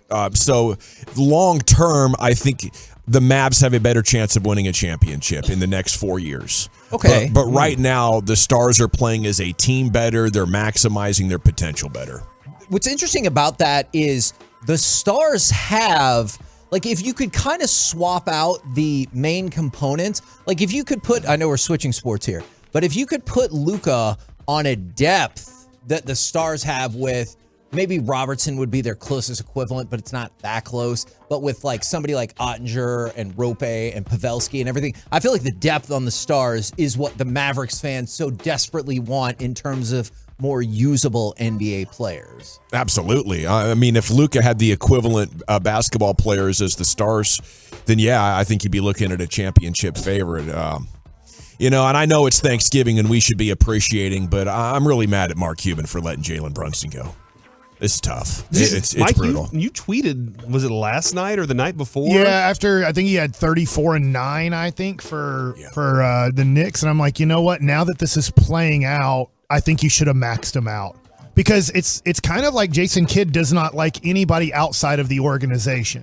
So if you weren't on the team last year, he doesn't know you really well. It's kind of like I don't really care for you because look what we did last year. It's like, man, I don't get the pure love and unconditional love for everybody on last year's team, and everybody else is not very good outside of this. If you come inside of this now, the team, and so go ahead, mark that. Sorry. Yep. But I look at it, and the one thing I would try to say to these guys, and you have to say it better than I'm going to say it bluntly here, is you guys aren't that good. But you know what? Neither are the Utah Jazz. In fact, you guys are better than the Utah Jazz. But you know why they're 12-7 and you're 9-7? Because they try all the time. Yes. They hustle back on defense. Yes. They try to get transition baskets.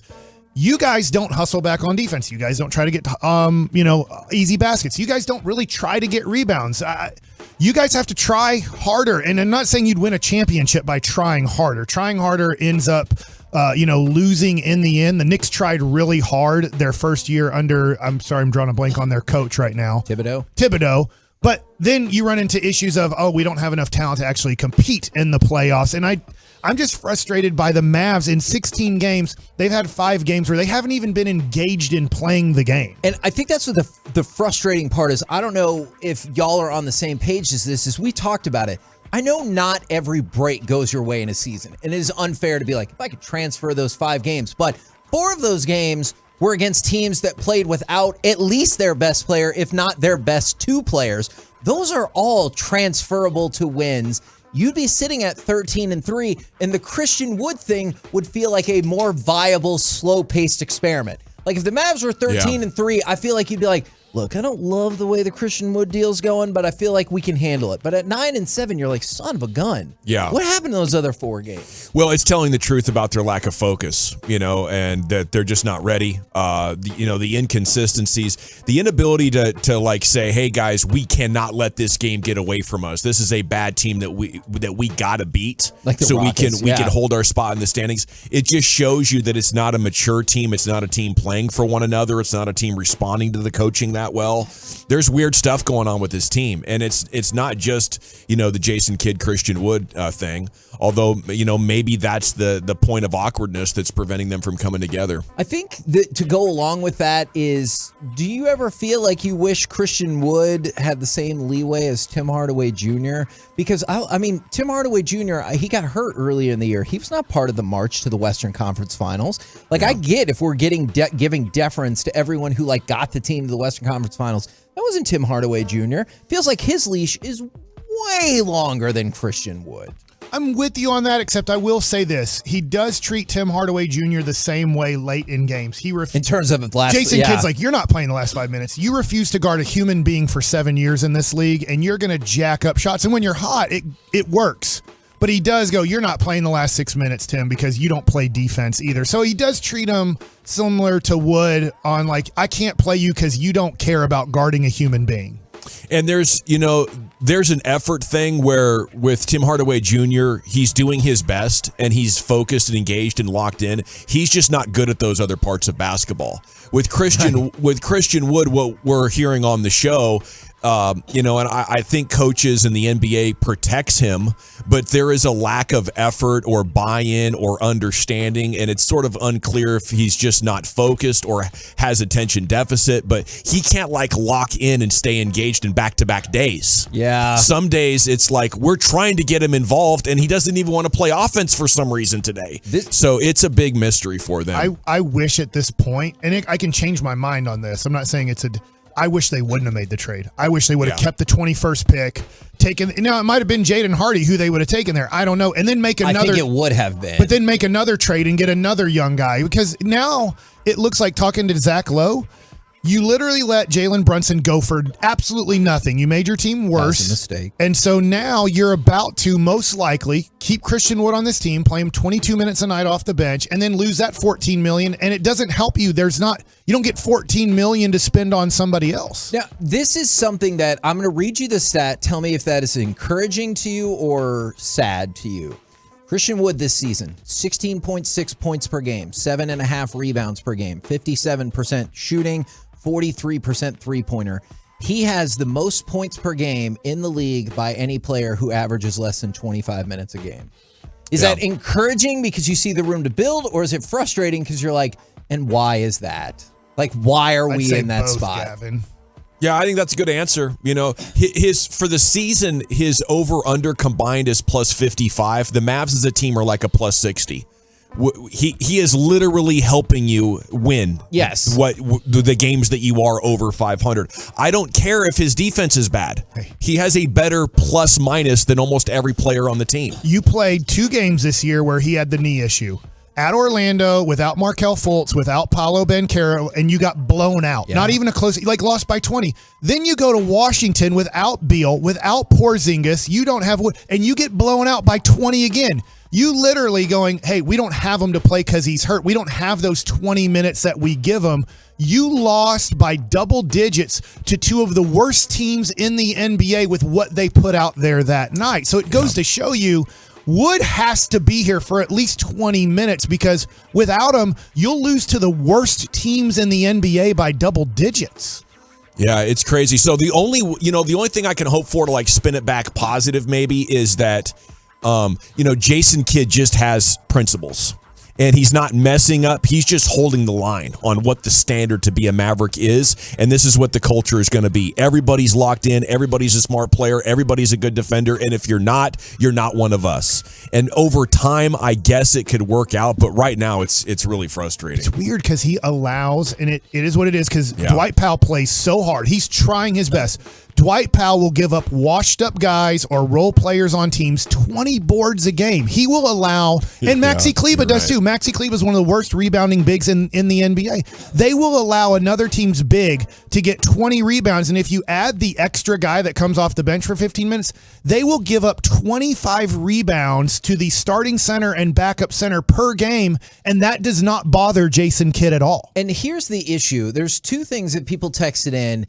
Is Jason Kidd has stated in the post-game pressers that we all need to wait until Christmas. But he also said that Luka might be done by Christmas if he's not a robot at the level we're using him usage-wise. And then somebody said Spencer Dinwiddie replaced Jalen Brunson. Y'all need to stop complaining. Wrong. Replace Spencer Dinwiddie then. Exactly. Spencer Dinwiddie compared to last year. Spencer Dinwiddie has been playing really well for the record, but here's what he's done better than last year thus far. 1.3 more points, 1.2 more assists in 4 more minutes. That does not replace somebody. He has played better and taken part of the role. But the problem is nobody took his role then. If he replaced Jalen Brunson, then who replaced Spencer Dinwiddie? And that is the issue right there. For the Stars, I will tell you, the Stars cannot win 1-goal games, but they're still in first place in the Central, and they're second place overall in the Western Conference. If you want excitement for the Stars,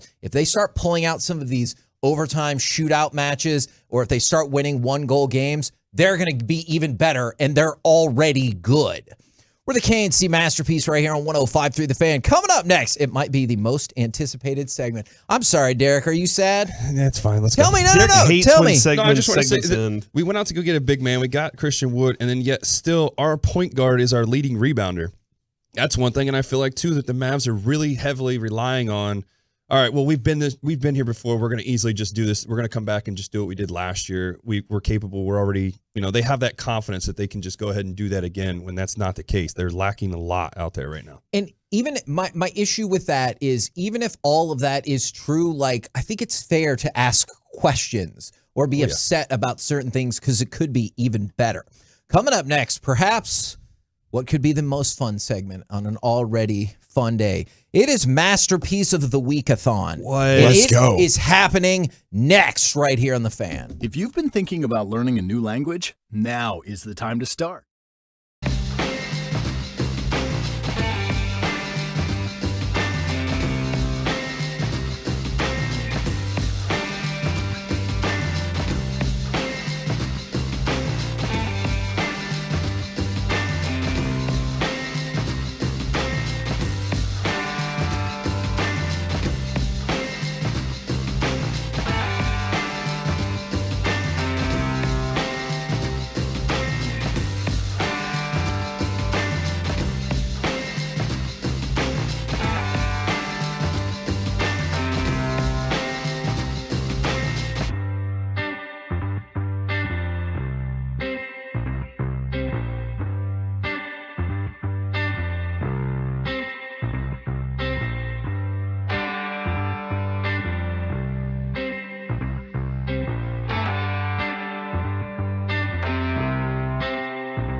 This segment of the 9th Annual Piece-A-Thon is brought to you by Buyers Barricades. If you're in need of traffic control or barricade rentals, Buyers Barricades is a full-service provider taking care of your project or special event no matter the size from start to finish.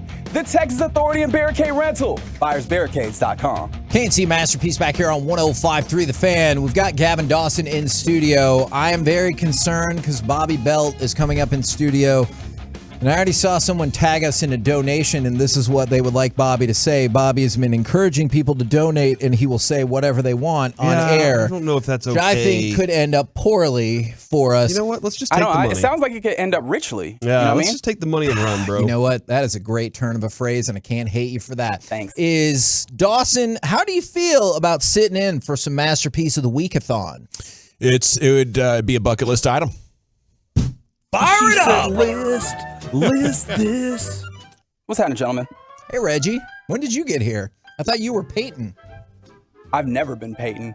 That makes sense. That's a good thing because Peyton's incredible. Hello, Reginald. And I'm different. You still doing this, huh? Mm-hmm. All right, fantastic. I don't have time to waste. Masterpiece of the Week-a-thon is not the same as Masterpiece of the Week. We are going back and just reliving some of the fun nonsense, stupid, odd things that have been said on this program over the last year and in various other Masterpieces of the Week. Yeah. So there's going to be stuff that you might have forgotten. And because there are quite literally, I counted 45 clips of audio that I could go to. What? Holy crap. We're just going to decide to pick on people. We need to tell the affiliates we're going long. That's right. Gavin Dawson. Yeah.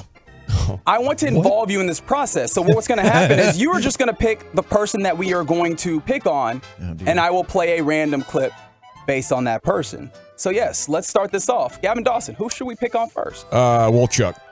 Okay, there's not a lot of Wolchuk, but I do have Wolchuk in here. He's got a shout out his He's show, I'll take man. somebody Come else. on. Do you have in training camp when he was calling the resistance cords the umbilical cords? I don't, but I do have him saying this. Maybe if you're good enough, you'll make that Hep B list that I did like months ago. You talking hepatitis? I have never heard Wolchuk more excited for anything. He definitely was not paying attention, but heard hepatitis and for some reason perked up. Oh, yeah. He was in. That might be my winner already. Seemed like the Derek Jeter list I found. Yeah, it was so weird. I don't know if you remember that day, Dawson. Mike was trolling around for lists of hepatitis and who got it from Derek Jeter. And he was like, oh, I found a list. Sounds like a very Mike thing to do. Do we have any Mike selections in your audio? Oh, my God. Not many. Mr. Announcer, we have at least 3 Mike Bacsik cuts. Oh, God. This is Mike paying great attention to the show. He's Larry Dolan to me. He's really bad at this. And James? The New York Knicks. Yeah, I mean, it'd be like, hey, why you guys believe in the New York Knicks? I'm sure there's Knicks fans that are really excited about what they've done and everything. But ultimately, Larry Dolan will screw it up. Thanks. Maybe I feel like I tried to help. He said James, and he was like, yeah. Yeah, the guy who does the things, you know. Larry man over here. Names aren't my strong suit. That Okay, is very true.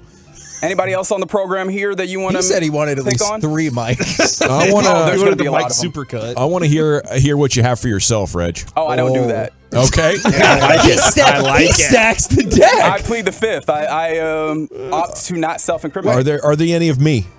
No, I also did not want to. Appreciate that. Yeah. See, Checks in whenever the we mail. say mark that, and Reggie will be like, who's going to mark it? And I was like, well, you got me there. There you go. I'm too stupid to understand what's happening. So basically, it's either me or Kevin at this point. Okay. Or Derek. Let's go. Derek's got it too. Okay, let's go Derek Holland. All right, let's see. What has Derek Holland said? I don't know why he was very... Do you know what this means, Derek?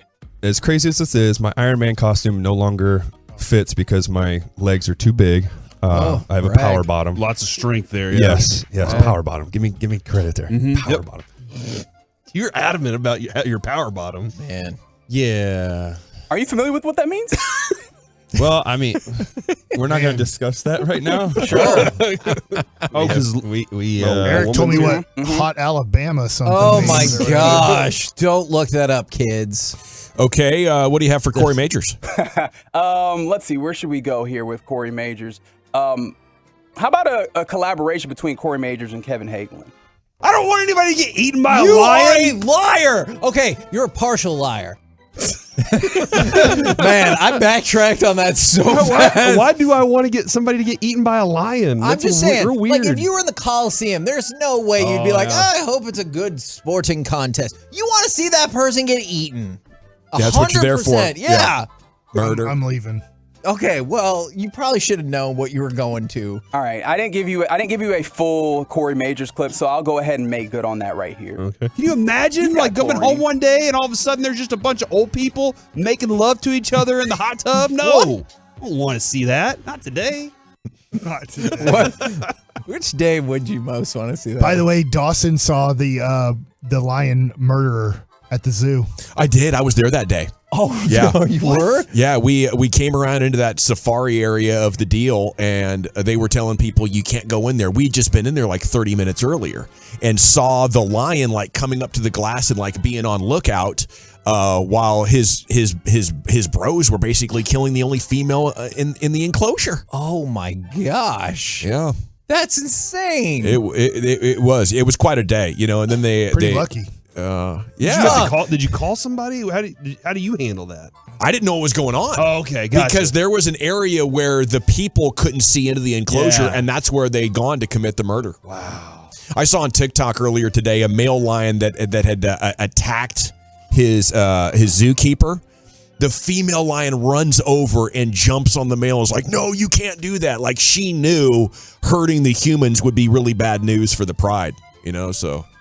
She had her man's back. See, Reggie? Even Dawson's on TikTok. Reggie refuses to watch things on TikTok. Never. I'll never do it.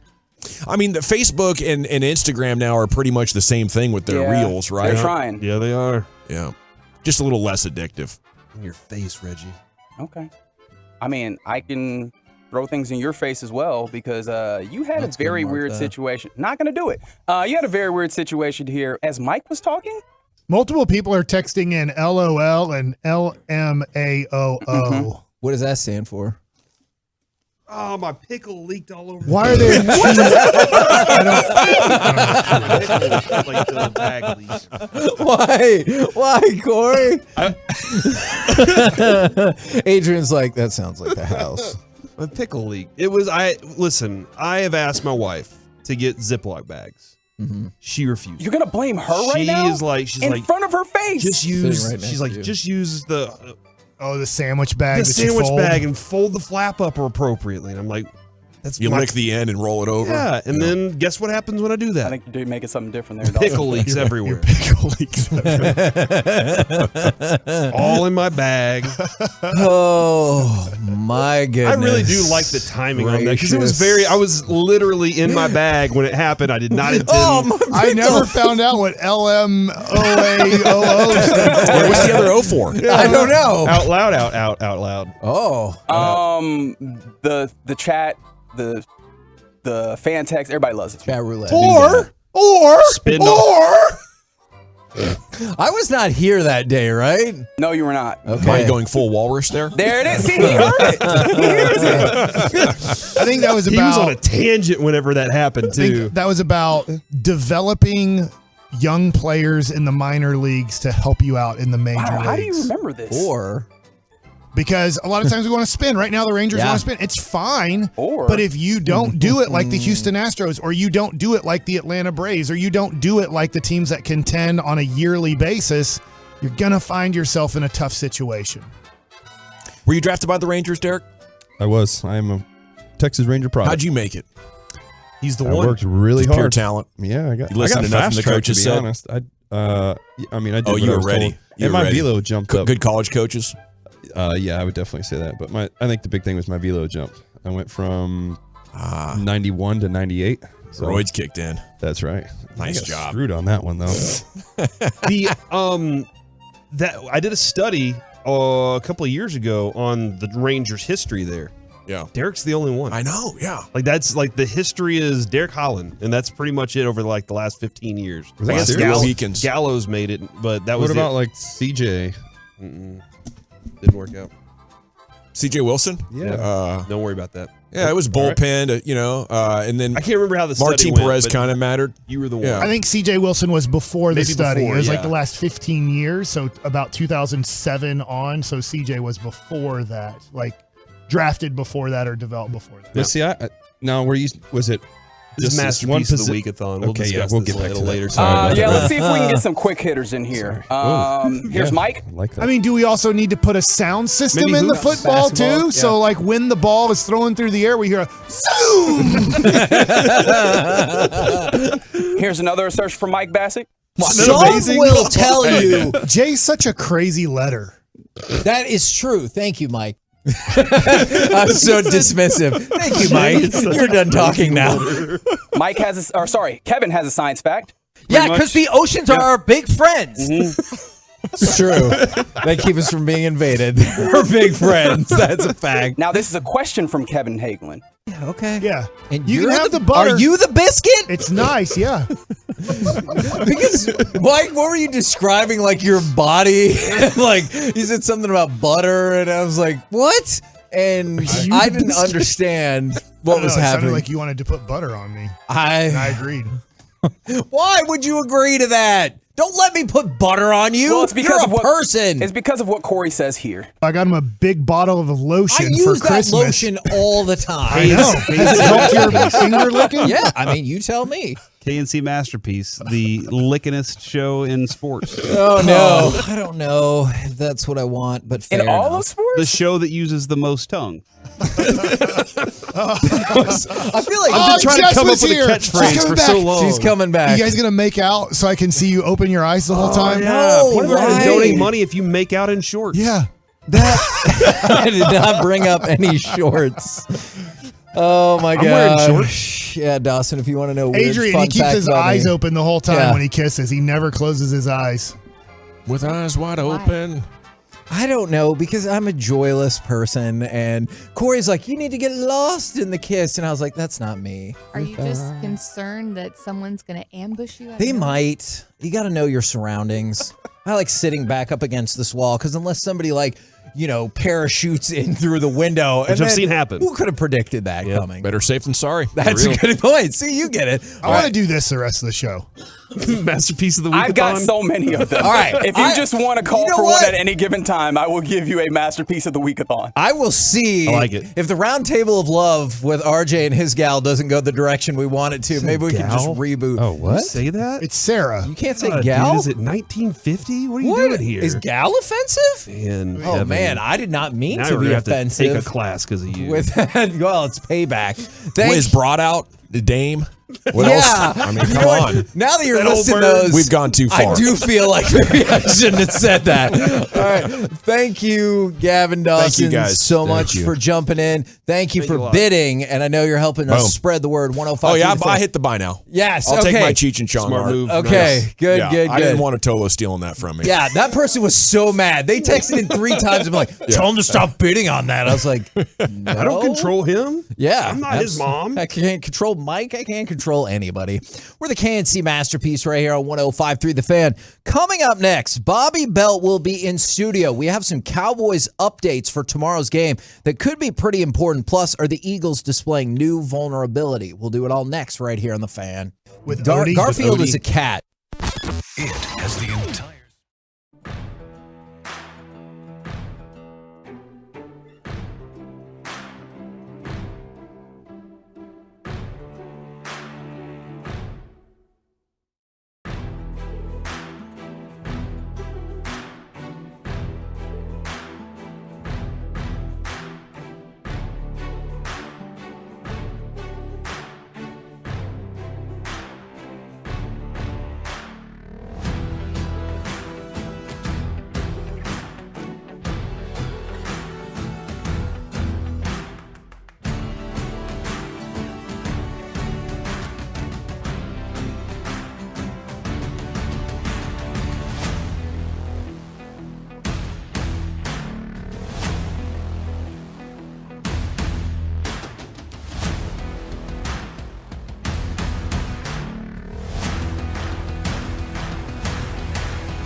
Nation on 105.3 The Fan.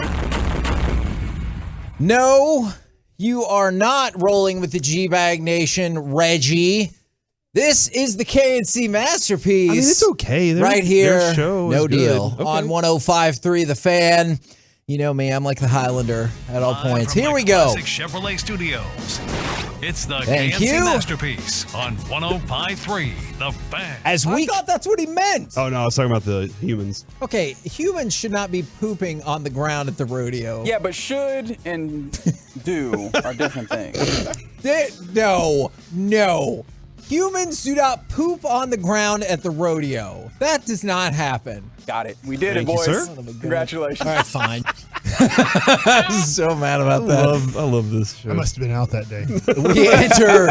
We enter hour number 11 of Piece-A-Thon. 877-881-1053. You want to get involved in the conversation. And you know what? I just realized we did not finalize the bidding on the Derek Holland hockey tickets because somebody donated some money, and I was really stoked about that. If you are serious, text in. We'll give you a call with your offer. The highest offer right now is $350. I think we can do better than that for tonight's game. We have Bobby Belt in studio with us now. Hi, Robert. Good afternoon, sir. How's it going? Hello, Robert. I'm doing very well. Can I get something out of the way right now? Sure. Robert, All right. Okay, so I've got a donation ready. Yes. Okay, Corey, I got a donation ready. All right. Okay, so I will hit confirm on my $250 donation if you refer to me as Texas Rangers insider Bobby Belt. Okay, deal. Go ahead. Texas Rangers insider Robert Belt. Okay, no, Bobby Belt. I'm gonna have to undo it. I'm gonna have to undo it now. I can hit cancel. You can hit cancel on the I just did. donation? Cancel. You're gonna cancel a donation? You don't like kids, do you? Will No, I don't like rule breakers, and he didn't follow the terms of the agreement. So. Oh, man. All for charity. I think it's cool to be called Robert. My uncle's name was Robert, and he's no longer with us, but I love that man. What? Yeah. He passed away during COVID, and I miss him. Don't try to confuse the issue. We need the money. My favorite people. We need the money. Tell him. And Robert drove us around in Oxnard. I have a great admiration for our Texas Rangers. I did. insider. Robert Belt. I did drive us around Oxnard, and you were not there, Hagee. Yeah. Where were you? You were lying about the birth of a child. I mean, That the never child happened. is going to be back up here imminently. He was already here today. You That means saw soon. him. Yeah, but I think you lied about when he was going to be born. I think you Valid. knew damn well he wasn't going to be born then. Yeah, you knew. You just were like, I don't want to go to a different state. I made my case to the doctor, and he goes, "How long is your trip? 1 day?" And I was like, "No." And he goes, "Then you need to not go." Okay. And I was like, "Oh." Got a couple things, Kevin, I want to get to here real fast. All right. First off, somebody texted in earlier and said, this is exactly what this show I needed before I go into work at Nick and Sam's tonight. By the way, we do have a Nick and Sam's chef tasting for 6 and wine pairing that is currently at $1,240. That value is even more, I'm very certain of. In addition by the to way, that, just to your point, I got that from Samir. Okay. Who runs Nick and Sam. That's what I'm So talking about. trust me, it's going to work out just fine for you. CBD American Shaman, the Las Colinas, the Midlothian, and the East Richardson stores. We have CBD for a year for each one of those stores. So if you live in one of those cities and would like to go ahead and get CBD for a year, you can go on to 1053thefan.com and bid on the CBD American Shaman options for Las Colinas, Midlothian, and East Richardson. And Kevin, I was just informed that the Micah Parsons helmet and the Dallas Cowboys tickets that include a pass before the games on the field and a parking pass is at $6,900. Reggie. Nice.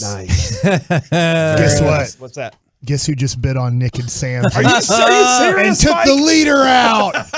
You thought you had a Nick and Sam's dinner? Think again. There are still a lot of really cool auction items. $13.60. I dare you to try to outbid me. A lot of really don't think cool it can be items done. available. The Luka Doncic jersey has sold. There are some things that are already off the table. But if you want to go check out the website, 1053thefan.com, click bid here, and then enjoy. It's a lot of fun, man. 2 things I want to recommend. 3 things I want to recommend. The hipster art. We always talk about the hipster art. You have hipster art in your house. Yep. I have hipster art in my house, and it's freaking awesome. And then the hipster golf classic for My Possibilities, that is on the board, as is the celebrity chef 5-course meal. Now, keep in mind, it says for 4 with us and our spouses. Yes. So Cory and Adrian, Mike and Sue, me and Jess, we will all be there as well, in addition to you and your 3 other people. So that is going to be an extravaganza right there. And from the 817, can you repeat the Dutch Oven hockey package? And from the 903, does Derek come with the Stars tickets? I don't believe tonight he comes. He has hit the wall. I think he's going to go straight to sleep. No, there's only 2 tickets. Oh, okay. All right. So it would be you and whoever you're taking. I would imagine you would take somebody. Yes, and you Not can. me. That is. You would want to take a date. Yeah, you know. they're good seats. It's a good time to hang out and watch some hockey. Okay, now to go along with that, the Marty Turco hockey package, I believe that is still on the board. It is still on the board, We have a lot of Kevin. items. It I'm is scrolling one of my through. favorite things. And Bobby, I want to see how you feel about this. Okay. The Marty Turco Kingsville Stars Extravaganza. I am the hocky expert. Yes, you are. Hockey expert, know so our many hockey insider. sports. I do, yeah. We call him the insider. Hockey Eagle. Yeah. Yeah. Our hockey insider, Robert Bilt. Case of Kingsville Canadian beer, which is Marty Turco's beer. A Kingsville hat, which says light A, I believe. And a bonus Not goodie. a power A like Derek's got. Happy hour beer with Marty Turco. So you get to have a beer with Marty. One of his beers. You get to hang out with him. And then $2. Like you share a beer with them? Yes. Not like That's hit all- one beer, but you guys get a beer. It's one beer, 2 straws. Yeah, you each It's not get a gonna be beer. like your old malt shop It's or whatever. my sip, Marty. That's what you tell them. Marty, you're sipping too much. And then on top of that, 2 Dallas Stars lower bowl center ice tickets, And those which are really, really fantastic seats. They're from Marty Turco personally. So On the One center beer, ice. 2 straws. we have. They play I around like you, that. kind of like at the You know Galleria, the tree in the middle. I just want to, I think with the Christmas tree, I just want to check You on sit this on real the quick ice and the guys have to play around you. because I do want to raise money, but I also do not want to run afoul of Adrian, who's really in charge of this from the 972. What happened to the wrestling hangout with Kevin Gray and Hagee from last year? Do it again, and I will start the bidding. If y'all would be interested in that, I'm guessing we could. Okay, now I'm sure we could get that reposted up. I talked to my wife. I did talk to Kevin Gray. We're all in. We do have 2 WWE lower level Royal Rumble tickets available as well. They're currently at $570. So if you want to go up on that, you can go on the site and bid. You know what the beauty of that is? I didn't build in the BS Ticketmaster fees. So that actually, the taxable value is probably lower than That's it awesome. should be Bobby, with the BS. Biden's taking care of that. Bobby, I know you're getting really into Taylor Swift now. Oh, yeah. Taylor Swift Insider. The God, you know so many things. I know. know. Should we applaud I know all her? these things. Should we applaud her for the new investigation into the Ticketmaster's monopoly, since she's the one that really got this rolling? No, look, I'm not here to give Taylor Swift credit for anything, other than just Bangers? making terrible music. In fact, my 9-year-old I'm a genie in a bottle. that was her. That was her. I don't think. He's No, the actually, Taylor Swift insider, you know the way you can tell that song is not her is that it doesn't include like whiny airing out of private laundry. Genie in the Bottle doesn't. So it's not Taylor Swift. That could have been her. But no, I'm not a Taylor Swift guy. In fact, the one song that I'm okay with right now is that Anti-Hero or whatever. It's great. But my 9-year-old daughter actually pointed out to me yesterday why I actually like it. When I was playing it for her, she's like, this doesn't sound like a Taylor Swift song. She said, this sounds like Churches. And Churches is one of my favorite groups. And Churches so is really good. it sounds very Churches. Underrated. I think everybody Really talks good about KFC, but Churches Yeah, is right Churches there with insider Mike Bacsik. No Popeyes? No Popeyes. Now, Popeye's fantastic too. Okay. What's your saying, Reggie, on Popeyes? What is my saying? They don't. Oh, I know. Yeah. They don't give you what you ordered. They give you what you need. Mm-hmm. Yeah. Okay. I got so many sayings I'll be forgetting. That's crazy. God, that is so true. Now, I got a few Cowboys. Popeyes did the Geno Smith thing too. That's right. A couple of Cowboys notes right here. Big deal or not a big deal. So for the game coming up, the Giants have ruled out Daniel Bellinger. Now, I know some of these have already, we already Sure. kind of knew about that. John Feliciano, Adoree Jackson, Shane Lemieux, Fabian Moreau, Evan Neal, and Josh Azuda. Or is it Azudo? It's Azuda, I believe. And he is out as well. So we had talked a lot about all the injuries that the Giants had. They will be missing a bunch for the Cowboys. Anthony Barr is out, whereas Terrell Basham and Jonathan Hankins are doubtful. And then the illnesses across the board have the Cowboys listing a ton of questionable folks. Yeah, and that's concerning because they've gotten hit with the flu bug just like everybody else has lately. And so it's going around and it's been ravaging that entire locker room this week, really the last 10 days or so. But that's the one that's it's harder to project because you look at it and go, all right, we can see how, this guy's calf is responding to treatment, or we can project out that he's this far away from the ankle injury, so he's all right. Like, you have no idea. Like, I don't know, we'll wake up tomorrow, we'll see if he feels good. We'll see if he still feels like crap. And so that's such a wild card for this one. But, you mentioned all those injuries to the Giants offensive line. They are a complete game of musical chairs over there right now. And so with all these illnesses on the defensive line, because it's Hankins, Basham, Gallimore, D-Law, they are, you're going to need to be able to take advantage of some of that. And they've actually, they elevated Tack McKinley already. So Tack McKinley's been elevated from the practice squad. He's going to be active, and that's probably in large part due to their concern that they're going to be without some guys on the D-line with illnesses. Interesting. Do you think then, because I don't want to put words in your mouth, do you think that some of these people that are out right now because of illness, we should not count on them all tomorrow? I think that you need to be prepared that they either may not play or they'll play and they're not going to be 100%, because that's what happened last week with like Kelvin Joseph, for instance. Kelvin Joseph entered the game, was playing, and then started feeling like crap, and they had to pull him out. And so he was out later in the game because he was feeling fluey. And so this is it's been knocking some people out. From the 469, can I donate after today and still come hang out with you guys? We usually have the site up through for the year, donations through the end of the year. So yes. And then from the 214, what's the site again? 1053thefan.com/Piece-A-Thon. And we will put the wrestling event up if Piece-A-Thon. Yes. I still Piece-A-Thon. What an amazing thing Words that are hard.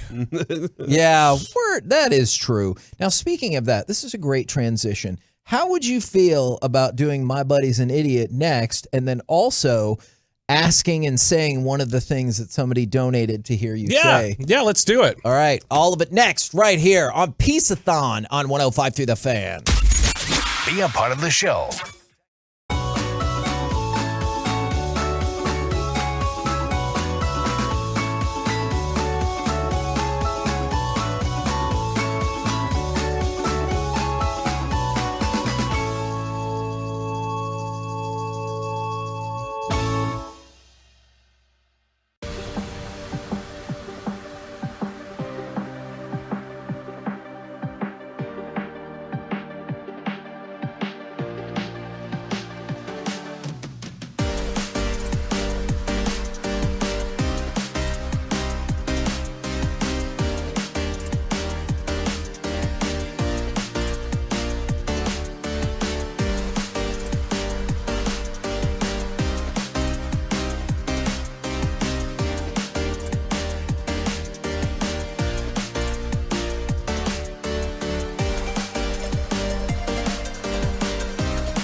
Buyer's barricade. KNC Masterpiece here on 105.3 The Fan, having a very heated college football conversation off air. By the way, the person who said they wanted and were going to donate for the Stars tickets, it's looking like that is not coming through. So they are back on the board. If you want to go to the Stars game tonight, they are Derek's tickets in the lower level. We can put them up on the auction site, I guess, but I'd rather just do like a flash auction, see if we can get a donation. You want to do what to the people? And knock this out. Not like that. All right, Bobby. Yeah. You were requested to say a thing. Piece-A-Thon. And not that. And answer a question, and then they donated $100. So I feel like we probably have to do that, right? Yeah. That was the whole point, All right. is that if you want me to say something, go ahead and just tweet me your screenshot of what you donated, and I'll say it. I was honestly hoping I was going to get a bunch of, just foul things to say or something, and then I'd be faced with I'm glad you didn't. But I'd be faced with a really tough, ethical question of do we accept the donation to charity and the help for charity, or do I just protect my career? Because that would be selfish. So I would think I would have to say it, but it's a little bit easier than that. Justin Webster, a good strong Tolo, said that he wants to know who my favorite current host is and why, and who's my least favorite and why. This is a good one. So my favorite current host would probably have to be... You don't have to say Sean. I'm just saying, you already got the job. So. Oh, you work with him No. all the time. No. Sean, I was saving Sean for next. Oh, okay. I think that the favorite... That's tough. Probably, I've never... Mike. Outside of... Yeah, I don't want to get screamed at. And I'm right here within arm's reach. He's mad at me because I wouldn't trade Martin Perez at the deadline. You had an opportunity. In fact, you had an opportunity, and you didn't want to do it. Every day in Oxnard, he would bring you a note that said, "When is the Martin Perez trade?" I would see those, and I was like, "What does that note say?" And Corey'd be like, "You know what the note says." Yeah. It's time to move on. I guess I'll say probably Brian Broaddus. Just because Broaddus has always been really good to me, and I know he's been great to y'all. He's had a big hand, I know, in the origins of Piece-A-Thon and everything else, and so Broaddus has always just been awesome. Least favorite is probably Sean for just not understanding what I'm coming in at 6 a.m. means. It doesn't mean that. If he knew, I think that saying it the first time and then saying it in a Thursday meeting and then saying it on the air on Friday 5 times and then tweeting it on Sunday, I totally understand how Monday morning he was shocked that I was not here at 5:30. Really, there's nobody I have an issue with. And he's still trying to negotiate that down for you. He's still trying to get it to where when you're not on trips, then you need to come in earlier. Right. It's going to be really tough for him on Monday when Choppy's out and he's got to carry a half hour by himself. He's not going to be happy. Going to be taking it back to his Kansas City days. Wow. I kind of want to get a hold of some of that tape. All right. So, Josh, could you imagine the hot takes that man was shooting out in Kansas City trying to stand out in that market? No freaking kidding. So, is it Trent Green? Is that who he was going after back then? Maybe Trent Green's trash. We've got it was Steve DeBerg. Oh my God, that's true. We got some Mob Buddies and Idiot going. By the way, Adrian, she did get the wrestling event up on the site, and so we are going to be good to go. Wrestling. Yes. You know what, Reggie? I would really like it if you came to this. Whoa. Come on. No. God, this is terrible timing. There are This children is a family in the room. show. Your child, both of your children are in the room. See, you forgot too. Shut up. I would enjoy if you forgot Brandon as attended this wrestling event with the Tolo who wins it. I think it would be super fun. I'll consider. Okay, great. As long as MJF isn't wrestling. Well, I mean, if he will stop calling it wrestling when it's clearly wrestling. Is it at your house again? Yeah. Do you want me to come attend this thing? Whoa! Corey, I've been to your house once, but Jess wouldn't let me in. you are Lucy, and I am Charlie Brown. And No, she's Lucy. You have moved the Lucy's football here. so many times. Sweet Lucy would never do that. Charlie Lucy. Brown Lucy does it again and again. I'm in the third different place I've lived. I have been to all of the houses that you've ever lived in. I've had 3 houses, yeah. There is an imbalance. Adrian's doing good. Yeah, she was doing great. Do you want for a me to long come? time. Do you want me to go too? I can just sit there and at the beginning of every match just say, this is fake. Like, remember, guys, you're this gonna is be like, not I wonder real. where they got the script to decide who's going to win this Before match. this happens. I can be the grounding factor, you know? Yeah, you know what, Bobby? I'll hit you I am back the on wrestling that. insider. No, that I will. I've often said that, actually. MJF, yeah. I just want to make it clear. I love him. I Jess did hates show him. up to your house one day. JG Wentworth, yep. And I knocked on the door, and Jess answered. And she said, you can't come in because Kevin is sleeping. Oh. And I guess you hadn't slept for like 4 days or something. And I brought you hold steaks. on. I brought We might steaks have- over. You know what? Remember I brought a box of steaks over. You know what? Why don't you wander on over here, hon? This is a family affair. This is like our Thanksgiving. Kevin's lover. I do believe we might have a rebuttal on the stage. You have to get closer to the microphone. Okay. Well, that's just not what happened. You basically dropped it off on our door, and we're, I think, almost back to your car by the time I opened the door. And you're like, here's this. And I waved and said, oh, he still didn't want to come to our house. But, you know. Look at this. Wow. A couple teaming up on just one person. Whoa. Mark that too, please. Oh, yeah. We could get Adrian to wheel on over here and Adrian, support do you our remember side. the day that I went and I tried to go see Kevin's house and Kevin was asleep and said, no, don't let anybody in the house? I'm really distracted by this very cute Yeah, baby. I Adrian, don't would you have an like to answer hold for our that. baby while we're having this discussion? I really think that we could get All right, this so we'll leave figured it out. at that. Kevin, I will, if you tell me the date, Okay. I will put it in the Look, calendar so and now maybe this is- show up. This is turning into 105.3 The Fan Wrestling Extravaganza. Do you Hold on, I'm going to have to take a video of your baby. Okay. Because I'm trying to convince baby the wife consent to this video, for number Bobby? 4 right now. Oh, my gosh. Yeah, number 4. There you go. All right. Our baby is super cute. You don't have to have a baby to do it, though.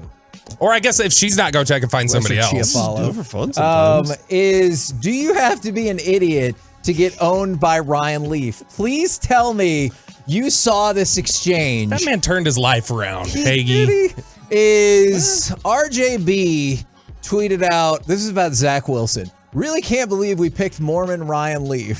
Ryan Leaf responded, which is amazing. That's a good That's line. an amazing line. Which Ryan Leaf himself, keep in mind, he was not tagged in this, so he was searching his name. Is Ryan Leaf Or responded. someone snitch tagged him. That happens a lot. People who get accused of searching their own name a lot of times do get snitch tagged. Here's the only thing I will say about I that. don't know what that means. There was no response. There was no reply or quote tweet or retweet. Well, on that's this. true. So I agree. Way to Somebody go, can Reggie. quote tweet and be like at Ryan Leaf. I'll fight you. Do you want That to does fight? not be the case here. No. Ryan Leaf responded, "Yes, you can. You're the Jets. It's what you do." So RJB decided to go back in. RJ Barrett? No. They're trying to move him. Ryan, respectfully, shut the F up. Whoa! You're worse than a Mormon that can't throw a ball straight. Did he There's say a lot of F? Mormon slander No, in he did here. not. He said the actual thing. How much for a donation to Piece-A-Thon? I For you to can't- say the I whole can't, thing. Please because don't. then I won't be able to do this show anymore. Oh, okay. Ryan Leaf responded, "I've had a better life than the Jets the last decade, and I spent 3 of those years in prison." Respectfully, of course. Ooh. That Respectfully. is a knockout shot. I was in Ooh. prison 3 of the 10 years, and it's better than your life as a Jets fan. But can't you just like say at least I didn't have to go to prison and then you'd get your knockout shot? Like, Or is he saying prison's not as bad as you think? yeah, the Jets never had to go to prison. Like maybe he's like 3 years of prison was not as bad as I was anticipating it to be. We should try it out. See, everybody. Huh. Don't knock until you try it. How much is that? How much does that go? I am scared of prison. Okay, should we put that up as an auction item? Mike goes to prison. Mike goes to prison. No. How much would you bid? Prison Mike. Mike spending the night Prison over Mike. here. I'm Prison Mike. The Dementors. Want to see my shank? The Office. Yes. Yeah, good job, Mike. Also, Pop culture Mike. Pop culture insider, Mike Bacsik. man, he is like Brian brought us. So. Do we have to call the folks in Qatar running the World Cup idiots? Because did you see what they had to do on the second day of the World Cup? Their electronic ticketing system wasn't working, and they had to start writing out tickets by hand on like pieces of paper. Sure. And they're like, here you go. Here's your ticket. Aren't there? I feel like there are just bigger things we could criticize Qatar for than just their ticketing systems. That is I mean, very and fair. are we anywhere to point the finger as Taylor Swift insider? I can tell you we've had our own issues with tickets around Is the here. Ticketmaster scandal equal to all of the other Qatar problems? I mean, that's not for me to say. It's not. I feel like you can definitely Wait, say. you're not the human rights insider? No, that's Kyrie Irving. Well, that'll kill the mood in the room. That is Bobby Belt. You can be has here opinions. 6 a.m. to 10 a.m. Anything I say that offends you here, we got a Piece-A-Thon donation for it. All right. Well, I just didn't disclose which things they were. That is some fantastic work, and I do believe we just got somebody who donated $500 for those Derek Holland Stars tickets. I will So they already point made the out- donation yeah, on- the donation is made. I've got the email and everything like that. We can pass it along. I will tell you this. As we continue with all the auctions, there are still 8 items that do not have a bid at all, so go check out 1053thefan.com/Piece-A-Thon. We now have more than $1,000 more donated than we did last year. So we are moving in the right direction. Can I ask a pop culture question real quick? Who's these Chrisley people that are going to prison? Okay, so nobody knows. I don't know why they were famous. I just know they had a reality show because it was always on after, as Reggie would say, the wrestling on Monday night. Okay. And so I saw 60,000 promos. Are they not wrestle related? For Chris, they're not. They ain't doing no wrestles? No. That was just the highest just rated do show. no wrestling. And So so they had a USA was like, hey, let's piggyback on that. What are they? They're just famous for having a show? I don't. Welcome to 2022. Yeah, I'm honestly not sure. And they're going to prison for what? What did they do I wrong? thought it was tax evasion, but again, this is not the number one story I've been following. I, like Bobby, I have didn't been even know caught who up they with the were. Ticketmaster side. Bank fraud, a bank fraud case, Kevin. Oh, okay. I know everything Ooh. when I read it on the crawl. Not cool, Chrisleys. Don't do that. And then also, don't lose any more, Argentina. I picked you to win the World Cup because you had the second longest undefeated streak in the history of men's national team soccer at 38. And then you lost to Saudi Arabia in the first match in one of the biggest upsets in World Cup history. So keep winning. Keep my magical dream alive. We're the KNC Masterpiece Now right I here. remember, Kevin. I dropped the stakes off because nobody had answered the door. Is that from like 10 minutes ago? And I was like, well, I guess I should leave because I got to go do something. And I was did you have to go afraid. do? I was actually doing like an appearance for the station, and I was afraid that that they were gonna like die, like they were gonna get, it's meat. You can't just leave meat out. Meat's already dead. Yeah. Well, I was afraid it was gonna get like You're disgusting. afraid the meat you were dropping off was going to die? Is if that it was what you're sat saying? out in the heat for too long, That's Kevin, true. I didn't want it So to. you left it outside in the heat. I was going to. And then I That was like, one of our barbecue appearances because Yeah. he came up to the barbecue place with all this meat and he's like, I'm going to donate this to you guys. And Yeah. then they you didn't used have it. dry ice. Yeah, man. Yeah. You There gotta have you go. dry ice to leave it on porches. And then Jess answered Clear the door eyes. and said you were napping. So there you go. It's really your fault for sleeping. Oh my gosh, I just heard the word lie in the background. So we might have to revisit this at some point. Coming up next, though, if this is still coming together. Okay. He's almost there. Okay. Bobby.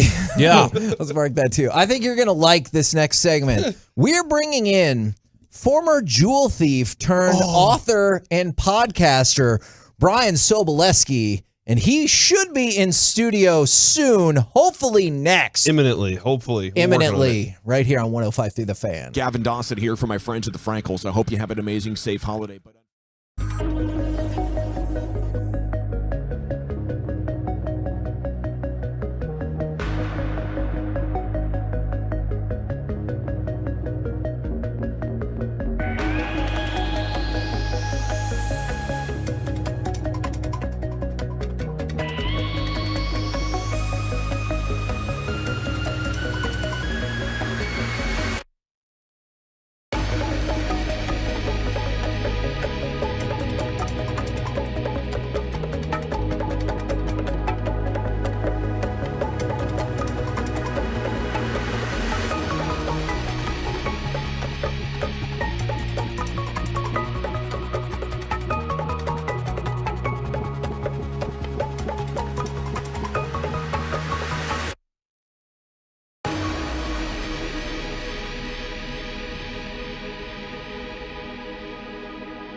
This segment of the 9th annual Piece-A-Thon is brought to you by Classic Chevrolet. Classic Chevrolet and Grapevine is racing to finish the year #1 in the nation. They're leading the way by never charging more than MSRP, plus they always pay full market value for your current vehicle. So find your roads at Classic Chevrolet, relax and enjoy the difference. Here's a little bit more Masterpiece of the Week-Thon. Southwest, pretty easy to remember. C, D, J, R. So it's like you're getting a CD, but it's a junior CD. I remember that spot because I was walking out and then I had to stop and be like, what is happening right now?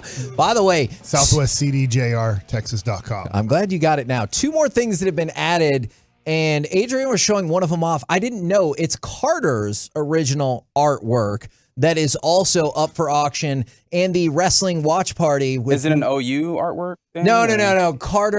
Corey's Carter. Okay. Not Carter who just made the noise right behind you. Not that Carter. And then the Kevin wrestling watch party is on the board. So if you buy that, you get to come over to my house for a one-night wrestling pay-per-view event of your choice. We'll have food, I'll be there. everything like that. I might show up. So, wait, everybody's coming. Can I come too? Hell yeah. Look at that. Awesome. I just assume go ahead, by mark this that, point Reggie. you're Thank going to you. be in training camp and spring training and everything like that. So who knows? When's the next wrestling event? Well, I mean, they could pick a WWE one, but if they pick an AEW one, it's in March. So we will see how that goes. What if they pick one of those like local cable access, like in a gymnasium with 12 people? Ring of Honor. Okay, I will tell you, sad regret in my life. As opposed to a happy regret?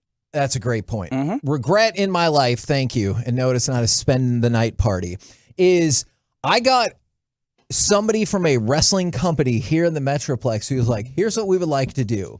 You come out, be a ring announcer. We're going to have our main guy beat you down, and then the good guy is going to come out and save you. And I was like, oh, my God, I'm so in on that. And then at the time, these CBS corporate bigwigs were like, no, you cannot go do that. And I was really sad about that. That's lame. Is it kind of like when I invited you to go with me to the Royal Rumble and you were like, no. Derek. I'm not going to do that. Wow. He's invited you to 5 Royal Rumbles. It was just one. Oh. And I can tell you, that is one of the, I'm not kidding, that is one of the saddest moments of my life because I saw, you were like, oh, here's AJ Styles. Oh, we met Vince McMahon. I was like, get the F out of here. Undertaker, Roman Reigns. I mean, we can keep going, but you know, Derek, let me you big like me. Let me Yeah, they are. formally Real wrestlers. apologize to you for not going to the Royal Rumble. It is a great regret that I still carry to this day. I am very sorry about that. Doesn't feel sincere. What? It's not. He's crossing his fingers over here. That's why he's got his hands below the desk. What difference does that make? Because it means you don't mean what But I'm you're also saying. not 4 years old. I don't know. You have the palate of a 4-year-old. That- I say that as that's somebody true. with. I say that That's as somebody true. with the palate of a 3-year-old. That is a fair. Do you mix food or can you not? No, food can't. You touch. can't have like your Yes, exactly. Can your turkey have gravy on it? No, I mean, look, if it's meant to go on it, it's fine. But if they are separate individual dishes and they touch, that will get scooped out and not eaten. Yes. Okay, I won't go that far. Won't do it. 100%. I have divider plates. Do you? Yeah, I 100% do. Not even joking. Are they all plastic with matching spoons? They don't have matching spoons, but they are plastic, and they're the big compartment and then the 2 little compartments. Yeah. From the 214 Piece-A-Thon donation question. I heard you say earlier if we make a donation, we could schedule a time to come into the studio and watch your show. Are we able to bring additional people? If so, is there a limit on the number of people that we can bring? I would like to bring 3 other people. Just multiply the donations, okay? So $25 is the minimum. For every extra person you want to bring, $25 more. However, if you want to donate more, then I highly encourage that as well. And even though we're going off the air at 7 o'clock, the auctions end at 11 p.m. tonight. And thank you, everybody who's participated so far. You know what's interesting is right now on NFL Network, they have the 1998 Thanksgiving game where Randy Moss had his 3 catches for 160-something yards and 3 touchdowns. Yeah, when he went full Christian Watson. And they just showed Emmitt Smith run for a touchdown. It was a goal line carry. And I know that people will say, and this is my bias towards Emmitt Smith, they'll say, well, I mean, his blocking. He literally, there are two guys unblocked. He had to make a guy miss at the 4-yard line, then run through a guy at the 2-yard line to get that touchdown. I understand they had a great line. I know they did a whole documentary on the Great Wall of Dallas, which was never called that in our lifetime when they were actually blocking. But he did a lot of tough work to get those yards. It wasn't just hole after hole that he had to run through. No, he was. I mean, he's a great running back. He's not like the revisionist history that basically tries to call him Curtis Martin is ridiculous. Somebody said Frank Gore, and I almost lost my. Frank Gore is even better than Curtis Martin to me, but Emmitt Smith, I think, like better than Frank Gore. Better than I mean, he's a top 5 back of all time. Is he Barry Sanders? No, he's not what Barry was, but he's a top 5 back of all time. Now, complicated question right here, Bobby. All right, is. Proofread this first. I clearly see what they're doing. Do you think they will actually donate to charity if we read that shout out to somebody who might not be a real person? I mean, we can wait for the receipt. I mean, we have their phone number, so we'll read it on the air if they don't. That is. I'm not sure that we can do that. Yeah, that is a controversial point. Go ahead and show me that you donated it. Gavin's in Vegas. Sure. It's okay. Why the heck not? Oh, yeah, that's how it works. Here we go. All right. We have our former, I want to stress that, former jewel thief turned author and podcaster. I want to make sure I'm getting this right. It's Brian Sobolewski. All right. Nailed it. Got it. Welcome to the show. Welcome to Piece-A-Thon. Sorry, traffic is such a beatdown today. It's all right. I'm from Boston. This not, you can live with it, not that bad. Well, there's always traffic. There's never not traffic since the Tea Party, since we dumped tea in the harbor. I wasn't sure if you meant the political movement or the, yeah, I got you.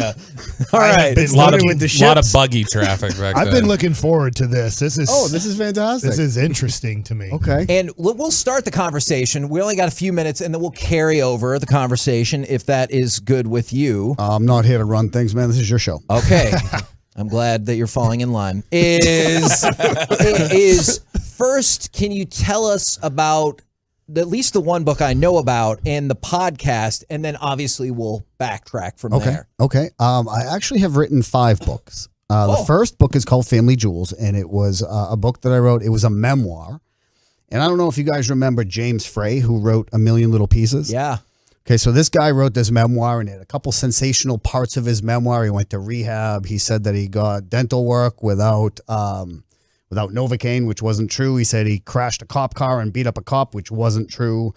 So he got on Oprah. Oprah called it her book of the month, and he sold billions of copies. And then everybody found out that he lied. And then he went on Larry King. And Larry King, it's the only time I've ever seen a show go over. So Larry King was supposed to end at 8. He went to 8:07 because Oprah hadn't called in yet, and people stopped their shows for Oprah. Yeah. And Oprah basically said, I forgive him. You know, it doesn't matter that he lied. The story's the same. I like the book. And then her fans sent her billions of emails saying, Oprah, all you've ever said is don't lie. So what's up? So she put James Frey on her stage and ripped him a new one. I remember that, and everyone thought it was kind of shady because all of a sudden she was like, how could you do this she switched to us? over. She completely switched because Oprah is run by her fans. So then she puts James Frey up. She puts his publicist. I think she put his cleaning lady, like everybody associated with the book, and screamed at them all. And then now there wasn't a single agent that would touch my book. And I didn't lie about any of it. Yeah. But the perception was if this dude did it, it could be across the board. Yeah. Does the podcast give you a great outlet then because you know like you were not as likely to be stifled or like you can be distributed however you want to be distributed? Way better. And it's a way better. It allowed me to really tell the story, tease out every single robbery. I had to sit down and try to think of every detail of 22 robberies. So in the middle of season 2, I get my dad in on it. So my dad is recorded on phone calls. It might not be the best audio because I'm not going to sit down and do a podcast studio with my 78-year-old dad. But he would do calls, and you can tell how proud he was of the fact that we robbed 22 jewelry stores for 5 years. He was like, it was the best thing we ever did. And I was like, Dad, well, why didn't you just do it yourself? And he's like, well, I needed people. I needed help. And who else should I help but my sons? It's crazy. You actually hear him say these words. So back to the book and to your original question, because I do have ADD and I can't really well, I will. Let me pause you. Let me pause you there. Then we do have to go to break, but we've set the stage. The books, the podcast, the 22 robberies. Let's get into how that started, how it went. We will do that next as we enter hour number 12 of Piece-A-Thon. And Bobby, I want to thank you very much. I know in addition to doing all of your Cowboys insider work, NFL work, jumping on now with Sean and RJ, you still took the time to jump on the show, and you helped us raise money. I appreciate it, Thank you. Just one more time, I need him to call me Baseball Insider. Baseball Insider. My name, please. Robert Belt. Together as a full sentence. Need the money. Baseball Insider Robert Belt. There we go. The Baseball Insider Bobby Belt. See, that's you. It wasn't just you could have just said my Robert name. is a fantastic name. Is that not your name? All right, this sounds like an off-air conversation. They will pursue that. We will pursue our insight into the jewel robbery game. We'll do it next right here on The Fan. Commercial-free filler.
Live from the Classic Chevrolet Studios, it's the KNC Masterpiece on 105.3 The Fan.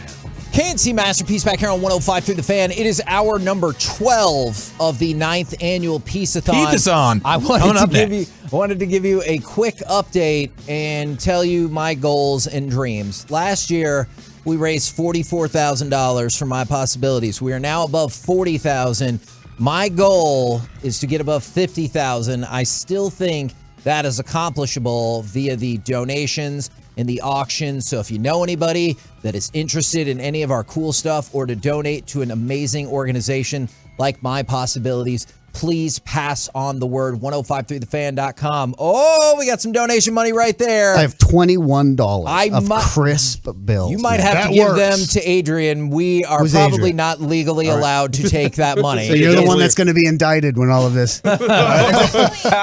Now, just go wash the money. We'll be fine. To go along with that, Corey thinks you put it in the actual washing machine, is 1053thefan.com/Piece-A-Thon. From the 469, we have skeptical people around here. That's the way the world works. No way this guy is a real jewel thief. Although the follow-up is, what are the podcasts and books he's got? Because I would love to look them up. The book I saw is Family Jewels. I believe that is the name of the podcast as well. Well, there's Gene Simmons is still ruling over the Family Jewels title. So when you look me up for a podcast, you're going to get a lot of Gene Simmons. Keep scrolling because and if you want it, I did Family Jewels podcast instead of just Family Jewels. Just a weird cross promote. Derek Holland has one of his game-used Kiss cleats that is autographed. I know it would be unlikely that I could cross-promote, but I can 100% cross-promote that. All right, so, Brian, brilliant. What I got to know is take me all the way back to the beginning. What led you to the place where you were like, this is a thing I can do or would like to try? Or have to never. Try? I'm going to tell you something. As I sit, so I went away when I was 20 years old, which means when I stood in front of a judge, I was an adult. I made my own decisions. So at no point could I say, oh, no, poor me. I was indoctrinated into this lifestyle. But when my dad came home, he presented the first robbery as I invested a bunch of money with this guy who was supposed to import diamonds into the country. And at the time, the early 90s, there were only 4 companies out there that were importing and exporting fine jewelry like diamonds and gold. And one of them was called Citra. And they had this catalog of jewelry, like it was like a Neiman Marcus catalog back when there were catalogs. And basically they sent out jewelry salesmen to go to mom and pop places. So there were very few chain jewelry stores back then. So these guys would drive around, and to be insured to carry that much jewelry, you basically had to appease the insurance company by creating an armored car. So a lot of the guys that we went after kept all of the real stuff in their car, and all of the stuff that they would bring into the store was brass and glass. So there was one robbery that we literally got 6 cases full of brass and glass. Very disappointing day. Yeah. But when Dad came home and he presented it as, hey, guys, I think you're going to have to come out of college. Both my brother and I were going to Plymouth State College at the time. That was the time that Playboy had voted it the number 3 school in the country for partying. So please take from that what you will. I did not learn a thing when I went to Plymouth State College. But when we came home, it was basically presented to us as your entire life is going to change unless you help me out. And if you don't help me out, you got to come out of college. And I don't remember mulling it over. I don't remember calling my priest. I don't remember calling somebody for advice. I was just like, Dad's in trouble. Let's do this. So we did it, and it was successful. A couple days before Christmas of that year, I was behind the garage of a man I'd never met before with my brother. And you could look at me, man. My brother was 250 pounds. I'm 150 Yeah, you were not the biggest person in the world. No. So a lot of people would be like, hey, did you have a gun for the robberies? And I was like, well, look at me. My brother's 250 pounds. If he asks you for all of your stuff, you're going to be like, okay, here, have it. Mm-hmm. You're going to look at me and you're going to be like, hey, maybe I think I can take you. So no, you can't have my stuff. So yes, I had a gun. That being said, Kev's job was, because of his size, was to go out, subdue the person, and I was supposed to get the case. It's an easy job, right? First time I go to grab the case, the guy wasn't giving it up because he knew what was in it. So my brother had to hit him a little bit harder and a little bit more, and finally he gave it up, and we ran across the highway and hopped in a stolen car that my dad was waiting for us in. And I'll tell you, the kicker was, as we drove away, my dad says, hey guys, I don't care what's in that case. I want you to know I love you boys very much. And at that point, I would have robbed the Pope if he asked me to. Wow. Yeah. What city was this in? This was in the first robbery was in Framingham, Massachusetts, right on Route 9, if you know Massachusetts at all. Okay. And we ran across Route 9 to get to my dad sitting in that stolen car. So remorse at that moment did not sound like it was. No, when you go home, like I went home and like we separated. Dad gave me the case and we separated. And I can't tell you how appealing Mexico sounded at that moment. But yeah, that's how I felt. And I drove home and I opened the case and there was nothing in it. There were a couple catalogs. There was some things like the eye thing that the guy uses or the thing to measure rings. And I opened this little packet. There was this little white packet and I opened it up and about 15 1-carat diamonds hit my kitchen floor. And it's a wonderful sound, guys. If you haven't heard it before, try it. But I dropped to my knees because I knew my dad was going to pull up any minute. And I started playing Hungry Hungry Hippos with my hands, scooping up 1-carat diamonds so I can get them back in the packet and put them back in the case. But all said and done, we're talking retail. There was about $250,000 in the case, which depending on where you sell that, and that's the very difficult part because now they're laser inscribing, they are certifying diamonds now for whatever that means. Because you were just joking with Cory's son off air. What's the value? What's the street value? And so that's to your point right there. Yeah, you walk into any pawn shop and you try to sell something that you paid $800 for. You're lucky to get $200 for it in a pawn shop. When it's stolen, you're talking pennies on the dollar. Right. Now, let me tell you what was going on in Massachusetts at the time, because I grew up while the Angulos were running Boston. They were a crime family. They were mobbed up. You can look them up. Look up Angulo right now. You get a ton of stuff, because that's who Whitey Bulger ended up turning in. Oh, wow. So Whitey Bulger, to save his butt and to end up taking over the area. And I got to tell you, the Angulos ran Boston very well. I loved Boston because there was a 3-block section of Boston called the Combat Zone. Oh, there they So you can go to the Combat Zone, you can get strippers, you can get drugs, you can get whatever you want, but take one step off of those 3 blocks and act like an idiot, and you're going to get thumped by somebody. Somebody's going to say, nope, that's not the place to do that here. Go back over there and do it over there. And they ran a great city. I mean, it was the best Italian food in the North End. Did you have you don't have to raise your hand, No, bro. I was trying to get their attention, but I was curious. So what kind of diamonds is it that you like? Or like? All of them. Okay. I got to tell you something. No, Sure. guys, I'm just... There's an amazing book called Empire by, I forget who wrote it, but it was about De Beers and how they monopolized the diamond trade on the entire globe. That's really hard to do. But diamonds aren't rare. They really are not rare, man. It's just the perceptive value that we put. Okay. So what's a rare diamond is a flawless diamond. Anywhere outside of that, a diamond is not as rare as, say, an emerald or a Ceylon blue sapphire. Those things, man, when you pop one of those out of the earth, you got something. The earth worked hard to get that. But diamonds are pretty regular, man. They're not that bad, but the markup is insane. So at the time, and I don't know what the jewelry trade is like now, but at the time, it was like the drug trade. It was shady. So all of the guys that we hit, all 22 were guys that had previously claimed false robberies. So we had a kind of a niche. We were kind of like going after people that once they reported the robbery would be investigated themselves. Huh. So nobody started looking at us until like 3 years in. And again, go ahead. And what was the impetus behind the 3 years later? Like, what led to the investigation into y'all then? God, I'll tell you, there were 2 things that worked in our favor. And the second thing, I feel like a terrible person for saying, but our second robbery was the Jewel Mart in Seabrook, New Hampshire. And somebody had actually come to us the way my dad proposed it and said, hey, these people were ripped off the same way I was ripped off by this guy. If you guys go in and take down the store, all these people want is the money in the safe. And you guys can have the rest of the store. So we hatched a plan to subdue the owner. My dad would go in the back and get any videotaping from any security cameras. Yeah. Because guys, that was back in video. Like, this is where you go to Blockbuster and get videotapes. Right. From there, I was going to smash and grab all of the casing in the front and collect that and put it into a bag. And we were going to be out of there in 90 seconds. My dad said, if we are not in and out of a store in 90 seconds, we can't go into the store. So we go into the store and we cased it for like 2 weeks. Casing is basically just trying to sit in the backdrop and notice everything that happens around the business during the day. Okay, how do you do that without making it obvious that, hey, Y'all have been around here for 2 weeks and aren't buying anything, or do you make like smaller purchases? Like, walk me through that. What a great question, because it really got to the point where it was like, hey, while we're casing this place, we could very well be being cased. People go to work at the same time every day. Eventually, they're going to look over and see a red Maxima that has 3 guys in it. I would say 2 huge guys and me. So no, we would change our clothing. We would change our appearance. We would change the cars. My dad had 3 cars at the time. We would switch those out. So it's almost an art form to sort of get the layout of what traffic will be like in and out of a store that was single standing. It wasn't attached to any other store. So as we cased this, we knew by 9 o'clock, he took off he wore a cannon underneath his arm.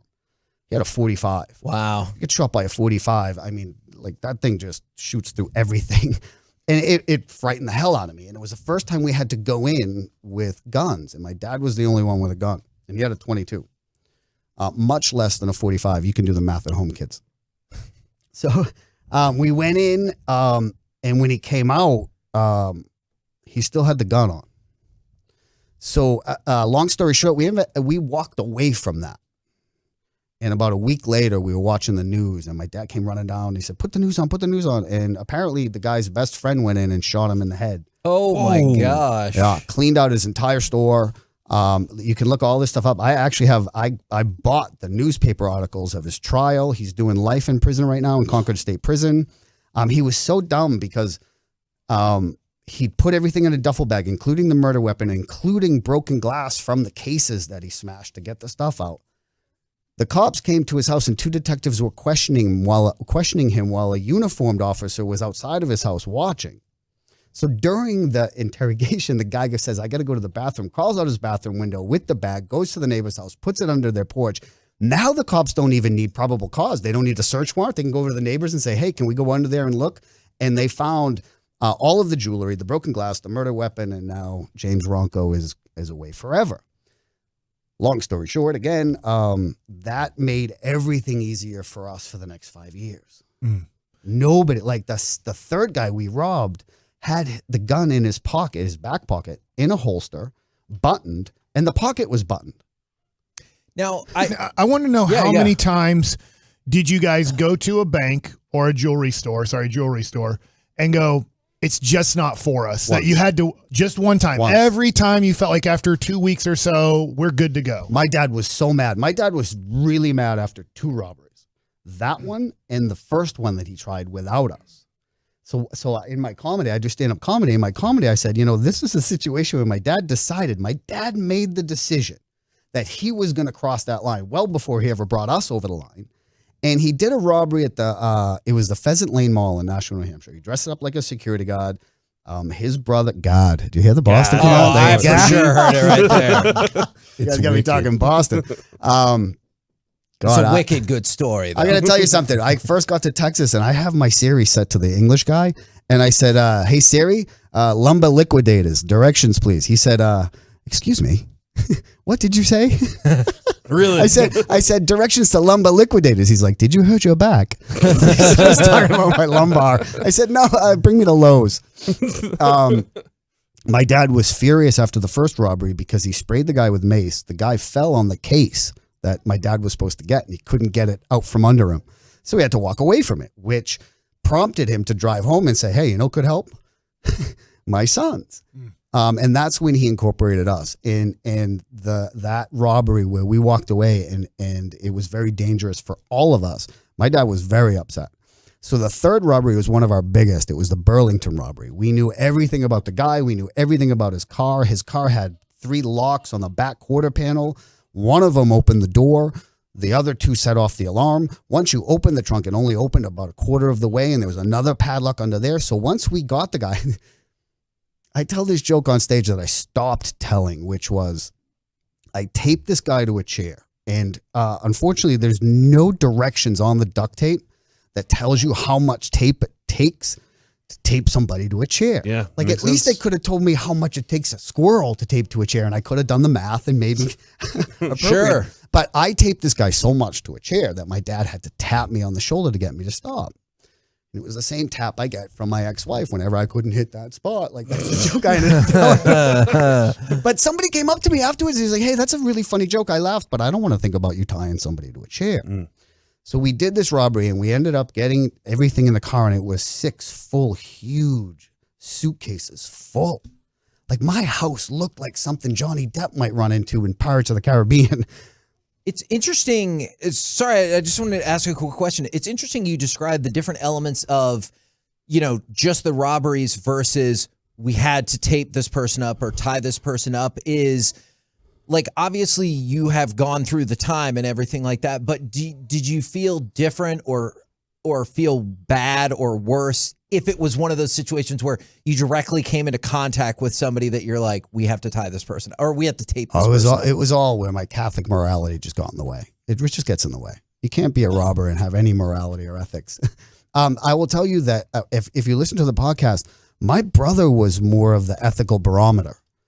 Like he after we did that first robbery and it was successful, my brother and I both just started to question, what are we doing here? Like by halfway through, after 11 robberies, and one of them was in the middle of downtown Boston during Christmas. We were in the middle of downtown Boston when everybody was everywhere. And that was when jewelry stores do a lot of mailing.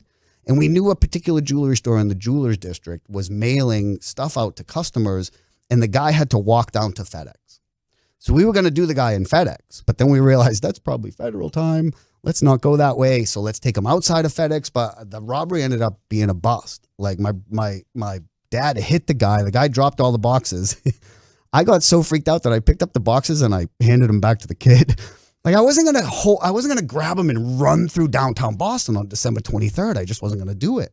And luckily, because we would have got busted. But yes, my brother and I were constantly questioning, when does this end? When do we stop? Okay, we got to take another break, but I do want to come back if we can and just talk about like the end of this particular venture and then how you got to the other side with podcasting and writing books and everything like that. We will be back next right here on 105.3 The Fan.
This segment of the 9th Annual Piece-A-Thon is brought to you by Sewell Automotive and by Frankel & Frankel.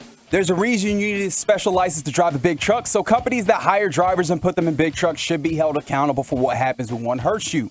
Frankly, you need Frankel & Frankel. The consultation is always free. Visit truckwreck.com today.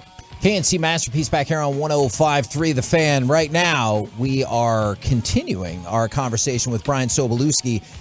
So essentially, we're to the point, and correct me if I'm wrong, and by the way, in about 20 minutes, RJ and Sarah will participate in our round table of love, and then in an hour, we will decide the great Thanksgiving food bracket. Also, guess what's wedged in between that? Micah Parsons. Yeah, so there's a lot of stuff happening. Now, we're to the point where you are about to get caught, essentially, as that is my way of understanding.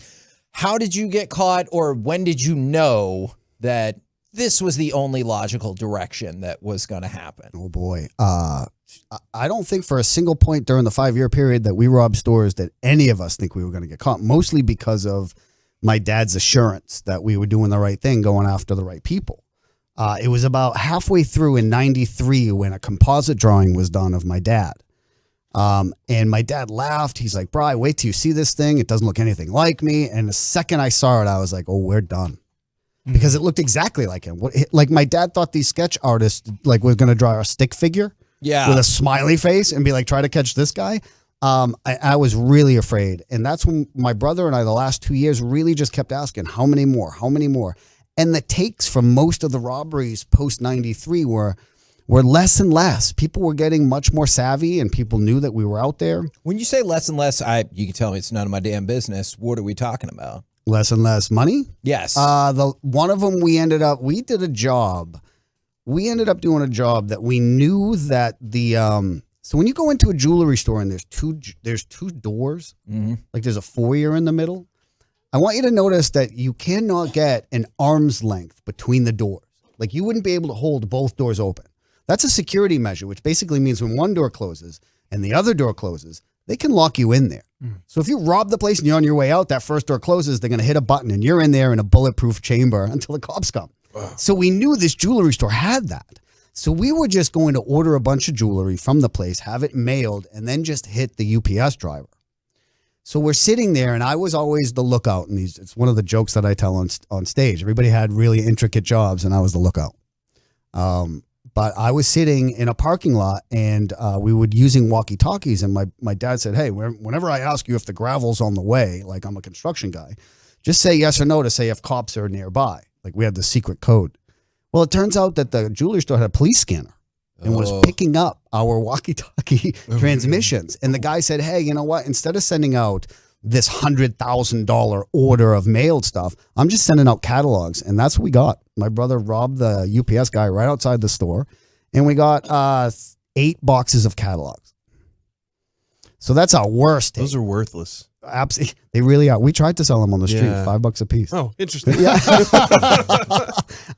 And then from there, I would say that the Methuen robbery was probably one of the worst because a traveling salesman was going into the store to meet with the owner, and we wanted to just hit the traveling salesman to make it look like the owner was in on it.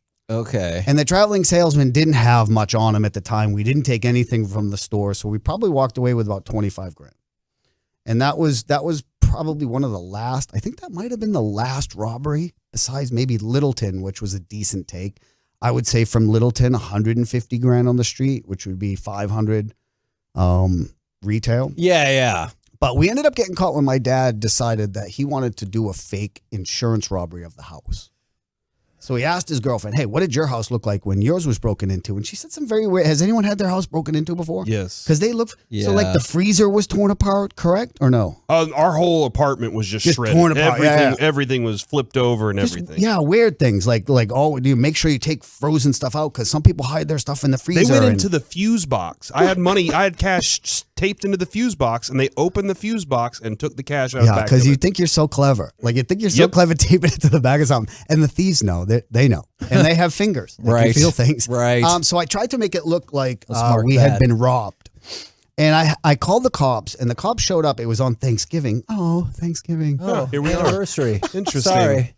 So I call the cops, and he pulls up, and my dad wanted me to specifically say that when I opened the door, I thought I heard something, as if somebody was still in there. Like that would make it more real. And he was in Mexico at the time, sunning his butt, while I reported this fake robbery. And as soon as the cop went in there, eventually the place is swarming with cops, and one cop starts walking around. He had a couple of stripes on his badge. I don't know what the hell that meant, but he was like, these people were in here for a very long time. And I'm like, at that point, I'm afraid to ask how he knows. Like, how do you know how long these people were in here? But they knew right away something wasn't right. So I got a call from a detective, a Nashville police detective, and he asked me to come in because he thought they knew who did it. And I went in, and he just started accusing me. And that's what the cops do. It's so funny because you watch The Town, and Ben Affleck is in the interrogation room acting quintessential Boston, right? Yeah, and it's because the statistic that Charlestown guys never ratted, because you can't ever rob a bank again. And ratting back then was just, it's so funny because the first person to rat is the one that says, I'll never rat. Right. Like, that's the case, guys. There's maybe 3 people in prison right now in the history of prisons that are sitting there for not ratting. And they're pissed. Yeah. They're like, I'd like to rat now that. so I can get out of here.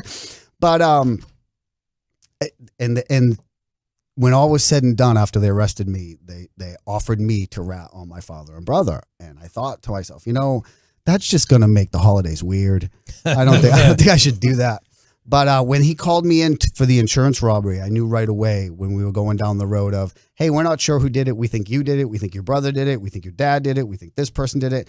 And that's what they do. Ben Affleck is sitting in that room acting like he's so bad. But you have to understand that the cops get you in there, and then they don't even accuse you of the crime they think you did. Like, I was accused of the Lincoln and the Kennedy assassination in the first 10 minutes, and I copped to both of them. I was like, I did it. I'm sorry. But they freak you out so much that eventually you're like, no, I couldn't have done it that day because I was robbing a jewelry store in Somerville that day. And then you're busted. Like, I always say that the fear of the blue wall comes from the fact that these guys have to be on the same level as the criminal to catch them. Yeah. You can't be Superman and have ideals and then swoop down and beat evil. You just can't. You have to be evil.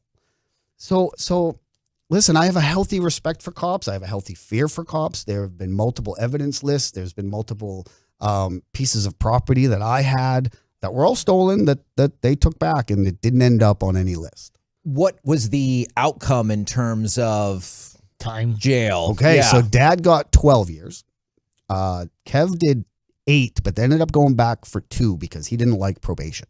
So we all got probation afterwards. Kev decided he would rather do cocaine, and that just got in the way of probation.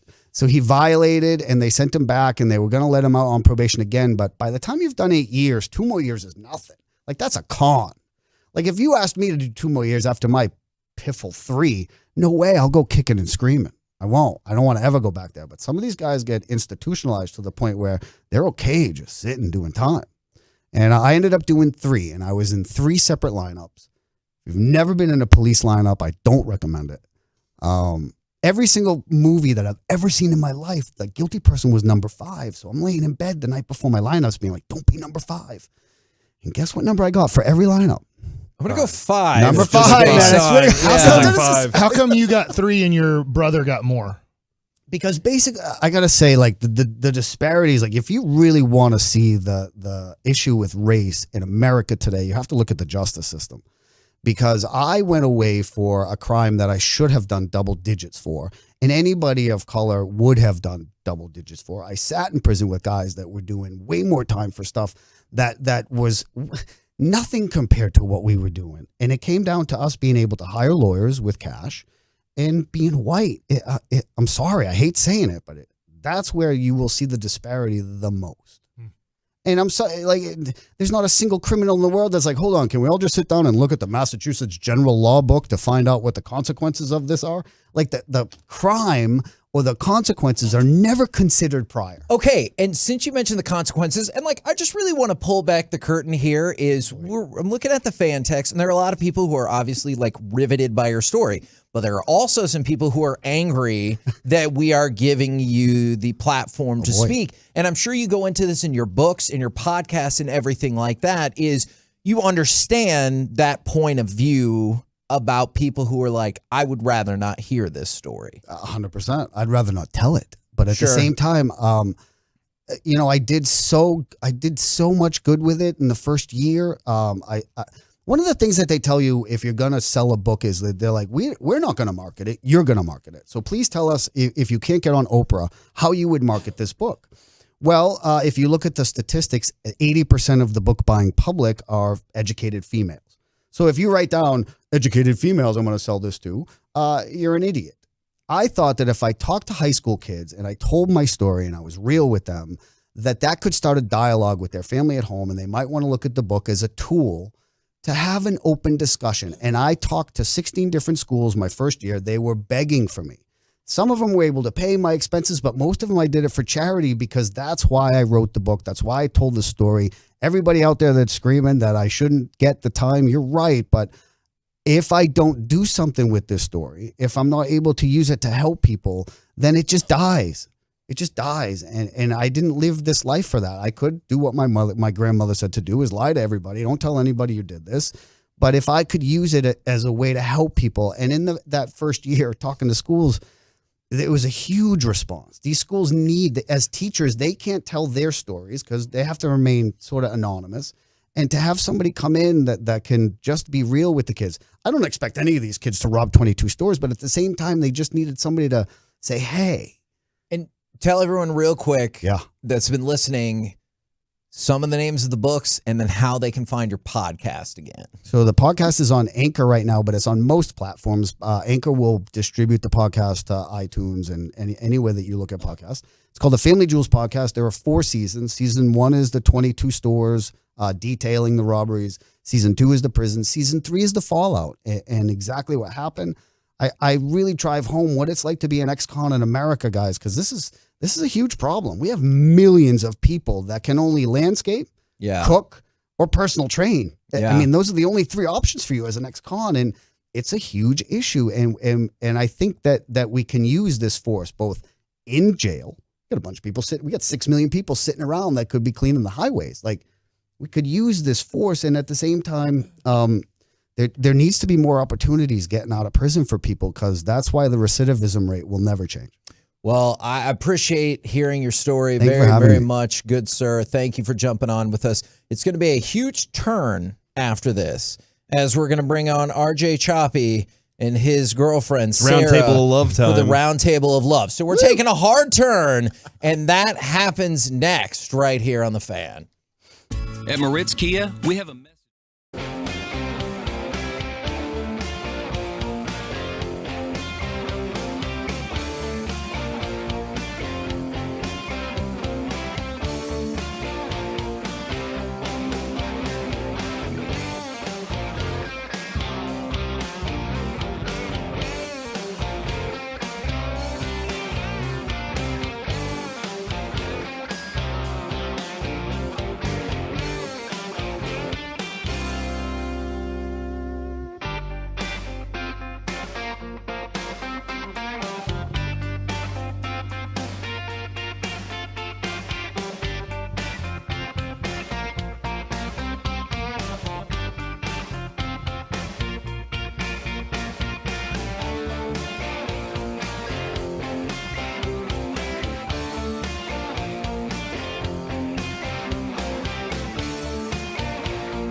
Classic Chevrolet. When the time comes to sell your vehicle, Classic Chevrolet will buy it for full market value and not a penny less. That's pricing true to their Texas values, and it's the right way to do things, so find new roads and visit Classic Chevrolet. Relax and enjoy the difference. KNC Masterpiece right here on 105.3 The Fan. We're getting closer and closer to our goal while simultaneously stalling out. So I've brought in the closer, RJ Choppy, to help restart the bidding and the donations and get us to 50,000, RJ. We're at about 41,000, give or take, right now. So the Dirk number. Yeah, that's right. Why would you want to go any higher than Dirk? Because You can't go any better than Dirk. But I like more money. Okay. All right. So unlike Dirk, I would like more money, and I will sell out to the highest bidder. And so we're hoping to get to 50,000, and to make that happen, we bring in RJ Choppy, and I'm still not sure what the participation rate is going to be from his girlfriend Sarah for the roundtable of love. Welcome to you both. Well, hello. I have a feeling. Hello. Here's exactly. Do we need to get Sarah over here? So talkative. Here's exactly. I want her to understand what's about to happen. Too. I want her to understand what's about to happen. It's right here. We know how our audience is. All right. As soon as she says a word, what's the first thing that's going to be texted in? Dude, she sounds hot. Absolutely. Like, that's the first thing that's going to be texted all of the time. Any woman RJ, hops on air. Can you confirm that? They're not wrong. Yeah. They're not wrong. All right. Yeah, they're really not wrong. And then on top of that, Sarah, because of that, donations will go through the roof. Yes. So Do you like kids? If you want to help charity, Do you care about kids at all? you have to do is answer a couple of questions. That's a good point. That's all you have to do to help us. All right, I'll come on the air. Hi, my name's Sarah. And people will still be like, dude, I like that raspy voice. She sounds hot. Was she a smoker? She was just smoking and drink whiskey. I think I like that. That's 100%. That's right up my lane. So, RJ, how did you two crazy kids meet each other? Wow. That's a really long story here. What's up? If that question No, it's is not too Tinder. complex for you, No. we're going to be in a lot of trouble. No. It's not too. It was not Tinder. A mutual friend hooked us up, but there's a catch. She had no interest. I get it. And the guy told me, dude, she's all in. She's already like taking her clothes off for you. So I did what everybody does in, the era that we live in. I slid in her DMs. Mm-hmm. Like, I waited 2 days though, because that's what go ahead and Vince Vaughn taught me in Swingers. You got to wait 2 days. Absolutely. I'm going to go ahead and pause you right there. I'm sorry, now, yeah. Sarah, I would love some insight from you there. You're not particularly interested, and this fella still slides into your DMs. What was his pickup line, and what were your thoughts? Just tell us. Be honest. We got a handheld mic. We can He asked me if I could eliminate one, queso, salsa, or guacamole, which one I would choose. What did you pick, and did you think that was a good line? I picked salsa, but I mean, I think all of those are really hard to eliminate. But You gave the wrong answer. Salsa was absolutely the wrong answer to eliminate. You can't eliminate salsa. How do you figure? She's here right now. How did she give the wrong answer? Well, in the moment she gave the wrong answer. Like I thought personally that was the incorrect one to eliminate. What was the correct answer? Guacamole. You know, I probably would eliminate queso. That question was never to eliminate her, though. No, that question was just to get him to like her to go. Oh, he's To engage creative. in a Yeah. conversation. Yeah, it's creative. Yeah, like like normally I would have thought my first line would have been, does the toilet paper go over or under? Oh yeah, that only has one. But that was my acceptable first, answer. as she pointed out. You could talk louder. What happened is We can bring you over here bring too you over there if you want to counteract. There's a microphone. But It's right there's here. a Microphone. Yeah, Oh, use yeah. that one right there. Just Use the turn it handheld. on. There I you could go. turn it on. Nope, I'm going to turn this on. You know, you're no part of this. Yeah, so that was it. All right. Well, you realize if you don't participate in this, we have to listen to RJ's version of the story. And I don't know if that will be 100% aligned with Accurate. the actual version of the story. I think what'll happen is if I say something wrong, she'll hit me. Okay. Or pinch. Okay. And RJ, you would be able to do tell. you need help? Do I need help? Yeah, I'm just making sure. You don't need assistance or anything like that? No, I'm good. I Okay. see what you're doing. I see where you're going. I have a quick question. Yes, Mike. Are you guys celebrating Thanksgiving together? And if so, where? We are. Okay. At my mom's. Is this pretty big? She took it. Just hold it. She just just put in it down. case. She doesn't want any part. It's not going to bite you. She likes things standing up So you're doing this at you're doing it. That's where you would respond, That's but what you don't want to. With a response? No. Yeah, So- we're staying at my mom's house. And has Sarah met your parents? She's met my mom. My dad's in a home, so I Right. haven't said hey. Well, I have said hey. You want to go? We just haven't gone to together to go and see my dad at the nursing home. Okay. But yeah, she's met my mom and my kind of semi crazy aunt who's going to be there. She'll be there too. Does your mom approve? Very much so. All right. Yeah. Interesting. She wouldn't tell me if she didn't either, so I really can't say. Okay. But she definitely approves. Does she compare people that you have been with in the past? You know, we're not going to go down that road. Okay. I don't think. Dude. That's I didn't say who. I said for people. anybody involved. I said people. Do you have, they're I can't remember, do you have an Italian Thanksgiving or do you have turkey and dressing and We used to have pile a of Italian spaghetti. Thanksgiving. My mom has been totally Americanized. Okay. She, by the way, she was born in Connecticut, so she's always been Americanized. But Okay. That she's been makes totally sense. Americanized. We used to have fried ravioli Oh. and let's see, turkey cacciatore and sweet potato parmesan. We used to have all that good stuff.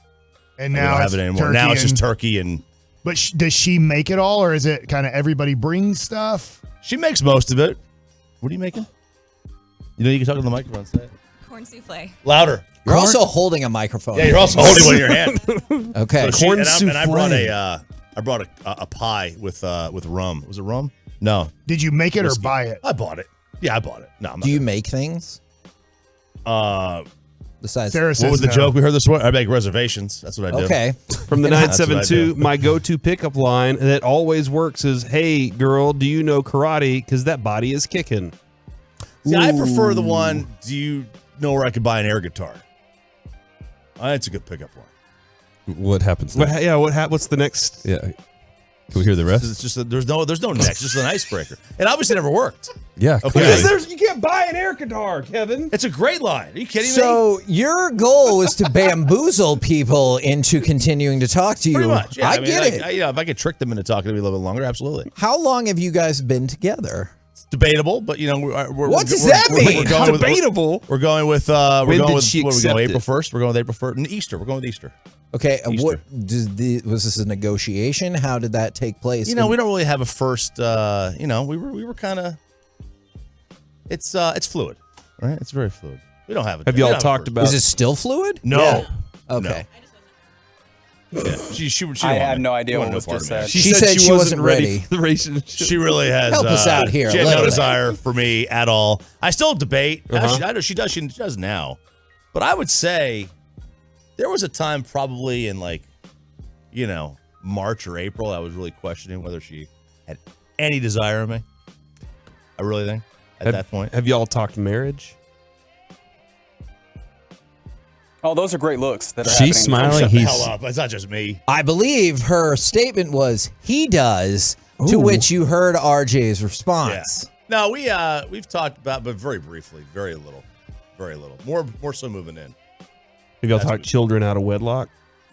We've not talked Okay, all right. children out of wedlock. Look, you shouldn't hate on that. Sometimes you do your best and you eventually have a child. You with forgot your who Brandon lovely- was today. You forgot your own child. That's Did you a good forget point. him? Because I had the kid in wedlock and I was like, yes. And So, hang on. sometimes Is the marital baby, is he your favorite child? neither one of them have much of a use for me right now. So I think- for totally different reasons. I do think this is a very important question. I don't know if this is necessarily from the fan text. Sarah, have you ever seen RJ actually take a blue chew? Is that something that's popped up in life? Should it? No. Oh, there you go. Good. I don't know if this would have continued if she said hasn't seen it. Yeah, he's gonna Doesn't mean I haven't he's gonna taken need it. it too. Man, that is a great she hasn't point. seen it. All right, would you guys like to continue? And if we do, can we convince Sarah to go on Mike, or do you need to get to the hockey game? What time's the game at? 7:30, 30, I think. Is it 7 or 7:30? One of the two. Either way, we're We'll like find out. 10 minutes from the Good time for AAC. 15? We got time. Dude, with All that right. traffic, Yay. I can't say. I Jeez. can't guarantee she's going to come on. She should. I think she should. She should just grab this giant microphone in front of her and start talking. Yeah, But she doesn't want to. I am hoping that happens for the 903. I am all in on this train wreck of a segment, and I support you for that. Coming up next, it's intriguing. we will continue the round table of love and determine if Sarah is in fact being held hostage. I do not believe that she is, but we have determinations that we need to make. We will do that next as we start hour number 13 of Piece-A-Thon. Remember, 1053thefan.com/Piece-A-Thon if you want to donate, bid, etc. I would appreciate it. We would appreciate it very, very much. Back with the round table of love next on The Fan.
Live from the Classic Chevrolet Studios. Let's do this. You're rolling with the Chief. Live from the Classic Chevrolet Studios. It's the KNC Masterpiece on 105.3 The Fan. It's you and me forever. Put on your headphones. Sarah. Hopefully that will convince I want you to smile a while for me, Sarah. Hopefully that will convince Sarah, who is definitely not a hostage and is in this studio of her own accord. Why are you reading this note? I am reading off a script. I don't know why. Wait, yes, I Sarah, can have you confirm. heard the Hall & Oates song "Sarah Smile" before? Okay. We have entered. Is it your favorite song? Favorite song. All right, I we're knew it. getting there. We can do this, Sarah. I believe in you. All right, We're here we go. entering- It is on, by the way. Sarah, I'm going to try to convince you right here. We are now in hour 13 of the show today, raising money for My Possibilities. All I'm requesting is that you talk in My Possibilities. That's where I'm at this point. From Cedar Hill? Is that you talk into that microphone for this segment. We would be super excited. And people have questions. For charity. It's for charity. Hey, you like charity. kids? Do this for the kids. I'll tell you what. They are adults. I'll tell you what. All right. Here's You don't a really like kids, here's dude. a question They're for Sarah actually through Choppy. adults, so. Choppy's obviously a sports fan. You're a sports fan. You're wearing a Stars, jersey, sweater, sir. Sweater, buddy. And I know that you're a big baseball fan. And could you date a guy that didn't like sports at all? Into the answer's microphone, no. please. Into the No. microphone. Okay. Follow-up question from the 806. As predicted, does Sarah have any single sisters or friends? And if so, what are their Instagram handles? If you predicted that, if you don't like that question, this isn't really a question from the 214. If they're interested, I'll come up there right now and officiate a wedding for them. Okay. I can just want to officiate a throw wedding. all things out on the I can table. officiate wedding. I have my license right here. Okay, well, if we can't get her to talk on the mic, we're probably not going to get her into a jumpstart marriage just out of nowhere. All right, we do. We do have. See? We have a. There's my. That's my. I can marry marry people. Yeah. All right. Look at that. Okay, we got a friend. Yeah, no sisters.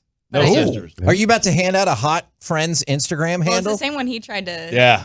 Hold on. Is this the crazy one? What? What did you just say? She's not crazy. Does Sarah, you have brothers? Just one. Has he met Choppy? No, he actually hasn't yet. Are you nervous about that? No, I'm not nervous. Okay. Are you nervous about that, Sarah? No. Okay. Not at All all. right. Can you tell us a little bit more about he tried to slide into one of your friends' DMs first? What? Or Is what? that what was Don't happening? look at me, RJ. know She about said that. it.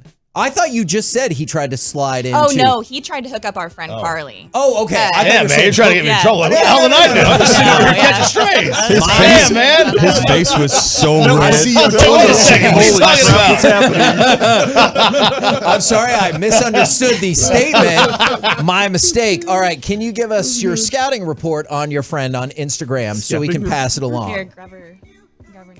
We call her Hot Carl. Hot Oh, Carl. Oh, that's off to a good start. Well, her name is Carly. Her name's Carly. That's right. With Yeah. a Her C? name's Carly. Yeah. Hi, Carly. Huh? Go ahead. Keep going. Yeah. So her name's Carly, and she is she's looking. She's on the prowl. She's What is ready. she looking for? What are her interests? Does she need a sports guy? You know her better than me. Yeah. Probably. Ooh, let me ask you this. This is a hypothetical situation. What if I had I think, single friend who's about 30.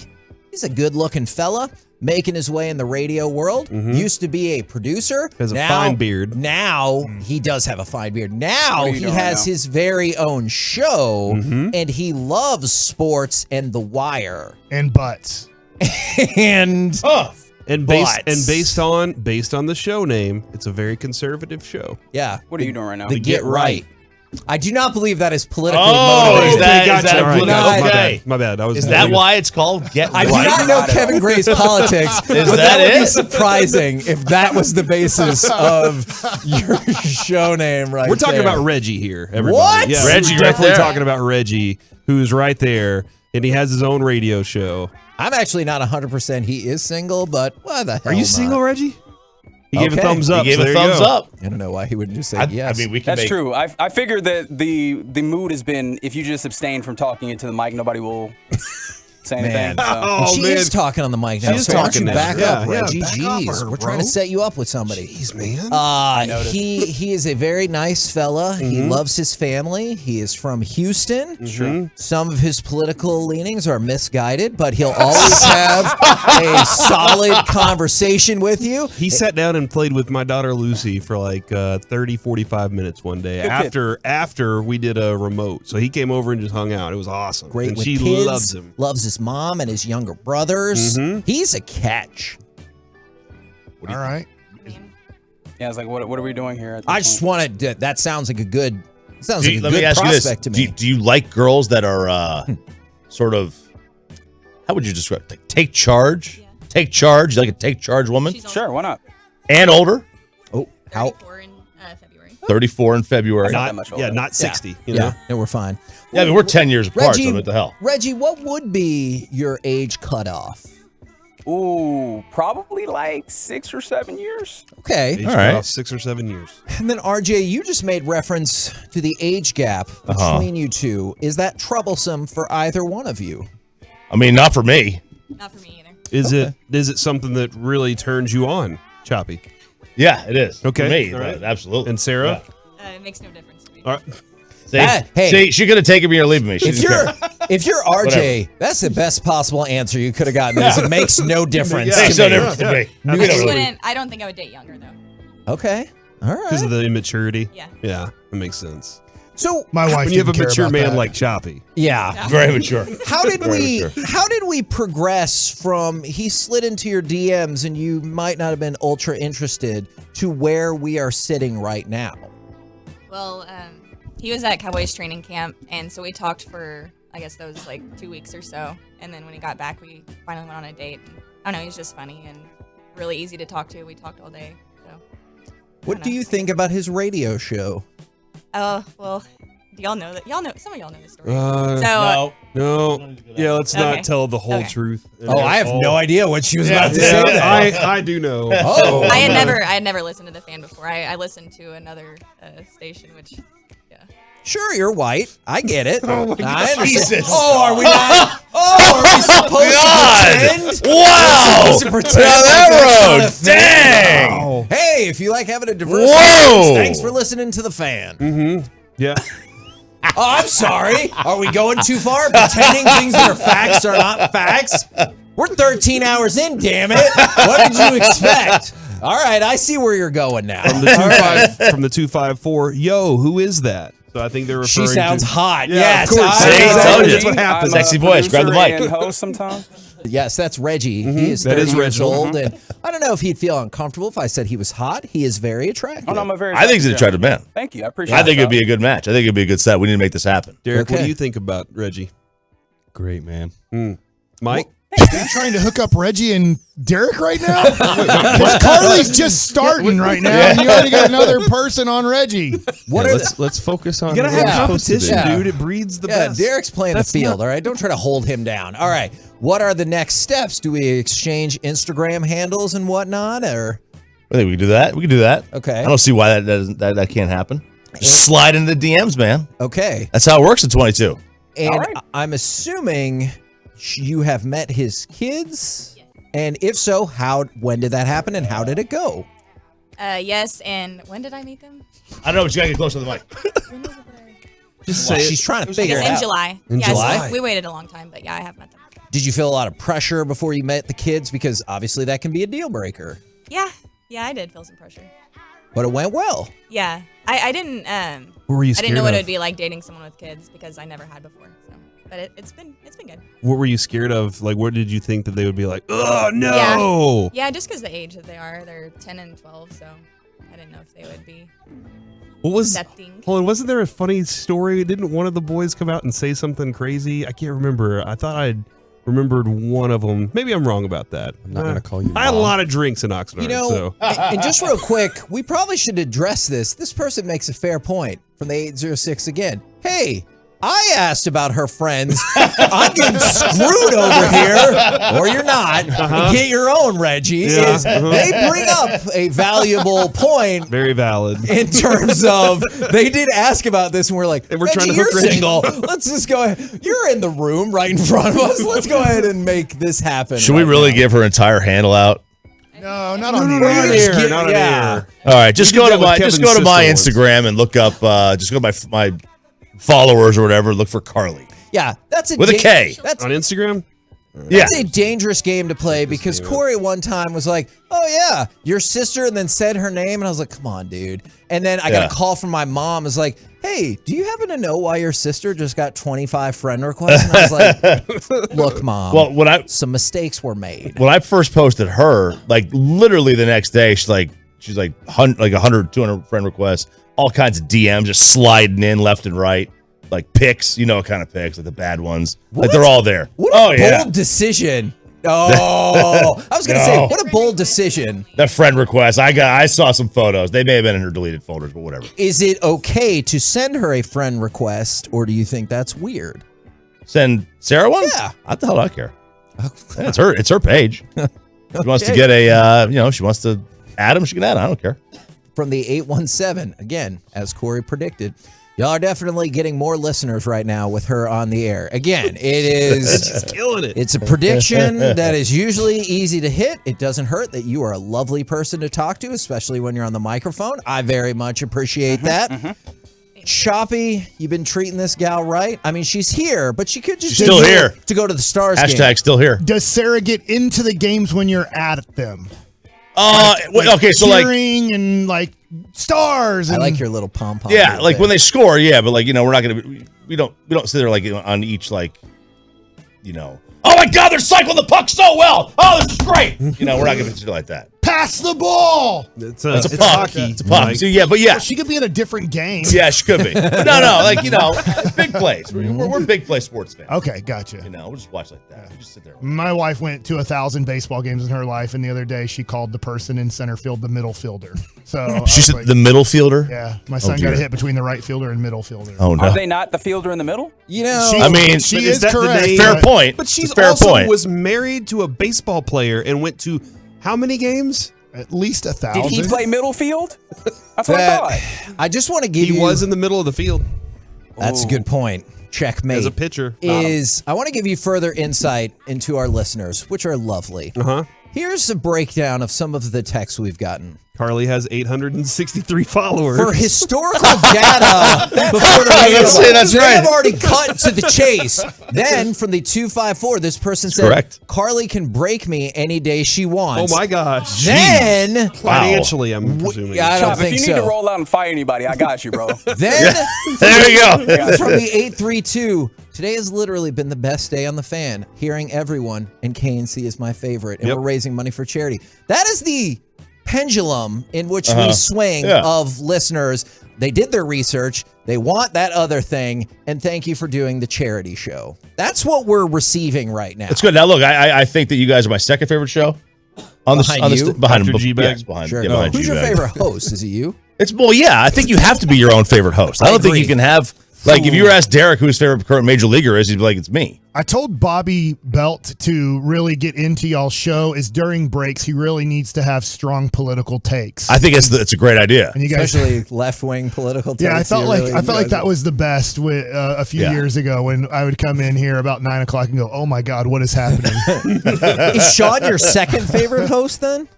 Is that Well, I mean, he would have to be, right? I mean, I see him every Who's day. on your favorite show? He's on my favorite show. That's a He good would point. have to be my second favorite host. That's a good point. Bobby's climbing the ladder, and you know who's climbing the ladder too? Peyton? Pepe. I call him Pepe. Is that weird? No, Do you not feel at like all. over Not the at all. years Not at you've all. gotten more submissive to Sean? Well, I like to be submissive in general. That's Right? true. All right. Sarah, can you confirm that or right? deny that? Sarah, your thoughts? Can you confirm that? No, never mind. Sarah, did you really That's a call whole him? lot of smile. I gave can't him a tell. smile. That is a shut the F up RJ smile. That was a smile that literally spoke.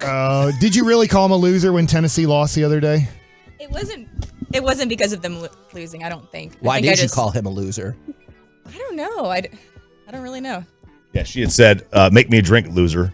Oh man! And there was definitely a comma before loser. Like it was clear as day. And then did you make the drink?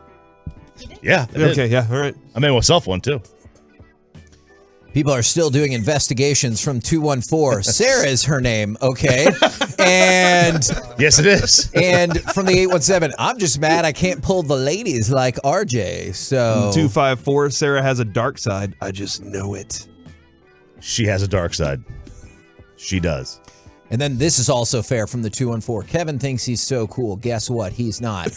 Very fair. Do you think you're so cool? No. Hey, you kiss with your eyes open. I kiss with my eyes open. I like to wear this pullover and workout pants to work every day. So, You kiss with your eyes open? Yes. Really? Yes. All the time? The whole time. Is that a psychopath? I know it is weird. Yeah. Is that a serial killer tendency? Look. Kinda weird. There are some things that Cory gave us a quiz once about if you're a sociopath. They were haunting to my core, and I had to rethink some things in my life. But Cory also was like, you need to close your eyes and get lost in the moment. And I was like, I hear you, but that's not me as a person. Well, I mean, there were 7 questions of whether or not he was a psychopath. Every single one of them signified psychopath. So we learned a lot about think Kevin. one of them was a no. No, every single. Okay. You nailed all Have of you it, killed dude. somebody? Does That has the to be fact a that no. I felt shame about failing that quiz help my case out? I wasn't like, whatever. I was like, that is sad for me, and I need to reevaluate. You were just upset that you got outed. You were like, I always knew. I didn't want other people to know. There were some hard truths that day, Yeah, Cory. there were. It felt like an intervention, and I appreciate you presenting that information. That's why I got married like a normal person and had a baby, not out of wedlock. You're so close to being done with 12 hours. Yes, we are. That's all he thinks about. But you're my psychopath, Kevin. And that's what I'm proud of. I don't know how much better that makes me feel. Although during the break, man, Reggie has a tough choice between Carly and Derek. Yeah. Can't wait Reggie, to see Reggie, choose Derek. which way Derek. that No turns pitcher. out. Like, there's a lot there. Do not pick me. And from the 806, is Derek sleeping? And then, No, I'm sorry, that was the I'm still here. 609 I'm still here. from the 817, admitted Facebook stalker. And then they have other thoughts about this relationship. So, and then they said, you're the man, Choppy. So, good job. Are we predicting a Stars victory tonight? Yeah. Blackhawks aren't any good this year, right? Terrible. And the Stars are in They should be first place in pushovers. the division. So What that's all you about need to know. Cowboys tomorrow? Are you predicting a victory there? The Giants are frauds. So it's like, I would say not quite 40-3. I'll go 34-7. All right. As long as you're predicting things, how much longer will you guys be together? Oh, wow. This is an dear easy God. Sarah, answer, your thoughts. RJ. It's forever. That's an easy Yeah, softball question for you. Choppy says, till death do us part.